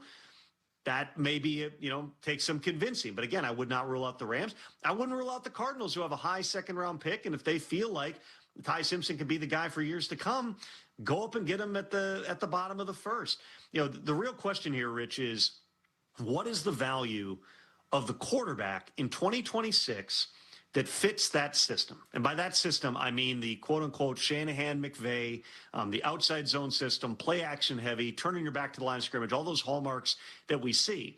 Because the comp, honestly, that I have heard the most in talking to coaches and scouts this week for Ty Simpson is Brock Purdy, who statistically, Brock Purdy has developed into one of the most efficient quarterbacks in NFL history. And no, that is not hyperbole. Look at the numbers. Look at the pass rating. He is unbelievably good when he has been healthy. He was also the last pick in the draft. Kirk Cousins has succeeded for a long, long time in that system. He was a fourth-round pick. Jimmy Garoppolo had a lot of success playing for Kyle Shanahan. He was not a first-round pick. So have we evolved enough as a league, and schematically, has that offense spread to enough of the league that you would look at a quarterback who, based on the physical traits, you're going, well, we can get him down the line, and just go, no, if we get Brock Purdy out of this, if you redrafted several years ago, you'd take Brock Purdy at the bottom of the first round, knowing that he's going to be that quarterback. That's an open question. And I've had this debate, Rich, this discussion with many people in the league. It is going to say a lot about the NFL as a whole and where the idea of quarterback play is going if we see Ty Simpson going sometime in the first round versus sliding down a little bit just because, yes, physical trait-wise, he may not be on par with some other guys within the league, even though the likes of Purdy and Cousins of Garoppolo have shown you don't need to have A-plus physical traits to be able to have a lot of success in the NFL. Tommy P, thanks for the time. We'll chat next week. Have a great weekend. Wait. Tom Thanks, Pelissero, everybody. There Tommy. he goes. See you, buddy. Everybody. As TJ sends him the video of him appearing on this program. It'll be on Tom's Instagram in like 2 minutes. This is great. So I'll put you on this too, Rich. T-minus 17 minutes until TJ Jefferson is on 2 ESPN channels. Hey, you guys got to keep me humble, all right? 1 minute until Rory tees off. At Augusta. See, Okay. undercut me with. We'll get an update on what is happening at Augusta and also your phone calls, 844-204-RICH, number to dial. Mike Mayock, top of hour number 3 on his draft board. Talk to me nice. Switching to Progressive is a game-winning call. And that reminds us of other game-winning calls in the history of sports. So it was the fourth quarter and we're down by 5. Sweat pouring down my face. Suddenly it hit me. If only I could wrap part of the towel around my forehead. And that's how I became the first basketball player to wear a headband. Okay, not really a game-winning call, but it was a good call. You can make one too. Switch to Progressive and you could save hundreds. Progressive Casualty Insurance Company and affiliates, not available in all states. Rich Eisen here. For small businesses, every hire counts, and so does your time. Hiring can quickly become overwhelming, from sorting applications to figuring out who's truly qualified. That's where LinkedIn Hiring Pro helps. It streamlines the process so you can focus on connecting with the right candidates, not managing the noise. Hire right the first time. Post your job and get $100 off towards your job post at linkedin.com/Eisen. That's linkedin.com/Eisen. Terms and conditions apply. You've never donned the green jacket. You probably never will. You're known for your slice and your ability to miss the green. But that doesn't mean you aren't serious about your golf game. Take your practice to a serious level with Golf Center Displays. Practice until midnight. Play night golf like you've never seen before. Try an automatic 300-yard driving range that reloads a ball once you've smacked it. Even in bad weather, Golf Center Displays has you covered. Literally. Golf Center Displays, 353 North River Road in Displays. When your life turns upside down after an accident, you need an advocate like Wallner Law. I'm John Wallner, and for over 50 years, Wallner Law has fought for people just like you, injured, overwhelmed, and searching for answers. We don't just take cases, we take care of people, and we win for you. From car crashes to workplace injuries, Wallner Law stands by your side every step of the way. So call us today, 312-8-MILLION, and win with Wallner. You know they call me the good kid, but I'm not here just to be good, and I'm definitely not here to be average. When it comes to performance, I want to feel confident, ready, and know I'm bringing it every single time. And that's exactly why Blue Chew just raised the bar with Blue Chew Gold. This is a 4-in-1 formula designed to work on both your body and your mind. You get 2 proven ingredients that support blood flow, plus apomorphine and oxytocin to enhance arousal, desire, and connection. That means you're not just physically ready, you're mentally dialed in too. It dissolves right under your tongue and can start working in as little as 15 minutes. Less waiting, less worrying, more confidence. Ladies, if you're listening, send your man the link. Help him bring home the gold and make him a trophy husband. Oh, we've got a special deal for all of our listeners. Get 10% off your first month of Blue Chew Gold with code ESPN. That's promo code ESPN. Visit BlueChew.com for more details and important safety information. And we thank Blue Chew for sponsoring. Whiskey lovers, I've got the weekend for you. Guys, it's Carmen. We Whiskey Fest is back in beautiful Lake Geneva, Wisconsin, April 17th through the 19th. I'm talking 50-plus distilleries, over 150 pours, and an entire weekend of whiskey festivities. And I'll be back for year 3. See you at the Grand Tasting on Saturday, April 18th. Now presented by the Grand Geneva Resort. We Whiskey Fest, one of the best in the Midwest. Get your tickets now at weewhiskeyfest.com and sip responsibly. Save big money on your interior stains and finishes now at Menards. Provide exceptional color to your staining project with Minwax Color Series. It applies evenly and dries fast with just one coat. Get a quart of Minwax Color Series wood stain in over 240 colors. On sale now through April 12th. Visit our paint desk and let our helpful team get you everything you need for your stain project today. Save big money at Menards. We asked parents who adopted teens to share their journey. There are many times I thought, I can't do this. I mean, what parent isn't worried about, what am I not doing right? What am I not doing enough? And then I realized, wait, that's being a parent.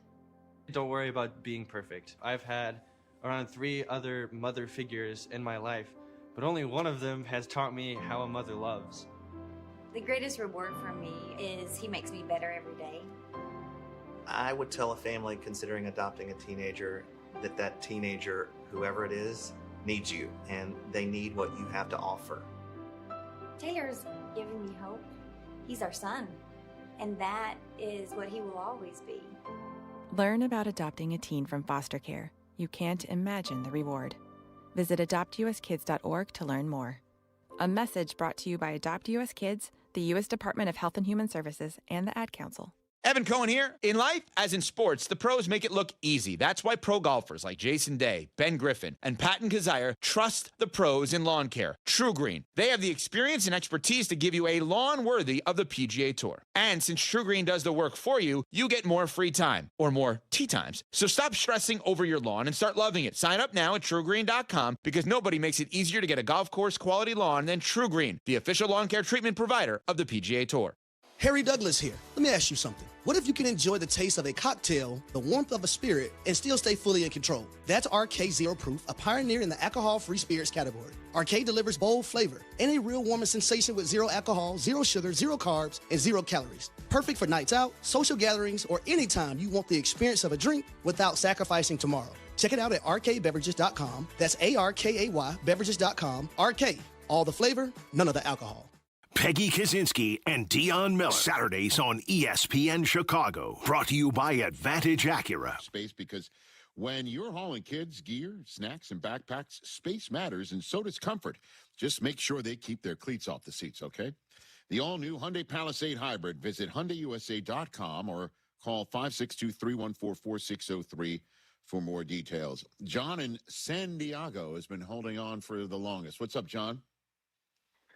Good morning, guys. What's up? I just wanted to say a quick thank you, or as quick as I can. If anyone asked me what my favorite football team was before, I would have said the 1982 San Diego Chargers. And this past season, watching you guys coming in, seeing clips of Celebrity True or False and wrestling, and that brought me into Overreaction, and then now I'm a daily listener and watcher, and so I loved this past football season. I'm into football now thanks to you guys, so I just want to say thank you. Stick with us for this year too, brother. We'll be here. So my question is, it seems to be having pairs of quarterbacks now. There, you've got Tua with Penix, and you've got the Reader situation. And so is there someone out there for Geno Smith? Is there someone in the carousel? Is there someone on the draft board that Geno can be that person that, that Tua and Penix will be together, and that Cousins will be for Fernando? I really feel, John, if you're asking me a Jets question here, the 2026 season is how can the Jets find the pieces for the future quarterback that's currently not on the roster. I really feel that way. I don't know who the backup to Geno would be, because you'd like it to be a young kid that they can take a flyer on. I'm like even sitting here. Who is the backup right now on the Jets depth chart? I'm looking at it right now. The Jets depth chart. Brady Cook, Bailey Zappi, and Geno Smith. So I don't know. You want to keep developing Brady Cook, who got, cups of coffee last year, just to see what you got? Makes sense. But the Jets, again, I know we just had, and thanks for the call, John. I know what, Tom Pelissero just said about how, the Jets have a draft choice right in the middle of the first round. I don't know if that would be the spot for Ty Simpson. I know Ty wants to be a first rounder. I'm sure he can't wait to get to the NFL. I get it. If he's right for Frank Reich's offense. I mean, you got to choose somebody that's going to be right for anybody's offense for the next 15 years. That's what you need. That's what the Jets are trying to find. You know what I mean? Mm-hmm. Like when they drafted Drake May, we're like, he's got to be right for the Alex Van Pelt offense. No. It's got to be for anybody's offense. And then they got so fortunate to have, Josh McDaniels be available for them to hook up with him.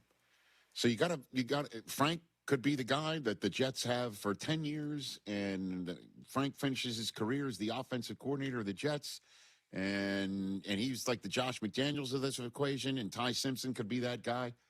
It's a what's more likely Friday. What's more likely? That's the case, or the Jets' future quarterback is not on the roster right now? Option B. That's right.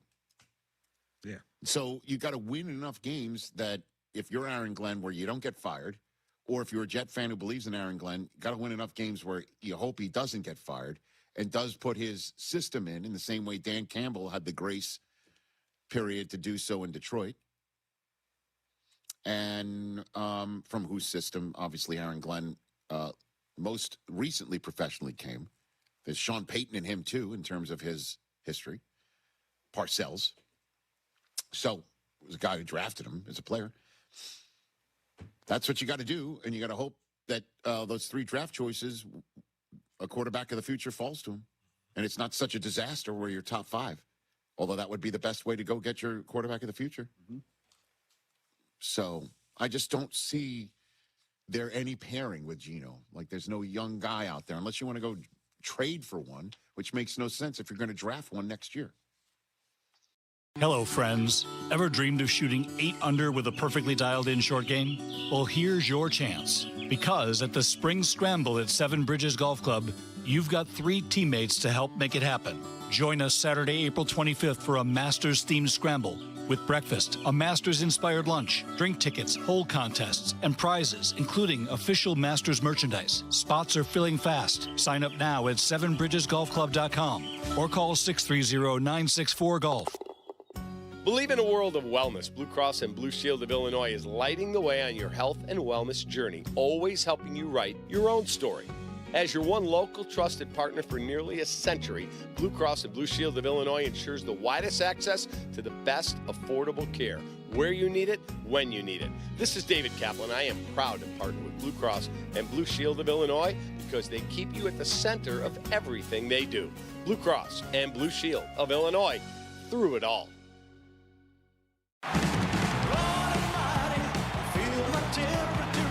For the first time ever, the lost footage of Elvis has been recovered. From director Baz Luhrmann, epic Elvis Presley in Concert is being hailed as one of the most thrilling musical films of this era. Experience the indescribable magic at home.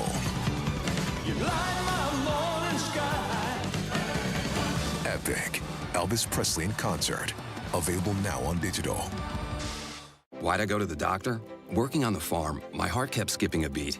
I didn't think much of it, but my daughters made me get checked out. Turns out I have atrial fibrillation, which increases the risk of stroke about 5 times. Symptoms like irregular heartbeat, heart racing, chest pain, shortness of breath, fatigue, or lightheadedness can come and go. But if it's AFib, the risk of stroke remains. If you have symptoms, contact a doctor. I'm so glad I did. Visit notimetowait.com. Sponsored by Bristol-Myers Squibb and Pfizer. Hey, it's your buddy Tom Waddle, and I drive a Hawk. In the market for a new car? Shop HawkAuto.com, where they buy more so you pay less. Check their massive inventory of over 2,000 vehicles. They buy in volume so you save in volume. Plus, get all rebates on top of the Hawk Auto volume discount. Save even more with 0% financing for 60 months, so make no payments for 90 days. With 12 convenient locations, your next car is closer than you think. Drive what I drive. Drive a Hawk. HawkAuto.com! Financing on select models with approved credit. Smart capital planning starts with the roof. M&M Commercial Roofing, powered by over 50 years of trusted craftsmanship from M&M Home Remodeling, helps Chicagoland properties and facilities plan, not just react. M&M Commercial Roofing starts with detailed inspections and clear reports, then guides you through options, repairs, recovery systems, coatings, replacements, or new construction. This is roofing built around your priorities, timeline, and long-term plan. Schedule a consultation with M&M Commercial Roofing and plan with confidence. I lost count of how many foster homes I lived in. 20, maybe more. Each time, a new room, a new bed, a new routine with a new family. But never a space that really felt like mine. Eventually, I didn't even bother unpacking, because moving again was never an if. It was always a when. There are more than 100,000 children in foster care waiting to be adopted. The Dave Thomas Foundation for Adoption is working to help find them a forever family and a permanent home of their own. When I was 15, I didn't have anywhere to go for the holidays. So my high school principal invited me to stay with his family. It was just supposed to be for a few weeks, but soon they asked me to stay forever as their daughter. Now I have my own room and decorated it myself. It's kind of a tornado, but it's my tornado. And just like my family, it's mine to keep.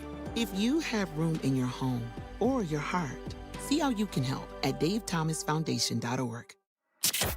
This is ESPN Chicago, WNVP, WTBC, HD2 Chicago, a Good Karma Brands radio station. I have a unique blend of athleticism and size at this position. All the teams are sitting there just absolutely licking their chops. He doesn't have the big-time arm strength. He's good, not elite. The 2026 NFL Draft. The Las Vegas Raiders select Thursday, April 23rd through Saturday, April 25th on ESPN Radio, ESPN, and on ABC. Presented by Pella Windows and Doors. Saturday on ESPN Radio. It's a National League showdown at Citizens Bank Park. long gone. That ball was destroyed by Corbin Carroll. Corbin Carroll leads the Arizona Diamondbacks into Philadelphia to face Kyle Schwarber and the Phillies.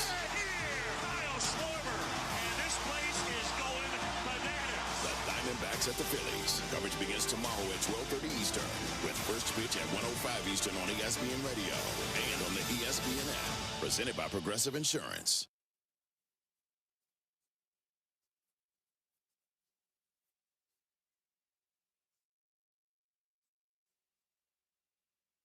This is the Rich Eisen Show. Hey, everybody. Can't get enough of the Rich Eisen Show? You're in luck. You can find us everywhere. Watch us weekdays on Disney Plus from noon to 3 Eastern. Miss the show? We've got a podcast so you can listen anytime. But here's the best part.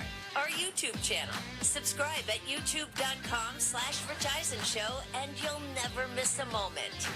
Now, on with the show. This is the Rich Eisen Show. From his footprint, he looks like a big fella. Live from the Rich Eisen Show studio in Los Angeles. Mendoza, let him sit down. No, let's be a leader. Throw him out there. The Rich Eisen Show. Let us see what he's got. Earlier on the show, actor Olivia Munn, NFL Network insider Tom Pelissero. Coming up, former NFL General Manager Mike Mayock. And now, it's Rich Eisen.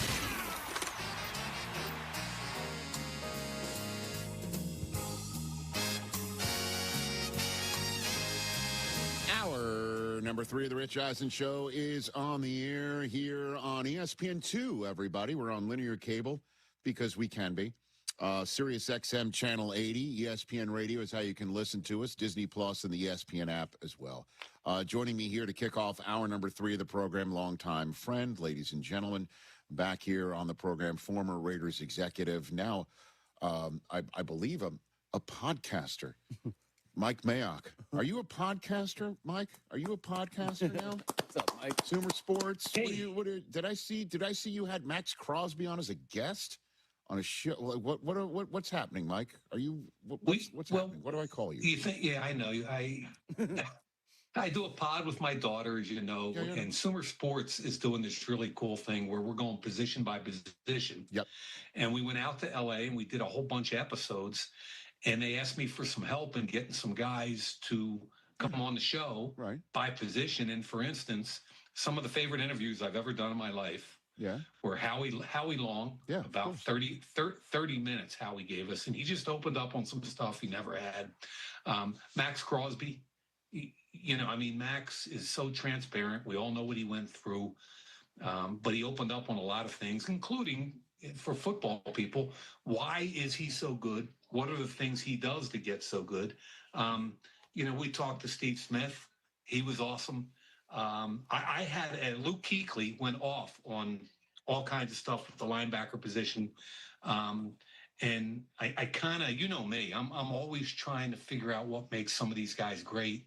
And I think they all opened up. It was fun. Well, I do know you, Mike, and I know that you have connectivity to almost every name that you just mentioned right there. Obviously, BC with Kuechly. And if I'm not mistaken, because I remember everything that comes out of your mouth, Mike, did Howie Long not, was he your, I guess, recruiting guide on a Villanova trip for you back in the day, Mike? Or is it the other way around? The other way.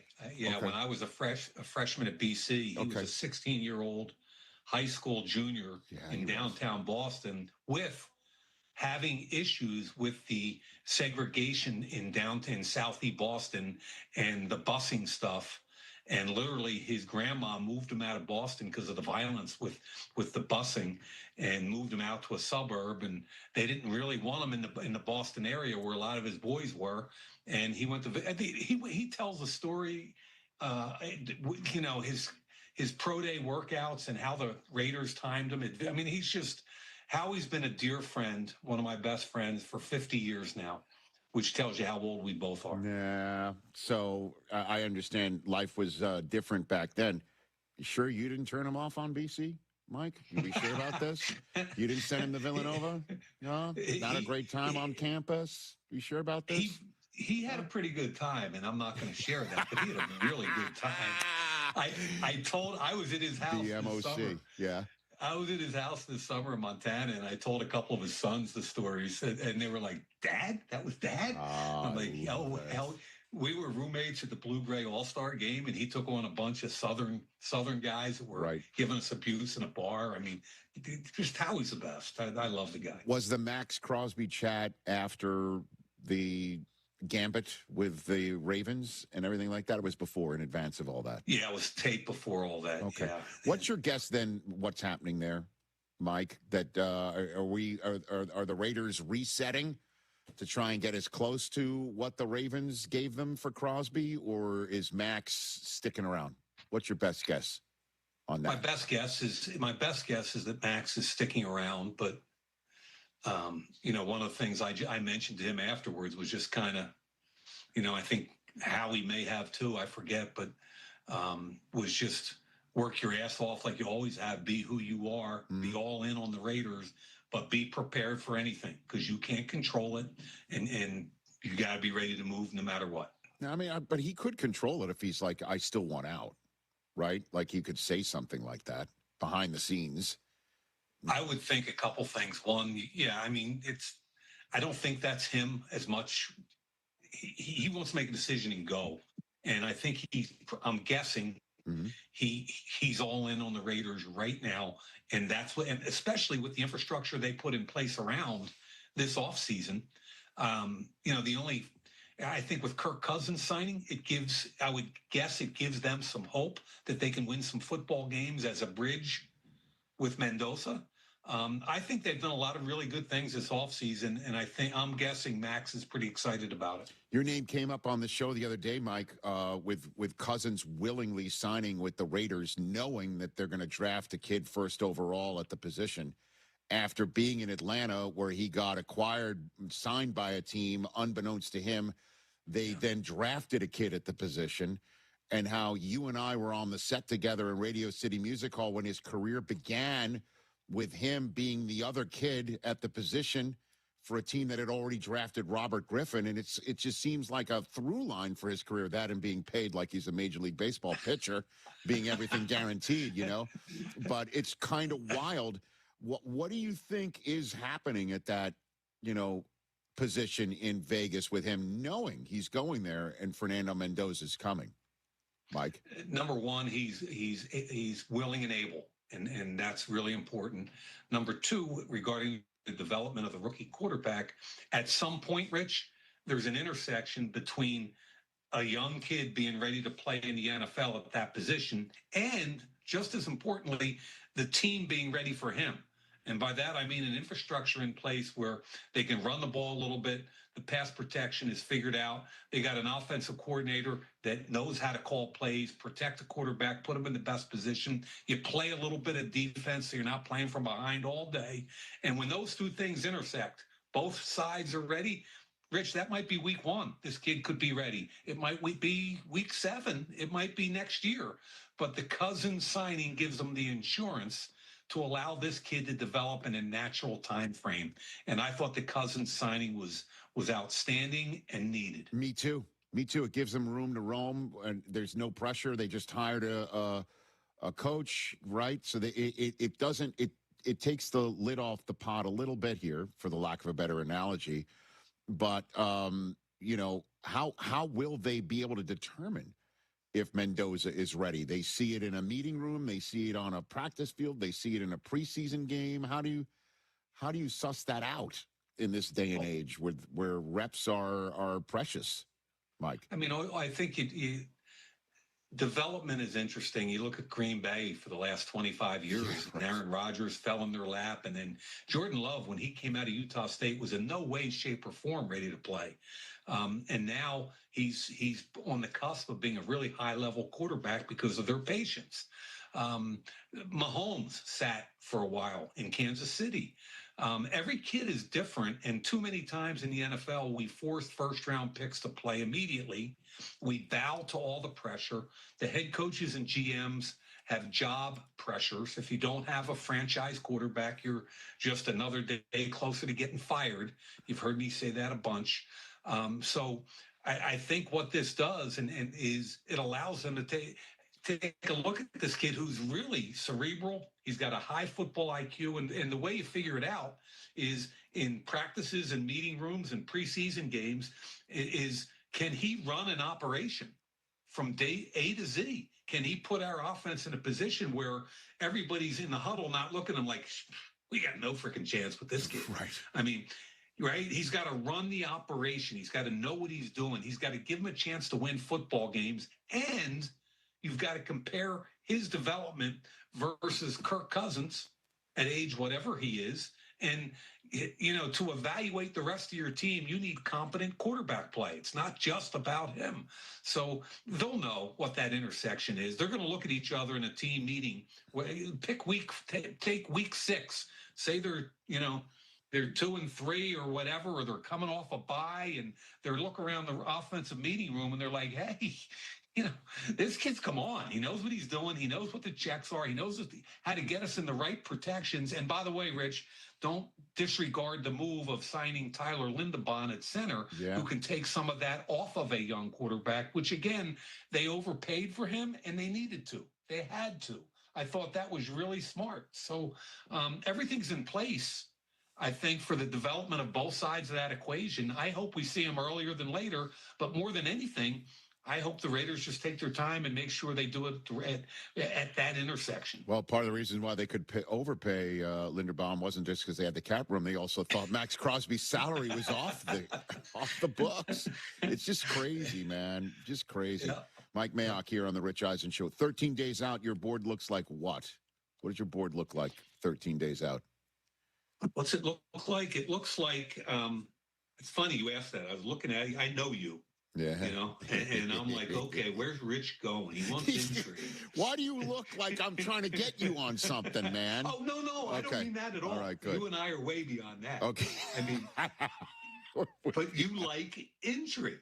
You like, okay, who are the teams with 2 picks? Yeah. Where are they going? What's Kansas City doing? Because now they're all coming off 6-11, but they have 2 picks. Where are they going? I'm trying to anticipate where you're going. And one of them was just kind of like, okay, on my board this morning, I was going, I got 7 tackles, offensive tackles up fairly high.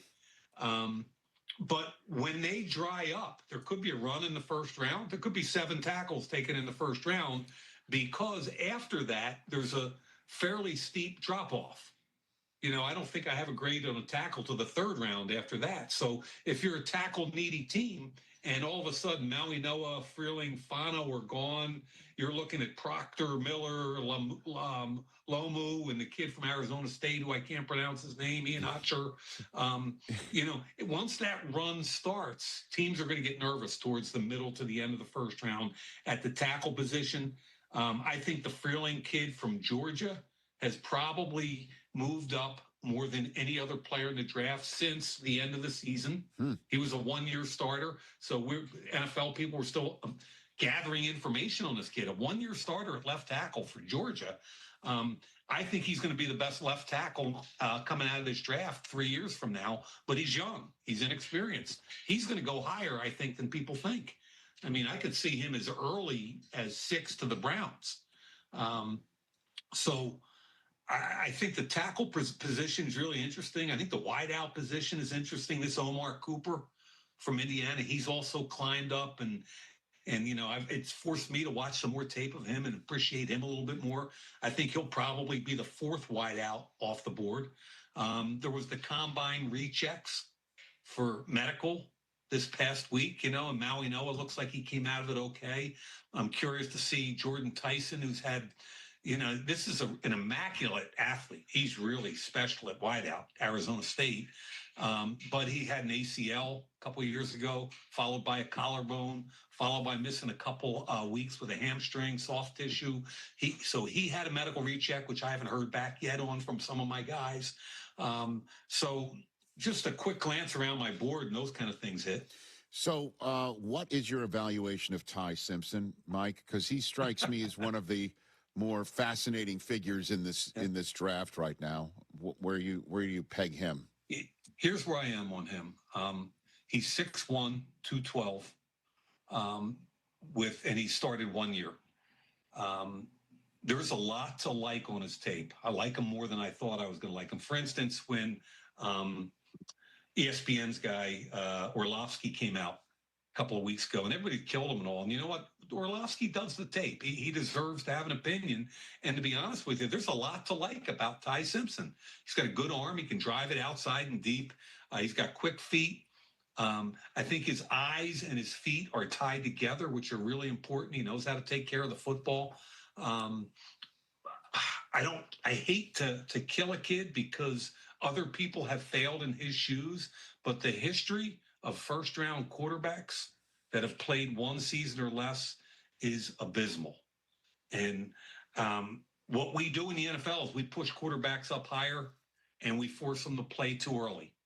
And this is a kid I'm very worried about. He ideally would go on the second round to the Rams and sit behind Matthew Stafford for 2 years, and then it'd be all systems go. However, are we going to push him up in the first round? Or is your hometown team going to take him at 16? They have a bridge quarterback with Geno. Again, how much pressure when they start losing games to play him? He's got a lot of work to do. And sitting for a year or two would be the best thing in the world for him. I don't think his skill set's a whole lot different than, say, Bo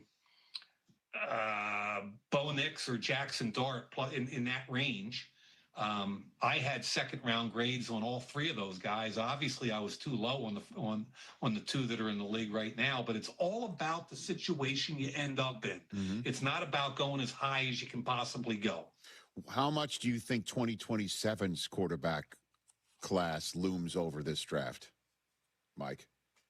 To a degree at that position, it certainly does. But what we learned last year is you can't count any chickens. I mean, right. Everybody thought we were going to be talking about Manning, and we haven't brought his name up once. And there's the kid from Oregon. He decides to stay in and get paid millions and millions of dollars. There's different dynamics at work today than there used to be.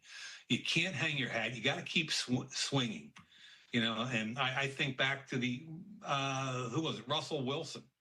Seattle takes him in the third, even though they had just signed Matt Flynn to a big free agent contract. Really smart. Continue to take swings at the most important position in all of pro sports. And the problem, as you know it, Rich, is supply and demand. If I would say there's 14 to 16 competent quarterbacks in the league that you could win a Super Bowl with. So what does that mean for the other half of the league? Yeah, right. That's why you got your constant search. You're in a constant search. Correct. But, and you panic. Right. And you push value up. But again, you can't count chickens, but you can also see the draft choices that everyone keeps amassing in next year's draft, the Jets in particular, right? Yeah. So Jets have 3. Yeah. You could see how that's materializing. Mike, so are you gonna be in Pittsburgh? Am I seeing you in your home state or what? We're gonna see you there? No, I'm actually going to be in Atlanta doing the first round live for Sumer Sports. Okay. All right. Who's the host? The host is our Lindsey Rhodes. Okay. All right. And I'll be doing it also with our data scientist, Sam Bruckhouse, who played linebacker at Tulane, which is a crazy combination for a, quote, data scientist. And I love this kid because he brings some practicality to all the science piece of it because he actually played. Well, you know what, Mike, you've been around me for a very long time, vice versa. You know how much data I have. I might start referring to myself as a data scientist. Would you evaluate that? My journalism degree is a master's of science. I could be a data scientist. What do you think? Well, I think with the bald pate and the serious look, you could be called a scientist. Thank you, sir. I appreciate it. Absolutely. The Evaluation is the name of the show that you're referring to, correct? There it is. There it is. Awesome. Look at you. Yeah. Look at you. Look at you with the lid and everything. I like it. I like it. Check it out. Max Crosby did an amazing job. I think they have about 18 minutes of the interview in there. It's supposed to be pretty cool. Okay. And the host is former wrestler Big E? Mike? Yes. Okay. Yeah, and I called him E the whole time because I couldn't figure out how to pronounce his first name. I didn't tell him that until today. Well, but let's be straight up here.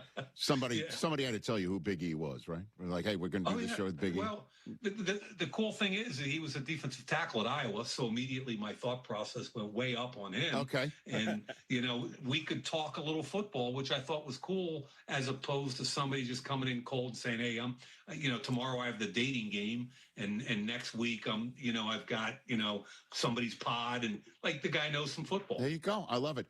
Chris, what is tomorrow is the anniversary? Tomorrow is the 12th anniversary of Draft Day's release, Mike. Yeah, man. You and I shot that together in Radio City Music Hall.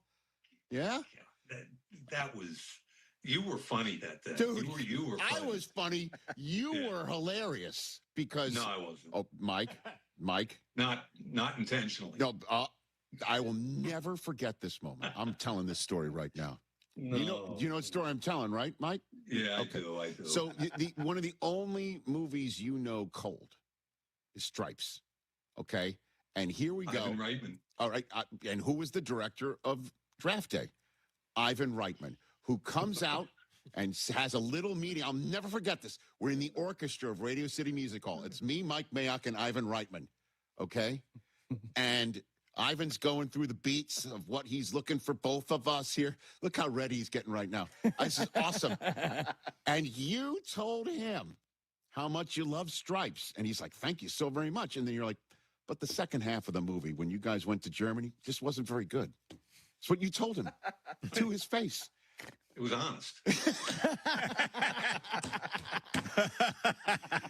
Do you remember his answer?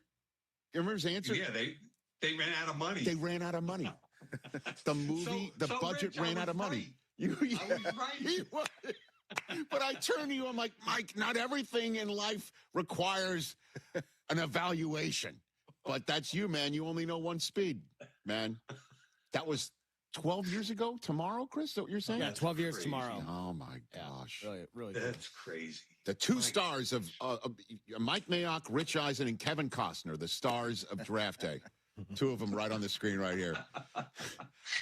Love you, Mike. We'll chat again soon. We'll chat. You too, Rich. Thanks, brother. Ladies and gentlemen, there's Mike Mayock right here in the Rich Eisen Show. That happened. That's hilarious. I'm like, he said that to Ivan Reitman. I'm like, Mike, not everything needs an evaluation. But was he lying? No. Ivan said he's like, mea culpa, we ran out of money. So they basically got to get an RV and probably make parts of California look like Germany and finish the movie. Oh, man, God. Man, that guy, that Mayock, he is as pure as the driven snow. That's like Frank Costanza having lunch with Steinbrenner, having the phone call. What the hell you trade Jay Buhner for? Right, they called George's parents. Yeah. George is dead. What the hell did you trade Jay Buhner for? Here. George is dead. Call me back. Oh, my God. We'll take a break. Phone lines are lit. We will empty them best we can. And I've got a top 5 list, everybody. Oh. Top 5 NFL players I'd love to see bounce back next year.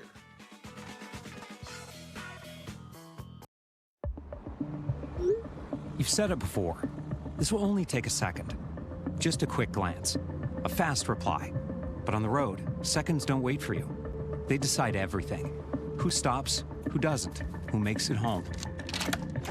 So next time your phone lights up, ask yourself, is this distraction worth a ticket or even a life? Put the phone away or pay. Paid for by NHTSA. It's Rich Eisen for Pella Windows and Doors. Sometimes teams take a timeout to regroup and call the right play. When it comes to your home, Pella Windows and Doors always has the winning game plan. They do it every day, and that's why your neighbors trust them. Visit Pella.com/Eisen today. Right now, Pella Windows and Doors of Greater Chicago and Northwest Indiana is offering up to 25% off windows and doors and 0% financing for 24 months. Some restrictions may apply. See store for details. Offer ends April 30th, 2026. Turn your dream kitchen into a reality during the IKEA Dream Kitchen event.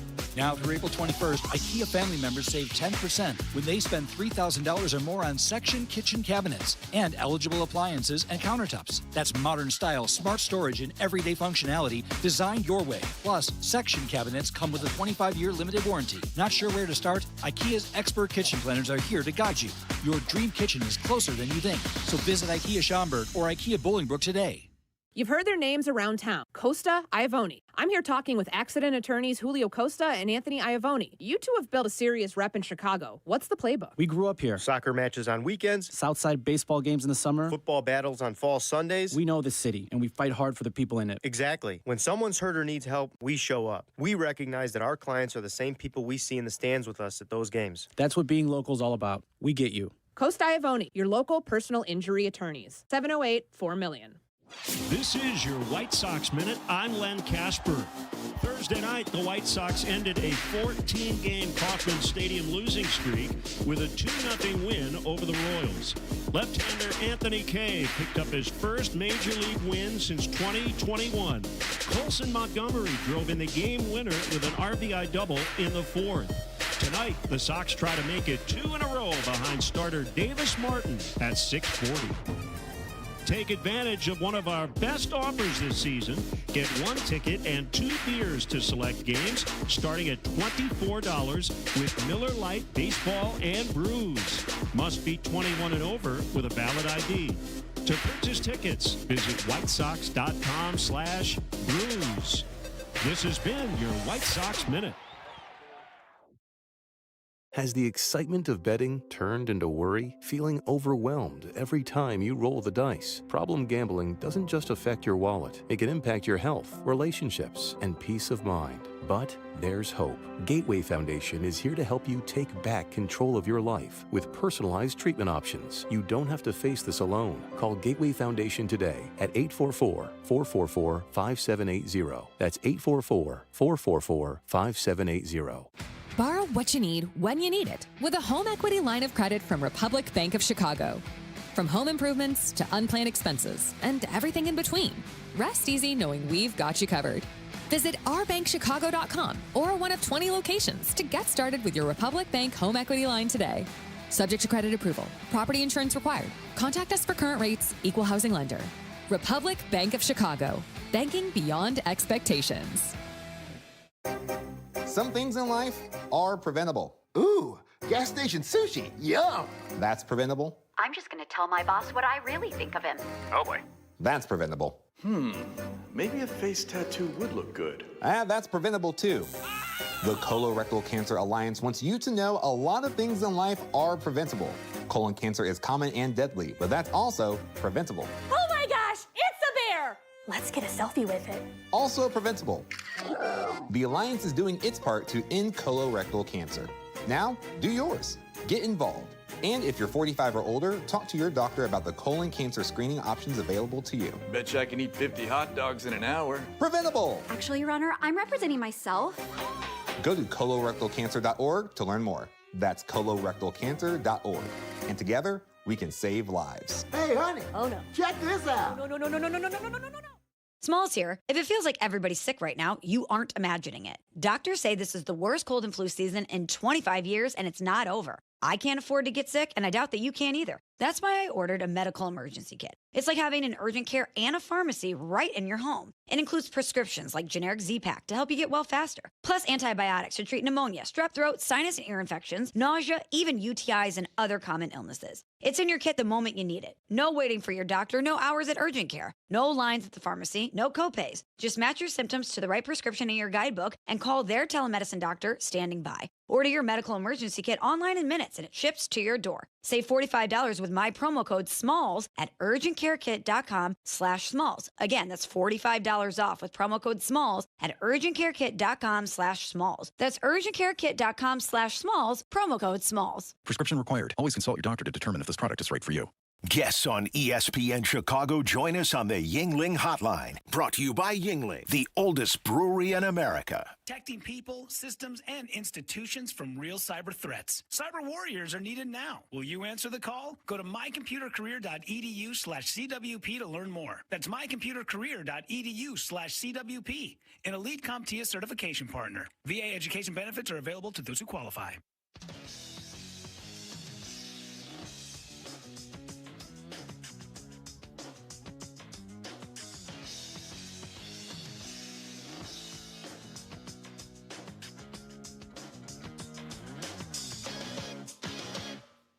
204 Rich number to dial. Let's go to Sharon in Las Vegas, Nevada. Been hanging on for a while. What's up, Sharon? Hey, fam. What's up? What up? How are you, fam? I'm good. Hey, I'm a friend of the show. I love the show. Thank you. I want to congratulate you on being on Sports Center on Sunday. It'll be fun. I have my TV reminder set. I have my calendar set. Thank you. Sunday's a busy day for me. But anyway. Very kind. I am a fan of the Lakers and the Cardinals. Okay. And I have them what's more likely. So what's more likely, the Lakers making it past the second round or the Cardinals having a better season than the Raiders? Oh, wow. Chris. Cardinals better than Raiders? Cardinals better than Raiders, or the Lakers make it to the Western Conference Finals, which is very difficult to see right now with Luka out of the country, trying to find the right path back from his hamstring, and Austin Reeves out for potentially all the way to the Western Conference Finals. I know. I'm trying. Hey, you got to have hope to stay alive. So I'll go Cardinals better than the Raiders season. That would be the what's more likely here right now. Okay. But all right. Well, finally, TJ, I lit a candle for you. Hey. Chris, I love your Masters updates. And Del Tufo's out there, but I happen to be a Dodger and Yankees fan with no reason. Okay, that's fine. Mike has no reason in everything in life. There's no reason. Oh, you're single? So are you single? Because Mike could be. Mike might be looking. Mike, he could be in Barstow going 90 miles an hour in your direction right now. I don't know. For some reason, I'm okay with Sharon being fans of the two, just not Mike. Yeah, I'm with you on that, TJ. Well, what happens there stays there. My life like it's golden here in Las Vegas, so that's all I'm going to say about that. Thank you very much, Sharon in Las Vegas, Nevada. Appreciate the phone call. Let's go to Ron in Florida. What's up, Ron? Hey guys, and I just wanted to say, I've got two things. One, April. How great of a sports month is April? We've got the NFL draft coming up. The Masters going on right now. Where the NHL and NBA playoffs are winding down, and they're going to start their playoffs. Major League Baseball is in full gear right now. NASCAR and MLS are still going on. April, I've had this conversation with people before. April was by far the best sports month on the calendar. Well, you also missed Michigan winning the national championship. Another way of saying that the men's Final Four is usually in the month of April. I forgot about college basketball and the Frozen Four. I completely forgot. That's true. Thank you, Rich. No, you're very welcome, Ron. You agree with Brockman, which is frightening, but it's okay. By the way, is your last name DeSantis? Oh wow! I'm just wondering if you're the Ron. With the movie Draft Day. Okay, you just right past it. Okay. The most unrealistic thing about the movie Draft Day is that a quarterback from Wisconsin is in the conversation with the number one overall pick. Wow! Look, I am a Wisconsin native and a lifelong Badgers fan, and outside of Russell Wilson for one season, Wisconsin has never had a good quarterback. If they would have had a good quarterback, like with the running backs that they've had over the years, Ron Day and Melvin Gordon, John Clay, James White, if they would have had any kind of competent quarterback play in any of those seasons over the last 30 years, we'd be talking about Wisconsin the same way we talk about Alabama in terms of national championships. But it just hasn't happened. So to me, when I first watched the movie Draft Day 12 years ago, I'm just like, this is pretty damn hilarious that a quarterback from Wisconsin is being talked about as a possible number one overall pick. Yeah, Ron in Florida coming for the Badgers football program. Bo Callahan. If they only had Bo Callahan in real life. Their all-time leading passer, you'll never guess, Darrell Bevel. Okay, how about that? If he only called more run plays. Hey now. Billy in Cleveland, you're here on the Rich Eisen Show. What's up, Billy? Nice to talk to you, my friend. Billy. First off, about draft day, I'm from Cleveland, a diehard Browns fan, been a season ticket holder for 15 years up until this year. And I'm just wondering, how does the Browns not get it right on winning? I mean, I'm a mechanic. I tapped on the starter the year the Browns went to the playoffs, and they beat Pittsburgh. Since then, the starter's conked out on them, and they can't seem to do nothing right. The over and under is under 6 every year. Your opinion? Oh, God, my opinion on why the Browns can't. I don't know, Billy. I'm sorry, gotta let you go, or you please turn your radio or TV down. Yeah, Browns win total 6.5 right now. There's 27 minutes left in the show. I don't think we could finally drill down. We need another 3 hours. We blew through the commercial breaks, which we can't do. What was that? Let's speak it into existence. Yeah, I am. And I called the Jaguars Rams game with in London, where the Rams boat raced the Jaguars. But the only bright spot on the day was Travis Hunter having his first 100-yard receiving day. and just love watching him play both sides of the football. But with that knee blowing out last year, it looks like the dream is over. James Gladstone, the general manager of the Jaguars, talking about Travis Hunter's usage and future. As far as Travis Hunter, without getting too far into it, is he tracking to be ready to go for whatever timeline you guys have established for him to be a full go? Yeah, he'll be, for all intents and purposes, a limited participant throughout the off-season program with eyes on return to play at full tick in training camp. Now the report's coming out that they're just going to have him as a corner, which is not why you draft somebody second overall unless he's going to be one of the best corners in the business, which he still can be, obviously. And that could just be a 2026 thing while he, gets back to 100%. I hope so, man. I want to see a unicorn in the NFL playing both sides of the ball at a very high level, at the highest level possible, just like Dion had in Colorado, just like he coached him up to be, just the reason why he won the Heisman Trophy. Man. But I can remember, I forget who it was. I think it was a Saints player who was a D-back that said it can't happen just because of the amount of time that you have to spend in training. I mean, in just different rooms. You can't be in the wide receiver room and in the D-backs room at the same time while meetings are going. Well, we were talking about it. Like their coaches would be probably pulling at him in the hallway, but he did it in Colorado. It's not like Colorado didn't have different meeting rooms. Yeah, but that's college and the pros. I understand that. There's more grown-ass men in the professional ranks. I get it. But what a bummer if that's in fact the case. I wanted to see it. And it lent the idea for this week's top five. He's not on the list, though. Top five players I would like to see bounce back in 2026. Hit it. High five. 1, 2, 3, 4, 5. Rich's top five. Presented by Hyundai, everybody. Top five players I'd love to see bounce back in 2026. I'd like the music, please. Gives me inspiration. Number 5 on this list. There's some injured players on the list. Well, they're all injured, but there are some who I don't know. I'm a little bit partial to. We've interviewed him back to his Steelers days, and I love James Conner. Oh, and when he went down last year, like he did, Arizona did not have a healthy answer for him. I want to see James Conner back. Good one. I like that. I want to see James Conner back in the new offense of Mike LaFleur. I want to see him do that in Arizona. Wouldn't that be great? He comes back and he's got like I mean, even look it up to see what his status is right now, because it was a pretty horrible injury that he suffered. Yeah. But I'd love to see James Conner back and be a comeback player of the year candidate. I like that one. So next up, number 4 is I got 2. Because I want to see them with Jackson Dart. I want to see Malik Neighbors and Cam Scatterbo have a bounce-back season. I couldn't separate them in the same way you were saying if I put Travis Hunter on the list, he's got to be 2 different players. Travis Hunter, the corner, and Travis Hunter, the wide receiver. Sure. I'm putting both of them right here. Scatterbo coming back and being the tango to Jackson Dart's cash, or is it the other way around? I don't know.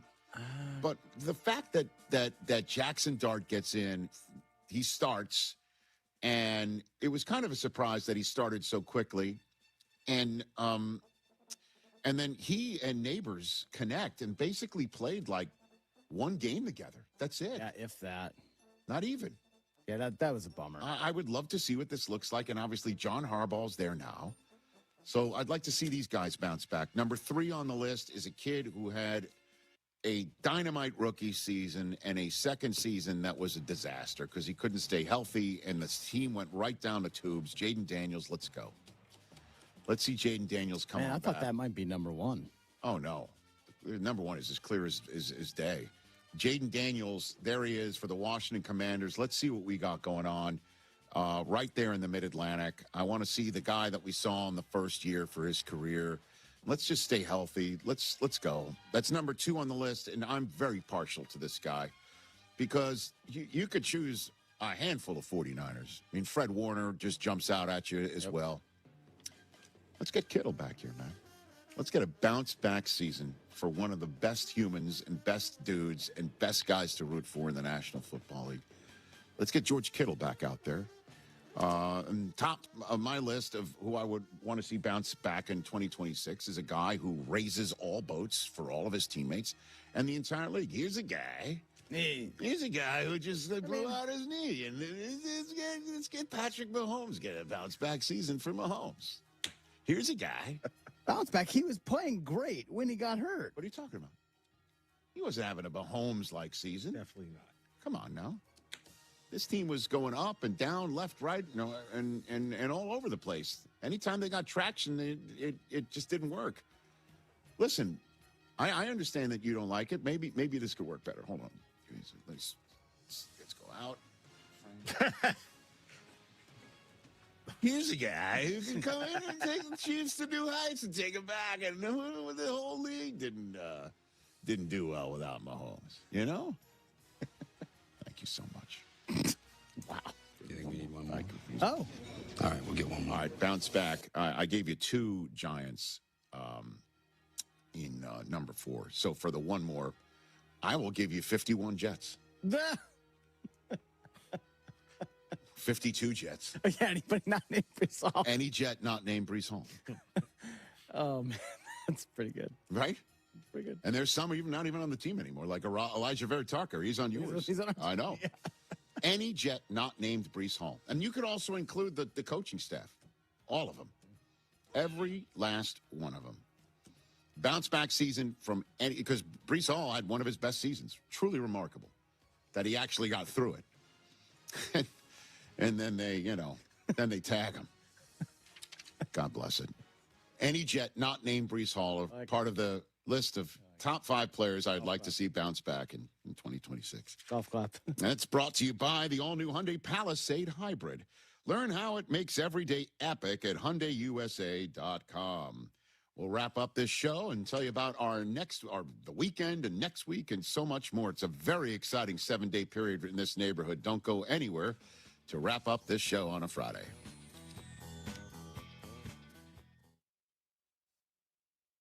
Smalls here. Did you know there are many ways to do your taxes with H&R Block? You can go to a local office and get expert help in person, or you can choose virtual tax prep and get expert help without leaving home. Or you can even do them yourself online with live human help standing by. Whatever you choose, you can file with confidence, having H&R Block's 70-plus years of tax expertise in your corner. Switch today and file your way at hrblock.com.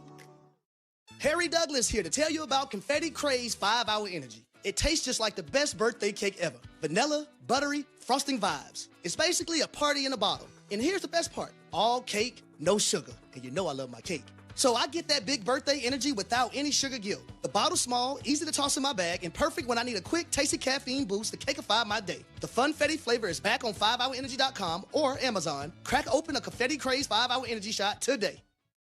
Hey golfers, it's Silvy. I've been telling you about the Sanctuary Golf Course in New Lenox for years, and this summer they're celebrating their 30th season. I'm proud to endorse one of the best golf experiences in Chicagoland. The Sanctuary features 18 holes of great golf with outstanding course conditions, plus a covered heated range with top tracer technology, so you can practice and play year-round. Check out golfsanctuary.com for the best rates and book your tee time today. That's golfsanctuary.com.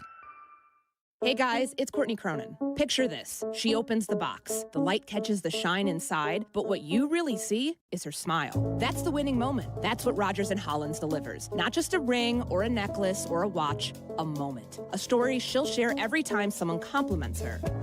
For 115 years, Rogers & Hollins has been the jeweler Chicagoland trusts. Because while the world changes, the power of giving jewelry never does. Visit your local Rogers & Hollins or go to fornowandforever.com. Insurance companies want you to believe that if you're ever in an accident, they'll pay you right away. In fact, they are even using apps now so they can give you a quote and settle your claim right then and there. Sounds great, right? But ask yourself, why are they doing this? Insurance companies want you to believe that they truly care about you. But what they're really interested in is getting you to settle your claim quickly and for short money. Because once you accept their money, your case is closed forever. Even if you discover later that your injuries are more severe than you originally thought, and even if you need extensive medical care in the future, including surgery, once you accept their offer, you can't reopen the case and you're on your own. That's why insurance companies are so eager to settle your claim, often before you realize the full nature and extent of your injuries. So ask yourself, these new apps they're offering, are they good for you or good for them? It's not about how much money they're giving you. It's really about how much money they're not giving you. If you want a law firm that knows all of the insurance company's tricks, call the Verdoliak Law Group, 844-4VLG-LAW. Feel the roar. Feel the shore. The X Insurance Great Lakes Grand Prix, July 27th through August 2nd in Michigan City, Indiana. Come out for high-speed offshore racing at Washington Park on the shores of Lake Michigan. Free entertainment for the whole family. Celebrate at the opening ceremony, boat parade, block party, kids' day, and free race viewing on the beach Saturday and Sunday. Take your stay up a notch. Tee off at the golf outing. Enjoy exclusive VIP experiences and raise a glass at the Brewfest. Tickets are on sale now. Race over to GreatLakesGrandPrix.com. Hey, it's Maria. And this is Ken at Family Waterproofing. We're veteran-owned. Family-run. Here's how we work. We show up. We give you options. And we repair it the right way. If you've got foundation cracks, seepage, or a basement that just won't stay dry, we can help. And now we've got something that makes it even easier. It's called Express Services. If you already know what you need, you can book your project directly. Less back and forth, less waiting. Visit FamilyDry.com to learn about Express Services. Family Waterproofing. Your basement's best defense. Hey Lisa, how are you? It's been so long. Are you back for good? What's going on? Hey, good to see you. Yes, I'm back for good and just trying to get my life back together.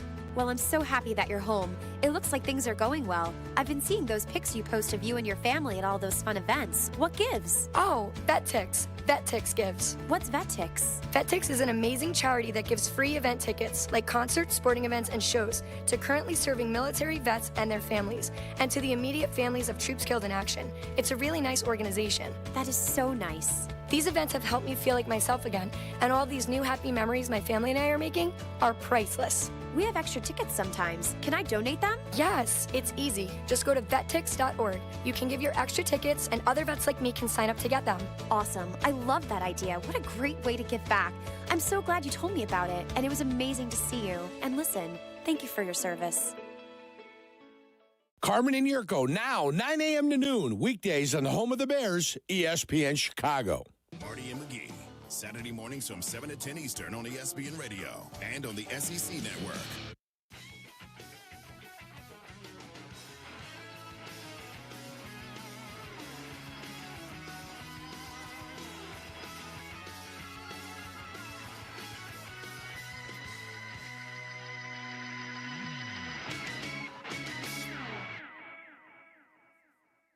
For small businesses, every hire counts, and so does your time. Hiring can quickly become overwhelming, from sorting applications to figuring out who's truly qualified. And this is where LinkedIn Hiring Pro can help you. It streamlines the process so you can focus on connecting with the right candidates, not managing the noise. Hire right the first time. Post your first job and get $100 off towards your job post at linkedin.com/Eisen. That's linkedin.com/Eisen. Terms and conditions apply.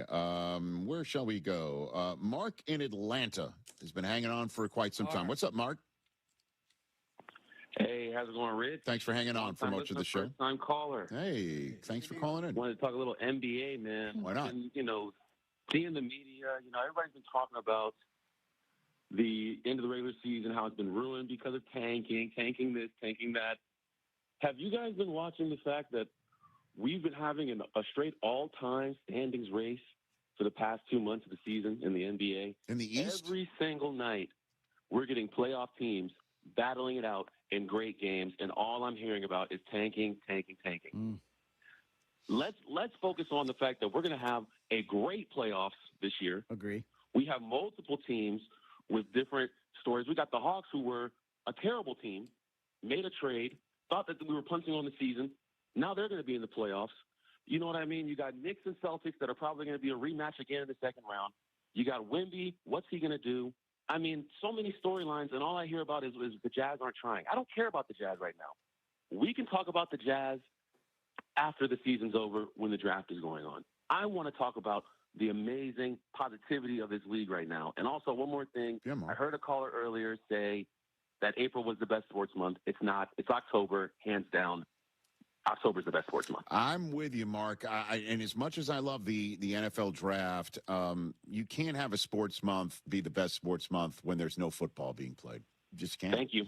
You're welcome. Bingo. Thank you, Mark in Atlanta. That was a very rational Very good phone call right there. Caping for the NBA. He's not wrong. I mean, not wrong. We're focused on Doug Christie fouling Seth Curry, purposefully to send him to the line when the Warriors are down one, and it's a valid question to say, why are you, with 3 minutes to go, up one, fouling another team to put yourself down one? It's insane. Duh. Yeah. That's and so maybe when that's all out of the way, then we could just focus on the teams that wants to win. Yeah. It'll be great. And after the final doubleheader of the season on ESPN Sunday night, see how I'm turning it to the right thing here? Attaboy. And after Inside the NBA, catch me on SportsCenter on Sunday, midnight Eastern. And that'll be a day after. Hopefully, I'll be just watch my body language in the chair. Hopefully, I won't be nursing anything from the day before while I'm running my 40 at St. Jude Children's Research Hospital. If you're in the area in Memphis, Tennessee, come join us. We're going to be on the campus at St. Jude. A whole big to-do. I'm told they're putting a 40-yard dash field together. Incredible. Like I said, I'm telling the staff of St. Jude, I want you out there. I want to see lab coats. I want to see stethoscopes flying. I want to see it all. Of course, I can't wait to see the kids there and give them all hugs and tell them, let's spend the day. Apparently, the weather's going to be nice, so we'll do that. That's awesome. It's Saturday, and then Sunday is SportsCenter.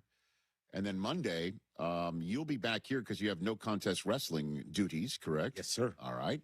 And that show that we thought was counter-programming us to counter-programming the Masters is not till 5 Eastern time. Yeah, 2.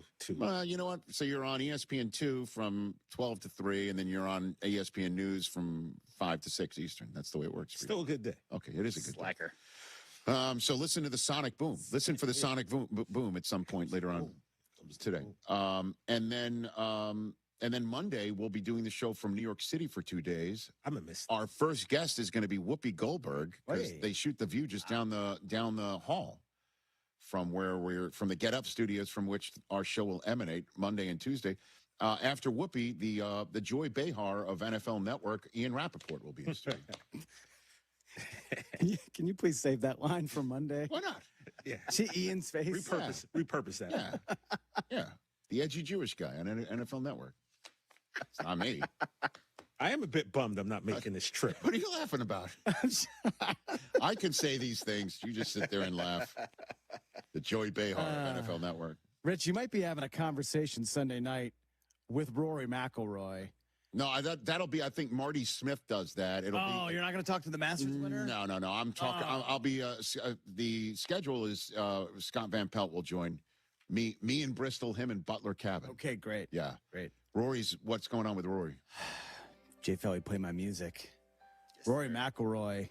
Rich is on what we call a heater. Okay. Birdie's on 2, 3, and 4. Fantastic. Rory sits at 8 under par, 3 clear of Justin Rose and Sam Burns. Always there, isn't he? But Rory with house, but you can't call it house money. You call it Butler Cabin money, right? I would say Rory just clubhouse money, free and clear now. That the elephant is off of his back, and he has just been levitating all week. Love it. And now he is dominating this course right now. He wants to come up with a whole new menu next year. A whole new menu. Wouldn't you run back the same menu? No. Well, you 100% would, just out of respect to the golf gods. Yeah. All right, thank you very much. Welcome. Good use of springtime romance right there. Springtime romance. Our Tuesday guest from New York City, Tony Shalhoub, will be in studio. Andrew McCarthy. Nice. Ready to hit him up about some 80s movies? Can't wait. And all that good stuff. TJ, give me a list. I am disappointed. I know. Bummed about the New York trip, but at least on Monday you will have someone with dreadlocks on, and that way I won't be missed so much. Ian? It's what he's going to do over the weekend. Someone with locks. I am excited. But Whoopi Goldberg is a sports fan. She's got we're about. And by the way, when we come back, we're in studio on Wednesday, and then Thursday from this studio is the debut of season 2 of Women's Sports Now. Awesome. I mean, it's a big 6-day period for us. We're going off into that Bristol Beyond coming up. All right, Rich. Happy Friday to everyone. We got a lot going on. Cubs are in action. Give you the update there. Jed Hoyer also spoke today. Is Lucas Giolito on his map, or should he be on his map? Our Russell Wilson conversation from yesterday is snowballed, Waddle. Yeah, it's grown legs. It is taking on a life of its own after the morning show, and Carmen and Jurko got a hold of it. Causing some arguments, I think. And we should also give credit to Patrick Finley, who that's where we got that from the Sun-Times. But it's interesting, Caleb working out with his wide receivers. The latest on the Vrabel-Rossini pictures. We'll get to all of that on this Friday. 332-3776. We're up in 5 minutes.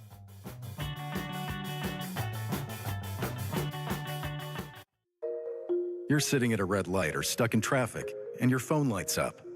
Maybe it's a text, a video call, a new post, or a quick notification you think you can check in a second. It feels harmless. But the truth is, once your eyes leave the road, you're not really driving anymore. And traffic doesn't pause just because you do. That split second of distraction can throw off everything. Your reaction time, your awareness, your ability to avoid someone else's mistake. You could damage your car, injure yourself, or hurt someone you care about. Or you could get pulled over for a reminder that your phone isn't worth the risk. So before you start driving, make it easy on yourself. Put your phone on silent. Toss it in the glove box.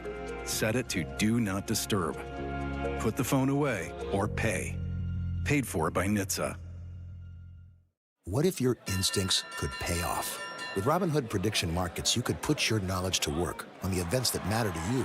Prediction Markets isn't just sports. It's the Fed rate decision, your favorite award show, and so much more beyond the playing field. Trade events with Robinhood. Visit Robinhood.com/predict.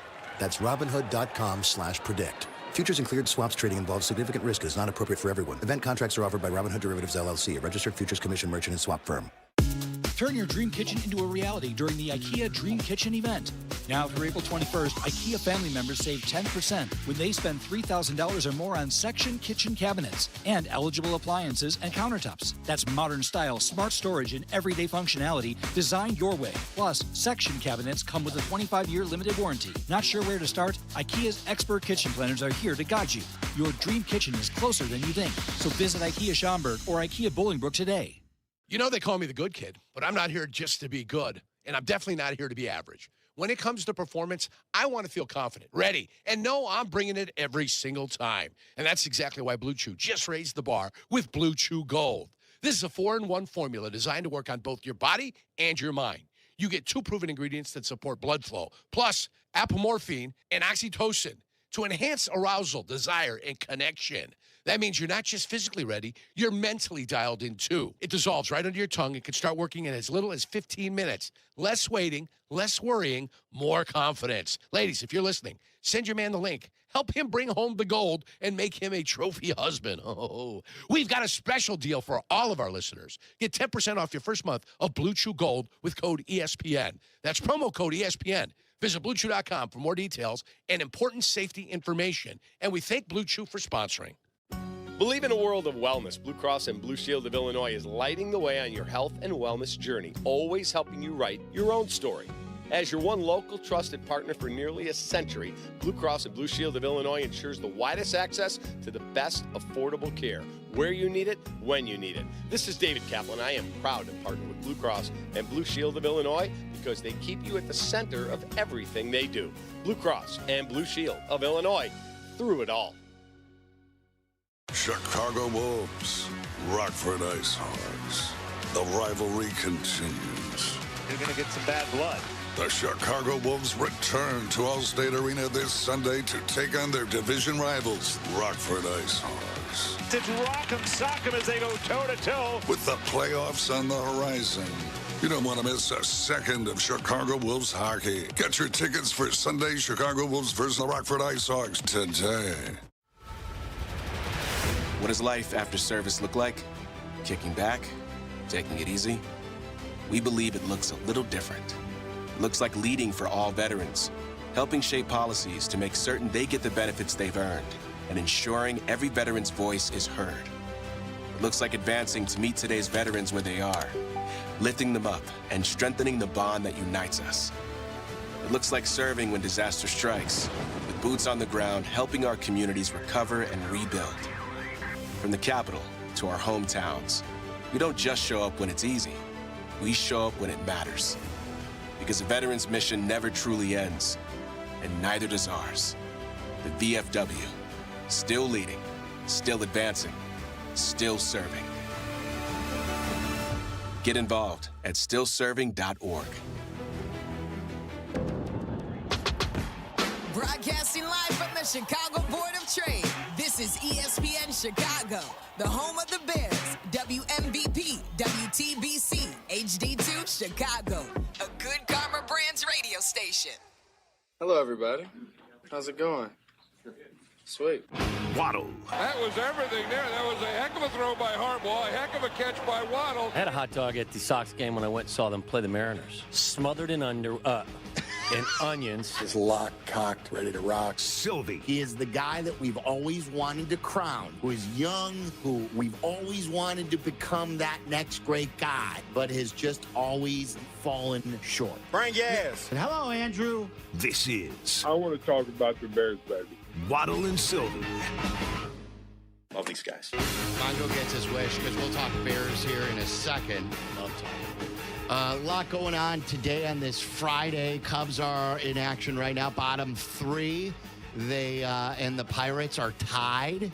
A couple of our teammates are there today. Several. Shay and Tyler are there. At least three. Jack is out there making a goof of himself, probably diving over kids and trying to clear space. He's going after a home run ball today by the rookie who just signed that big $140 million deal. 9 years, $140 million. It would be his first home run, and his thinking is obviously that's a ball they want, and especially if this guy is ticketed to be a star, like many people think. Skeens has said he's going to be the face of that team for years. Yeah, and Jack pointed out he had a several point plan with regard to what his request would be if he was successful in retrieving that home run. It was a little odd. It included season tickets to the Pirates games, right, which didn't make sense to me because the Cubs aren't giving them anything. Of course not.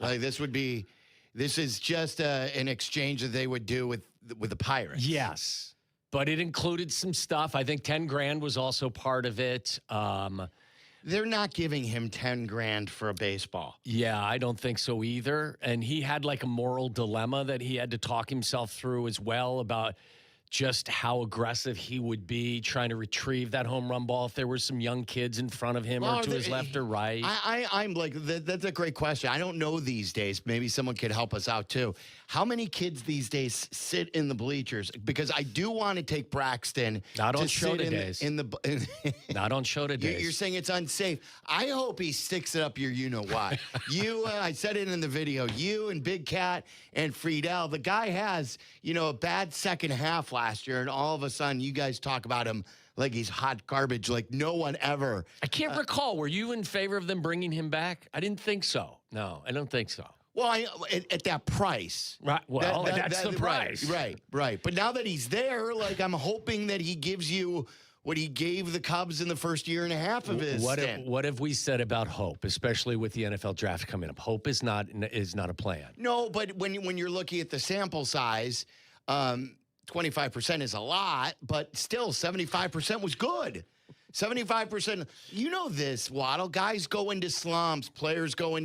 Offensive players go into slumps for half a year or have a down year in general. And I think what he did for the first year and a half was way better. And fingers crossed. Don't both BS. You're not crossing your fingers crossed. I because am you're rooting against him. I'm not rooting against him. You're clearly a hater. I am not rooting against him. You don't have a baseball team of your own to root for. That's true. I'm just willing to point out the obvious. That's all. That's all I'm doing is pointing out the obvious. By the way, guilty as charged. I was also part of the group that said he was a 2 in a rotation back in the day. I was guilty. You veer. I came to my senses. Where's the dolphin sound effect for you that we used to play for Kap? Listen, I came to my senses. And then you're going to flip back. There was a time. No, I won't. There was a time when I did believe that he was a good number 2 in your starting rotation. I have been proven wrong about that. You're hoping, fingers crossed. Fingers crossed. You're hoping that he's. When I be said that too, like it's an ongoing debate. But I said that after the first year and a half. I wasn't claiming that in September last year. No, I don't think either of us was. Like he got hurt originally, right? Isn't that how the slump started? He got hurt and he never returned to form, and it was so bad that they couldn't pitch him in the postseason. That's right. But the velo's up. I think he's throwing 93 or 94 these days. Mm-hmm. So. Just means the faster it comes in, the further it goes out. But, you know what they say. All right, there you go. That's very good. Thank you, Aiden, who is in today. For Charlie, we had Tyler today, who's at the game, fill in for Kap.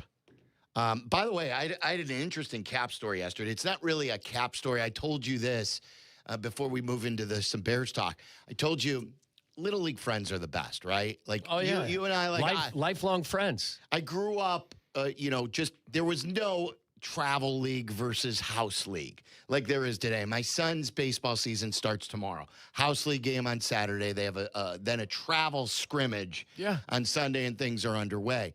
We just had Little League. Like, it wasn't even called House League. It was just Little League. Same with us. And we had all of these. We were reminiscing last night because I went out with my Little League friends. Tore it up, didn't you? No, it was old men sitting at Spears and Wheeling. Doing shots of Malort. Reliving the old days. I even think so. The funny part is our coach came. Oh, yes! So our coach, who coached us for the 1 year, he lives in Scottsdale right now. He was living in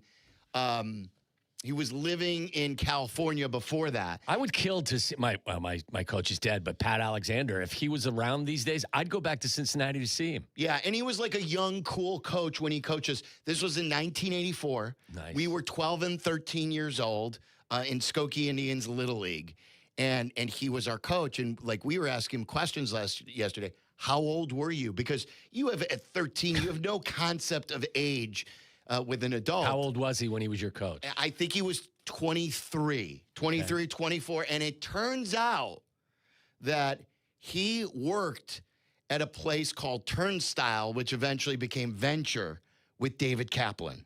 Really? And was friends with Kap growing up, something that I would never know back then. Back when Kap had hair. Well, I didn't know Kap. Yeah. Like, none of us knew Kap when we were 13. But now that we have this relationship with Kap and we've worked with Kap for decades upon decades, he brought it up. He goes, Kap went to East. I went to Niles North. We worked at a place called Turnstile. And I'm like, man. Sounds like a gentleman's club. Turnstile. Yeah. It was like a Kmart type store back in the Chicagoland area. A lot of people listening who are our age, you didn't grow up here, would remember Turnstile. Gotcha. And then most Turnstiles turned into Venture. But I thought that was a funny story yesterday. I love it. So I got the group together. A lot of guys who still listen to this show. My guy, JJ Pearl, who coaches York High School. Look, those are lifelong friends. Danny Harmon, John Gruber, best. Mark Camphouse. I remember East Hills Bears. That was my Little League baseball team. Those guys will be friends of mine until I pass. We were reminiscing about, because in Skokie Indians, there were two leagues in Skokie Youth and Skokie Indians. Skokie Indians had the sponsors. Okay. That's why Skokie Youth had like the Cubs and the Sox and everything like that. And we were going through sort of the team sponsors and names of teams that you didn't want to be on. Like there was a funeral home, Weinstein Brothers Funeral Home in Skokie. Well, that wasn't ever my team, but kids were on that team. What was it called? What was the name of the team? Weinstein Brothers Funeral Home. That was on the back of your jersey? So there was a restaurant called Skokie Club. We were sponsored by Skokie Club. Years later, it was there was a hot dog place called Bumpkins. Okay. We were Bumpkins. Poochie's sponsored a team. That sounds better than the funeral home. We were reminiscing about the sponsors. There used to be a mental hospital. I don't even know if you can call things mental hospitals anymore, because the actual name of the hospital was called Old Orchard Mental Hospital, and they sponsored a team. And obviously, in the 70s and 80s, when we were growing up, the kids on Old Orchard Mental Hospital, the other kids were quite hard on them. Yeah, I can imagine. Hey, what do you, Jimmy? Where do you play? Oh, I'm a shortstop on the Old Orchard Mental Hospital team. Really? Well, no, Danny over here, he plays for Foster's funeral home. Did they even have mascots like the Orchard Apples or the corpses? Yeah, yes. the ghosts. I don't know. There's a big picture of a dead person on the front of your jersey. It would just be on the back, on the front. It would just say the name of the team, and then on the back, we had a number. We never had the names of the numbers. We only had numbers 1 through 13, and the way they worked were the small kids had the lower numbers because those were smalls and mediums, and then the higher the number went, it went to larges and extra larges. And they were all, so it was number 3 every year. They were all pullovers because the button ones weren't even in existence because they were too expensive. Yeah. So every jersey was just like this pullover. So isn't that a small awesome. world? Fantastic, My coach, who was 23 at the time, a guy we looked up to, Jay Miller, he's in town. Yeah. Went out with my guy Charlie Pearl, JJ Pearl, Jason Saltzman's my weed guy. Yeah. We all went to high Bruce school Pearl together. was there. Was Bruce Pearl there? Bruce Pearl was not there. There were only 2 Pearls. Okay. But we had a great time, and we went out to Spears. That's awesome. Yeah. Listen, I wish that I saw my friend. I see the same Little League baseball friends every year when I go home to Cincinnati in December, and it's always a hoot to walk down memory lane. I still, we were going through games. We were 12 and 13. This was 42 years ago. And we were going through games and the names of the other kids on our team. I'm telling you, as bad as my memory is, one of my most vivid memories is there was a kid that played for the rival team against us. His name was Alex Higdon. He went on and played tight end in the NFL. He was a fantastic player. And he was like one of these kids that at the age of 12, he was already a grown-ass man. Yes. And he probably threw 85. That's incredible. I mean, he was – so the only way we would get guys on base, and then if we ever got anyone on base, everyone had to stand up next to the cage, and every time he went into his motion, we screamed balk, trying to get him. I know, that was your big thing. Yes. That's not baseball etiquette. No, it's not. To yell balk in the middle. Absolutely. Yeah. Well, listen, we were out to win. Yeah, that's all we were trying to do. We were making fun of kids on Old Orchard Mental Hospital. That's right. Because it was so, no one had any manners back then. No. There was no such thing as being PC and being educated on that stuff. I think we had 2 bats. Everyone shared a bat. Yeah, we had I think Pat McGann does a bit on this where, about the bats and the $2,000 worth of bats. Yeah. But back in our day, he told, and it's to a T, we would have the old Uncle Dan's Army bag. It was there's a store called Uncle Dan's in Chicago. Right next to the Old Orchard Mental Hospital. That's right. It's a duffel. The people would use coming back from Vietnam. Yeah. And then we'd have these duffel bags, and there'd be 3 or 2 aluminum bats, maybe 1 wood bat. If you were lucky, you got a weighted donut to use on deck, a few baseballs, catcher's gear, and some helmets. You guys had a donut? Helmets. Wow, you guys are living large. If we were lucky, but it was ripped, and the plastic was peeling off of it. I can still remember our coach hitting us fungos before games. Yeah, it was. Those are the days. Little League baseball was my favorite time of anything. We didn't need travel. It was Little League baseball. It was awesome. And we played 2 times a week, and that's when the summers lasted forever. That is true. So I loved going back memory lane last night with some of my old friends. Andrew in Elmhurst here on ESPN 1000. What's up, Drew? Hey, how's it going, guys? I got a good. couple of funny team sponsorship names from when I was a kid in the 90s. The first one, we were the Arby's Roast Beefs. Yes. Oh, boy. That's a good one. The next one was the Kashgarian Rug Cleaners. Wait, isn't there, was that in, where was that? I grew up in Naperville. They might have a couple locations. Yeah, there may have been one in Skokie, too. Yeah, there could be. And then the third one was this smoky dive bar with pool tables called Your Neighbors that we used to go into. That's very cool. Probably all, take all the secondhand smoke after games. Yeah. The team we didn't sponsors. know any better back then. That's great. Andrew, good stuff. Yeah. I think actually one of our assistant coaches smoked in the dugout. Yeah, like Bad News Bears. Yeah. Bad News Bears, they've been talking about movies a lot. I tried to have my kids watch Bad News Bears because it was my favorite movie, especially the original. The one in the Astrodome was pretty good, too. But it just moved too slow. But Buttermaker, their coach, Walter Matthau, he would drink and smoke. Who was Kelly? What was Kelly's last name? He rode the motorcycle. Yeah, I'm trying to think. Man, he was so cool, too. Yeah. Renegade at 12 or 13 riding that motorbike. Yeah. It's on the tip of my tongue. He was great, and he would field all the fly balls that the left fielder and right fielder would have hit to them. After the game, he'd hop on his motorcycle with a cigarette, I think, and go back to wherever he was from. Kelly Leak. Kelly Leak. And that's a great name for a good kid athlete. Yes. Kelly Leak. Kelly Leak. Everyone needs a Kelly Leak on their team. No question.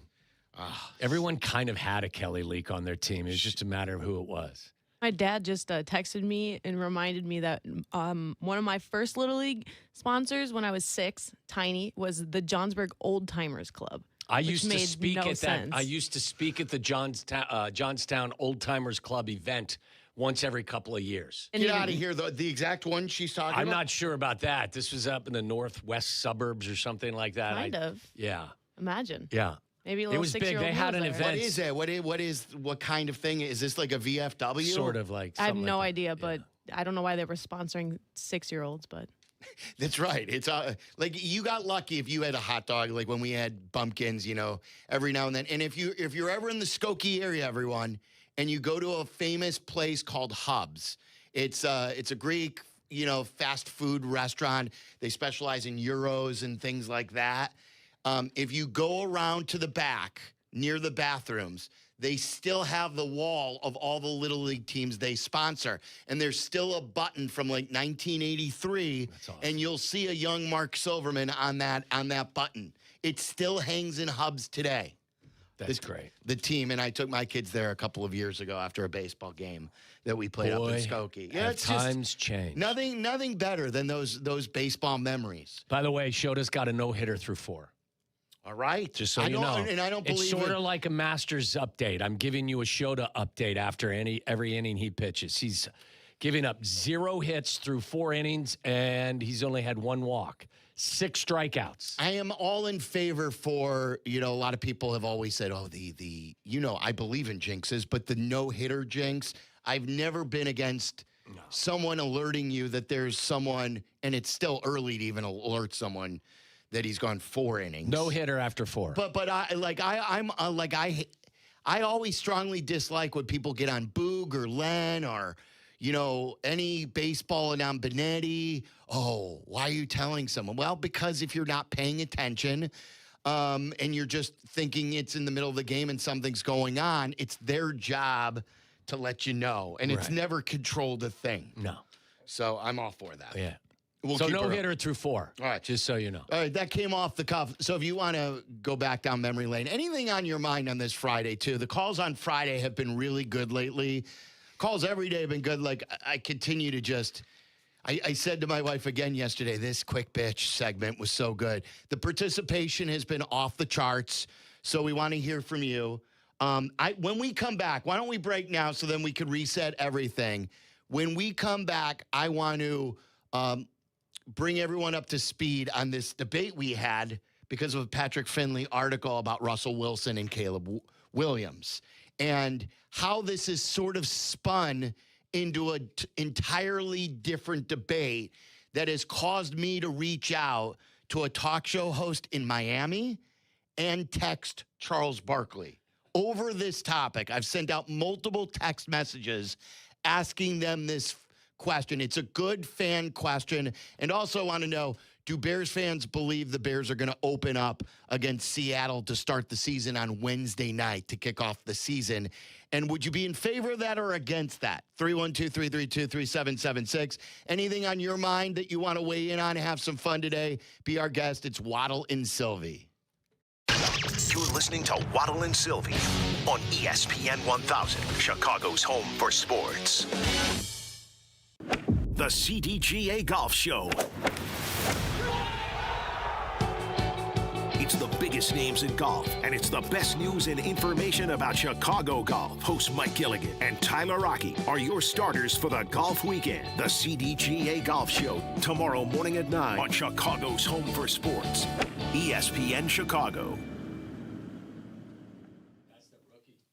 Hold on, my microphone's on. I spilled, but I still had my top on. See? Right. Excellent catch. I want to tell you about Window Nation. Right now, they got the more you buy, the more you're going to save sale. And you can get in, but as April continues to march on, you got to get through to them today at 866-90-NATION, 866-90-NATION, or go to windownation.com for a free consultation. They'll tell you what you need, what you don't need. I thought I would have to replace all my windows when I was in for new windows, but they said, look, these windows are perfectly fine. They'll last you a while. Don't replace them. So they're not going to try and upsell you. They're just going to try and educate you, and you're going to love what you're going to hear. Right now, the more you buy, the more you save, up to 50% off. They're A-plus rated by the Better Business Bureau. 45,000 5-star reviews. Check them out today. I replaced the windows in the kitchen. My floors were always cold in the winter. We couldn't open our windows when the weather got nice to enjoy the springtime air. And if you're having all of those problems, maybe your windows are leaky, call them today, 866-90-NATION, or go to windownation.com and let them know that Silvy sent you. White Sox fans, take advantage of our unbeatable season-long deals. Enjoy savings with a $5 concessions menu, which includes $5 Miller Lite draft beer, Garrett popcorn, Stadium buttery, Vienna hot dogs or Polishes, Beggar's Pizza, nachos, and select Coca-Cola products. Plus, enjoy a fan favorite this season. Get 1 ticket and 2 beers starting at $24 with Miller Lite Baseball and Brews. To purchase tickets, visit whitesox.com/offers. Wallner Law helped me get the compensation that I deserve. Wallner Law helped me get back on my feet. Thanks to Wallner Law, I'm at a better place today. Wallner Law cares for you. We're compassionate. We're empathetic to your situation. And I promise you, I will get you more money than any other law firm in the city of Chicago. That is my promise to you. Hire us, win with us, be successful with us. Call us at Wallner Law, 312-8-million.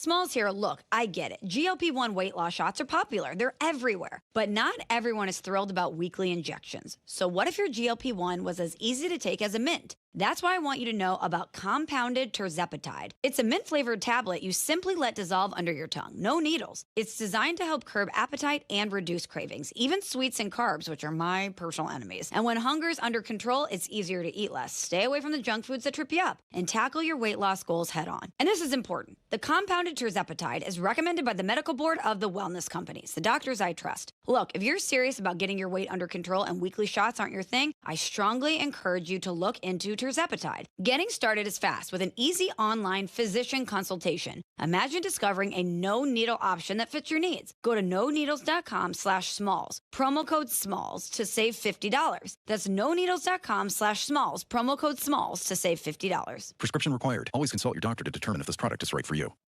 Hey, it's your buddy Tom Waddle, and I drive a Hawk. In the market for a new car? Shop HawkAuto.com, where they buy more so you pay less. Check their massive inventory of over 2,000 vehicles. They buy in volume so you save in volume. Plus, get all rebates on top of the Hawk Auto volume discount. Save even more with 0% financing for 60 months or make no payments for 90 days. With 12 convenient locations, your next car is closer than you think. Drive what I drive. Drive a Hawk.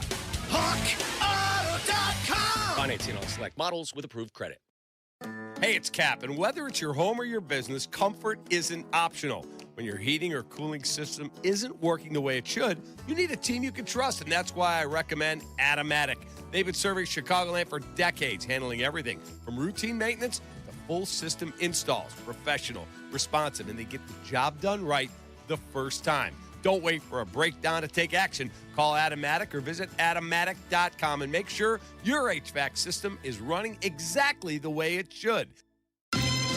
Follow Chicago's Home for Sports on Twitch at ESPN 1000 Chicago. Waddle and Silvy are back on Chicago's Home for Sports, ESPN Chicago.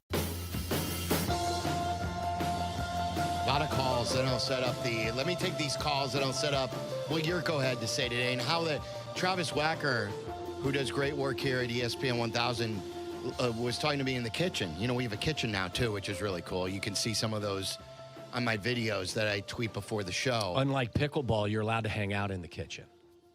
It's very good. Like, I've heard of the term kitchen. It doesn't, like, is the kitchen forward or backwards? Forward. Forward. That's in, like, towards the net? Yes. and you're not allowed to Gotta stay be out of in the there. kitchen. Can't What be in the about when the kitchen. ball goes there? Then you can run, right? But you have to be behind the line or something? Yes, you got to stay out of the kitchen. All right, Jesse loves pickleball. Yes, he does. But Travis would say, boy, that Russell Wilson conversation you guys had has really taken on some tentacles here at the radio station in the last 24 hours. It bleeds into some questions or some that just don't make sense to me, you know, in a lot of ways. Yeah. And the way that happened is Patrick Finley, who's a friend of the show, works for the Sun-Times. Like Carmen wasn't even sure how it first came up, that he went up to Robert Saleh, who was at the owners' meetings. All the head coaches are there. Saleh was the DC of the 49ers when Caleb had that shootout loss against the Niners, but one of his better individual games. And he asked him what he thought of Caleb, and he thinks he's terrific. And he said, he reminds me of Russell Wilson. So then he formed a column off of that, or article of would you be happy if you had his career? And you can understand why it would elicit some pretty, quick and strong reaction, because most people, when they hear that, maybe they don't listen to the qualifiers there, and they're like, Russell Wilson, no way. If you go back in time, people, and you look at Russell Wilson's first 10 years in the National Football League, he was part of that borderline elite group. The numbers were spectacular. He went to the Super Bowl twice. He won one.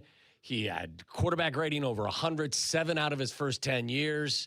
He had like a touchdown interception ratio of like 290 to 85. Like, he was and I think the stat you brought up was the number of come from behind wins. Yeah, second active in the NFL. Would you gather that Rodgers is first? Probably. But he was a fabulous player. Don't confuse the modern version of Russ. Yes. With who Russ was the first decade he was in. When did he jump the shark? Or was it the Subway commercial? You know how we always say, hey, Matt Nagy's downfall was take me out to the ball game between 18 and the 19 season, and it all went south from there. Was it after Russell Wilson's quirky, odd Subway? They were Subway commercials, weren't they? I think so. I think that his teammates in Seattle had kind of grown tired of him in his last couple of years in Seattle. But, yeah, the wheels didn't fall off until later, for sure. Before we get into that, here's a couple of callers. If you want to weigh in, 332-3776. Mark in South Bend, you're on ESPN 1000. What's up, Mark? Hey, Sylvie, and hey, Tom. How you doing today? What's up, Mark? Great. Hey, that story about your little league and standing around the cage and yanking balk. Yeah. I think balk is the most ridiculous rule in all the 4 major sports. There's 13 amendments to a rule. Yeah. And it's and one of them's an interpretation of the umpire. If he feels a pitcher is deceiving a runner by just whatever, a little twitch of his shoulder, a little turn of his head, that's considered a balk. And a lot of pitchers get away with balking.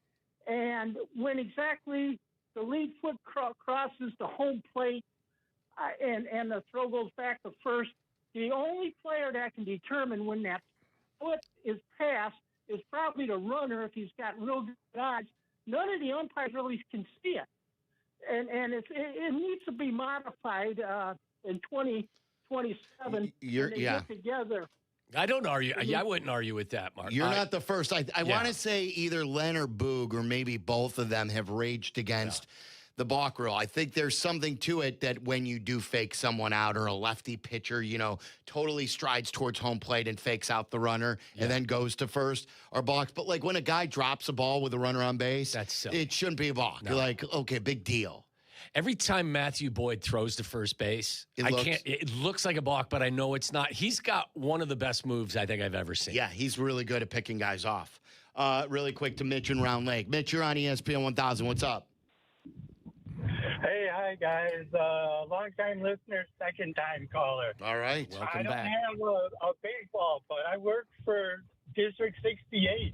Nice. And I used to see your graduation picture all the time in the hallway at the junior high. From the Old Orchard Junior High, that's right. Did he have a mustache when he was a senior? Did he have a mustache? I still can't grow a mustache.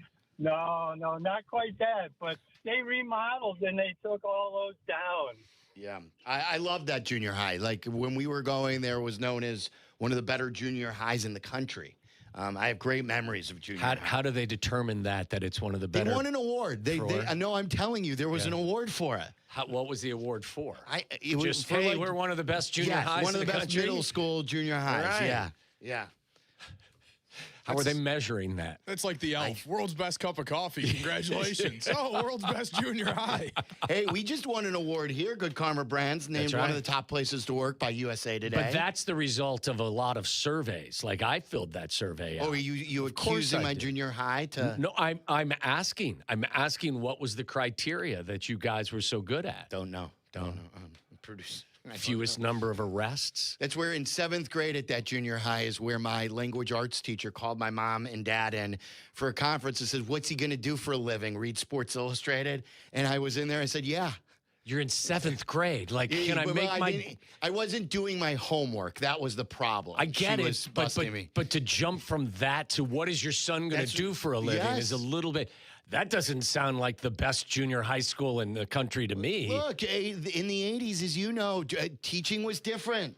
Oh, I know. You know, there wasn't a lot of compliments being handed out those days. Listen, in my grade school, inside the principal's office, Monty Lobb was the principal. Above what was his name? Moneyball?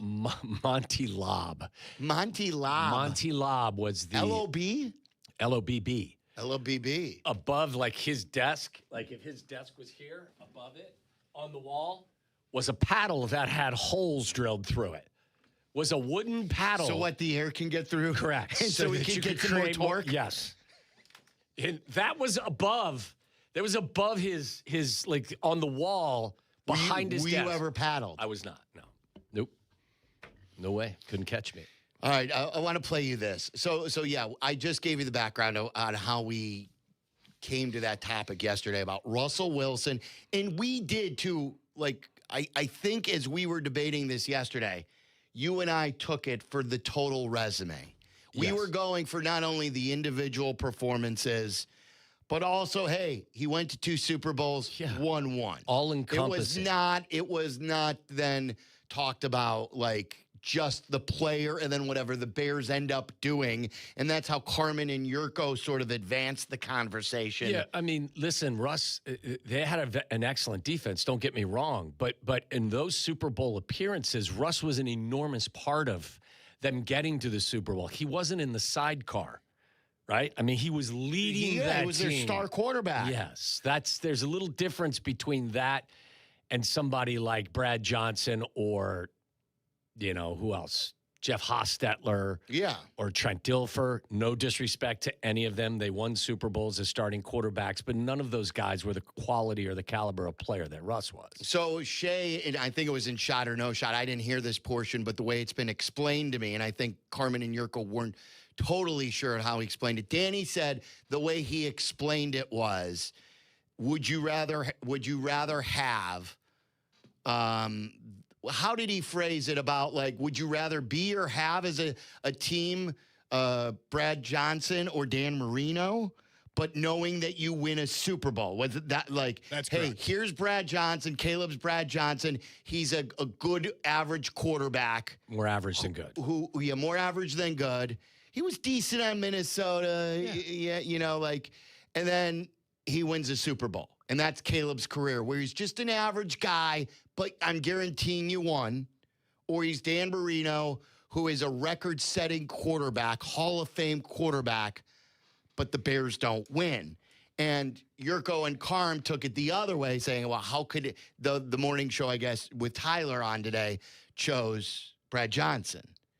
And then this was Jurko responding to that. Because that'd be like saying, I wouldn't take Dan Marino. That's ludicrous. Of course. Actually was said this morning with Kap and J Hood. Who said they wouldn't take Dan Marino? I think it was Tyler. Wouldn't take Dan Marino's career? It was compared to this other player that won a Super Bowl. I forgot the player name. Grotesque lack of knowledge. That's crazy. Because the fans won a Super Bowl. Yeah, but the ring. Doesn't matter. It's a grotesque lack of knowledge. And how that's allowed to go out over our airways. But that's their opinion. It's sports knowledge or something like that. That's their opinion. Yeah, most fans want. You got to think about it. You can't just spurt it out and think that you've got some sort of any knowledge. I feel sad, actually. So then it was clarified a little bit more, and they're like, well, we should just be talking about the skill of the player. So then this advanced more because of that in our pre-show fist fight about, like, how would Dolphin fans, because, like, Bears fans, like, if you termed it the way Shay said, I'm giving you one Super Bowl. I'm giving you a Super Bowl, but Caleb's average. He's an average player over the next 12 years. But somehow, some way, they win one. Whether he goes on a heater, sort of like Flacco. I think Flacco's another good example of that. Flacco was a good quarterback who really got hot, but he's not a Hall of Fame quarterback, and he's won one Super Bowl in his career. Flacco was a better quarterback than Brad Johnson and Trent Dilfer. I think that's why he's a better example, because he was a good quarterback who they felt comfortable with going to battle, and he won one. Or Dan Marino, where you have pure enjoyment for 15 years, but you didn't win a Super Bowl. So I texted Mark Hochman, who grew up here. He does a show for QAM down in Miami. And I said he does a show with Channing Crowder, a former Dolphin. And I said, how would your fans react to this? Would you trade Dan Marino's career to have an average quarterback who has won you one? Because I don't think it's as easy to just answer, well, I want the Super Bowl. I know this comes down to being a Dolphins fan when Dan Marino was your quarterback and you had Clayton and Duper and Nat Moore and Jim Jensen and that crew, Tony Nathan. Like, I get it. They didn't win a Super Bowl, but I have a hard time believing that people would go for the other. I said to him, we're talking about Caleb's career and player comps, and this side topic came up. Whether or not we'd rather have Brad Johnson / Trent Dilfer or Dan Marino's resume. Would Dolphin fans rather keep Marino's career or exchange it for one title with an average guy like those two? What'd he say? And he said, wow, great question. I don't think Dolphins fans would give up the joy of the Marino era, but we literally haven't won a playoff game in 26 years. So they're starved for even winning a playoff game. We know that feeling. They're starving more than us. Yeah. I mean, it's been longer for Dolphin fans winning it all, too, hasn't it been? Like, when in the 70s? Was the perfect season their last title? Probably. Yeah. I'm trying to think when. I think so. They've got a long drought going, don't they? Am I forgetting something? Huge drought. No. And but he said it's like to know that you had one of the greatest all-time quarterbacks, and I've always believed that, even despite winning a championship, that if you and I have always talked about this, that if Dan Marino played in today's game, it's sort of like Michael Jordan playing in the era of hand checking and no Euro steps. Right. That he averaged 36 points a game one year with those conditions when a travel was a travel and defensive players could hand check you. Dan Marino would throw for 6,000 yards in a 17-game season. He would rewrite every record out there. Yes. And he would probably be known as the GOAT today if he played in today's era. It's such a weird question because Dan Marino, Brad Johnson, none of those guys, whoever picked your quarterback, they don't play defense. Like, there's only so much they can control. So, like, I get the essence of the question. I think it's a question with a lot of flaws. Of course, it's a fantasy bar question. Like sometimes people will say, "Oh, you don't have anything better to talk about today." This is what we do when we go to bars with our buddies. We debate the ridiculous sports questions and just have fun. I think that I think the question about Russell Wilson and would you be okay if that was the career, if Caleb's career mimicked Russell Wilson's, that to me is more of kind of a legitimate, debatable question. The other I don't like the other question. You don't like it? Oh, you're. Well, no. I'm just saying, like, I think it's a bad question. How about that? Let's say you won a Super Bowl. You were neither great nor were you a winner. No.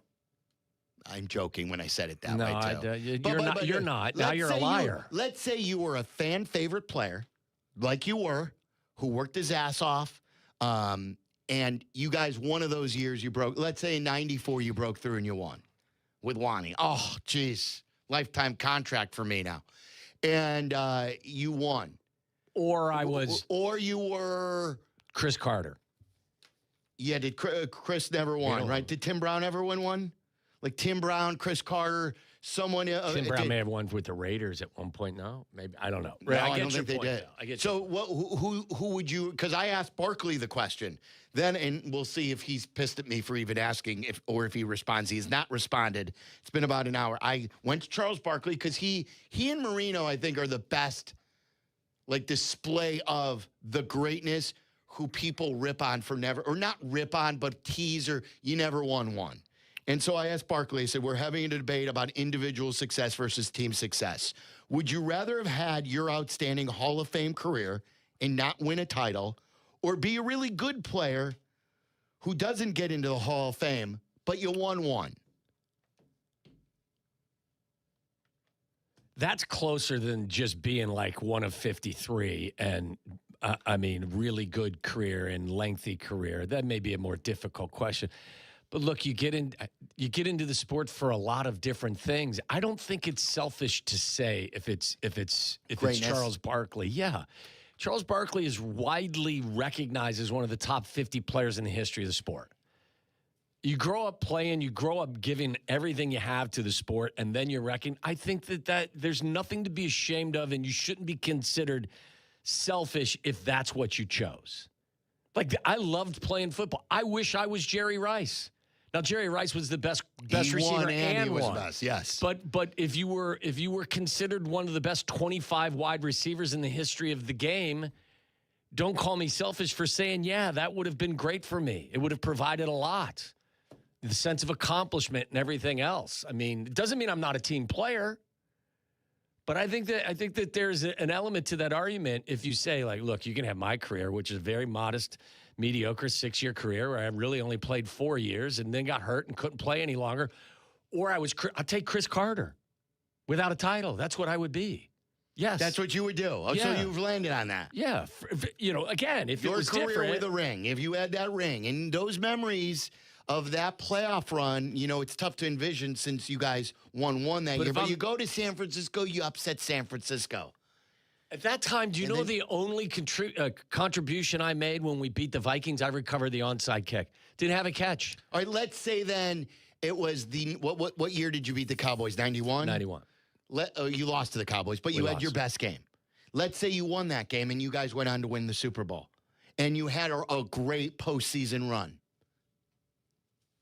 Make it a little harder? It does make it a little harder. But again, if somebody would say to you, you're going to be considered one of the top 20 players in the history of the sport at your position. That's why I think it's a fun question. It's not an earth-shattering.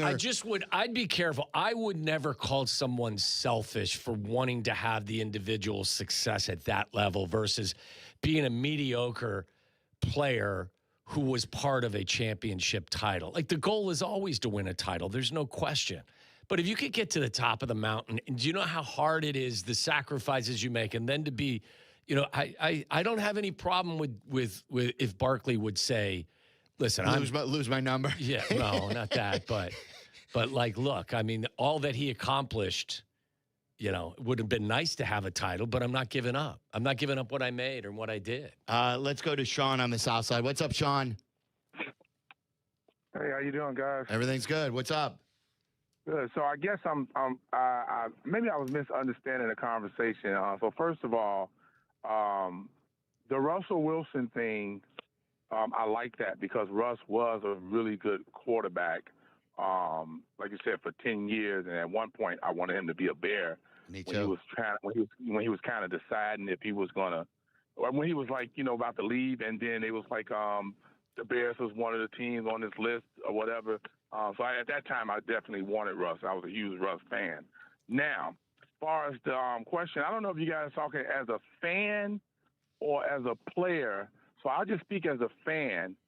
I would rather have a Dan Marino type quarterback than the Brad Johnson and Trent Dilfer because I've seen that act with Jim McMahon. No slight at Jim, but That's a good comp, actually. Like Jim McMahon's career, who was the punky QB, and he won one, and he was good when he was healthy. Exactly. But I've never seen a Dan as a Bear, Dan Marino as a Bears fan. Yeah. So give me that all day long. And, I mean, look, he did get to the Super Bowl. Yeah. His rookie year, wasn't it? Yes. Yeah. Never went back. Yeah. I'll take Dan Marino this go around as a fan. Yeah, because I did see one Super Bowl with the great defense. Let me get a great quarterback now. Yeah. Sean, good call. Thank you. If you want to weigh in, 312-332-3776. And that brings up like sort of the next tentacle of this conversation. We did this with Mitch. We sort of were doing it yesterday with Russell Wilson. Who is your ground floor comp? Your floor, not your ceiling. The ceiling, we hope he's Mahomes. We hope he's one of the great quarterbacks of this era. We hope he wins an MVP. We hope he wins a championship or two. Who is your ground floor comp quarterback, skill-wise, for Caleb Williams? Ground floor. That you're like, okay, at the lowest level, I'd be happy if he was this. Not the great one, the floor of that conversation. It was the Alex Smith, Mitch Trubisky thing. If Mitch turned out to be Alex Smith, we said that was the lowest level of success we would have wanted from Mitch. And Mitch is in a different category even from the very beginning. This is Caleb. You've seen him come back. You've seen the heroics. Who is it could be a current player, it could be a former player. Who is the floor comp that you would want Caleb to be right now, today, knowing what you know about him in 2 years as a Bear? We'll get into that. And then I want to ask the guys, I heard this on the Rich Eisen show when they interviewed our friend Seth Rollins. They believe the Bears are going to open up the season for the NFL against the Seahawks in Seattle. Would you guys be in favor of that? We'll get to that. We'll get you up to date on the Masters, on Cubs. The Sox ended their losing streak against Kansas City. They had lost 14 straight at Kauffman Stadium. Shoto with a no-hitter, one out in the sixth inning. How about that? I hope he does it here after you kicked him in the balls in the pre-show and have been doing it all spring training long. I am rooting for this. I have to eat a big Shoto Poo burger for sure. Whatnot. A lot to get after today. We have Jesse at Wrigley Field to cover it all. So we'll take your phone calls coming up next. You're in the middle of the Waddle and Silvy Show, ESPN Chicago. When Kap and J Hood are over, the fun continues. Tell your friends and enemies. It's the Carmen and Jurko Show. Weekdays from 9 to noon on the home of the Bears. ESPN Chicago on AM, on app, on YouTube. Presented by Advantage Dealer Group. The 2 o'clock hour of Waddle and Silvy is brought to you by Steinhoffels with 7 Chicagoland locations, including their newest in Maryville, Indiana. Shop in-store today or online anytime at steinhoffels.com. When you ante up your insurance premium each month, you believe that if you're ever in an accident, your insurance company will treat you fairly. But that's not a safe bet. In truth, casinos play by much fairer rules than your insurance company. And here's how. Imagine playing blackjack and making a $100 bet. When you win, the casino will immediately pay you $100. But now imagine winning, and instead of immediately giving you $100, the casino only offers you $50 and makes you wait years to collect it. If the terms were that unfair, no one would ever step foot in a casino. Unfortunately, that's what's happening to people every day who are injured in car accidents with uninsured drivers. You ante up your premiums in full and on time every month, but if you're a day late or $1 short, your insurance company will drop you. And when the time comes for your insurance company to pay you, they will offer you pennies on the dollar and, even worse, string you along for years to collect it. Dealing with your own insurance company shouldn't be riskier than gambling in a casino. If you need a law firm who will put the odds in your favor, call the Verdoliak Law Group, 844-4VLG-LAW. For the first time ever, the lost footage of Elvis has been recovered. From director Baz Luhrmann, epic Elvis Presley in Concert is being hailed as one of the most thrilling musical films of this era. Experience the indescribable magic at home.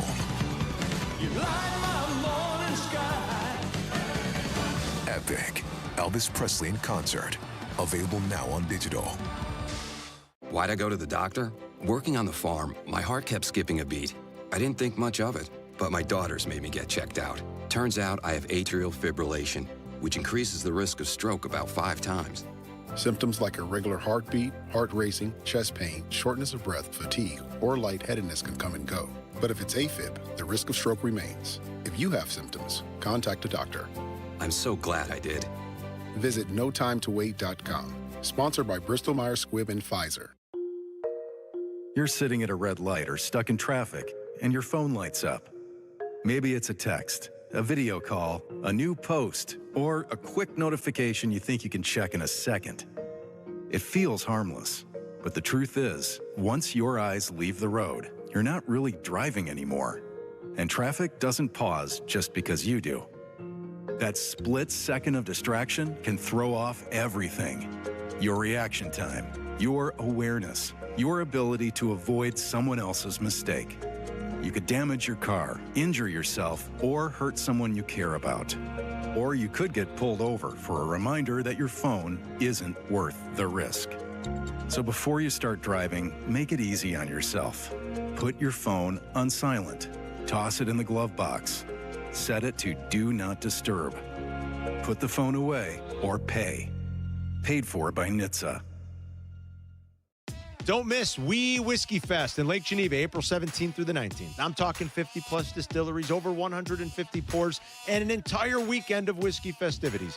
See you at the Grand Tasting on Saturday, April 18th. Get tickets at weewhiskeyfest.com and sip responsibly. Listen to us now, live on the ESPN Chicago app. Listen to the show in HD at 100.3 HD2 FM.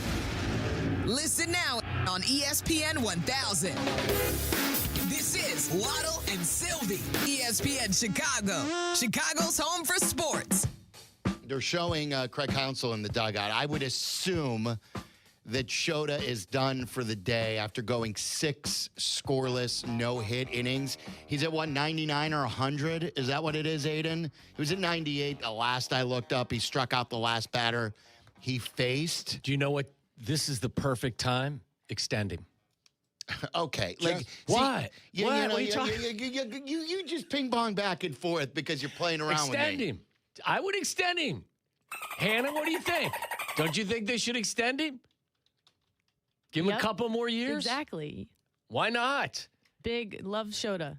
Big Shota guy. There you go. Are you a big Shota person? No, I'm joking. I'm not a big anyone on the Cubs. I know. She's a Sox fan. Die hard. The people call Hannah LaMotta the biggest Sox fan at the radio station. Aiden, you're a Sox fan. Who's the bigger Sox fan? It's me. Which one of you is a bigger Cub hater? Probably me. I would say Hannah. I would say Hannah's the biggest Cub hater at the station. Jesse just tweeted, Shota threw 6 without giving up a hit. He's at exactly 100 pitches. Thielbar is warming up. Imanaga also started the last no-hitter in the majors September 4th, 2024, and didn't finish that one either. That was Look at Jesse with a nugget. For me, as Shota's number one fan, who never gave up on him, I would not chance anything here with. Would you extend it? Since that home run to start the season, didn't he give up a 3-run bomb in the first appearance? Yes. I think he's been really good since then. He settled into that game. I think he allowed one more run. I think it was only 1 run in his last outing, and now scoreless. And look at the numbers here. 6 innings, 9 strikeouts, 1 walk. He has lowered his ERA to 2.81. after allowing a first-inning home run. And this is weeks of Waddle making fun of him during spring training baseball. Extending. His second outing against Cleveland, at Cleveland, I think it was wasn't it a hurricane watch that day? Aiden, didn't they have a Cleveland hurricane watch where the wind was blowing in 100 miles an hour? Now you're making excuses. 5 innings, 3 hits, 1 earned run in that game. Yeah, you take it. Yeah. I don't care. The wind blowing in, wind blowing out. Extending. Give him more money. That's what they're doing up there now, right? They're giving guys more cash. Well, that's what you've asked for, too. Absolutely. Yeah, you don't extend him now. Okay. Sign Giolito. We'll get into that in a little bit. Jed talked about it today. All right, let me go to Tom in Arlington Heights here on ESPN 1000. What's up, Tom? Hey, gentlemen, it's good to be talking with you again. First of all, answering a couple questions. Nice to meet Hannah. Wonderful personality. She's great. Great. She hates the Cubs, but she's great. Yeah. Who needed Tom? Really quick, I'm sorry to interrupt you. Didn't you tick someone off at one of our events recently?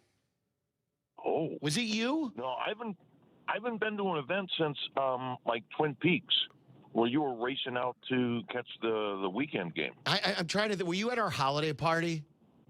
No. Okay, maybe I have you mistaken for someone else. All right, but I do like it. What happened? Danny got mad at somebody at the holiday party for going up on stage, and I thought it was Tom, but I waved the person up. I waved him up to take a picture. Good for you. Yeah, I waved him up. And they go, where are you going? Where are you going? I'm like, I waved him up.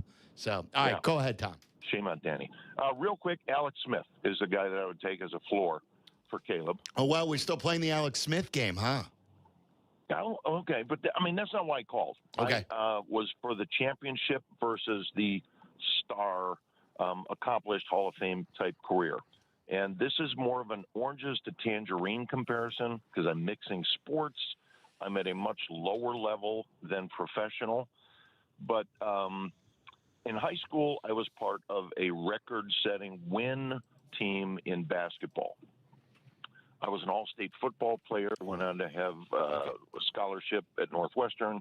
Wow. I would have traded that individual success for a state championship in basketball. The team camaraderie and stuff, and now maybe it's more like Hoosiers, the movie and stuff, and that championship lives on, but that's my personal experience. I don't know that it translates well to professional, where you have the celebrity of a Tom Waddle, and he's a town hero and national broadcaster and all that stuff, but felt comfortable enough with you guys to call in and share that personal. I will tell you, good stuff, Tom. Tom, I will tell you the biggest heartbreak of my entire athletic experience is not winning the state championship my high school year.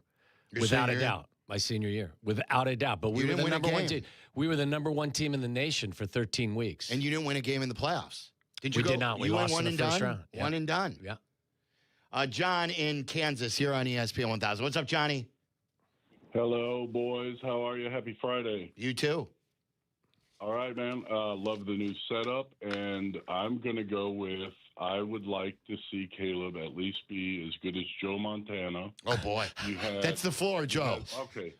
Yeah, that's the floor, but you had Bill Walsh with that West Coast offense, unknown to the NFL. We got Ben Johnson. Let's go. Caleb, I'm not saying 4 Super Bowls, maybe 3, but a nice career. I'll let you guys go. Love your show. Have a good Friday. Yeah, John, thank you. You know what? I didn't want to go all the way back, so I just pulled up a list, and these are all random and subjective, of the top 25 quarterbacks or the top quarterbacks the last 25 years. That's a good one right there. The number 14's a good one. Donovan McNabb. A comp. I was going to say the first one I was going to say was Matt Ryan. Now, Matt had MVP. Won an MVP, had several 4,000-yard seasons, several seasons of high 20 touchdowns, had a couple of 30-touchdown years as well. And then he's going to be our team president, and he's going to screw another team from getting a draft pick when Caleb retires. I mean, that's a pretty high floor. If it's Donovan McNabb or it's Matt Ryan, that's a pretty high floor. I want to know who Tom Waddle thinks Caleb's floor is. His floor, knowing after 2 years what you've seen. Then we'll veer into some other sports, Bulls stuff, the Diana Rossini stuff. They came to light on how those pictures were acquired by Page 6. We were wondering that with Big Cat yesterday. Tanking in the NBA. There's a game tonight that you can't believe is going on with the circumstances that's happening. I would say both teams should forfeit. And they should both get losses. That's my take on what's going on tonight in the NBA. We'll get to all of that. We're keeping tabs on Shota's no-hitter with the Cubs and Pirates. There's no score, though, in this game. So we'll keep you updated on a really busy Friday, including second-round action at the Masters. This is Waddle and Silvy on ESPN Chicago, Chicago's home for sports. Sometimes the conversation can get away from the team on ESPN Chicago's Kap J Hood Show. Fortunately, there's always room for a sidebar. Just a quick sidebar, may I approach? Sidebars on the Kap J Hood Show are presented by Ankin Law. You ever notice how people take their beer very seriously? Some want it light and easy. Others want rich and roasty. Some just want something classic they can always count on. That's why Yuengling works. They brew a beer for everyone. Whether you're on the golf course, watching the game, or firing up the grill in the backyard, there's a Yuengling that fits the moment. So next time you're at the store, check out the lineup. You might walk out with more than one favorite. Yuengling, the oldest brewery in America. DG Yuengling and Son, Pottsville, Pennsylvania. Enjoy responsibly. Psst. You. Yeah, you. Have you tried it? Well, have you tried it? Reintroducing unleaded 88 fuel, also called E15. And yeah, if your car is newer than 2001, the US EPA says you're good to go. It's cheaper than regular unleaded, the performance is the same, if not better. It keeps the air cleaner, and using it supports local farmers in Illinois. Visit UNL88.com to find a pump, try it, and get going. Save big money on your next project with help from Menards. Be prepared for flooding and keep your basement dry with Barracuda pumps. Barracuda makes high-quality pumps that offer dependable performance for when you need it most. Save big money on all Barracuda pumps now at Menards. Plus, check out our weekly flyer on Menards.com for all the great deals happening now. Save big money at Menards. When it comes to my ride, I don't mess around. Advantage Chevrolet. 3 locations, Chicagoland's covered. You want a Chevy? They've got it. You want savings? Oh, yeah. Most important, trust. No runaround. They shoot you straight. Advantage Chevrolet Bridgeview. Together, let's drive. Windy City Smokeout returns to the United Center July 8th through the 12th with Blake Shelton, Hootie and the Blowfish, Lainey Wilson, Jordan Davis, Treaty Oak, Revival, and so many more. Secure your wristbands now at WindyCitySmokeout.com. Hey, it's Rich Eisen for Pella Windows and Doors. Sometimes teams take a timeout to regroup and call the right play. When it comes to your home, Pella Windows and Doors always has the winning game plan. They're not just window and door experts. They're experts at taking care of you and your home. At Pella, they find the products that meet your needs and their experts install them. They do it every day, and that's why your neighbors trust them. Discover why Pella is a trusted choice for homeowners everywhere. Visit Pella.com/Eisen today. That's Pella.com/Eisen. Life is full of choices, some big, some small. And when you choose an H&R Block Tax Pro, you're choosing the largest network of tax expertise to be in your corner. For when your big ambitions need help with the small details. For when your 6 figures come from 6 different places. For when your gaming stream becomes your revenue stream. For when your business's year 1 needs 70 years of tax know-how. At H&R Block, we've seen it all, and we're here to help you make the most out of your money for life outside the box. Get started at hrblock.com. As an attorney and a mom, I know how busy life gets. After an accident, think of Postman Law as your personal to-do list. We'll deal with the insurance, the medical bills, even help you find the right doctor, so you can focus on what matters most. Call 844-POSTMAN. Attorney Advertising. Broadcasting live from the Chicago Board of Trade. This is the home of the Chicago Bears, ESPN Chicago. And this is Waddle Silvy, WMVP, WTBC, HD2 Chicago, a good Karma Brands radio station.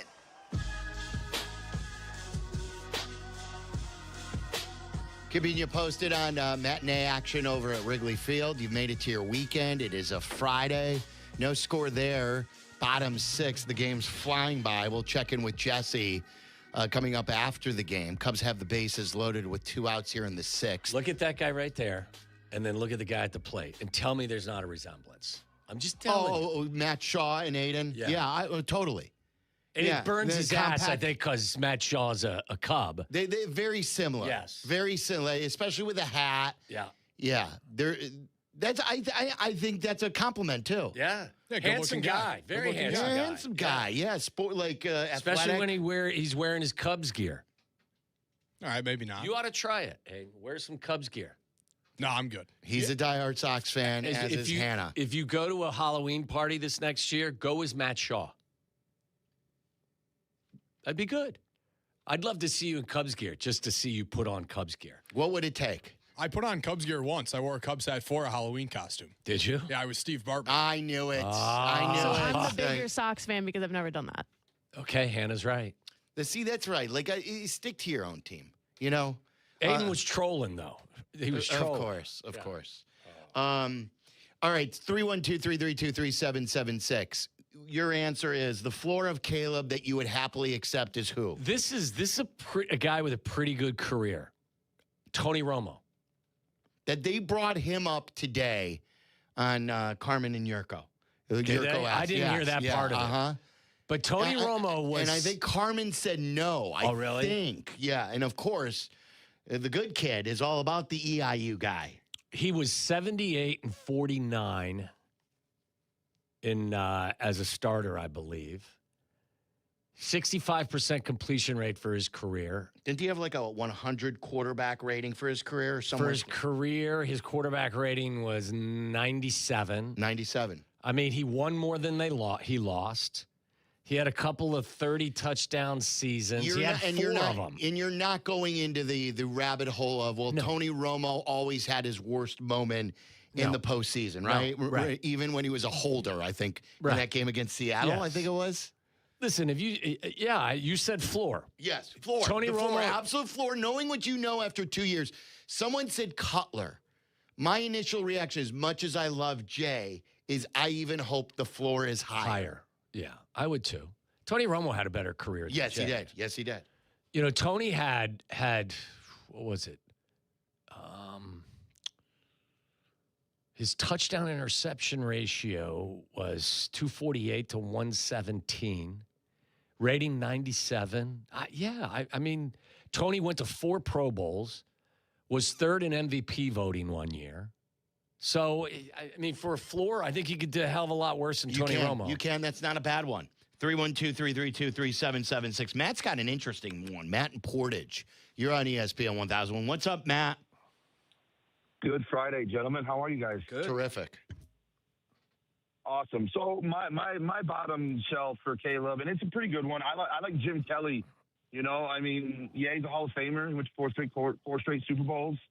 I mean, never won, but I mean, had solid offense just like Caleb's got. I mean, we kind of got our read. We kind of maybe my young guy comes to Thurman Thomas. You never know. But we need defense.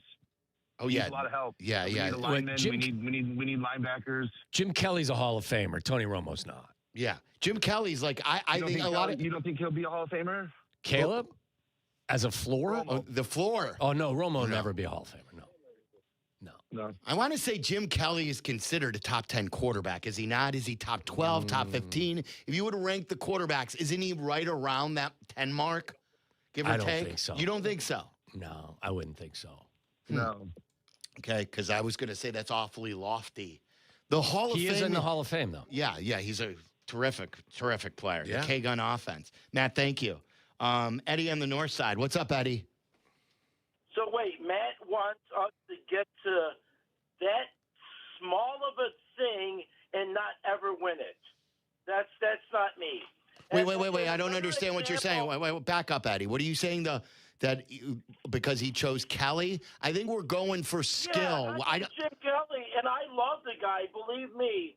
But all them years of getting so close with Kelly, and I believe he should have won one, at least one. Oh, of course. The first one. Kicker, I believe. Yeah, the first one was with the wide right game against. Yeah, the quarterback can't play defense, Eddie. Or so kick. all we can really do is compare the individual careers. That's what we're talking about.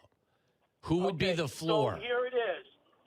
We should be comparing it to Eli Manning, because I would take Eli Manning's career with 2 Super Bowls in a heartbeat. And I believe Dan Marino would too, of his whole career. And if Caleb Williams wins a Super Bowl with the Chicago Bears, I would take that over Dan Marino's career. And Dan Marino probably, he wouldn't say it publicly, but if he could do what Eli Manning did and win 2 Super Bowls, not against Brady, against the coaching staff, because I believe, you know, what you guys are saying, the quarterbacks only go against the defense, and these other quarterbacks go against the defense. They're not actually going against each other. You know what I mean? They're going Sure, against, they're never on the field at the same time. Yeah. They're going against coaching. The only thing we were saying, though, Eddie, is that, like, we were looking for a comp for skill. Yeah. Or, like, the actual player, not what the final winning Super Bowls is. Because if you told me Caleb Williams, numbers-wise, as a quarterback, take away team success, would be Eli, I would not want that. Now, obviously, they're a much, much different style quarterback. Well, Craig Counsell's going to have some questions coming up here shortly. He took out Shota, and immediately Thielbar came and gave up a single and then a home run. But I am telling you, I would have done what he did. I would have too. I was going to say, like, if people can ask that question all They'll they ask want. the question, right? Yeah, I mean, it comes down to Thielbar, who is an accomplished really good reliever for the being Cubs. better. Yeah. Speaking of Caleb, this is not the manager, in my opinion. The manager made a bad decision. The player execution here. Yes. You know, you don't want a chance showed after his injury last year, after him, really starting to get it together, him being at 100 pitches. They didn't take him out at 80. No.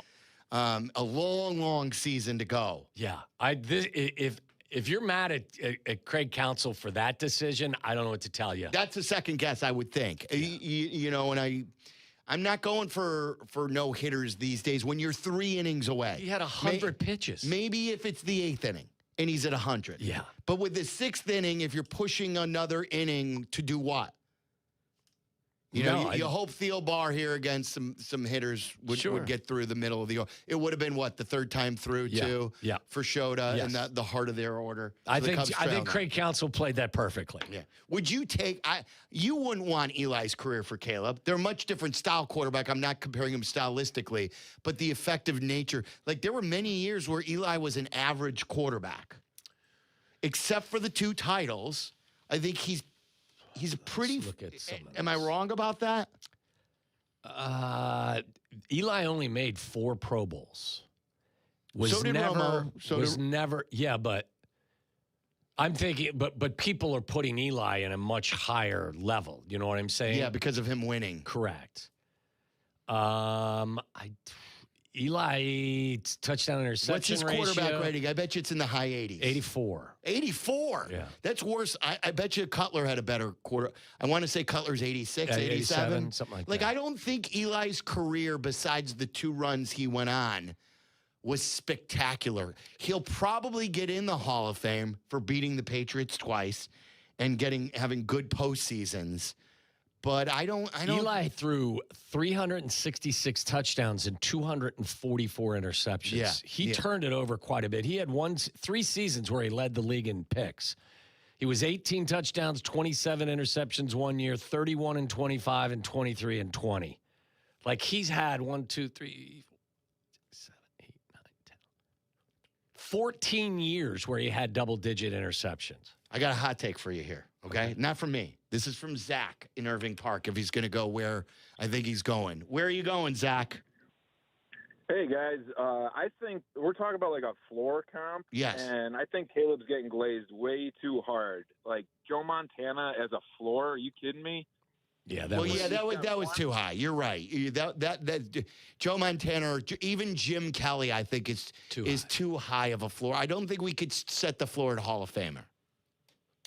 Yeah, I agree with that. I think a player like play style too that is comparable. If you look at their first 2 years in the league, Kyler Murray as a floor comp. I think Caleb is already better than Kyler Murray.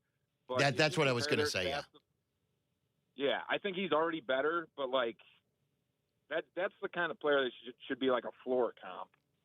And that's why, and our question was a floor that you would accept. I would have said, when I saw your call and you said Kyler Murray, my initial reaction to just seeing what your call was going to be is he's already better.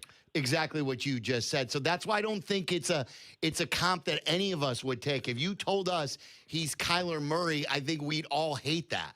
Yeah, think about it as well. I missed that stipulation. Think about the situation. He's the first pick of the draft. Tremendously talented. So was Kyler Murray. No, I got it. But I'm saying, Ben Johnson's his coach. You know, I expect him to be better than what we've seen from Kyler Murray.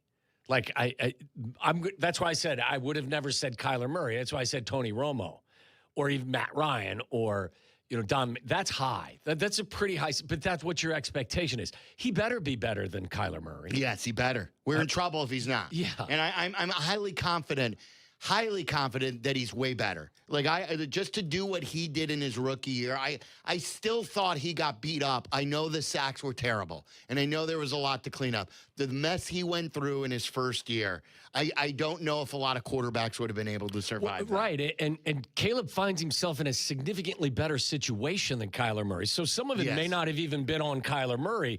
Caleb finds himself in the catbird seat, as they say, in terms of the offense he's in, the quarterback or the coach that he's got, the group that they've surrounded him with. Like, the table is set.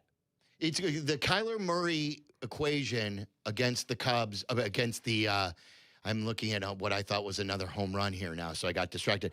The Kyler Murray comp in Minnesota is going to be fascinating to watch in the division. Yeah. With now the good coach. Because now he's in a good situation. Now we'll see. What kind of a player, and we're going to see him twice a year now. Gordy and Huntley, you're on ESPN 1000. What's up, Gordy? Hi, guys. Happy Friday. You too. I go with Steve Young. Ooh, that's a high So one. you're setting the floor to Hall of Fame. Yes. We got a number one pick. We got Ben Johnson. He's incredible. And I'm 60 years old. I'm going to be greedy. I want him to make my team relevant every year. I like it. All right, Gordy. There you go. Think positive. See, this is a question that if he doesn't reach that level, you're going to be disappointed. If he's not Steve Young, I'm not going to be disappointed. My hope is that he will have a career like Steve Young, but I'm not going to be disappointed if he comes up short. I think we've said this before, but Mike in Bolingbrook has the one that when we were talking about it that I think is a really, really good one, was Matt Ryan, yours. Mike in Bolingbrook, you're on ESPN 1000. What's up, Matt? Mike, I'm sorry. Hey, guys, man, love you, love the show. Thanks, yeah, Mike. hey, guys, love the show. Going along with what you said, as a floor, what came to mind for me, and I don't know what his numbers and his overall career came out to, but Donovan McNabb, he was a dual-threat quarterback like Caleb, similar qualities, and I remember him being super tough to play against when he was rolling. He took that Eagles team to 4 straight NFC title games. Mm-hmm. I know it's not about the overall success, but I think with what you guys are talking about, he comes to mind as if that's a low floor, I would take Donovan McNabb. I think that's a really good one because Donovan McNabb was a really good player who is not Hall of Fame, who did not win a championship, but like you felt good about. Like there were ups and downs with him in Philly. Had a similar situation with his coach too, and Andy Reid, who is like Ben is to Caleb, Andy to Donovan. I'm sure that combination was enhanced because of the talent on both in both areas. Greg has a quarterback question in Itasca. What's up, Greg? Hey, Silvy. Quick question. Eli Manning and Jim Kelly, who's a better quarterback and who gets to go to the Hall of Fame? Eli Manning won 2 Super Bowls. Jim Kelly went to 4 and lost. How do you judge on who goes? I just think from judging my eyes and watching both of their careers, I believe Jim Kelly was pretty much by far the better quarterback. That's my opinion. What's yours? Well, Eli Manning was the only one to beat the Patriots twice. If he doesn't beat them, the Patriots are a dynasty. For sure. Patriots are a dynasty anyway. Yeah, well, that's right. Right. Good catch. Look at Dan Marino. Never won anything. MVP quarterback, right? Hall of Famer. Okay, Never so won a Super Bowl. You're going resume. You're really weighting the championships. If you watched both of them, Greg, and you said, here's quarterback A, quarterback B, I'm watching them play the game, who would you rather have? Out of those 3? Yeah. Dan Marino by far. Yeah, and then who? Jim Kelly. See, there you go. You answered your own question. So I know what you're saying about Eli, and I do believe Eli gets in to the Hall of Fame because of that. But because you won 2 because you won 2 Super Bowls? Yes, and his postseason success. Okay. Yeah. I do, but right. And I agree. And I agree with you about Tony Romo. But a lot of people don't realize Tony Romo and Zach Prescott never have taken the Dallas Cowboys to the promised land and never will. I think They're Dak's won one playoff game, I think. I've always, but like when you watch him play quarterback, I think he's another good floor. I think I would, if you told me Caleb has Dak Prescott's career where he leads, didn't Dak a couple years ago lead the league in passing? Yes. Like Dak Prescott is awfully good. Awfully good. And if that's the floor for the consistency, I think does he have a higher than 100 quarterback rating for his career? No, I don't. You don't think so? I don't think so. I check right here, but I wouldn't think so. No. Chase on the south side. What's up, Chase? Hey, how you guys doing? Everything's good. Happy Friday, Chase. Yeah. 98.3. Close. 98.3. Okay, so actually, I was saying Brett Favre was the floor, but also, can I do it? Brett Favre is the floor? Yeah, but guys, can I also do an NBA? Can I do an NBA? No. You have to answer the present question. Brett Favre is one of the great quarterbacks of all time. Well, yes. First of all, the reason why I'm saying Brett Favre mainly is because Caleb has that, that fastball throw, and he's been, Brett Favre's been known as the comeback guy too. So that's why I was saying, like, if Caleb continues extending to that, he can have that similar faction. That's the only reason why I was saying that, because of the comeback and the gunslinger, the arm strength, the throws he makes. That's all. That's why I was saying Favre in a way. But I was also doing an NBA prop. I was also looking at a guy like Anthony Edwards as a possible NBA comp. Yeah, I like was he number one, or was he the number one overall pick in the draft? Yeah, he was the number one overall pick. He's terrific. He makes plays like that just electrifies you. Human highlight reel like Caleb is on the field. I think that's not a bad one. I think that's pretty good. But your first one was not good. No. Yeah, you've had better calls before, Chase. Listen, I mean, we can hope. But when you're talking floors, if you're starting with a Hall of Famer, you're barking up a different tree than I am. I would be thrilled with this comp, which I think is lofty too. DJ in Sugar Grove. What's up, DJ?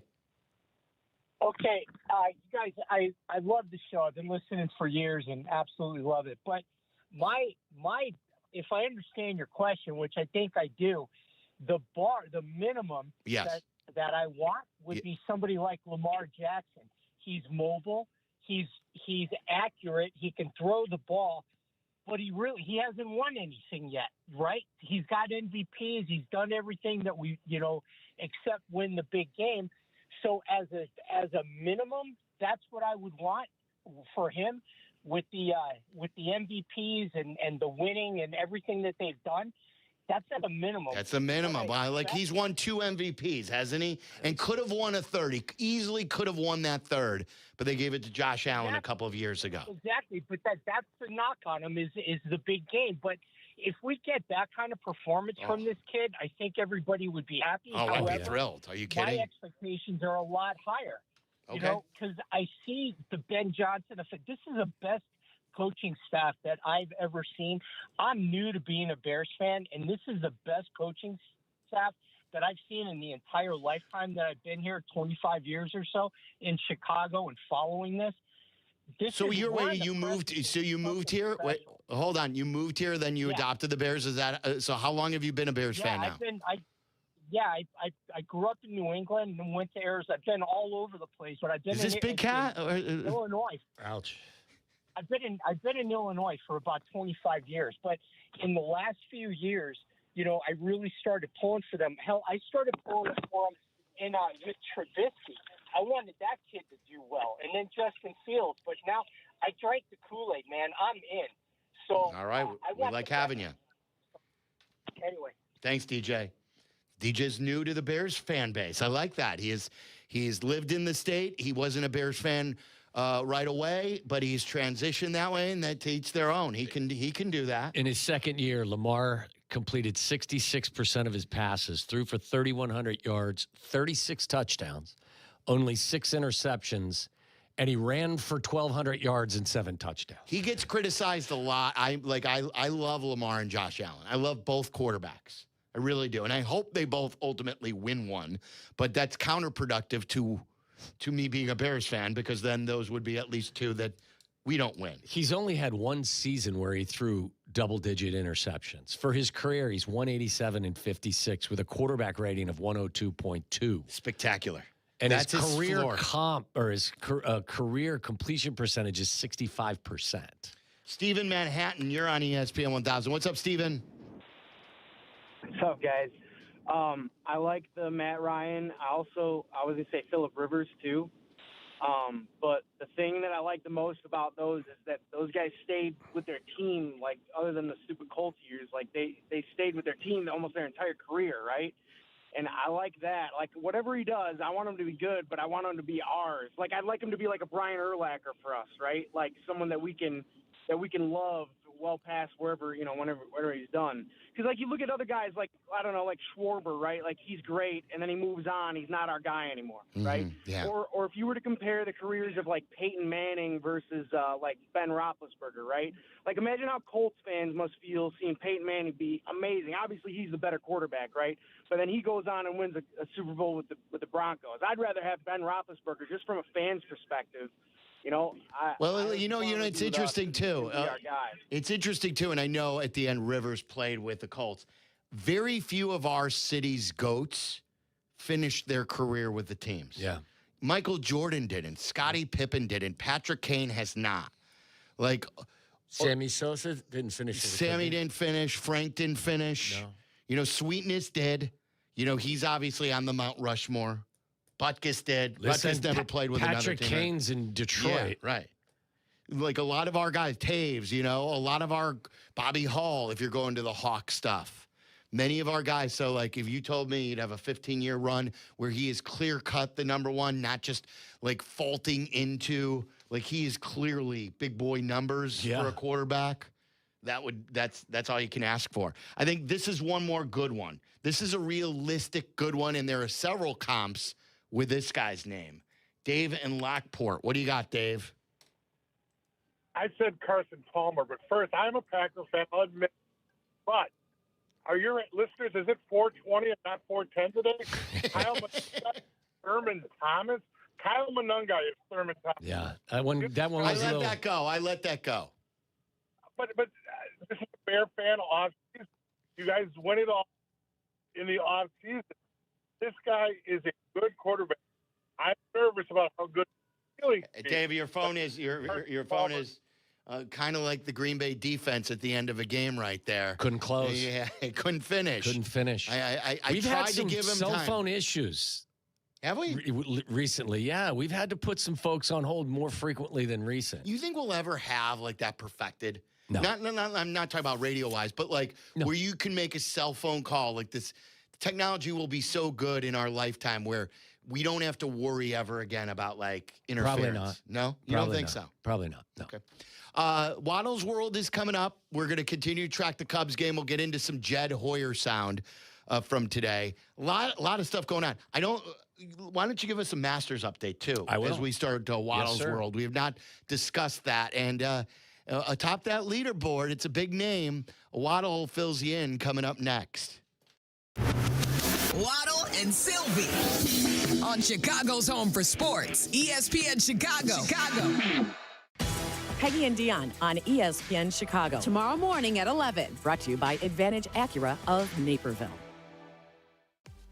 All right, Chicago sports fans, baseball season has started, and that means spring is finally here. It's time to swing into action with Toyota's 2026 lineup. You got to check it out. I drive the Land Cruiser. Love it. My wife has the brand new Grand Highlander, and it's perfect family car. The rugged Tacoma's got upper deck power, available four-wheel drive. The RAV4, totally redesigned, is an all-hybrid all-star with versatility that leads the league. And the all-hybrid Camry hits it out of the park with impressive miles per gallon. No matter which Toyota you choose, you're driving an MVP. So check out the full Toyota lineup at Toyota.com or visit your Chicagoland Toyota dealer today. Toyota, let's go places. Whiskey lovers, I've got the weekend for you. Guys, it's Carmen. We Whiskey Fest is back in beautiful Lake Geneva, Wisconsin, April 17th through the 19th. I'm talking 50-plus distilleries, over 150 pours, and an entire weekend of whiskey festivities. And I'll be back for year 3. See you at the Grand Tasting on Saturday, April 18th. Now presented by the Grand Geneva Resort. We Whiskey Fest, one of the best in the Midwest. Get your tickets now at weewhiskeyfest.com and sip responsibly.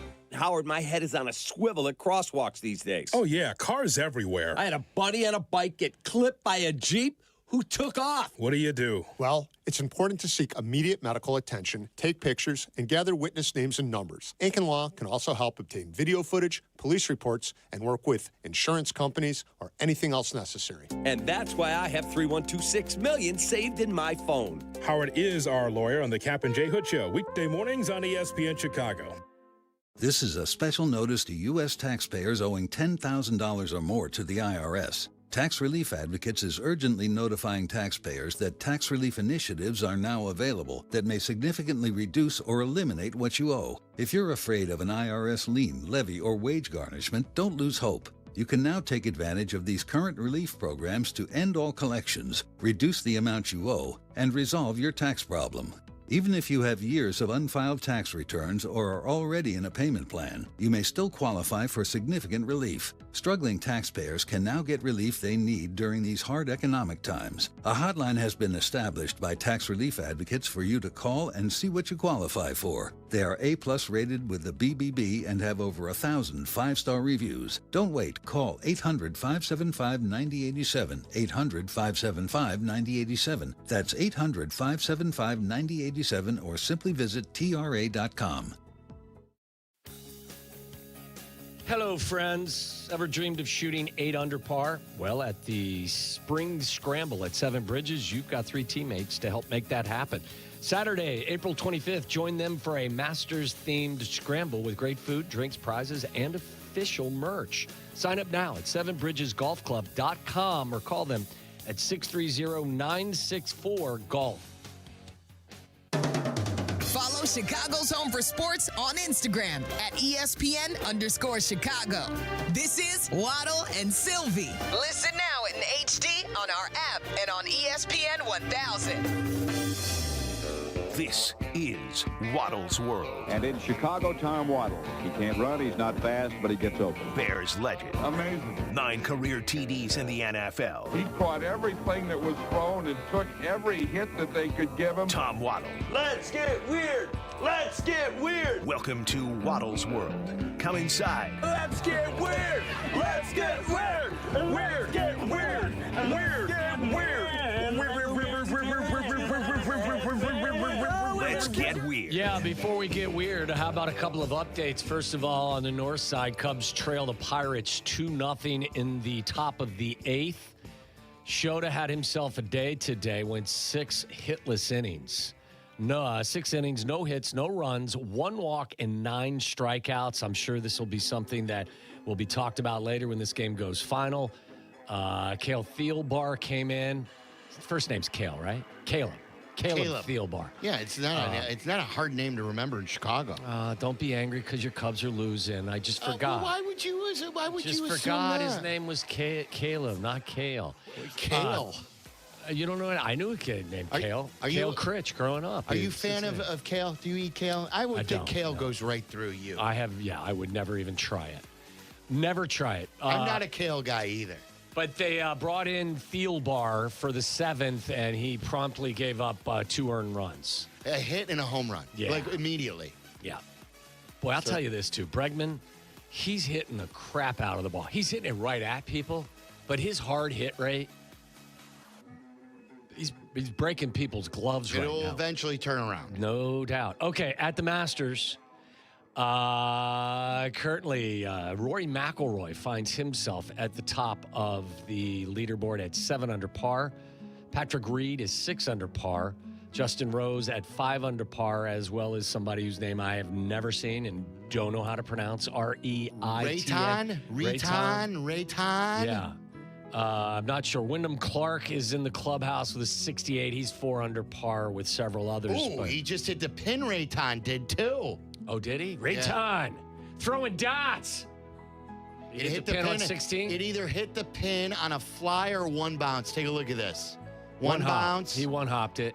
Boom. He's it lucky. almost went in. Well, sometimes it bounces back and goes into the pond. He's an amateur this year. Is This he? is his first Masters. Wow.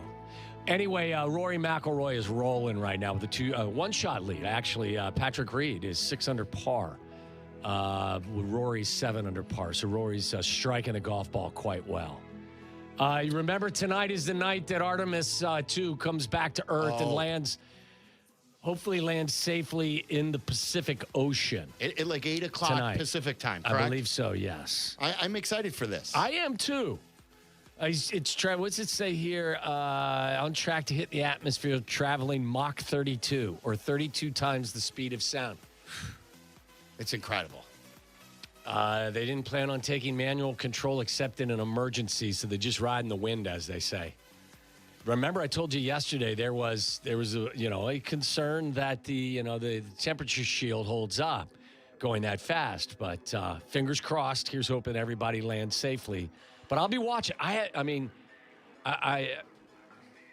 never knew that I had this affinity for space travel. Space scares me. It scares you, but it's incredible. This has actually it has sparked a little bit of a interest in me. Sad to tell you that Barry Manilow's tour canceled. He's got some health issues. Yeah, Barry. Told you that he was coming out with a studio album for the first time in quite some time. But the tour that he had planned to be on, it's canceled for some medical issues. 82 years old. 82. I don't think I'd go see Barry Manilow, but I'd go see Elton John. My mom was a big Barry Manilow fan. Yeah, Elton Probably John, still I've is. never seen. I've never I'm seen. sure your Elton mom John. still, if she was a Barry Manilow fan, my guess is she's probably still is. Of course. I saw this article earlier today. I haven't read it completely through, but this is wild. 200 chimpanzees, and you like monkeys, right? You're a monkey guy? You Love like monkeys? Love the monkeys. 200 chimpanzees are embroiled in a civil war. The world's largest known group of chimpanzees split into two factions that are now engaged in deadly combat. Wow.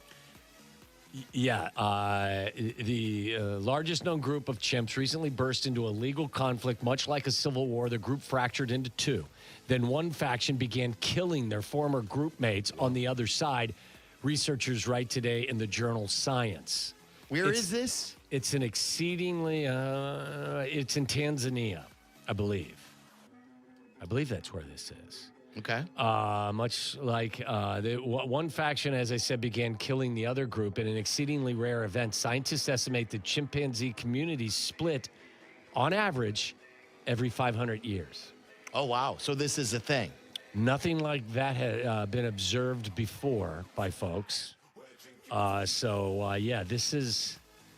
This is quite rare and quite crazy. I want to see monkeys. Like people go to Costa Rica. I hear like that's a cool place to. Chimps can see be them violent, from what I understand. Oh, though, for there's different levels of. What animal friendliness. can't be violent though? You'd rather have them Turtles? go at each other, though, instead of going all Planet of the Apes. Oh, no, that's right. Kill each other. Don't join up and go after us. Yeah, This I think is fine there's by a me. That's fair. There's a snapping turtle, Waddle. I think there are turtles that can be nasty. I think all animals can be. Yeah, but I don't think the snapping turtle's coming after you. I think if you put your hand in its face, you may lose a digit, but I don't think he's going to stalk you. What about if you're in the water? If you're in their area? I think they'll stay away from you. I had a duck. It's so wet outside. I just had a duck hanging out in my garage, near my garage today, right on the driveway. Looking for a little bit of hanging out, just a duck. Yeah. Did you offer the duck a little bit of like a roof over its head? Maybe it was looking I to don't get want to out of chase the bad that. weather. I like watching. You know me, I'm a bird guy. But could I have thrown the duck some food? Like what food? Bread? If you do, it'll come back. Don't mess with it. Don't mess with it. Geese can get angry. I don't know. It wasn't a goose. It was a duck. Okay. Yeah, the Canadian geese you don't want to mess with. They'll come after you. Oh yeah, on the golf course. Oh no. Yeah, but the ducks are friendly from if the ones that the good kid isn't shooting. But most ducks, I think, are pretty friendly. I've never seen a duck go after anyone. By the way, Aiden texted. When did this happen, Aiden? When did you text me? I just noticed. This is 2 minutes ago. You wanna tell him? Yeah, It's not let's a big do it. deal. It's not sounder worthy. But Adam Schefter is reporting that the Green Bay Packers are trading wide receiver Dontavian Wicks to the Philadelphia Eagles in exchange for a 2026 fifth-round pick and a 2027 sixth-round pick. He'll sign a $12.5 million extension with the Eagles per his agent. The only thing that this, really kind of fires off maybe what a does take. Diana Rossini think about the trade of A.J. Brown? on. She's the one that's been in charge of this story with A.J. Brown, has she not? In charge of it? What does that mean? She's leading the charge, hasn't she? Been the one got a that good has. source, yeah. Could it mean A.J. Brown? That's what I'm asking. Yeah, no, exactly. That's where They'll kinda all recoup the signs are picks. pointing. They'll recoup and then some, obviously. Said picks, right? Yeah. It's the third addition the Eagles have made to their wide receiver room in the past weeks. I don't know. My guess is my money would be on A.J. Brown being traded. Yeah, What is the poly market saying about that right now? Okay, this is fair or foul, or tell me how you feel. Woman mistakenly paid $1,650 an hour, refused to return the money to her employer, police say. An Arkansas woman is facing a felony theft charge after police say she refused to return nearly $20,000 that her employer accidentally paid her due to a payroll glitch. It's happened to me before. Really? I got overpaid one time. What'd you do? I had to pay it back. It was here. It was before Good Karma Brands took over. I overpaid. Did you fight it? What I wanted was... Did you just ignore it, or did you bring it to their attention? No, I brought it to their attention. Yeah. You Look can't. at you. But we come on now. Like if it's a noticeable thing, okay, and it was. Okay, I'm glad to hear that from you. I thought you may give me the old finders, keepers, losers, weepers. I think I had to write a check though, and what I proposed was like a credit. Like on the next paycheck, take out X amount. But I would hope that all taxes were, that the tax was the other thing. computation was done correctly. Yes. It was several years ago, so I forget because if how they give it you ended. X amount of money in your check, then it gets taxed, and then you're paying back. You can't pay back the gross amount. You got to pay back the net amount. That's right.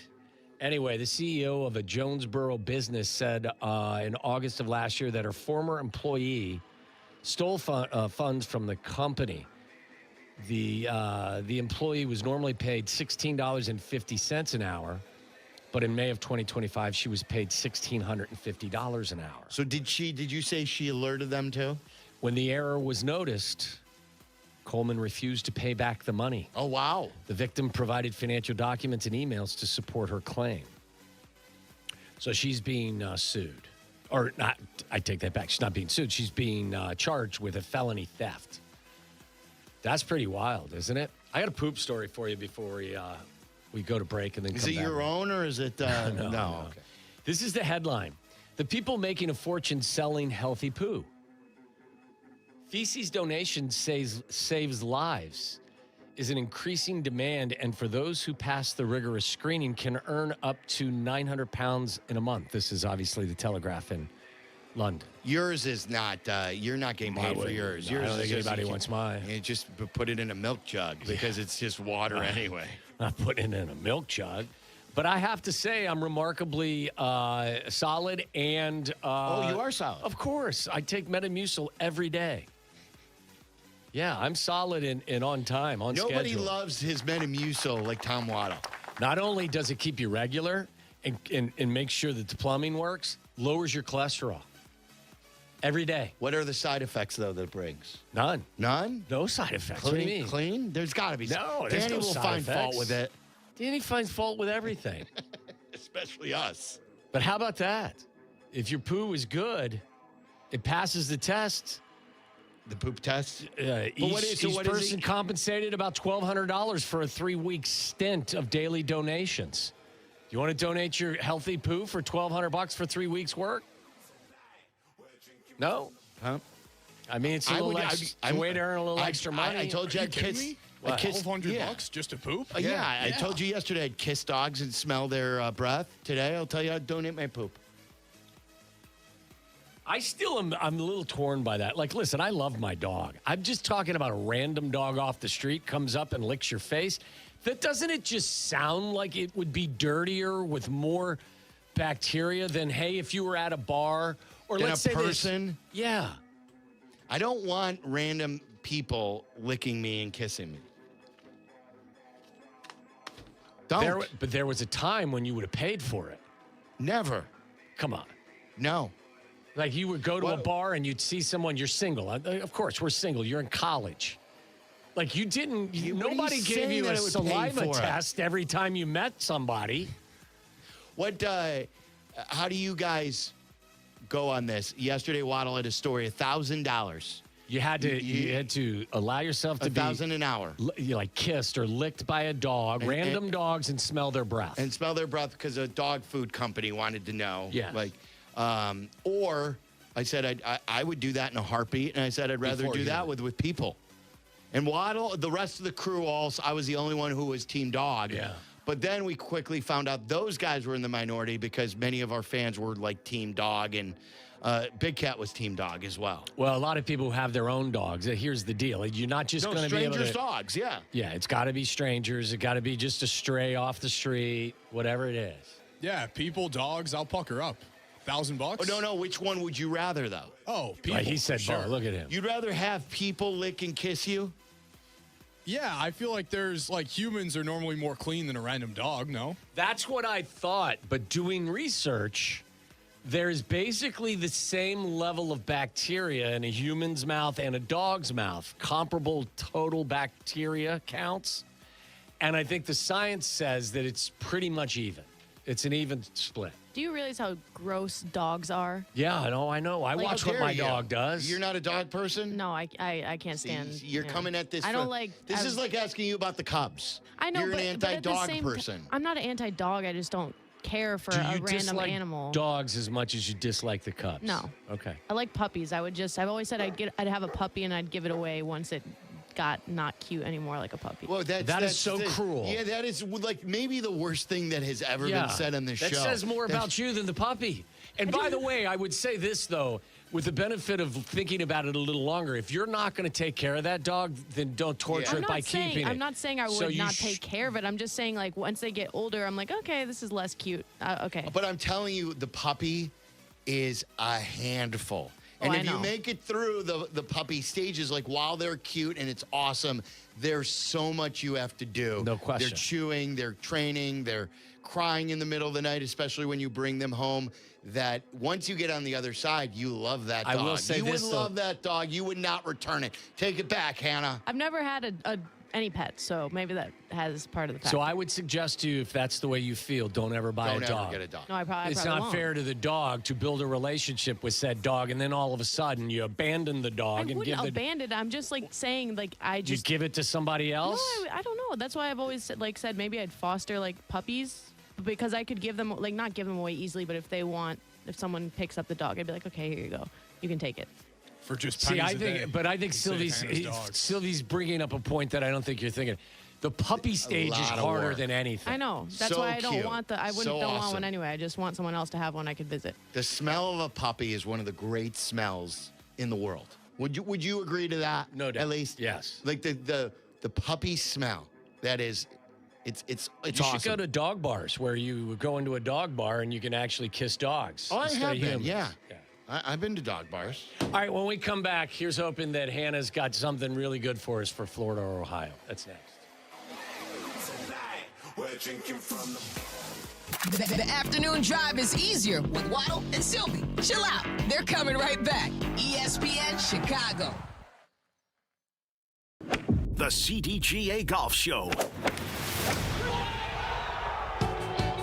It's the biggest names in golf, and it's the best news and information about Chicago golf. Host Mike Gilligan and Tyler Rocky are your starters for the golf weekend. The CDGA Golf Show, Saturday mornings at 9 on Chicago's home for sports, ESPN Chicago.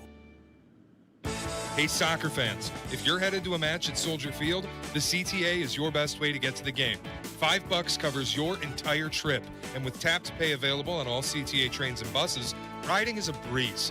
CTA buses stop just steps outside the north side of the stadium, and the Roosevelt train station is a short walk away. Avoid the hassle of traffic or expensive parking. Let the CTA be your driver. Find the best route for you at transitchicago.com/plan-a-trip. Save money, do more, ride CTA.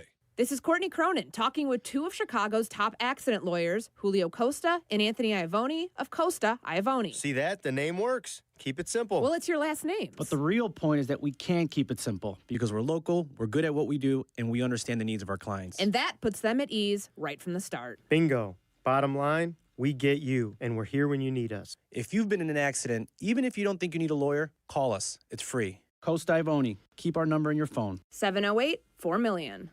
Hey, it's your buddy Tom Waddle, and I drive a Hawk. In the market for a new car? Shop HawkAuto.com, where they buy more so you pay less. Check their massive inventory of over 2,000 vehicles. They buy in volume so you save in volume. Plus, get all rebates on top of the Hawk Auto volume discount. Save even more with 0% financing for 60 months, so make no payments for 90 days. With 12 convenient locations, your next car is closer than you think. Drive what I drive. Drive a Hawk. HawkAuto.com! Financing on select models with approved credit. Hey guys, Sylvie here for Window Nation. Spring's a great time to open your windows and, oh, wait a minute, those windows won't open. They leak, they're cracked, or maybe they need repainting. Again? Getting top quality custom fit windows from Window Nation is easy and affordable. During the More You Buy, the More You Save sale, you could save up to 50% off. Plus, you could get them with 0 interest for 5 years. During uncertain times, one of the best investments you can make in your home. So visit windownation.com now to book a free consultation. Smalls here. What if you could enjoy the flavor of a cocktail without the alcohol? Meet RK Zero Proof, a pioneer in the alcohol-free spirits category that delivers bold taste and a warming sensation, but with 0 alcohol, 0 sugar, 0 carbs, and 0 calories. So you can celebrate with friends, unwind after a long day, and wake up tomorrow feeling great. It's all the ritual of a drink without the regret. Discover RK at rkbeverages.com. That's ARKAY beverages.com. RK, the spirit without the alcohol. You've said it before. This will only take a second. Just a quick glance. A fast reply. But on the road, seconds don't wait for you. They decide everything. Who stops, who doesn't, who makes it home. So next time your phone lights up, ask yourself, is this distraction worth a ticket or even a life? Put the phone away or pay. Paid for by NHTSA. You've said it before. This will only take a second. Just a quick glance. A fast reply. But on the road, seconds don't wait for you. They decide everything. Who stops, who doesn't, who makes it home. So next time your phone lights up, ask yourself, is this distraction worth a ticket or even a life? Put the phone away or pay. Paid for by NHTSA. Evan Cohen here. Game day brings the excitement. Your stay should feel just as memorable. With Marriott Bonvoy, official hotel partner of the NCAA and U.S. Soccer, you're connected to a portfolio of brands designed for how you travel. Some offer complimentary breakfast, others give you room to spread out, space to stay productive, or extended stay comforts. So whether you're a traveling fan or part of the team, Marriott Bonvoy celebrates the moments that live on before and after the game. Marriott Bonvoy, where game day checks in.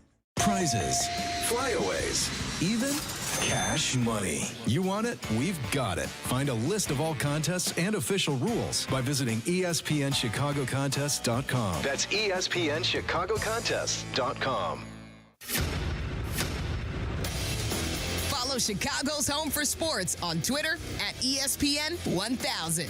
This is Waddle and Silvy on Chicago's Home for Sports, ESPN Chicago. Get ready to play the game that's sweeping the nation. Public drunkenness, exotic animals, dumb criminals, random stabbings, or maybe just some good old-fashioned debauchery. Everything's on the table. It's the Sunshine State versus the Buckeye State as we play Florida or Ohio. And as always, listeners, feel free to play along at home. Dun, dun. Yeah, Florida or Ohio? I believe Aiden's got the story Oh, he today, does. not Hannah. Okay. What do you got, Aiden? All right, a little more debauchery after Waddle's World, because why not? Man arrested after allegedly burning his own home, killing man who tried to stop second blaze. Not good. William Michael Larson. Wait, you're going murder here? He does. Aiden's got a penchant for death in these stories. William Michael Larson, age 37, allegedly stabbed a man who tried to extinguish second blaze. Man has been captured after burning down his own home, returning hours later to ignite another blaze and fatally stab a man who tried to stop him. So wait a second. He burnt down his home first, came back to try to burn someone else's house down, and somebody was defending their house and themselves and actually stabbed the guy? Yes. So this is self-defense? Or no? No, it's the guy who was burning the house. Yeah. Oh, okay. Another guy was trying to help and extinguish the fire. What a dick. And as he was doing it, the guy killed him with a knife. Oh my goodness. Between Hannah to ripping dogs. Yeah, you guys behind the glass today. Are you comparing the two? And now Aiden going with a murder story. What has happened here? Wow. We don't do that kind of stuff in the Buckeye State. What's the guy's name? William Michael Larson. That's an Ohio name. That is totally Ohio. I'm going to say this is outskirts of Cincinnati. Oh, I'm going to go, I can't go there. So I'm going to go with,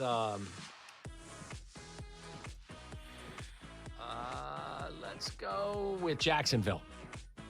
Just outside. Anna, you have a guess? Tallahassee, Florida. That's a good one. It's something up north. Yeah. It happened in Floral City, Florida. Yes, it did, because we don't play that game in the Buckeye State. Yes, sir. What was the last one? Wednesday was a Buckeye State. Yes, it was. It was actually in the same county I grew up in. I went against the odds because to have two Ohios in a row, it's always usually, what will we figure, 75% of the time? It's Florida. It's Florida. Yeah. And then when we had the last one. By the way, we have a tie atop the leaderboard at the Masters. Rory McIlroy and Patrick Reed are both 6 under par. This is going to be a good one, Waddle. Yeah. I have a feeling we're going to have ourselves a good weekend. Yes. This is a type of leaderboard that gets me to Sunday. Look at that. Jason Day's 5 under. Justin Rose is 5 under. The amateur Riton is 5 under. Sam Burns is 4 under. Let's get it. Let's do it. Let's have a big weekend at Augusta. Come on, let's do this. Let's do it. I want to play you Jed Hoyer, what he had to say today, and we'll check in shortly with Jesse at Wrigley Field as the Cubs are battling the Pittsburgh Pirates. They trail in this game 2-0 late. We'll talk about Shota's game, but what is Jed Hoyer thinking regarding Cade Horton's future and about maybe acquiring another pitcher? You'll hear from Jed Hoyer coming up next. This is Waddle and Silvy on ESPN Chicago, Chicago's home for sports. When Kap and J Hood are over, the fun continues. Tell your friends and enemies. It's the Carmen and Jurko Show. Weekdays from 9 to noon on the home of the Bears. ESPN Chicago on AM, on app, on YouTube. Presented by Advantage Dealer Group. Life comes with a lot of things to remember, and Great Clips doesn't think your haircut should be one of them. This is why they use Clip Notes. It saves your haircut details. So no matter which stylist you see or Great Clip salon you visit, it's easy to feel like the best version of you. So do yourself a favor. Say goodbye to guesswork and hello to a great haircut every time. Download the app today. Great Clips. It's going to be great. Gas prices are rising again. But you got places to see this spring. Save yourself some money. Try Unleaded 88, also called E15. E15 is approved for 2001 and newer vehicles, delivers the performance you expect, and is priced lower than regular unleaded. E15 is EPA reviewed and approved. It's a smart choice for your wallet, and it supports Illinois farm families and local jobs. Before you fill up, go to UNL88.com and find a pump near you. Visit UNL88.com and get there for less. Hey golfers, it's Silvy. I've been telling you about the Sanctuary Golf Course in New Lenox for years, and this summer they're celebrating their 30th season. I'm proud to endorse one of the best golf experiences in Chicagoland. The Sanctuary features 18 holes of great golf with outstanding course conditions, plus a covered heated range with top tracer technology, so you can practice and play year-round. Check out golfsanctuary.com for the best rates and book your tee time today. That's golfsanctuary.com. Turn your tax refund into new tile at Menards. Make this the year you check that project off the list. Some things never go out of style, like tile from Mohawk. You can count on the durability, easy maintenance, and timeless beauty of tile. We carry a great selection of over 350 ceramic, porcelain, mosaic, and glass tiles to choose from. Head into Menards and let our helpful team get you everything you need for your tile project today. Save big money at Menards.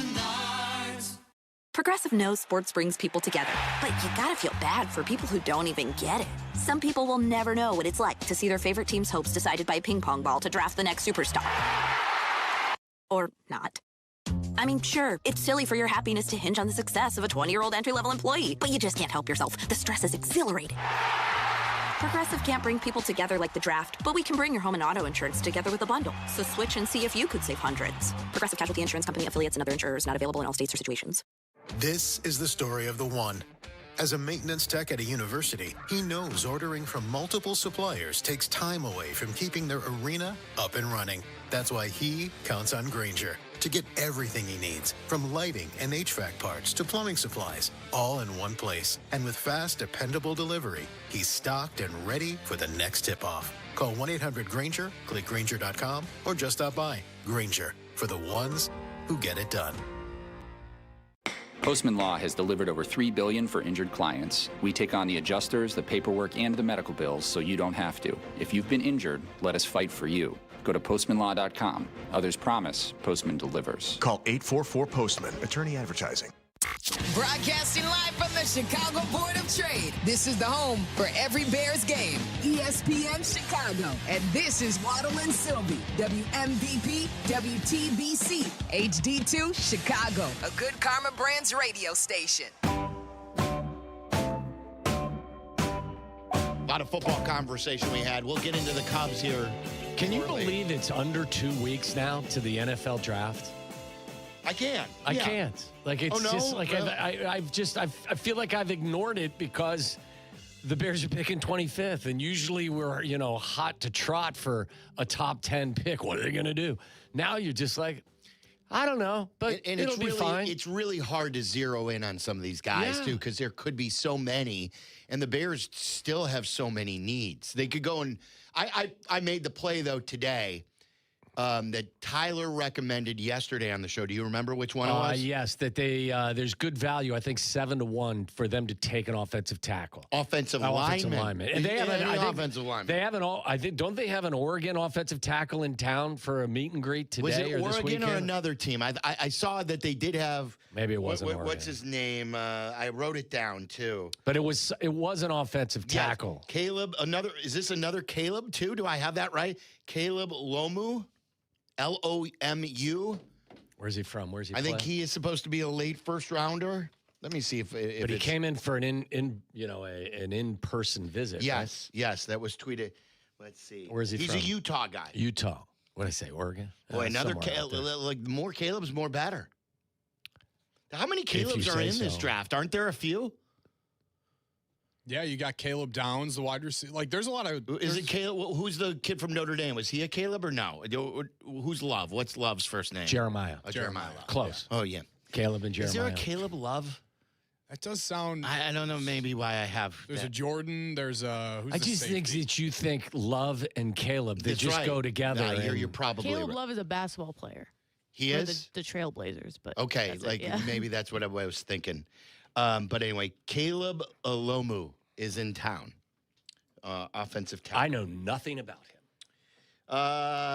Charlie actually, let me read you. Charlie sent me a text today about him. Oh, did he? Yes. One of the only 2 first-round left tackles in this draft. I watched only a little bit, but wasn't in love with him, to say the least. That was Chardog. He was not in love with him. He was not. No. Is NFLDraftBuzz.com a good place to get information? That I don't know.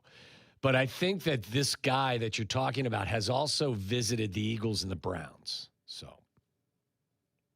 did you see another Atlanta offensive lineman retired? It was an offensive tackle. I think he was 31 years of age. Remember, that's where Drew Dahlman came from. Right. So are you saying that they did something in Atlanta to make guys want to I don't know. retire? It just seemed odd. Yeah. It seemed very odd. They immediately Run to first replaced him, base. too.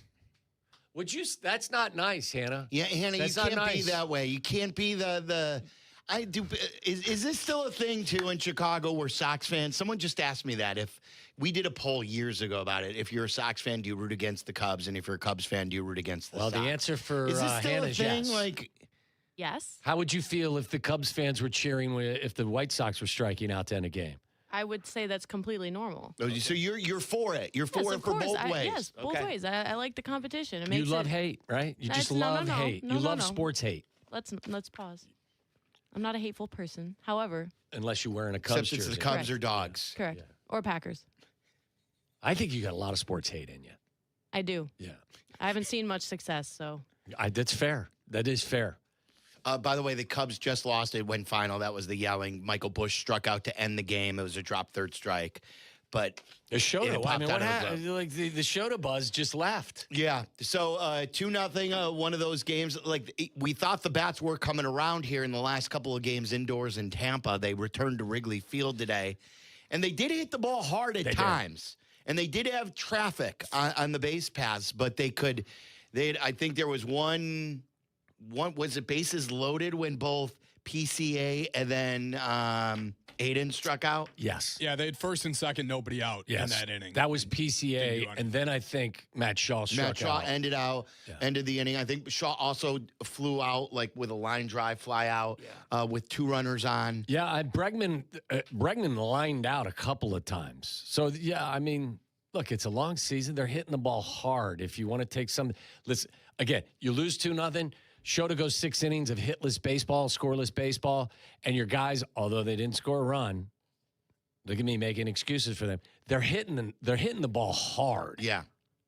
I don't know what that means, but it sucks. Like this is a game where you wish it's the Pirates. It was a game where you wish they had a chance to win and hit more. But I think what is happening with Shota, especially in the wake of the Cade Horton injury. Like I said on Aki's A-list a couple of weeks ago, like he asked about the pressure on Cabrera, if, you're cool with Cabrera as the top guy, and he's looked good so far. But I shifted to Shota. The importance of Shota is even more so now because you thought he was being pushed down the rotation with Cabrera, a healthy Cade, and also Justin Steele coming by. And you're like, look, if Shota goes up and down, you can live with it as your 5th or 6th starter. But now, with Boyd on the injured list, with Cade Horton out for the year, and Steele still out through the end of May, the importance of Shota finding his first year and a half in Chicago is more important. And he gave you 9 strikeouts, no hits, no runs, and has an ERA below 3 despite starting the season with a first inning 3-run homer in a game where he gave up 4. It's pretty good. he's been great. I'd extend him. The other thing, too, is we haven't even talked about their number one pitching prospect is now dealing with arm soreness. Jackson Wiggins, yeah. The hits keep on coming. This was Jed today. We'll check in with Jesse here shortly. Jed spoke, usually does a lot of these GMs speak at the beginning of homestands. And this is Jed on Jackson Wiggins' injury. And if you followed the Cubs, this has been like their top pitching prospect. Not sure how great he can be, but he was shut down. A lot of people thought maybe he was coming up because like they bumped him from his, I think he was supposed to start on Friday or today.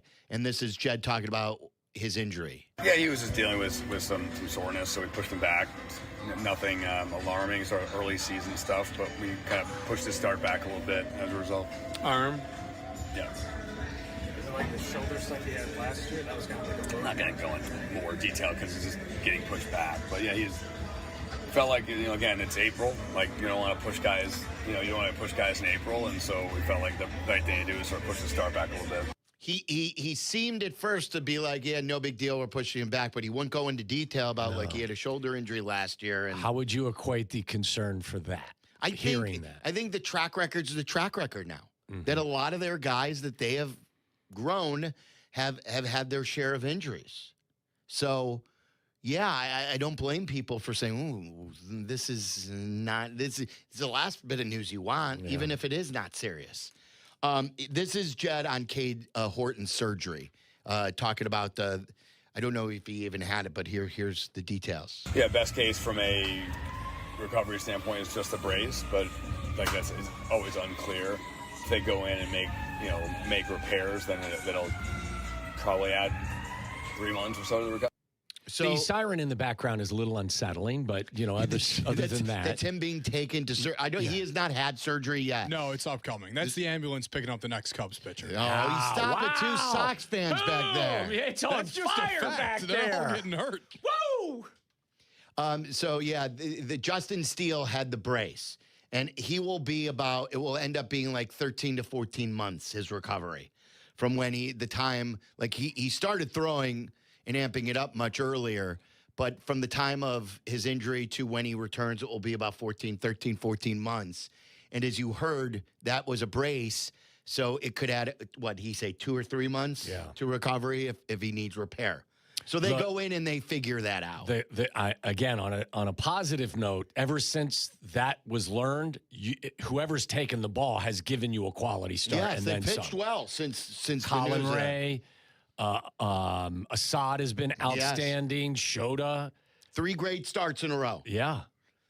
Here's Jed on his feelings for Cade. No, I really do feel for him a lot. I mean, I think he had done everything possible. I think we had done everything possible. I think we were unbelievably conservative with him, really even since we drafted him, and how hard he had worked. No one can be late, and how hard that we had worked to get him to this point. He looked fantastic, and these things happen. It's part of a baseball season, and I feel terrible for him. I know he'll come back strong and good, but I'm sure it's a little solace to him right now, given, when I look back on the condition he was in, and I'm sure he's frustrated, but he'll be back and excellent. I could not hear the ambulance. I know, it's a horrible, conversation, but to constantly I didn't hear one word he said ambulance. there. I did, except for the ambulance. I just kept thinking about it. I mean, it's just pretty much apropos, though, right? I mean, I don't want to join the crew behind the glass having fun at everyone else's expense, but that's just like foreshadowing is not good. This is Jed Hoyer talking about keeping Cade healthy. You told me, Aiden, that you thought this was the most interesting bite today that Jed Hoyer gave regarding, this is a guy who has had Tommy John surgery in the past. He had a shoulder injury just a couple of years ago, and now he's got to have a second surgery. So what about keeping Cade Horton healthy? I say when I look back on our progression with him, we didn't pitch him the year when we drafted him in 22. In 23, we could not have been more conservative with how we threw him. Obviously, he spent a lot of time in the IL in 24, and then last year, we used him, but certainly, we were really careful with his pitch counts. We didn't push him. Obviously, he had the rib injury late in the season. You hope that that kind of surgery, last longer. Obviously, in this case, he broke down again, and the hope is that he'll have the repair and get back and get back to where he was. But you have to play. You have to pitch. I think that's just ultimately you can't. Guys are throwing 96, 97 with great stuff. You have to let them go pitch. I don't think there's. When I look back, I don't have any thoughts or regrets about how he handled him because we were so conservative. And obviously, he broke down. So I just think that is the nature of pitching in 2026. It's a hard part. You have to build up a lot of depth, and we just have to have a next guy up mentality. You can't run scared either, like what he was saying. When a guy is going good, and especially when he's had injuries, and he's going good and he's pain-free and he's putting up good numbers like Cade Horton was doing last year. And I don't look back at all and say, oh, this is a reason they went too hard with this guy. Pitchers pitch. This is what happens. You never thought of it. 20 years ago, you never thought of this stuff. 40 years ago, certainly, all these guys who used to throw complete games would throw 150 pitches. How interested are you in Lucas Giolito? I'm interested in him. I am. I think Tyler told us that some of his side stats weren't as good. Some of the analytics were his numbers were pretty good. I think he ended up with a middle of middle of threes ERA. I think he threw like 130 so innings. I even said this to Hannah to make it for both teams and she said, I'd like Lucas Giolito. Like, why wouldn't he's sitting out there? For those who don't know, Lucas Giolito has been unsigned. I want to say he sat out all of 2024 with an arm injury, may have had surgery. He did. 2025 last year, he made 26 starts, and you're right, he had a 3.41 ERA in those starts, a 10-4 record for Boston. Good numbers. Like, he struck out guys, and I think he got better as the year went on, and now he's sitting out there. And the Sox certainly have a bunch of guys who are reclamation projects. Here's a guy who's good. Here's a guy who liked being on the South Side. I don't know how he departed, though. But, like, why wouldn't Sox fans want Lucas Giolito back? Cover innings? You already sent down your opening day starter. Jesse has been a critic saying that they didn't do enough, that Getz didn't do enough to the starting pitching rotation. It's not like you're positioning yourself for a draft pick. Maybe you end up flipping him too. Maybe you give him that 2-year deal and he's good and he continues progressing and you trade him again. Or maybe he's just a guy that you move forward with and say, hey, we're getting better. We got to support some of our players and we want to have a better pitcher here. Why not? It's not like we're spending a ton of money on players.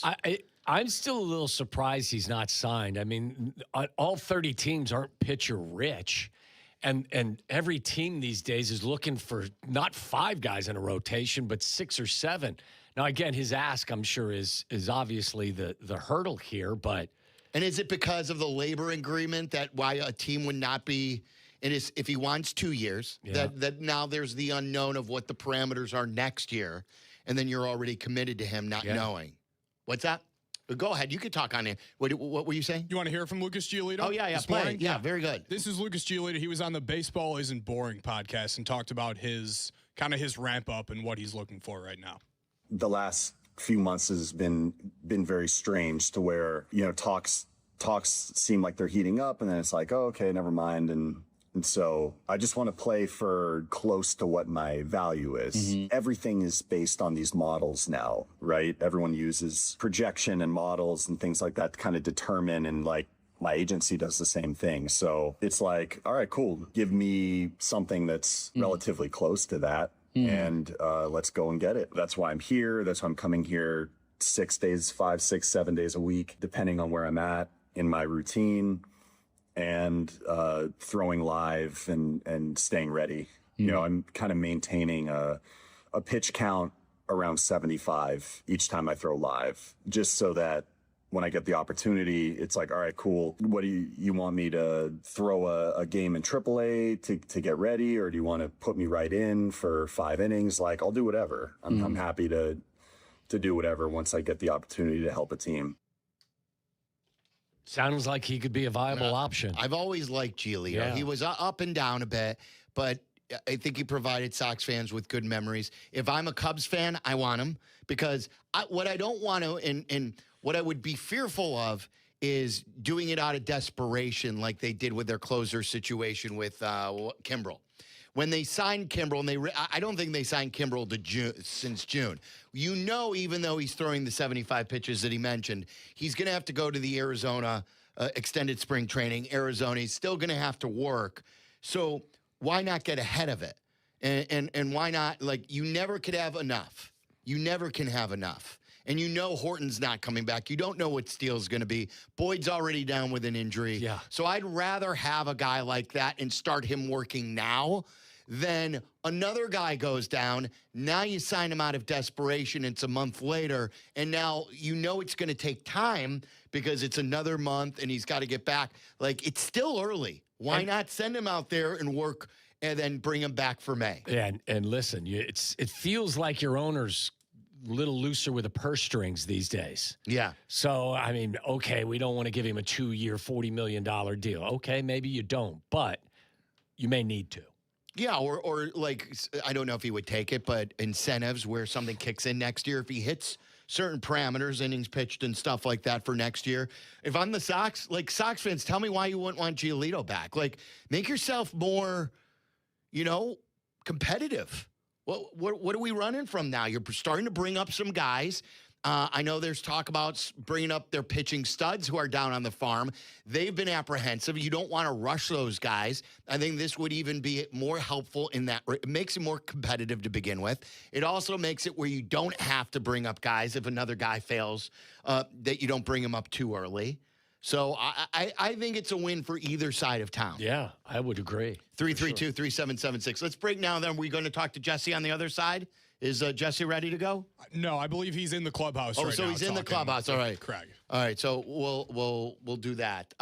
Jesse will join us on the other side. I do have more details, too, on Diana Rossini's pictures and how they came to light, and also regarding tanking in the NBA. And Jack McGrath's quest to catch a Connor Griffin home run ball did not go as he had hoped. Because he didn't hit a home run. Correct. But didn't a home run come near him? Wasn't he in left center field? I believe so, yes. There was a home run that was hit in the area where Jack was suggesting he was going to set up shop, but it was not from the 19-year-old rookie. And Cubs fans, a loss today. How do you feel about Counsell pulling Shota after 6? He was exactly at 100. In real time, we were talking about it, and neither of us had a problem. I even said at the time on the air while we were watching that if I was Counsell at that point, I would have pulled him. He's starting to trend in the right direction. I didn't want anything going wrong. He's at 100 pitches. It's still very early. He dealt with some injuries last year. Why risk that? The bullpen let you down, but I don't blame Counsell for pulling him in that situation. This is on Thielbar. Not on Craig Counsell. And a guy who's been very reliable for the Cubs for last couple of seasons. 312-332-3776. Cubs lose. Sox fans, if you want to get on the conversation about your team, you won last night, and would you take Giolito back? Are you willing to have that happen? We'll talk about all that and more coming up next. You're listening to Waddle and Silvy on ESPN 1000, Chicago's home for sports. The Kap J Hood podcast is available on the ESPN Chicago app and wherever you like to pod. Presented by Republic Bank. Or listen live to Kap J Hood on the app as well. Weekday morning 6 to 9, ESPN Chicago. Guys, your home should be as unique as you are. At Steinhoffel's, their best brand sale puts top quality style, comfort, and customization within reach. We've done it all at Steinhoffel's, and we absolutely love our new furniture. You can be like me and save up to 30% on brands you know and trust for your living room, bedroom, dining room, including special order pieces so you can really make it yours. Because when every detail reflects your style, that's when it really feels like home. The Steinhoffel's Best Brand Sale is happening now. Relax, it's Steinhoffel's. I'm Courtney Cronin, here with lead attorneys at Costa, Iavoni, Julio, and Anthony. Hey, Courtney. How does being from Chicago help you in your job? Well, I think Chicagoans like directness. I try to always remember that in press conferences and ask straightforward questions, because that's who I am. We get that. It's the way we are with our clients. All they know is they need help, and they want a law firm to cut to the chase. You can do that when you're both local. It's about making a real connection, one Chicagoan to another. Costa Iavoni, your trusted local personal injury lawyers. We get you. Call them at 708-4million. Okay, can I go now? Let's hear it, Professor. All right. Join us for Whiskey University, Wednesday, April 15th from 7 to 9 p.m. at Bub City in Rosemont. We'll study Old Forester bourbon and Glendronach single malt Scotch whiskey. Not bad. I don't overanalyze it, Carm. I just know great Scotch when I taste it. Just continue, please. Whiskey U. Come sip, enjoy, and learn something new. I mostly just enjoy. We noticed. Class is in session April 15th from 7 to 9. You forgot one thing. Oh, yeah. Please drink responsibly. Bravo. A+. Good Karma Brands is proud to be an equal opportunity employer, providing equal employment, development, and advancement opportunities to all teammates and applicants. To learn more about careers with us, please send an email to talentacquisition@goodkarmabrands.com. That's talentacquisition@goodkarmabrands.com. Empower. Pete's back on the links with all new golf clubs and hopefully less swearing. Bang! Sliced it. He worked with Empower to help him get good at money so he can be a little bad. Heads up! Oof. Talent sold separately. Guy said these were slice proof. At least he has money for lessons. Invest well, live a little. Start today at empower.com. I'm Boomer Esiason. My mom died from cancer. She was only 37 years old. She didn't have life insurance, and that was devastating for my family. That's why having life insurance is so important to me. Ethos makes it fast and easy. Get a quote in seconds, apply in minutes, and get same-day coverage. You can get up to $3 million in coverage with no medical exam. Get your free quote at ethos.com/play. That's ethos.com/play. Paid spokesperson. Time spent on application may vary. Online health questions required. Why does buying a car have to feel like Game 7 pressure? It doesn't. What's up, it's Jay Hood. At Advantage Toyota in River Oaks, it's simple. Real numbers, no mystery math, and a team that respects your time. Imagine that. Respect. Go see the crew at Advantage Toyota River Oaks. Toyota, let's go places. ESPN 1000, Chicago's home for sports. You're listening to Waddle and Silvy. Watch us and join the chat. Follow ESPN 1000 Chicago on twitch.tv or the Twitch app. Cubs lose today, despite Shota throwing a no-hitter through 6. And that's when they took him out. No problem with that. He was at 100 pitches. He's been better with every inning he's thrown since his opener, when he allowed 4 runs, 3 of which came in that first inning, settled into that start. Second start, he allowed 1 in Cleveland. Today, he allowed none. So he's worked his ERA to under 3, but I'm not going to second guess because we were talking about it at the time, and we thought it was time to pull him, and Caleb Thielbar gave up a quick home run, a single and a home run, and that's the only runs Pittsburgh needed. Cubs did have some, traffic on the bases, but they couldn't get them across.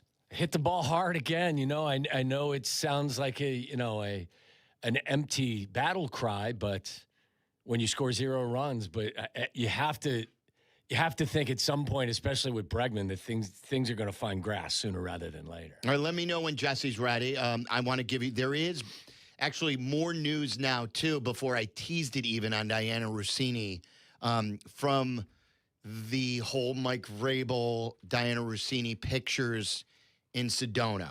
If you're not up to speed on this, where have you been? Because I'm sure anyone who's been on social media, there's been sort of the talk over the last 72 hours or so. Diana Rossini is a well-respected reporter for The Athletic, which is owned by the New York Times. I don't think we know her well at all. The first time I met Diana was with Barstool Big Cat, who is friends with Diana Rossini. I worked with her at ESPN for a bit. Yeah, and she's always willing to come on, and she's become a big hitter. She worked for ESPN for many years and climbed up the ladder, and used to be on Get Up all the time, and then she became the person, the insider for The Athletic. Yeah, and so she moved there to do her own thing, and then after the owners' meetings, her and Mike Vrabel were spotted in Sedona, which is somewhere between like an hour and a half and 2.5 hour drive from Scottsdale, Phoenix. I've never been there. Yeah, neither have I. I want to go.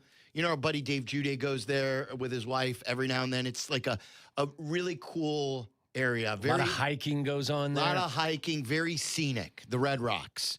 A very scenic area. A lot of shenanigans go on there, it seems, potentially as well. Well, and then allegedly. They happened to be at the same hotel, and pictures were taken of them in the hot tub together, interlocking fingers, hugging each other, and everything like that. We did find out, courtesy of Front Office Sports then, after Page 6 broke the story, that the way we were wondering this with Big Cat, how'd these pictures come to be?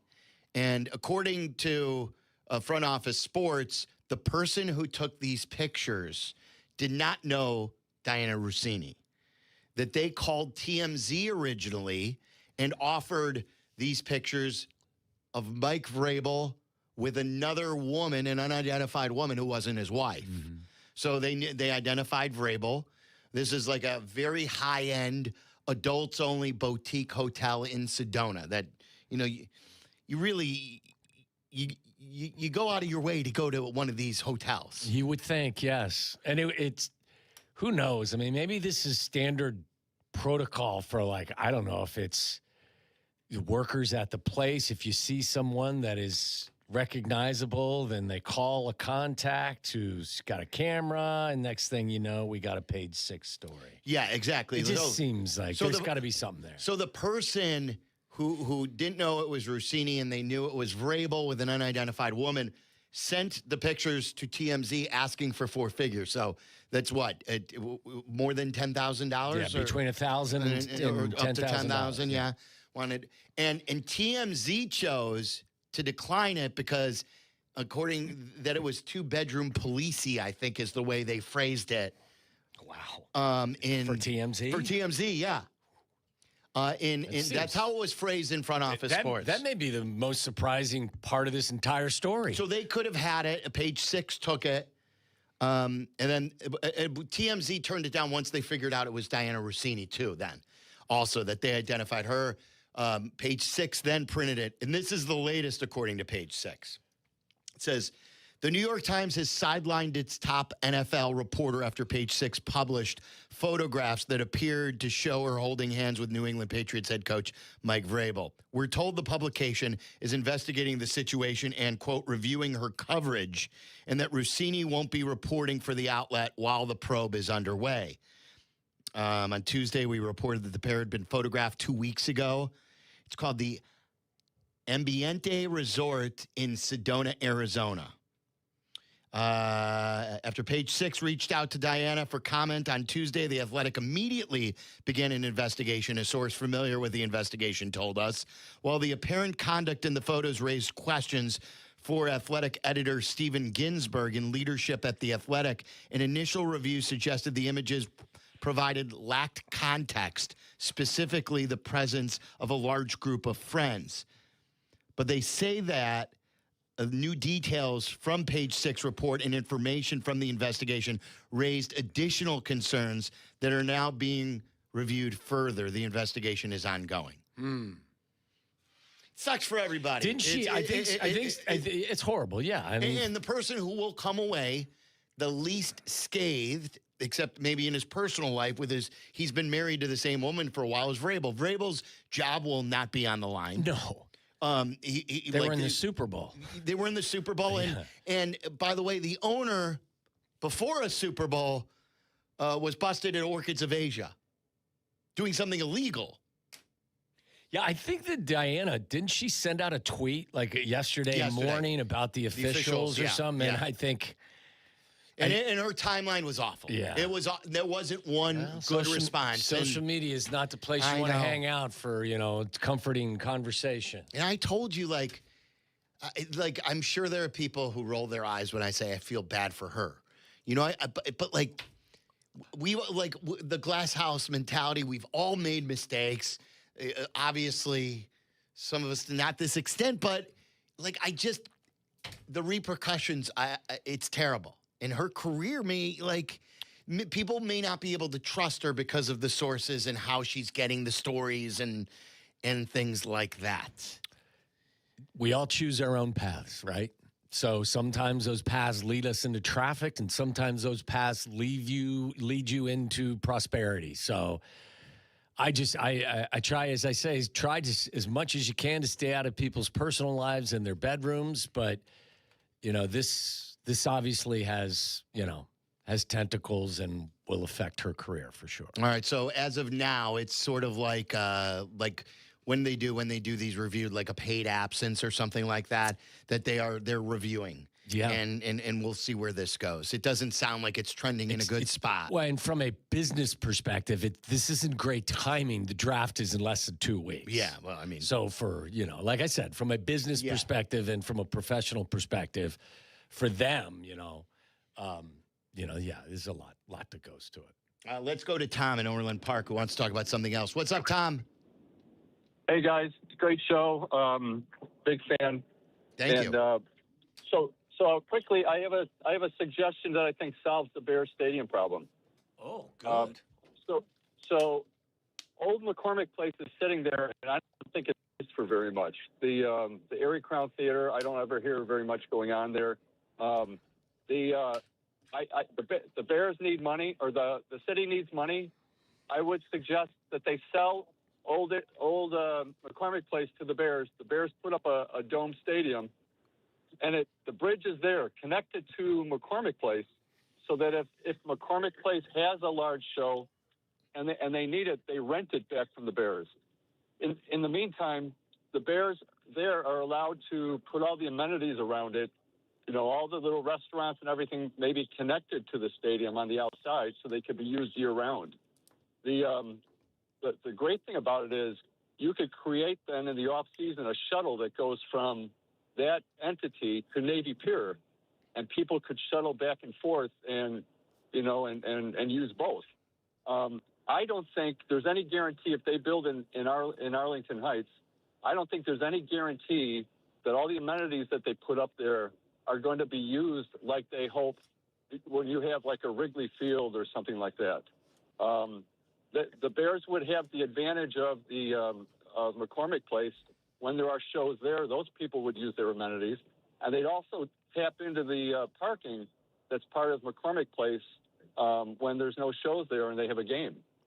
It's interesting, Tom. The piece of land's not big enough, is it? So what he's saying is, there's two McCormick Places now. The old one, the black one, right on the shores of Lake Michigan. Right. This would really have to be a whole new redesign. Would take a lot of effort and money to be put in it. I've always felt like just going back in time, and we've been to Lucas Oil. They just had the NCAA tournament, the Final Four there too, where the convention center and the stadium are all connected. And I think the city missed a big opportunity years ago when they built Wintrust Arena, and they could have made a new football stadium like that. And like maybe if you would knock down the old McCormick Place, you would have more room because you'd have the current space now and McCormick Place, and then you connect it and make part of the new stadium, the convention center also, where you can do shows in there too. But I think this is a non-starter at this point. I hope so. I hope it's a non-starter because I don't want to do the shuffle again. I don't want to do the McCormick shuffle right now. By the way, does anybody go to Navy Pier any longer? Do they? I think tourists. I think yes. I don't. I think the last time I was back at Navy Pier was for a show maybe with Jay Cutler years ago. I mean, are you going to go to the Bears game and then hey, let's take a shuttle to Navy Pier? Yeah, a lot of tourists would. Do they? Yeah. But a lot of tourists are going to go to the Bears game? Well, no. That's what I mean. I think that connection is be a little bit of an oversell. I don't think that's important. Isn't that where Charlie proposed? No, did he in Grant Park? Was it Navy Pier? I thought it was the Navy Pier. No, the Adler Planetarium. Yes, it's a museum campus. Yeah, it was right by Soldier. Yeah, but I think the reason maybe why he's calling too. Have you seen the old architect who built the new Soldier Field? Has been proposing a few different things. First, he proposed the dome, the dome on Soldier Field. Right. And then his second thing that I saw on social media was putting a platform where Michael Reese Hospital is. So remember, we've talked about the old Michael Reese site. That spot's not big enough, Not big enough. So the way his answer was, you put a platform over the railroad tracks and build on top of the platform along with the Michael Reese to create more room. Or build in Arlington Heights. It in Arlington Heights, where you've spent almost $200 million on 324 acres of pristine and beautiful land. Don't give them any more distractions up at Hallis Hall, okay? Because if you crack that door open even a little bit and say, Chicago, somebody's going to run with it. Yeah. I've always felt there are certain aspects of this city, as much as I love it, that lacked vision. And I think the Sox lacked vision when they built the new Comiskey, and now that's called Guaranteed, that they should have built it in the South Loop while that area was still not built up. And didn't they build it facing the wrong way? Yes. It doesn't face the city. There's no cool eye candy. Yeah, take that, you two. And then like the way they built up that area around McCormick Place. I really felt like back in the day, if they would have made that with the new McCormick Place, with the new stadium, it would have been really, really cool. That there was area that they could have done that all with before they built. But I think it's just too late. That horse left the barn. I think Joseph in Bellwood wants to address that too. What's up, Joseph? Hey guys, love your show. Yeah, the problem is there's contracts for conventions in the old McCormick Place through like 2032. So even if they wanted to do this, if they cancel those conventions, the amount of money the city would have to pay it would be astronomical because there's nowhere else for them to go. Yep. And so, they just need to go to Arlington Park. Yes. The McCormick Place thing is done. The city's done. Go to McCormick. Love your show. Thanks, Joseph. Thank you. Yeah. So apparently it is still being used, but and listen, as he said, like the revenue stream cannot be stopped. We are already, the state of Illinois, the city of Chicago is basically broke. So anything that is bringing in cash can't be canceled. Yeah, no, exactly. Cannot be canceled.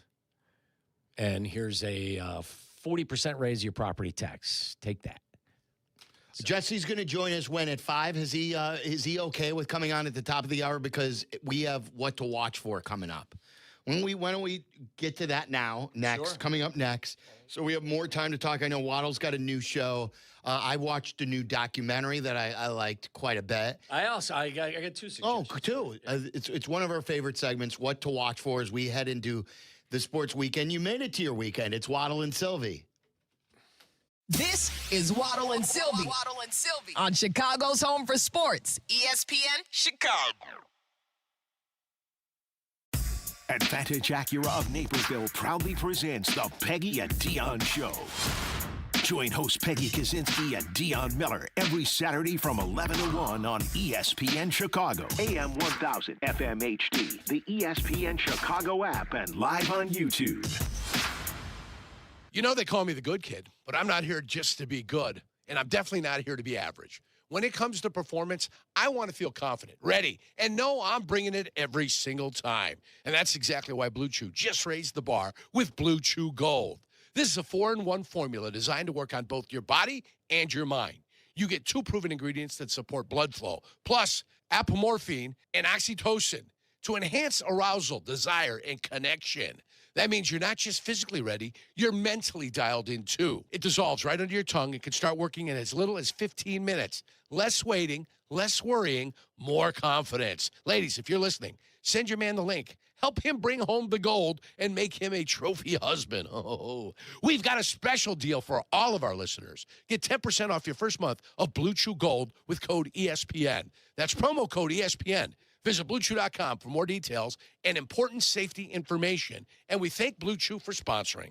Apt, your #1 destination for the home for 90 years, has everything you need to furnish your home. Explore their newly expanded furniture department with stylish, comfortable pieces for every space in your home. With beds, sectionals, dining tables, and more, their showroom offers high-quality furniture from a wide range of brands. You can also get assistance from Apt's design experts, whether you're furnishing a single room or your whole home. For free and home delivery, professional installation, and complete satisfaction, shop where I shop at Apt. Pleasing people since 1936. When your life turns upside down after an accident, you need an advocate like Wallner Law. I'm John Wallner, and for over 50 years, Wallner Law has fought for people just like you, injured, overwhelmed, and searching for answers. We don't just take cases, we take care of people, and we win for you. From car crashes to workplace injuries, Wallner Law stands by your side every step of the way. So call us today, 312-8-million, and win with Wallner. Evan Cohen here. Did you know the average employer sorts through about 250 resumes for one job opening? That's a lot of time reviewing applications. Well, if you're hiring, here's good news. You can now review resumes and applications faster thanks to ZipRecruiter. With ZipRecruiter's new feature, qualified candidates who are very interested in your job show up at the top of your list. No wonder ZipRecruiter is the #1 rated hiring site based on G2. Try it for free at ZipRecruiter.com/sports. That's ZipRecruiter.com/sports. You've said it before. This will only take a second. Just a quick glance. A fast reply. But on the road, seconds don't wait for you. They decide everything. Who stops, who doesn't, who makes it home. So next time your phone lights up, ask yourself, is this distraction worth a ticket or even a life? Put the phone away or pay. Paid for by NHTSA. Chicago Wolves, Rockford Ice Hogs. The rivalry continues. Catch them one last time this regular season, Sunday at 3 at Allstate Arena as the Wolves gear up for another playoff push. It's also Family Sunday with a free skate spinner giveaway. Get your tickets now at Ticketmaster.com. This is Wolves Hockey. Listen to us now, live on the ESPN Chicago app. Listen to the show in HD at 100.3 HD2 FM. Listen now on ESPN 1000. This is Waddle and Silvy, ESPN Chicago, Chicago's home for sports. Waddle and Silvy get you set for your weekend viewing with What to Watch For. That's right, What to Watch For, brought to you by our great friends and partners at Connie's Frozen Pizza. Shout out to my guy, John Leonardo, and the entire Connie's Frozen Pizza crew. Big fans of the show. We're big fans of the pizza. Born in Connie's restaurants, now in your freezer. Connie's brings that unmistakable flavor that says, sure, I could have gone out, but why? You can find Connie's Frozen Pizza in your local freezer aisle, including Costco and now all Chicagoland Walmarts. Caller 10 right now. You'll win free pizza from Connie's. 312-332-3776.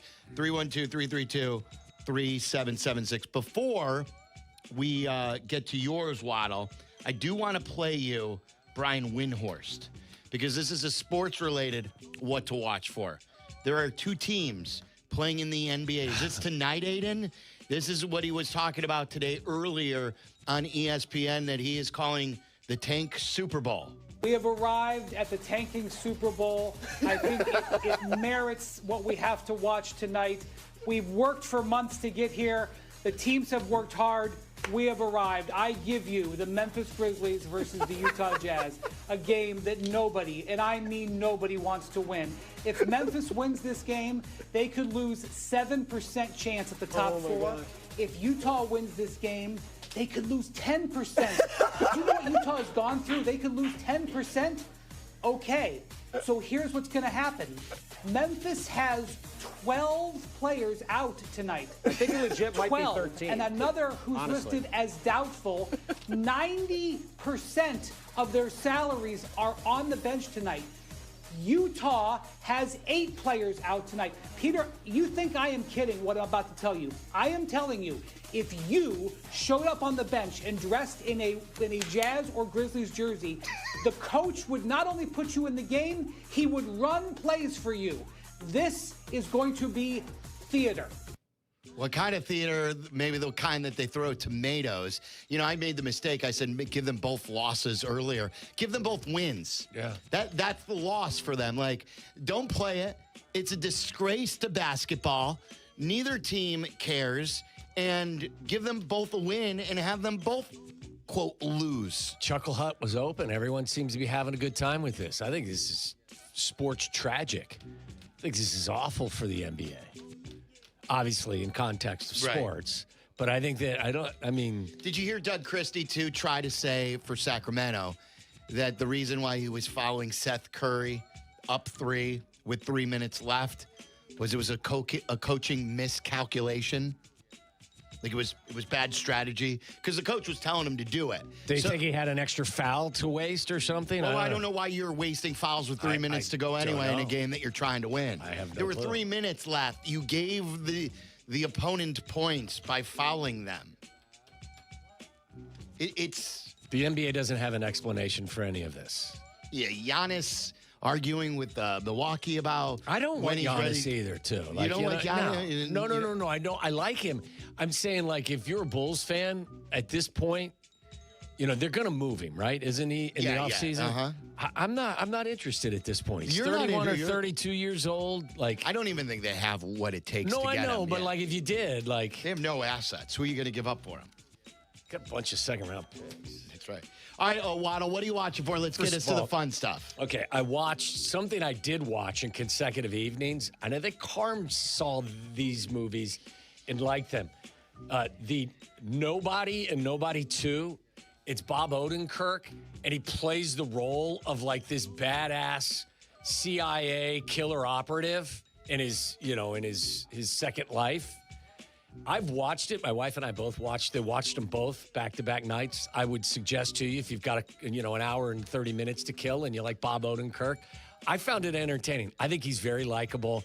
I just thought it was a fun movie, both of them. So Nobody and Nobody 2. But the series that my wife and I are watching now on Apple TV is Imperfect Women.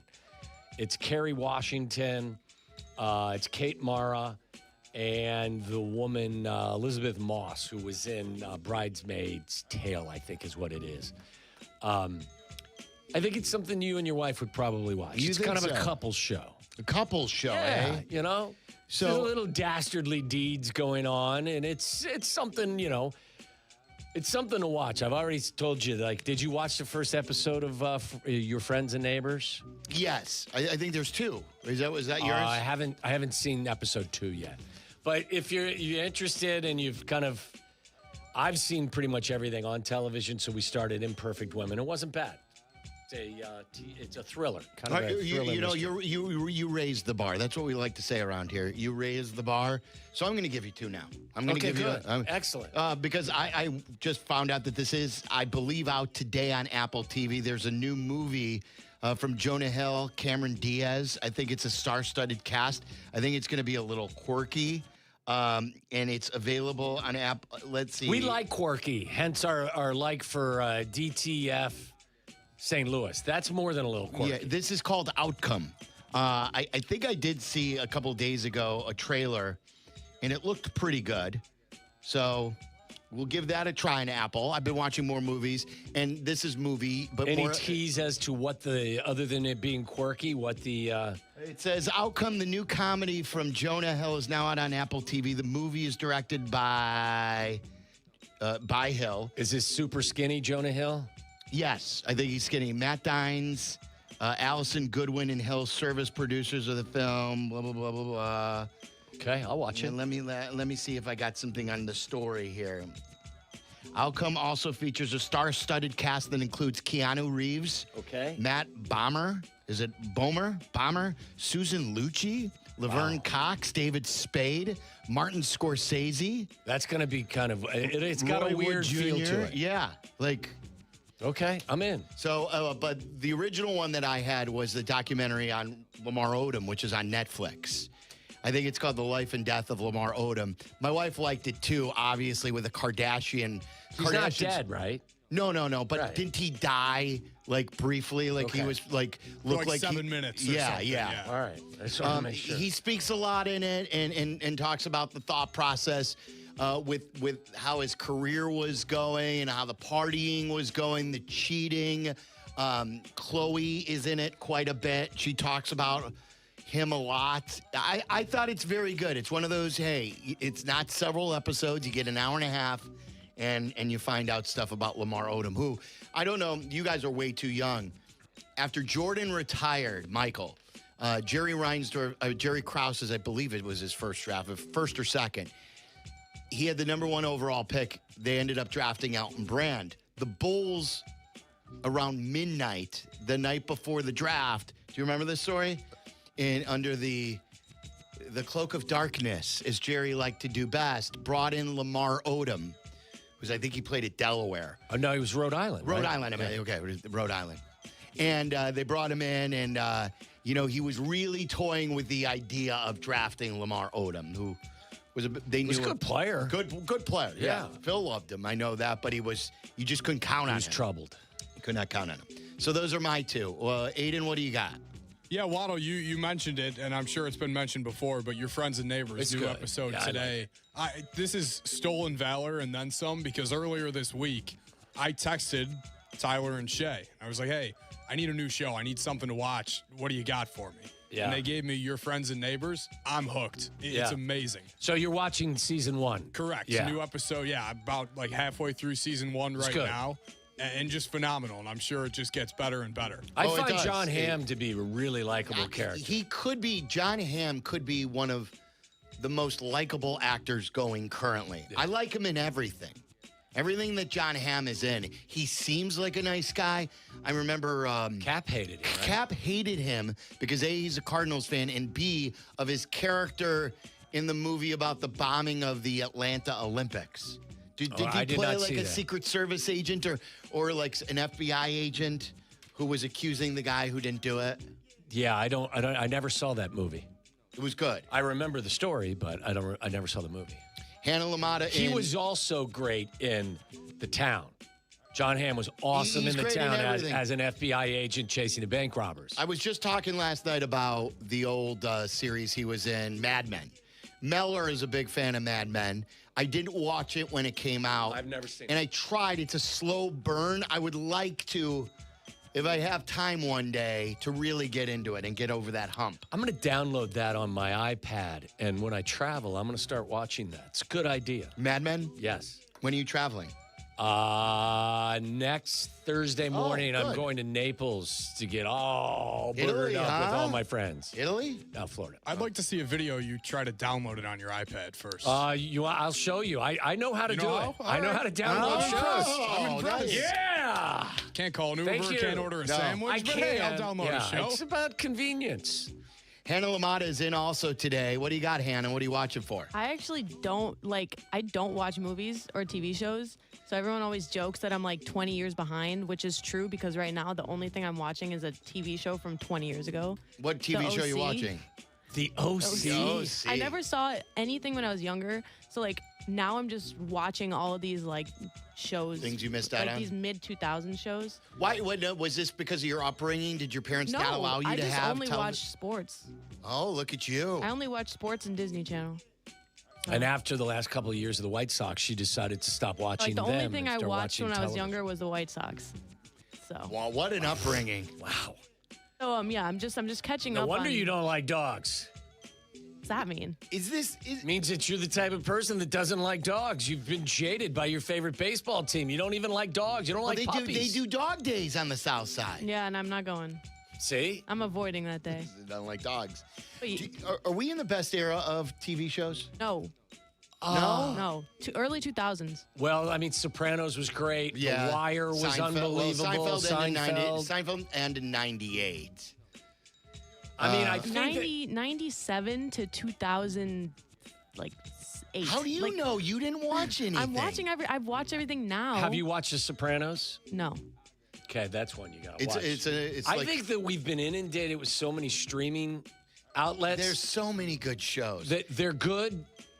And I still cannot believe that you won't watch The Pit. Yeah, I won't. I said that to my wife last night. It's too gory for me. And there was really someone lost a tug of war game who came into the ER last night, and he was grabbing the rope too tight and then got dragged, and he came in with the rope stuck in his hand, bloody hand. No. They're really going over the top, but the characters are so good. The storylines are so good.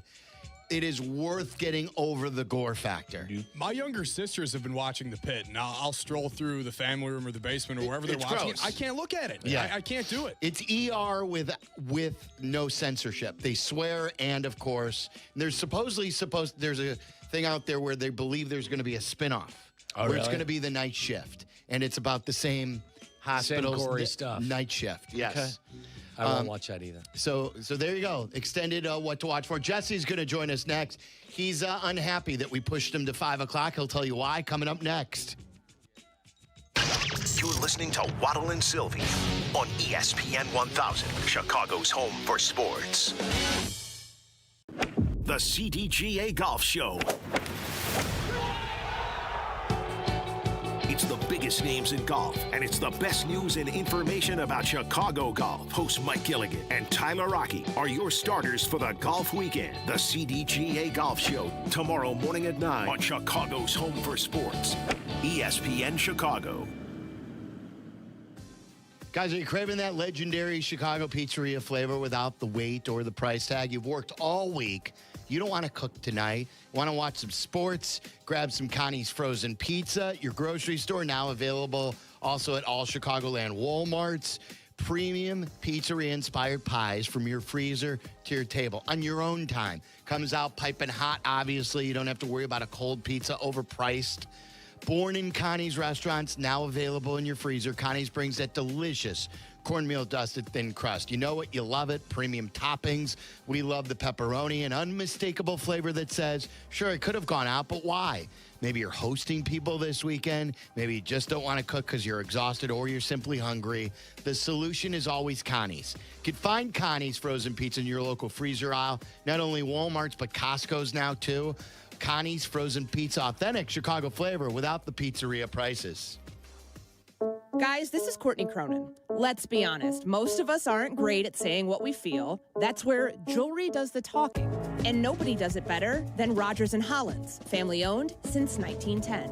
From engagement rings to stunning jewelry and watches, whether it's a gift that speaks for you or something that elevates your look, they've got it all. Jewelry says it best. Rogers and Hollins makes it last. See the Rogers and Hollins difference at a store near you or go to fornowandforever.com. Don't miss Wee Whiskey Fest in Lake Geneva, April 17th through the 19th. I'm talking 50-plus distilleries, over 150 pours, and an entire weekend of whiskey festivities. See you at the Grand Tasting on Saturday, April 18th. Get tickets at weewhiskeyfest.com and sip responsibly. Medical bills piling up. Insurance is ghosting me after the accident. Who is it? Postman Law, injury and accident attorneys. We handle it all. Postman Law delivers peace of mind. Visit postmanlaw.com. Attorney advertising. Talk about stepping up. Bang! Bang! It's time to level up your game. Introducing the all-new ESPN app. All of ESPN, all in one place. Your home for the most live sports and the best championship moments. The electricity is palpable. Step up your game with no annual contract required. It's the ultimate fan experience. Level up for more on the ESPN app or at stream.espn.com. Sign up now. My name is Christine, and I'm a widow. My husband, Ryan, was a healthy 34-year-old, and 3 months later, he was gone. Thankfully, he had life insurance. Ethos made it so easy. You can get a quote in seconds, apply in minutes, and get same-day coverage. 100% online, no medical exam. Life insurance didn't take away the loss, but it did give us the space to just grieve. Get your free quote at ethos.com/game. Ethos.com/game. Paid spokesperson. Time spent on application may vary. Online health questions required. Hello, friends. Ever dreamed of shooting 8 under? At the Spring Scramble at Seven Bridges, you have 3 teammates to make it happen. Join us Saturday, April 25th for a Masters-themed scramble with food, drinks, prizes, and official merch. Sign up at sevenbridgesgolfclub.com. As parents, we have a million things running through our minds. Playdates, checkups, groceries, laundry, diapers, work, carpool schedules, picture day, swim team, did we mention diapers, birthday parties, meal prep, lost permission slips, dentist appointments, and the dog that still needs to be walked. So it's easy to make a mistake. Oh, I forgot birthday candles. Sit tight, hon, I'll be right back. We say we'd never put our kids in danger by leaving them in the car alone. Oh, wait, since when are candles not on the baking aisle? But never happens. And temperatures as low as 60 degrees can be deadly for children left behind. So always bring them with you, and every time you park the car, stop, look, lock. Brought to you by NHTSA and the Ad Council. Waddle and Silvy are back. Follow the show on Twitter at Waddle and Silvy and at TWaddle87. This is ESPN Chicago, Chicago's home for sports. Come on, Jesse. MLB insider Jesse Rogers. Jesse Rogers. Jesse Rogers. Jesse Rogers. You found out that you were going to be a Cardinal. How, Tommy? Jesse Rogers joins Waddle and Silvy. Look like you're swinging for the lake there. Tyler, put out a poll. Call her daddy. What is it? Call my daddy. I'm a big believer in protection. On ESPN Chicago. He's the best in the business who simply just wants a drink. Yeah. On a Friday night with Tyler Leave me Rocky. alone. Leave me alone. Hurry up. Tell them I wanted to go on at 4:45. I got to meet Tyler and Shay and at the Cubby Bear. Let's bring him in. He's brought to you by your local Chicagoland Toyota dealers. Is that where they're going? Is the Cubby Bear? Toyota, let's go places. I bet you they're going to Murphy's if I were to have a guess. Jesse, where Cubs lose today, by the way, 2-0. Where are you guys going? Kincaid's. Oh, so now Kincaid's is not in the Wrigleyville area, That's right? a Lincoln DePaul Park bar, isn't it? Isn't Lincoln Park? Yeah. That's where. No, I think there's a new one here, isn't there? Oh, is there a new one in Wrigley? Oh, yeah. Yes. Yeah. Did I even texted my son who lives down the block. I said, "Come meet the boys," and so we're gonna have a couple after we talk. My my 30th birthday party was at, I don't know if it's still open, the old Kincaid's. So really? Yeah, 24 years ago. We used to go to Kincaid's when I was a rookie in '89. Yeah, it's been around forever. But this the new version. So okay, all right, Kincaid's. Jesse, let's get to Shota first, okay? Because sure.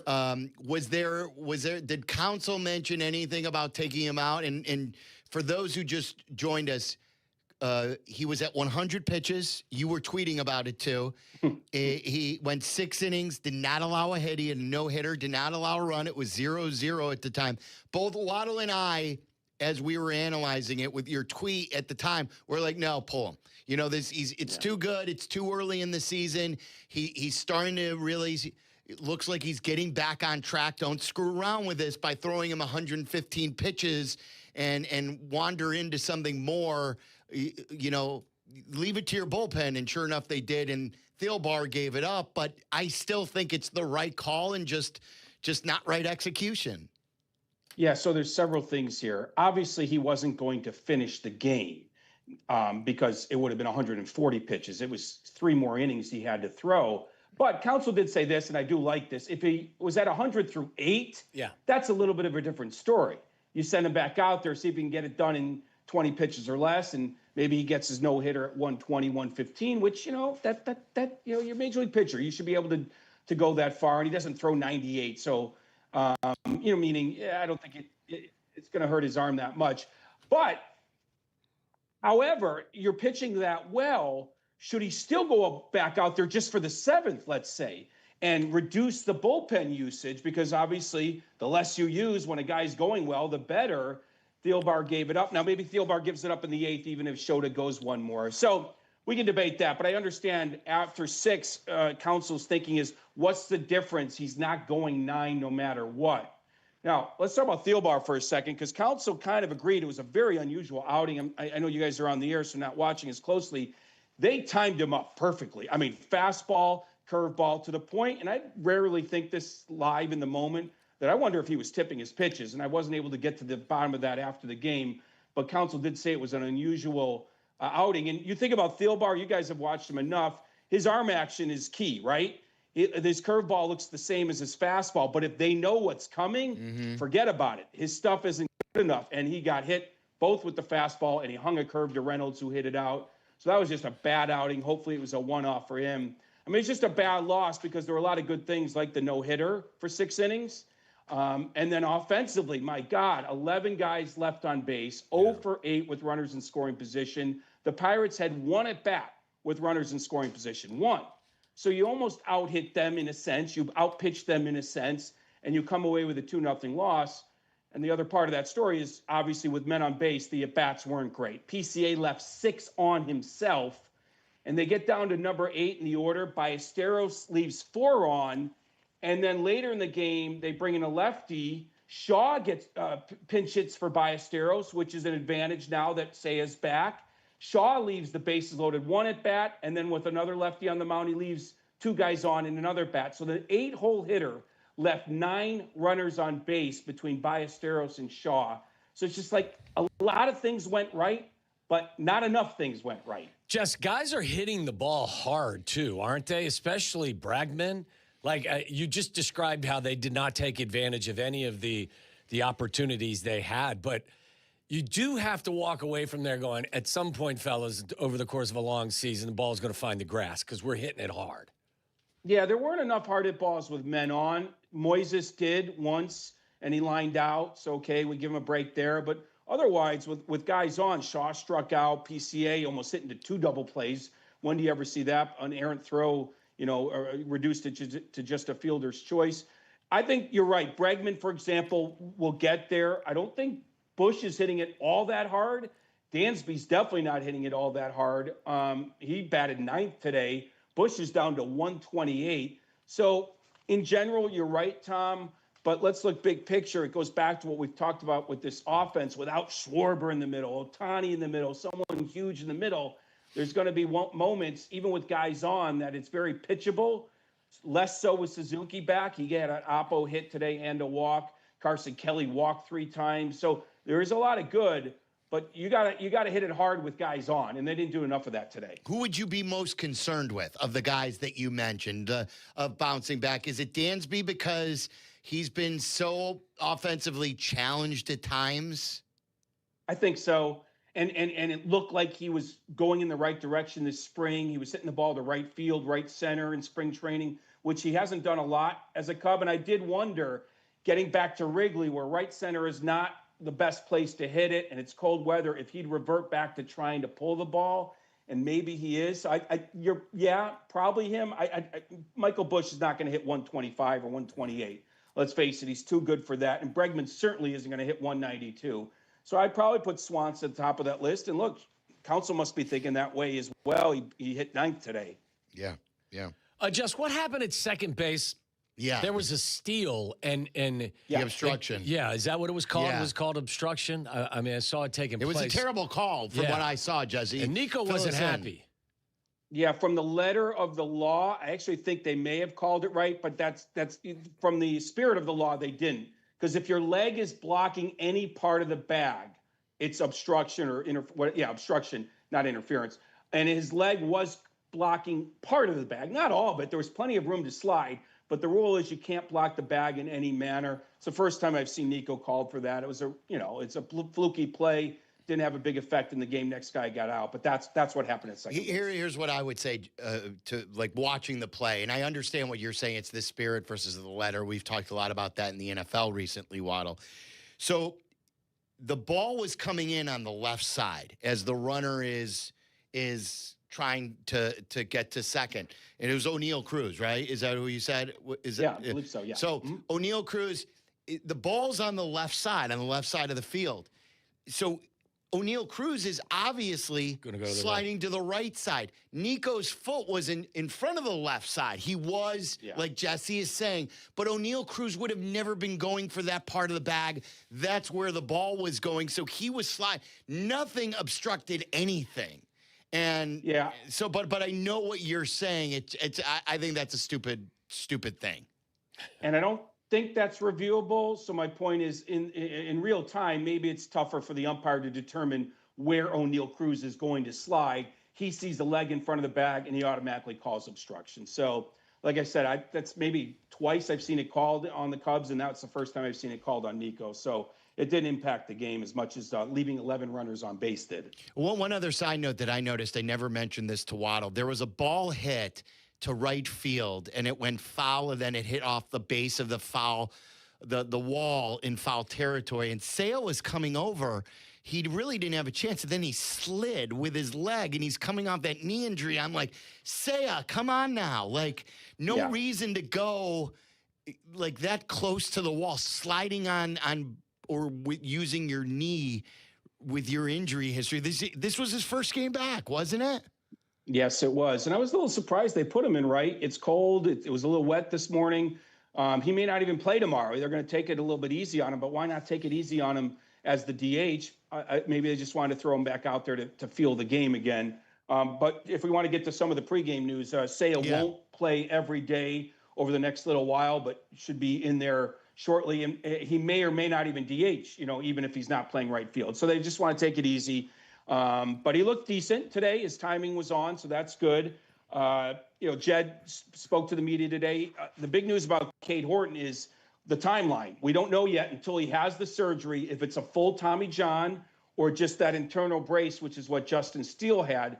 If it's the brace, it's more like 12 months. If it's full Tommy John, his second one, it's 15 months. So there's a difference between like May 1st next year and mid-season. So that's what we're looking at.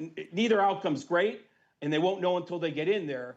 I kind of understand. Yeah, I can't understand where Jed's thinking. Like, we've tried everything with this guy. We have taken it really easy on him. Only 118 innings last year. So you kind of throw your arms up and be like, what can we do? We can't baby him any more than that. The guy's got to go play at some point. Any other insight into Jackson Wiggins? I know that They said he was dealing with arm soreness.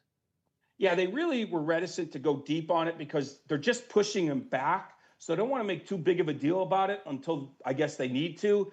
But he's just pushed back a few days. I think it's just precautionary, right? You see all these arm injuries. Any guy that has a little soreness, and there are guys coming out of spring that have a little dead arm just for a moment and then they're fine.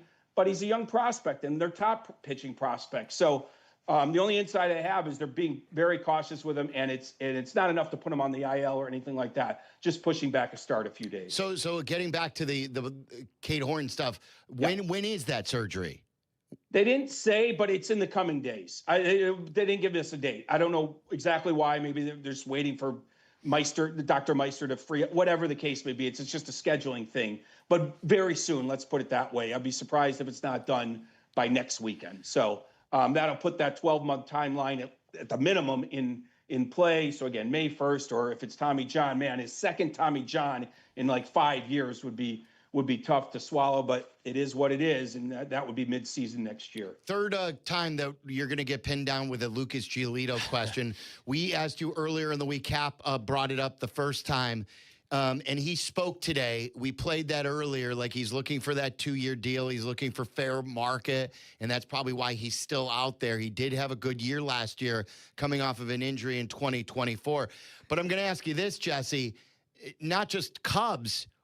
You've been critical of the Sox not doing enough with their starting pitching.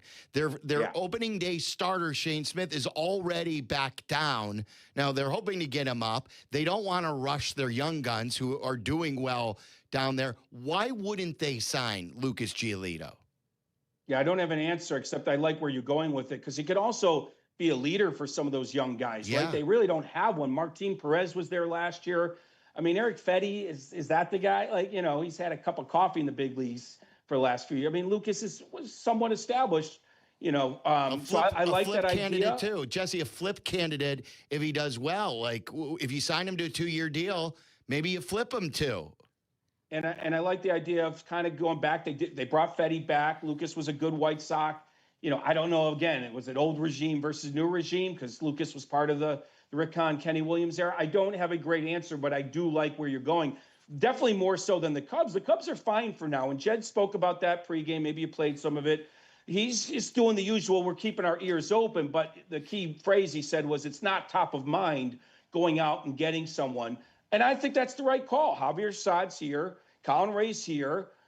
Steele is working his way back. It's different if you have another injury. That's a different story. It's not like you could sign Lucas and send him to the minors. I mean, other than to get him ready, he's not going to sign a minor league deal. You played the audio of him. So I get why the Cubs aren't really going out and getting someone. This is what they did in the offseason. They found depth. The White Sox are a different story. I don't know who's starting in Shane Smith's spot. So that makes a lot of sense to me. Hey, with Tyler and Shay and your son, are you buying drinks and you put it on your ESPN tab? You write it off? What do you do? Hitter, yeah. Well, now that you said it to millions and millions of people, I guess the answer is yes, I am. Okay. Definitely with my son. The next drink he buys his dad will be the first. He shouldn't have to buy you That's the way it drinks. should be. He's freshly out of college, isn't he? Well, a year out. But Tommy, fresh. we've had this discussion before with adult kids. Yeah. When do you stop buying dinners? Never. Drinks? Never. And you told me never. Yeah. And I've reluctantly adhered by that so far. Yeah. We'll see if that changes today after this. I mean, it's like they never get off your payroll, Jess. My oldest daughter's almost, what is she, 32 years old. She's not off the payroll. Never will be.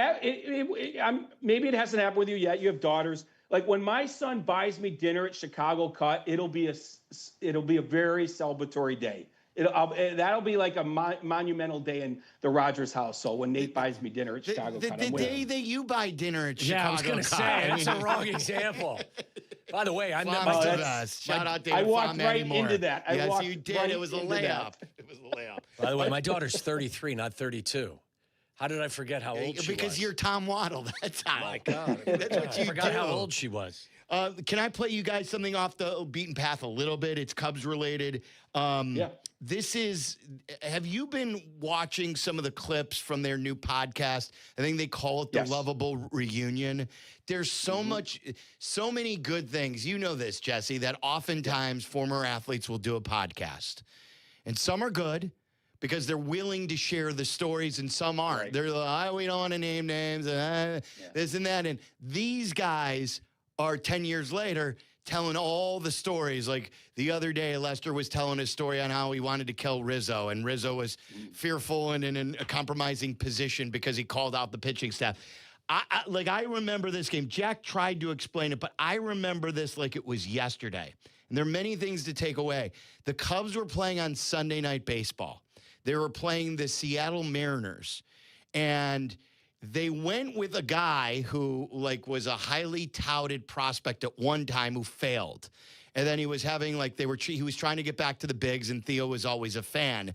So they went and they started him, and he built a big hole in that game. So Rizzo tells the story of that day, and there are a couple of things to speak about from this game. It ended with that walk-off bunt in extra innings, I think in the 14th or the 15th, a suicide squeeze from John Lester in a pinch hitting role after he had some drinks. Take a listen to this. Into the office. Yeah, with Joe. We bring up for a spot start to give the guys a rest, and everyone's like, why us? Like, this is working. And also nothing against Brian Mattis.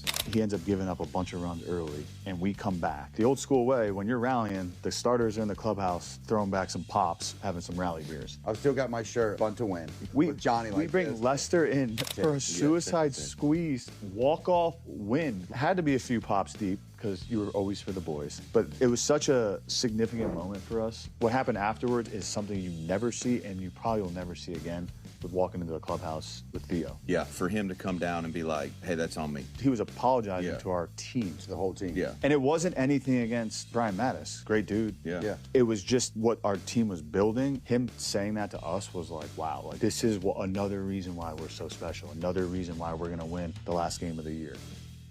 What's your takeaway? Because there's a couple for me in that one, Jesse. So, of course, I remember all of this. And I do remember the whispers that Mattis was a mistake, however you want to interpret that. That it was mistake start, mistake faith in him, mistake. And I don't think I knew that Theo went down in the clubhouse in that moment. But I think I must have been Theo himself, because he was pretty honest always after the fact. He must have admitted at some point off the record probably that, I shouldn't have done that, or that was a mistake. And he's right. It's not about Mattis. It's about, giving him the ball. Someone had to give him the ball to do that. So that's what I remember, that there were whispers that they regretted doing that. Well, yeah, that was my biggest takeaway. A lot of people will grab a hold to, hey, Lester's having some rally beers, and then they're calling on him maybe 3 beers deep to lay down a suicide squeeze. It was crazy, and I remember they brought the powder out and they ripped his jersey off. But Jesse, the one takeaway for me is they're like us, these players. You heard Rizzo. Rizzo's like, what the hell are we doing? I remember saying that in the moment. I was furious at the Cubs. And a lot of people are like, oh, you're making a big deal. The players feel the same thing sometimes about these moves. And even the smartest guys like Theo will still make mistakes, even though they're the best in the business. And then the cool part was that he went down and he wore it. He's like, look, I screwed up. That one's on me. So I think whenever someone says, well, it's no big deal, or the players don't care, the players a lot of times are thinking the same way as your fan sitting at home during some of these games. Oh, without a doubt. And once in a while you get them to whisper about it after the fact. Many times they don't. They keep it internal. But yeah, I've heard things over the years, because they're human beings. And as much as it's a fraternity, there's still that moment like you screwed us over by this decision or whatnot. And you hear that all the time. But by the way, there's nothing more entertaining than walking in that clubhouse and Lackey or Lester has a big 7-Eleven, and it's not filled with a Slurpee. You know what I mean? It's the big Gold Cup? Yeah, the big Gold Cup, but it wasn't filled with anything from 7-Eleven. It was always their favorite beer of the moment. And then you turn on the microphone, you never know what was going to be said, especially after playoff games. But as you guys know, Lester was great, sober or not sober. Yes. He was just great to be around. Very often you find teams, regardless of sport, that are talented like that team, but they just have that it factor too. It's all of the other ancillary stuff that everyone, not everyone has to be best of friends, but everyone's pulling on the same end of the rope, and you've got personalities. And they were so confident. Yeah. They were so confident. They started 25-6. I remember distinctly when Chris Bryant at the beginning of 16 said, this is really just a continuation of 15. This is before they even started the season. And he was so right. And at 25-6, you're feeling you're going to win every game, and you can stay out till 5 in the morning, because if you suck, someone else behind you is going to pick you up. Right. And it was just an incredible run. And then when they got Chapman, it's just like, wow, okay, this is for real. And that was my hope for the Cubs this year. If things are going well, they would make that Chapman-esque trade, whether it be for someone not a closer, but whatever it is they need in that moment, they still might. But they got to turn things around. It's been a rocky start so far. One more for you, Jesse, and then you could go have your beer with your son and Tyler and Shay. Shy Maverick tweeted us. We were raving about John Hamm, your friends and neighbors, and we said, John Hamm just seems like a cool guy, like a cool, very likable guy. So Shy Maverick tweeted, and he says, my friends and I have a hot tub draft, and it's just people you want to hang out, drink beers with, and smoke cigars with. John Hamm is one of those dudes. So, all right, in your hot tub draft, who are you drafting someone famous to chill, have some beers, and smoke some cigars? Diane Lane. I haven't. Diane Lane. Yeah, well, it's right. not John Hamm. It's Diane Lane. I'll go guys only, because we could choose some Mike Vrabel. Mike Vrabel, right? I mean, someone I've hung out a little bit with, Maniscalco would be so much fun if it was, I mean, that would be amazing. Sebastian Maniscalco. But, that's a good one. I mean, I just mentioned John Lester. I mean, like, I was around him most of the time when he was sober. I can only imagine the beer. He's a great dude, the beer and a cigar. So those are a couple people. Maniscalco. What about Sut? Sut's he's in my hot tub. Of course. Yeah. Drinking beers. Yeah, I'm trying to think of someone I don't know. Yeah. Like that I just would love to. But I love the John Hamm call. I think I've said this before. John Hamm in Top Gun Maverick. Yeah, it was like great that's there. the first time he played a heel. Like he played the bad guy because he's always the good-looking good guy. He was great in Top Gun Maverick. Yeah. Like really good. So Hamm's a good one. Tyler, Shay probably on that hot tub list as well. I mean, they're down low, but Okay. I mean, what do you mean down low? They're low on the list. Oh, low on the was list. what we were talking about hot tubs. I didn't know what you were talking about. Down low on the list on the hot tub. Down low list. Let me think of another player besides like Lester. I mean, Lackey comes to mind. Kyle Schwarber. Oh yeah, Schwarbs, right? Yes. Yeah, definitely. Without a doubt. Definitely Schwarbs. I like, who else on the 16 team? I mean, obviously Rizzo has to be a lot of fun. Well, you had some There's a lot of Blackhawks those back in the day. 16 guys. Chelly would be fun. Oh, yeah. That'd be get crazy. Yeah, I was gonna say. When you start inviting the hockey guys in, Jesse gets a little different. Yeah. Right. I did have some beers on the road with Seabrook and Keith, and they were fun. I mean, in their same thing. So that team was so confident that they could have some fun, and then the next night go beat your brains in. So Bufflin, I've had beers with. He was a ton of fun, to be honest. Yeah. Where is he these days? Is it like he's retired, right? But where? Where? I wonder. Like, was he in Minnesota? Somewhere in Minnesota, maybe. I don't know. I've lost touch with him. But we did a hockey show together, and he would be drinking the whole show. So that always made it. Oh yeah, that always made it fun. So. But yeah, there's a lot of guys from that 16 team for sure. It's a good topic. Jesse, enjoy. Great stuff as always. Thanks, and have a good weekend, okay? All right. You too. Talk to you next week. There you go. Jesse Rogers, brought to you by your local Chicagoland Toyota dealers. Toyota, let's go places. If you want to talk to us, 312-332-3776. We've got Aki's A-List coming up. We'll get to some of the fun details in that coming up next. You're in the middle of the Waddle and Silvy Show, ESPN Chicago. When Kap and J Hood are over, the fun continues. Tell your friends and enemies. It's the Carmen and Jurko Show. Weekdays from 9 to noon on the home of the Bears. ESPN Chicago on AM, on app, on YouTube. Presented by Advantage Dealer Group. A great haircut is always a mood booster, but it's even better when it's convenient, too. And that's why you'll love online check-in at Great Clips. You just check in from your phone and get a ready next text when you're up next. Plus, with the convenient hours at Great Clips salons, you can get a haircut even when you're really busy. So if your hair and your mood could use a boost, download the app today. Great Clips. It's going to be great. Another medical bill from the accident. another bill, a letter from the insurance company saying they need more documentation. Did you call them? I've been on hold 3 times this week. Nobody's telling me anything. Who is it? Postman Law, injury and accident attorneys. We'll deal with the insurance company. We'll connect you with the right doctors for your injuries. We'll be your one call for everything. Everything? Everything. Postman Law. Injury attorneys who deliver peace of mind. Call 844-POSTMAN or visit postmanlaw.com. Attorney advertising. Enter the Ultimate Fan Sweepstakes for your chance to create your own milkshake. The winner will work with the Chicago White Sox head chef to create and name their own milkshake that will be sold in the ballpark. As an added bonus, the winner will also receive 20 tickets to a White Sox home game to share the experience with friends and family. To enter, visit whitesox.com/sweepstakes.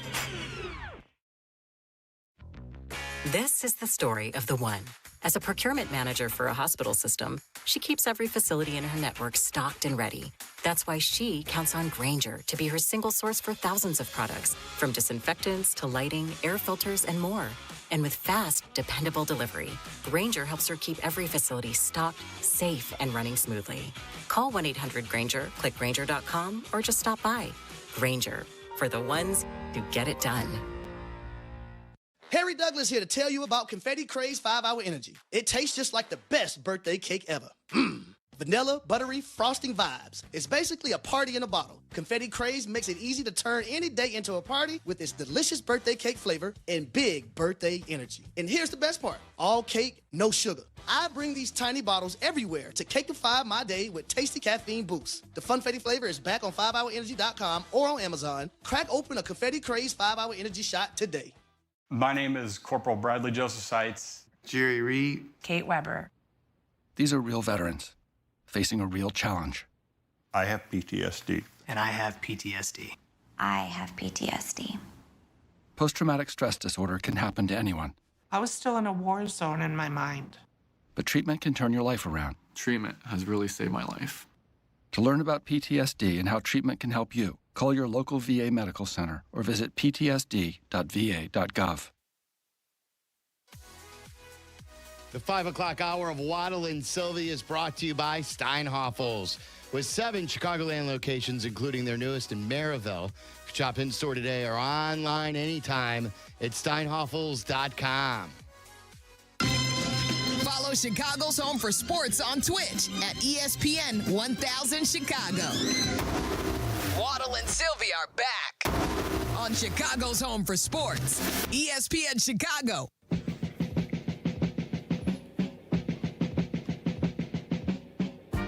All right, Cubs lose today. We've got White Sox baseball coming up here in about a half hour from right now, looking to make it 2 in a row. They've been a streaky team, started 1-5, then they swept the series, then they got swept.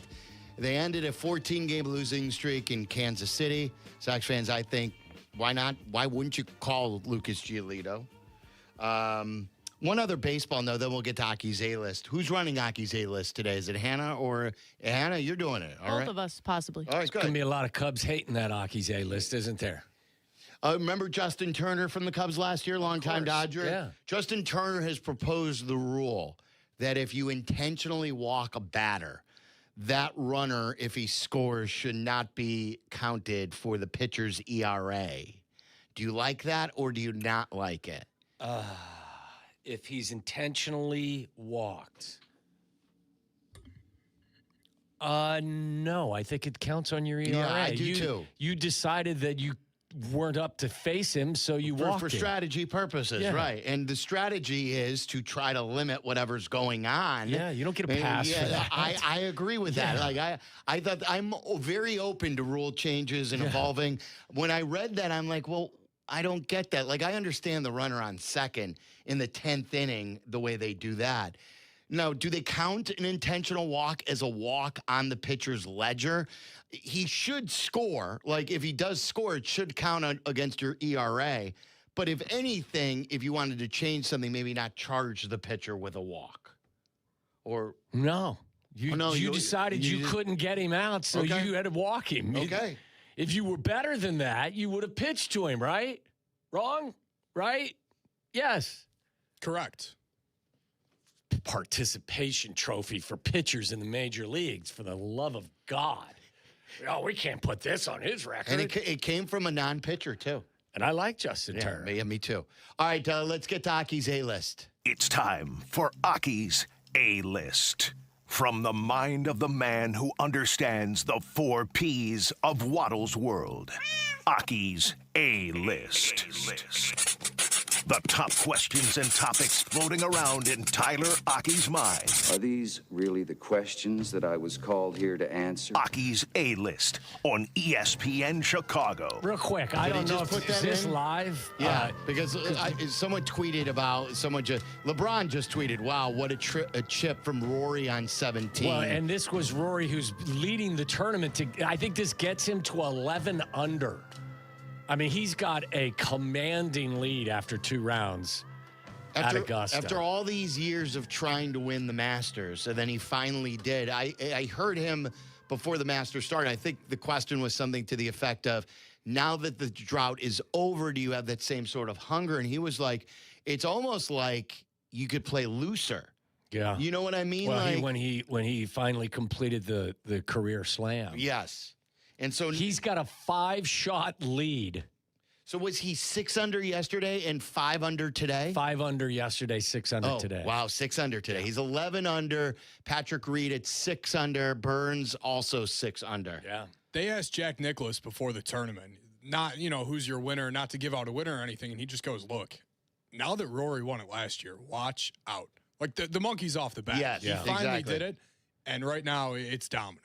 Yeah, he's killing that course. I like him. I know everyone doesn't like him, but I like him. Yeah, I like him.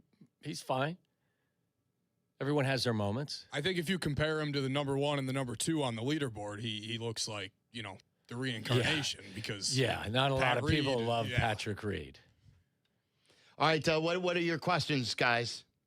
All right, so we'll do some MLB. How much do you hate the Cubs? Scale of 1 to 10, 10 being the lowest. Sorry. Anyways, before I was rudely interrupted. My bad. So there's some funny MLB stories right now. I don't know if you saw a few hours ago, the Mariners. They just unveiled the Ichiro statue. And during the unveiling of the statue, the bat on the statue, as they were pulling off the tarp, broke. Oh no. And then Ichiro made a funny joke about it. He said, I didn't think Mariano would come out here and break the bat. That's good. And then the Mariners... He's a pretty funny guy, isn't he? Yeah, he's cool. Yeah. The Mariners tried to make light of the situation on X, and I think as a joke, this isn't real.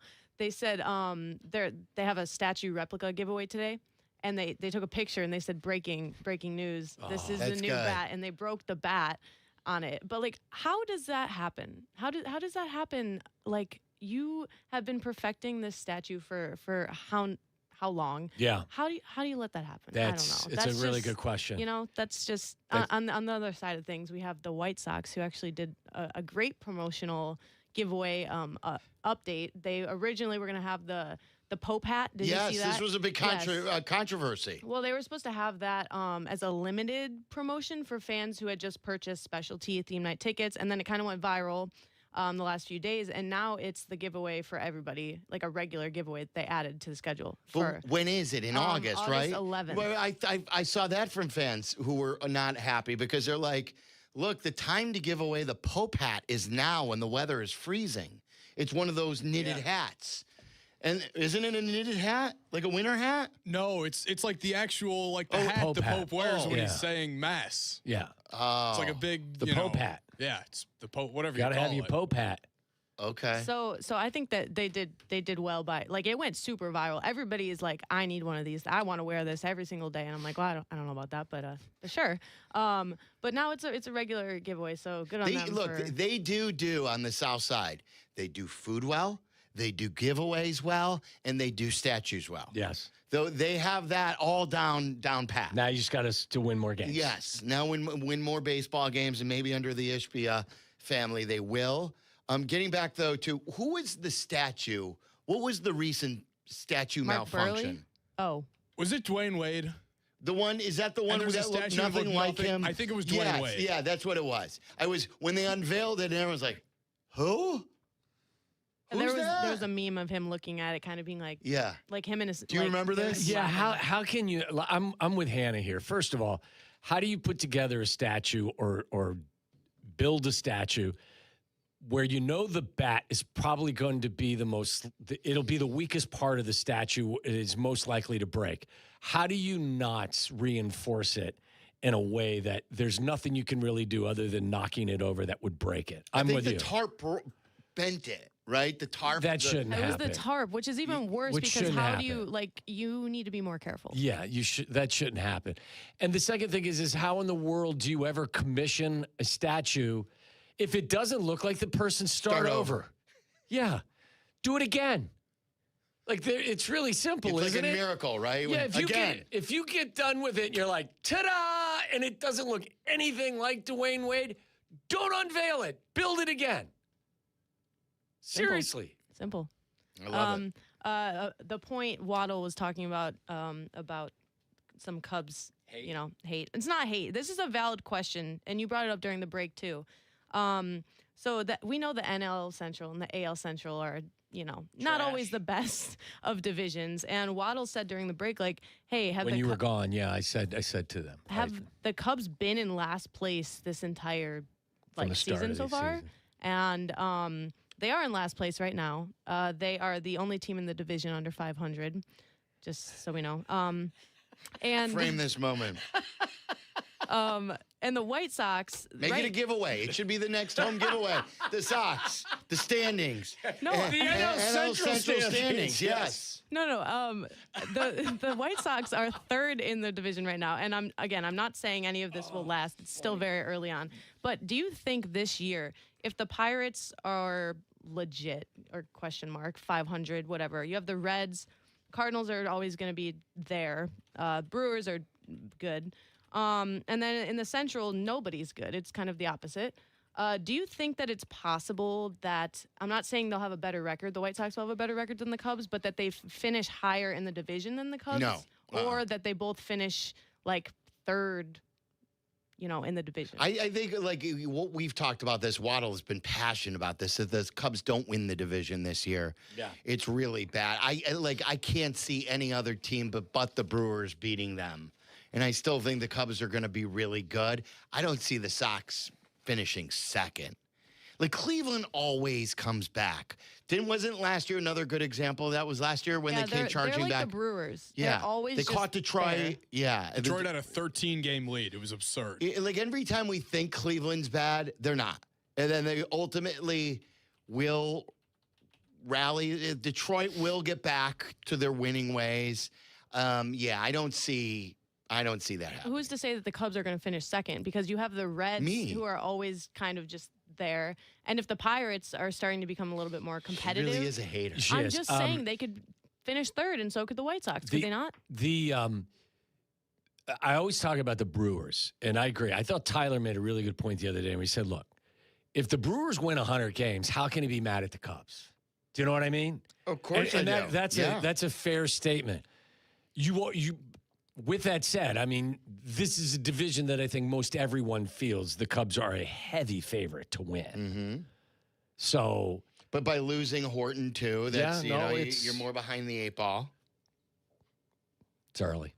By the way, it says here the Cubs have been in last place in the Central for 9 games in 2026 so far.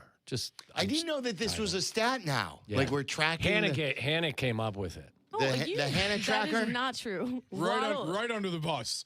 Waddle in the break goes, hey, guys, did you guys realize the Cubs have been in last place since the start of the season? Oh, so I know what I said. What I said to the two of them was, hey, is there a chance, because they lost their first game and they're still under 500, that they've been at least tied for last place in the division for every day since the regular season? He's rage baiting. That's not true. My son was trying to tell me the difference between rage baiting and bullying. So rage baiting is like when you're not bullying yet, but you're kind of a precursor to bullying. Yes, exactly. Yeah. Bullying is straight up saying everything to, but with rage baiting, it hits different. You're doing something that's going to get somebody excited, but you're not necessarily hitting it where it hurts. You're just like, Yeah, I see what you're saying. It's By the way, striking the match before you light the fire. You've rage baited me many times. We're basically rage baiting you right now by talking about the Cubs. yes, Right, exactly. exactly. Exactly. What's the deal with Waddle's glow up light that he's got over here? This has been on here since today. Yeah. I think it's because he always wears a hat, so that you need that to light him up a little bit more. because He's the hat's- got, the he's hat's got blocking. special lighting. I didn't know that was a thing for That's Waddle. It's for me and Yerk, me and the good kid. I thought that Kap brought that in this, although Kap wasn't.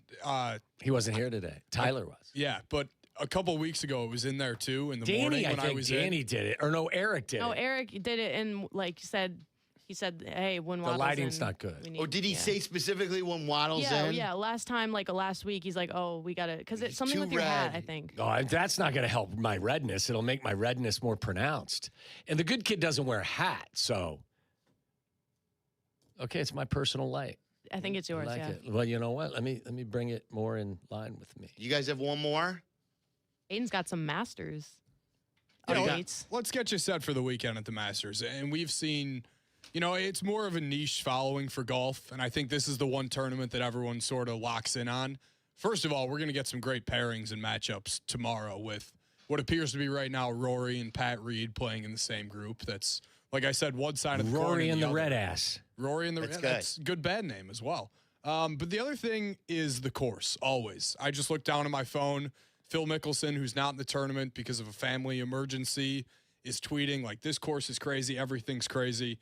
Yesterday after his round, take a listen to Harry Hall and what he said yesterday about the course as a whole and what he needs to do to prepare for the weekend. I need to get a lot better. Okay. How do you think? What are you going to do now? I'm probably going to I'm going to change my driver. I'm going to put 2 drivers in play tomorrow, different ones. I'm put a new putter in play and go and figure out on the range. I don't think I spin my irons enough either. I went into a spinnier ball this week, but I still, can't stop it on a dime like I need to. So I probably need to add off to my irons or do something to compete in these majors. Yeah, Other than that, what can you change? You're going to have 2 drivers in your bag at the range. You're going to change your putter and different irons. You got to spin it. Did he say? Because you got to spin it. Yeah, other than different irons, different driver, and different putter, he's in great shape for the weekend. He at? Where's he at on the leaderboard? I don't even want to check, but I don't think it's going very well. No, for it doesn't Is sound he like a known name? I've never heard of him. him. Yeah, I've never heard of Harry Hall. He's been on the tour, but that was a great soundbite from yesterday. And then the other one, and a name that everyone knows, Bryson DeChambeau, who struggled yesterday and has been very outspoken that, he doesn't have a brand associated with his name, whether it's TaylorMade or Titleist. He 3D prints his own irons. And what does that mean? He did his 5-iron. He uses a 3D printer to make the actual club that he hits with. Yeah, it's a wild thing. It's hard to understand. Like, they build homes using 3D printers. Yeah, I know. I can't. When you get a chance, get a chance. Google it. Yeah, it's wild. Okay. Here's Bryson yesterday after the round when you'll hear the question in here, but the reporter asks him, "Well, if it's not working, can you just make another one?" How long does it take to make one of those? Prints in 8 hours, machines in they're 3 or 4 hours, and then you have to cut grooves in it and do a bunch of other stuff. So you can have something within a day and a half. Would that be something you would want to do for the weekend for any reason? No. It has to be USG conforming. There's a whole process you have to go through. Hey, idiot. He's not I'm gonna not going to do that. Well, he's not going to be there this weekend either because he missed the cut. Oh, did he? Yeah, 6 over par for the tournament. Looks like the projected cut line is 5 over will get you cut, and your buddy Hall, Harry Hall, did not make it. No Harry Hall. No Harry Hall. Some other notable names that didn't make the cut: Bubba Watson, former champion; Zach Johnson, former champion; JJ Spawn is not going to make the cut, and other than that, usual names with the addition of Bryson DeChambeau. All right. When we come back, I want everyone to go around the room to make a major prediction on the future of a current Chicago coach. That's coming up next. This is Waddle and Silvy on ESPN Chicago, Chicago's home for sports. Do not, and I mean you, Do not miss the Kap J Hood Show, now morning 6 to 9 on ESPN Chicago. But you're busy. Things happen. We get it. If you have to miss it, you can always listen to the podcast on your time. Find it on the ESPN Chicago app or wherever you go to pod. It's brought to you by Republic Bank. Whiskey University is back next Wednesday, April 15th from 7 to 9 at Bub City in Rosemont. Of course, you've got Carm, who actually knows whiskey, and me, and I just know what tastes good. Together, we are basically giving you a master class. They'll be pouring Old Forester bourbon and Glendronach single malt Scotch whiskey. Delicious. So come out, sip, learn a little, and do what I do, and just enjoy yourself. Seats are limited, so grab yours early. Whiskey University, April 15th from 7 to 9 p.m. at Bub City in Rosemont. And please drink responsibly. Kap J Hood here with Howard Ankin. Howard, I know someone who was injured on the shop floor. Please have him call me. My guy. Howard, I have a buddy who was T-boned by a utility truck. Please have him call me. My guy. Your guy? Correct. Not this again. Howard Ankin is my guy. Hold on. Kap, your friend, Hoodie, your buddy. I'm their guy. And I'm also your guy and your guy. Call 312-6million for injury law made personal. Howard Ankin, our guy, on the Kap and J Hood Show, weekday mornings on ESPN Chicago. My God. Yeah. We all hear the radio ads about the IRS. They tell you to be afraid, to be scared, and they try to frighten you into calling. I'm not here to do that. Tax Relief Advocates is different. TRA is here to tell you that if you owe money to the IRS, whether it's $5,000, $50,000, or $500,000, we have a solution. It doesn't matter if you're sitting in your car, at work, or with your kids. No matter where you are, call now. 800-575-6759. Don't lose hope. TRA can eliminate or reduce what you owe to the IRS. Generous programs are now available that can give you a fresh start. Our passion is taxes and helping individuals fix their IRS problems. We have over 1,000 5-star reviews on Google and an A+ with the Better Business Bureau. You don't need to be afraid of the IRS any longer. End your tax nightmare today by visiting us online at TRA.com or call 800-575-6759. That's 800-575-6759. Tax Relief Advocates. Real solutions for real people. You've said it before. This will only take a second. Just a quick glance. A fast reply. But on the road, seconds don't wait for you. They decide everything. Who stops, who doesn't, who makes it home. So next time your phone lights up, ask yourself, is this distraction worth a ticket or even a life? Put the phone away or pay. Paid for by NHTSA. Harry Douglas here. Let me ask you something. What if you can enjoy the taste of a cocktail, the warmth of a spirit, and still stay fully in control? That's RK Zero Proof, a pioneer in the alcohol-free spirits category. RK delivers bold flavor and a real warming sensation with zero alcohol, zero sugar, zero carbs, and zero calories. Perfect for nights out, social gatherings, or anytime you want the experience of a drink without sacrificing tomorrow. Check it out at rkbeverages.com. That's ARKAY beverages.com. RK, all the flavor, none of the alcohol. Hello, friends. Ever dreamed of shooting 8 under? At the Spring Scramble at Seven Bridges, you have 3 teammates to make it happen. Join us Saturday, April 25th for a Masters themed scramble with food, drinks, prizes, and official merch. Sign up at sevenbridgesgolfclub.com. Hey, it's your buddy Tom Waddle here, and I drive a Hawk. In the market for a new car? Shop hawkauto.com, where they buy more so you pay less. Check their massive inventory of over 2,000 vehicles. They buy in volume, so you save in volume. Plus, get all rebates on top of the Hawk Auto volume discount. Save even more with 0% financing for 60 months or make no payments for 90 days. With 12 convenient locations, your next car is closer than you think. Drive what I drive. Drive a Hawk. Financing on select models with approved credit. Listen to us now, live on the ESPN Chicago app. Listen to the show in HD at 100.3 HD2 FM. Listen now on ESPN 1000. This is Waddle and Silvy, ESPN Chicago, Chicago's home for sports. Waddle just looked at me. I think the Bulls won last night, too. Yep. Is tonight the final home game of the year? Final home game of the year. How many people do you believe will be in the building? 20,000. Or like at least that will be the attendance figure. I don't know how many will be there. For one of the most miserable seasons in recent history, right? Awful. Just awful, awful, awful. So my question for you guys is... By the way, real quick, Rory McIlroy just birdied 18 as well. He's 12 under. 12 under. What a round. Shot a 65. Unbelievable. 7 under? 7 under. Woo. Guy's cooking. Unbelievable. He better win it now. He's got a flow going, too. He's growing his hair out a little bit. He got a little more flow than normal. Look at that. Do you call that a flow? For him, yeah, for him. Okay, so Billy is going to make a decision soon. Now, like, there's some people believe that Billy may turn down the Bulls as much as the Bulls went in on him, saying, look, any general manager doesn't want Billy. We don't want that general manager.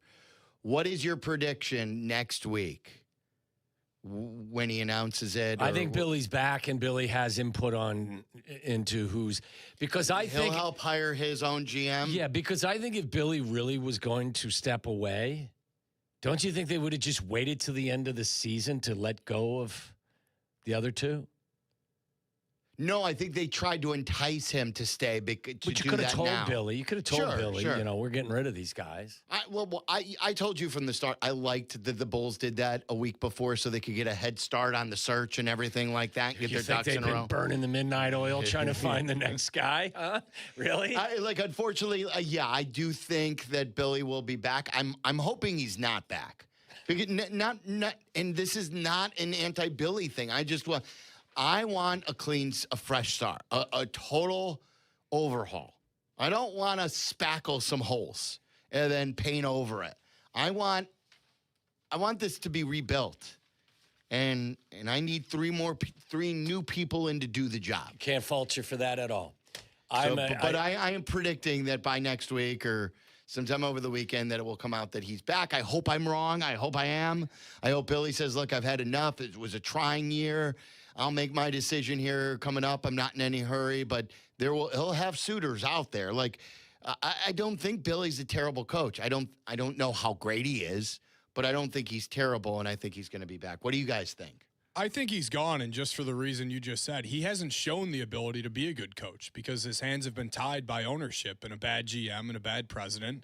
And I think for his sake, not only for Bulls fans' sake, he should explore other options. What options are going to be open? Like, what are the potential other landing spots in the NBA? Orlando's been floated out there. That's the big one I've heard.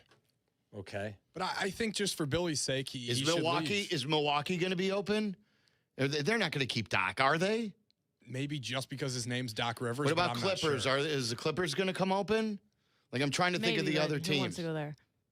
Who wants to go to the Clippers? Yeah. You'd want to go to the Clippers. I mean, it's L.A. Yeah. Mega rich owner. I think Billy's coming back. I think he's going to be their coach. I do too. I don't want, like I said, I don't want him to, but I think that's what's going to happen. And, All right, so good luck. Yeah, something to keep our eye on is the search will get underway. Cowley believes there's a chance that they do go after Bob Myers. That would be music to my ear. That would be fantastic. Get an adult in the room. Yeah, pay him whatever he wants. Yes, and no expenses too big. All right, Meller's got your Sox pregame. Coming up next is the Sox look to make it 2 in a row. Aiden and Hannah will be cheering them on tonight as usual as big-time Sox fans. Thanks for your help, guys. It was a fun show today. Thanks to Jesse Rogers, who joined us as well. For Waddle, I'm Silvy. It's ESPN 1000. Have yourself a great weekend. Waddle, he's gone. Really excited. That was a big thrill. Hi, it's Andre Dawson.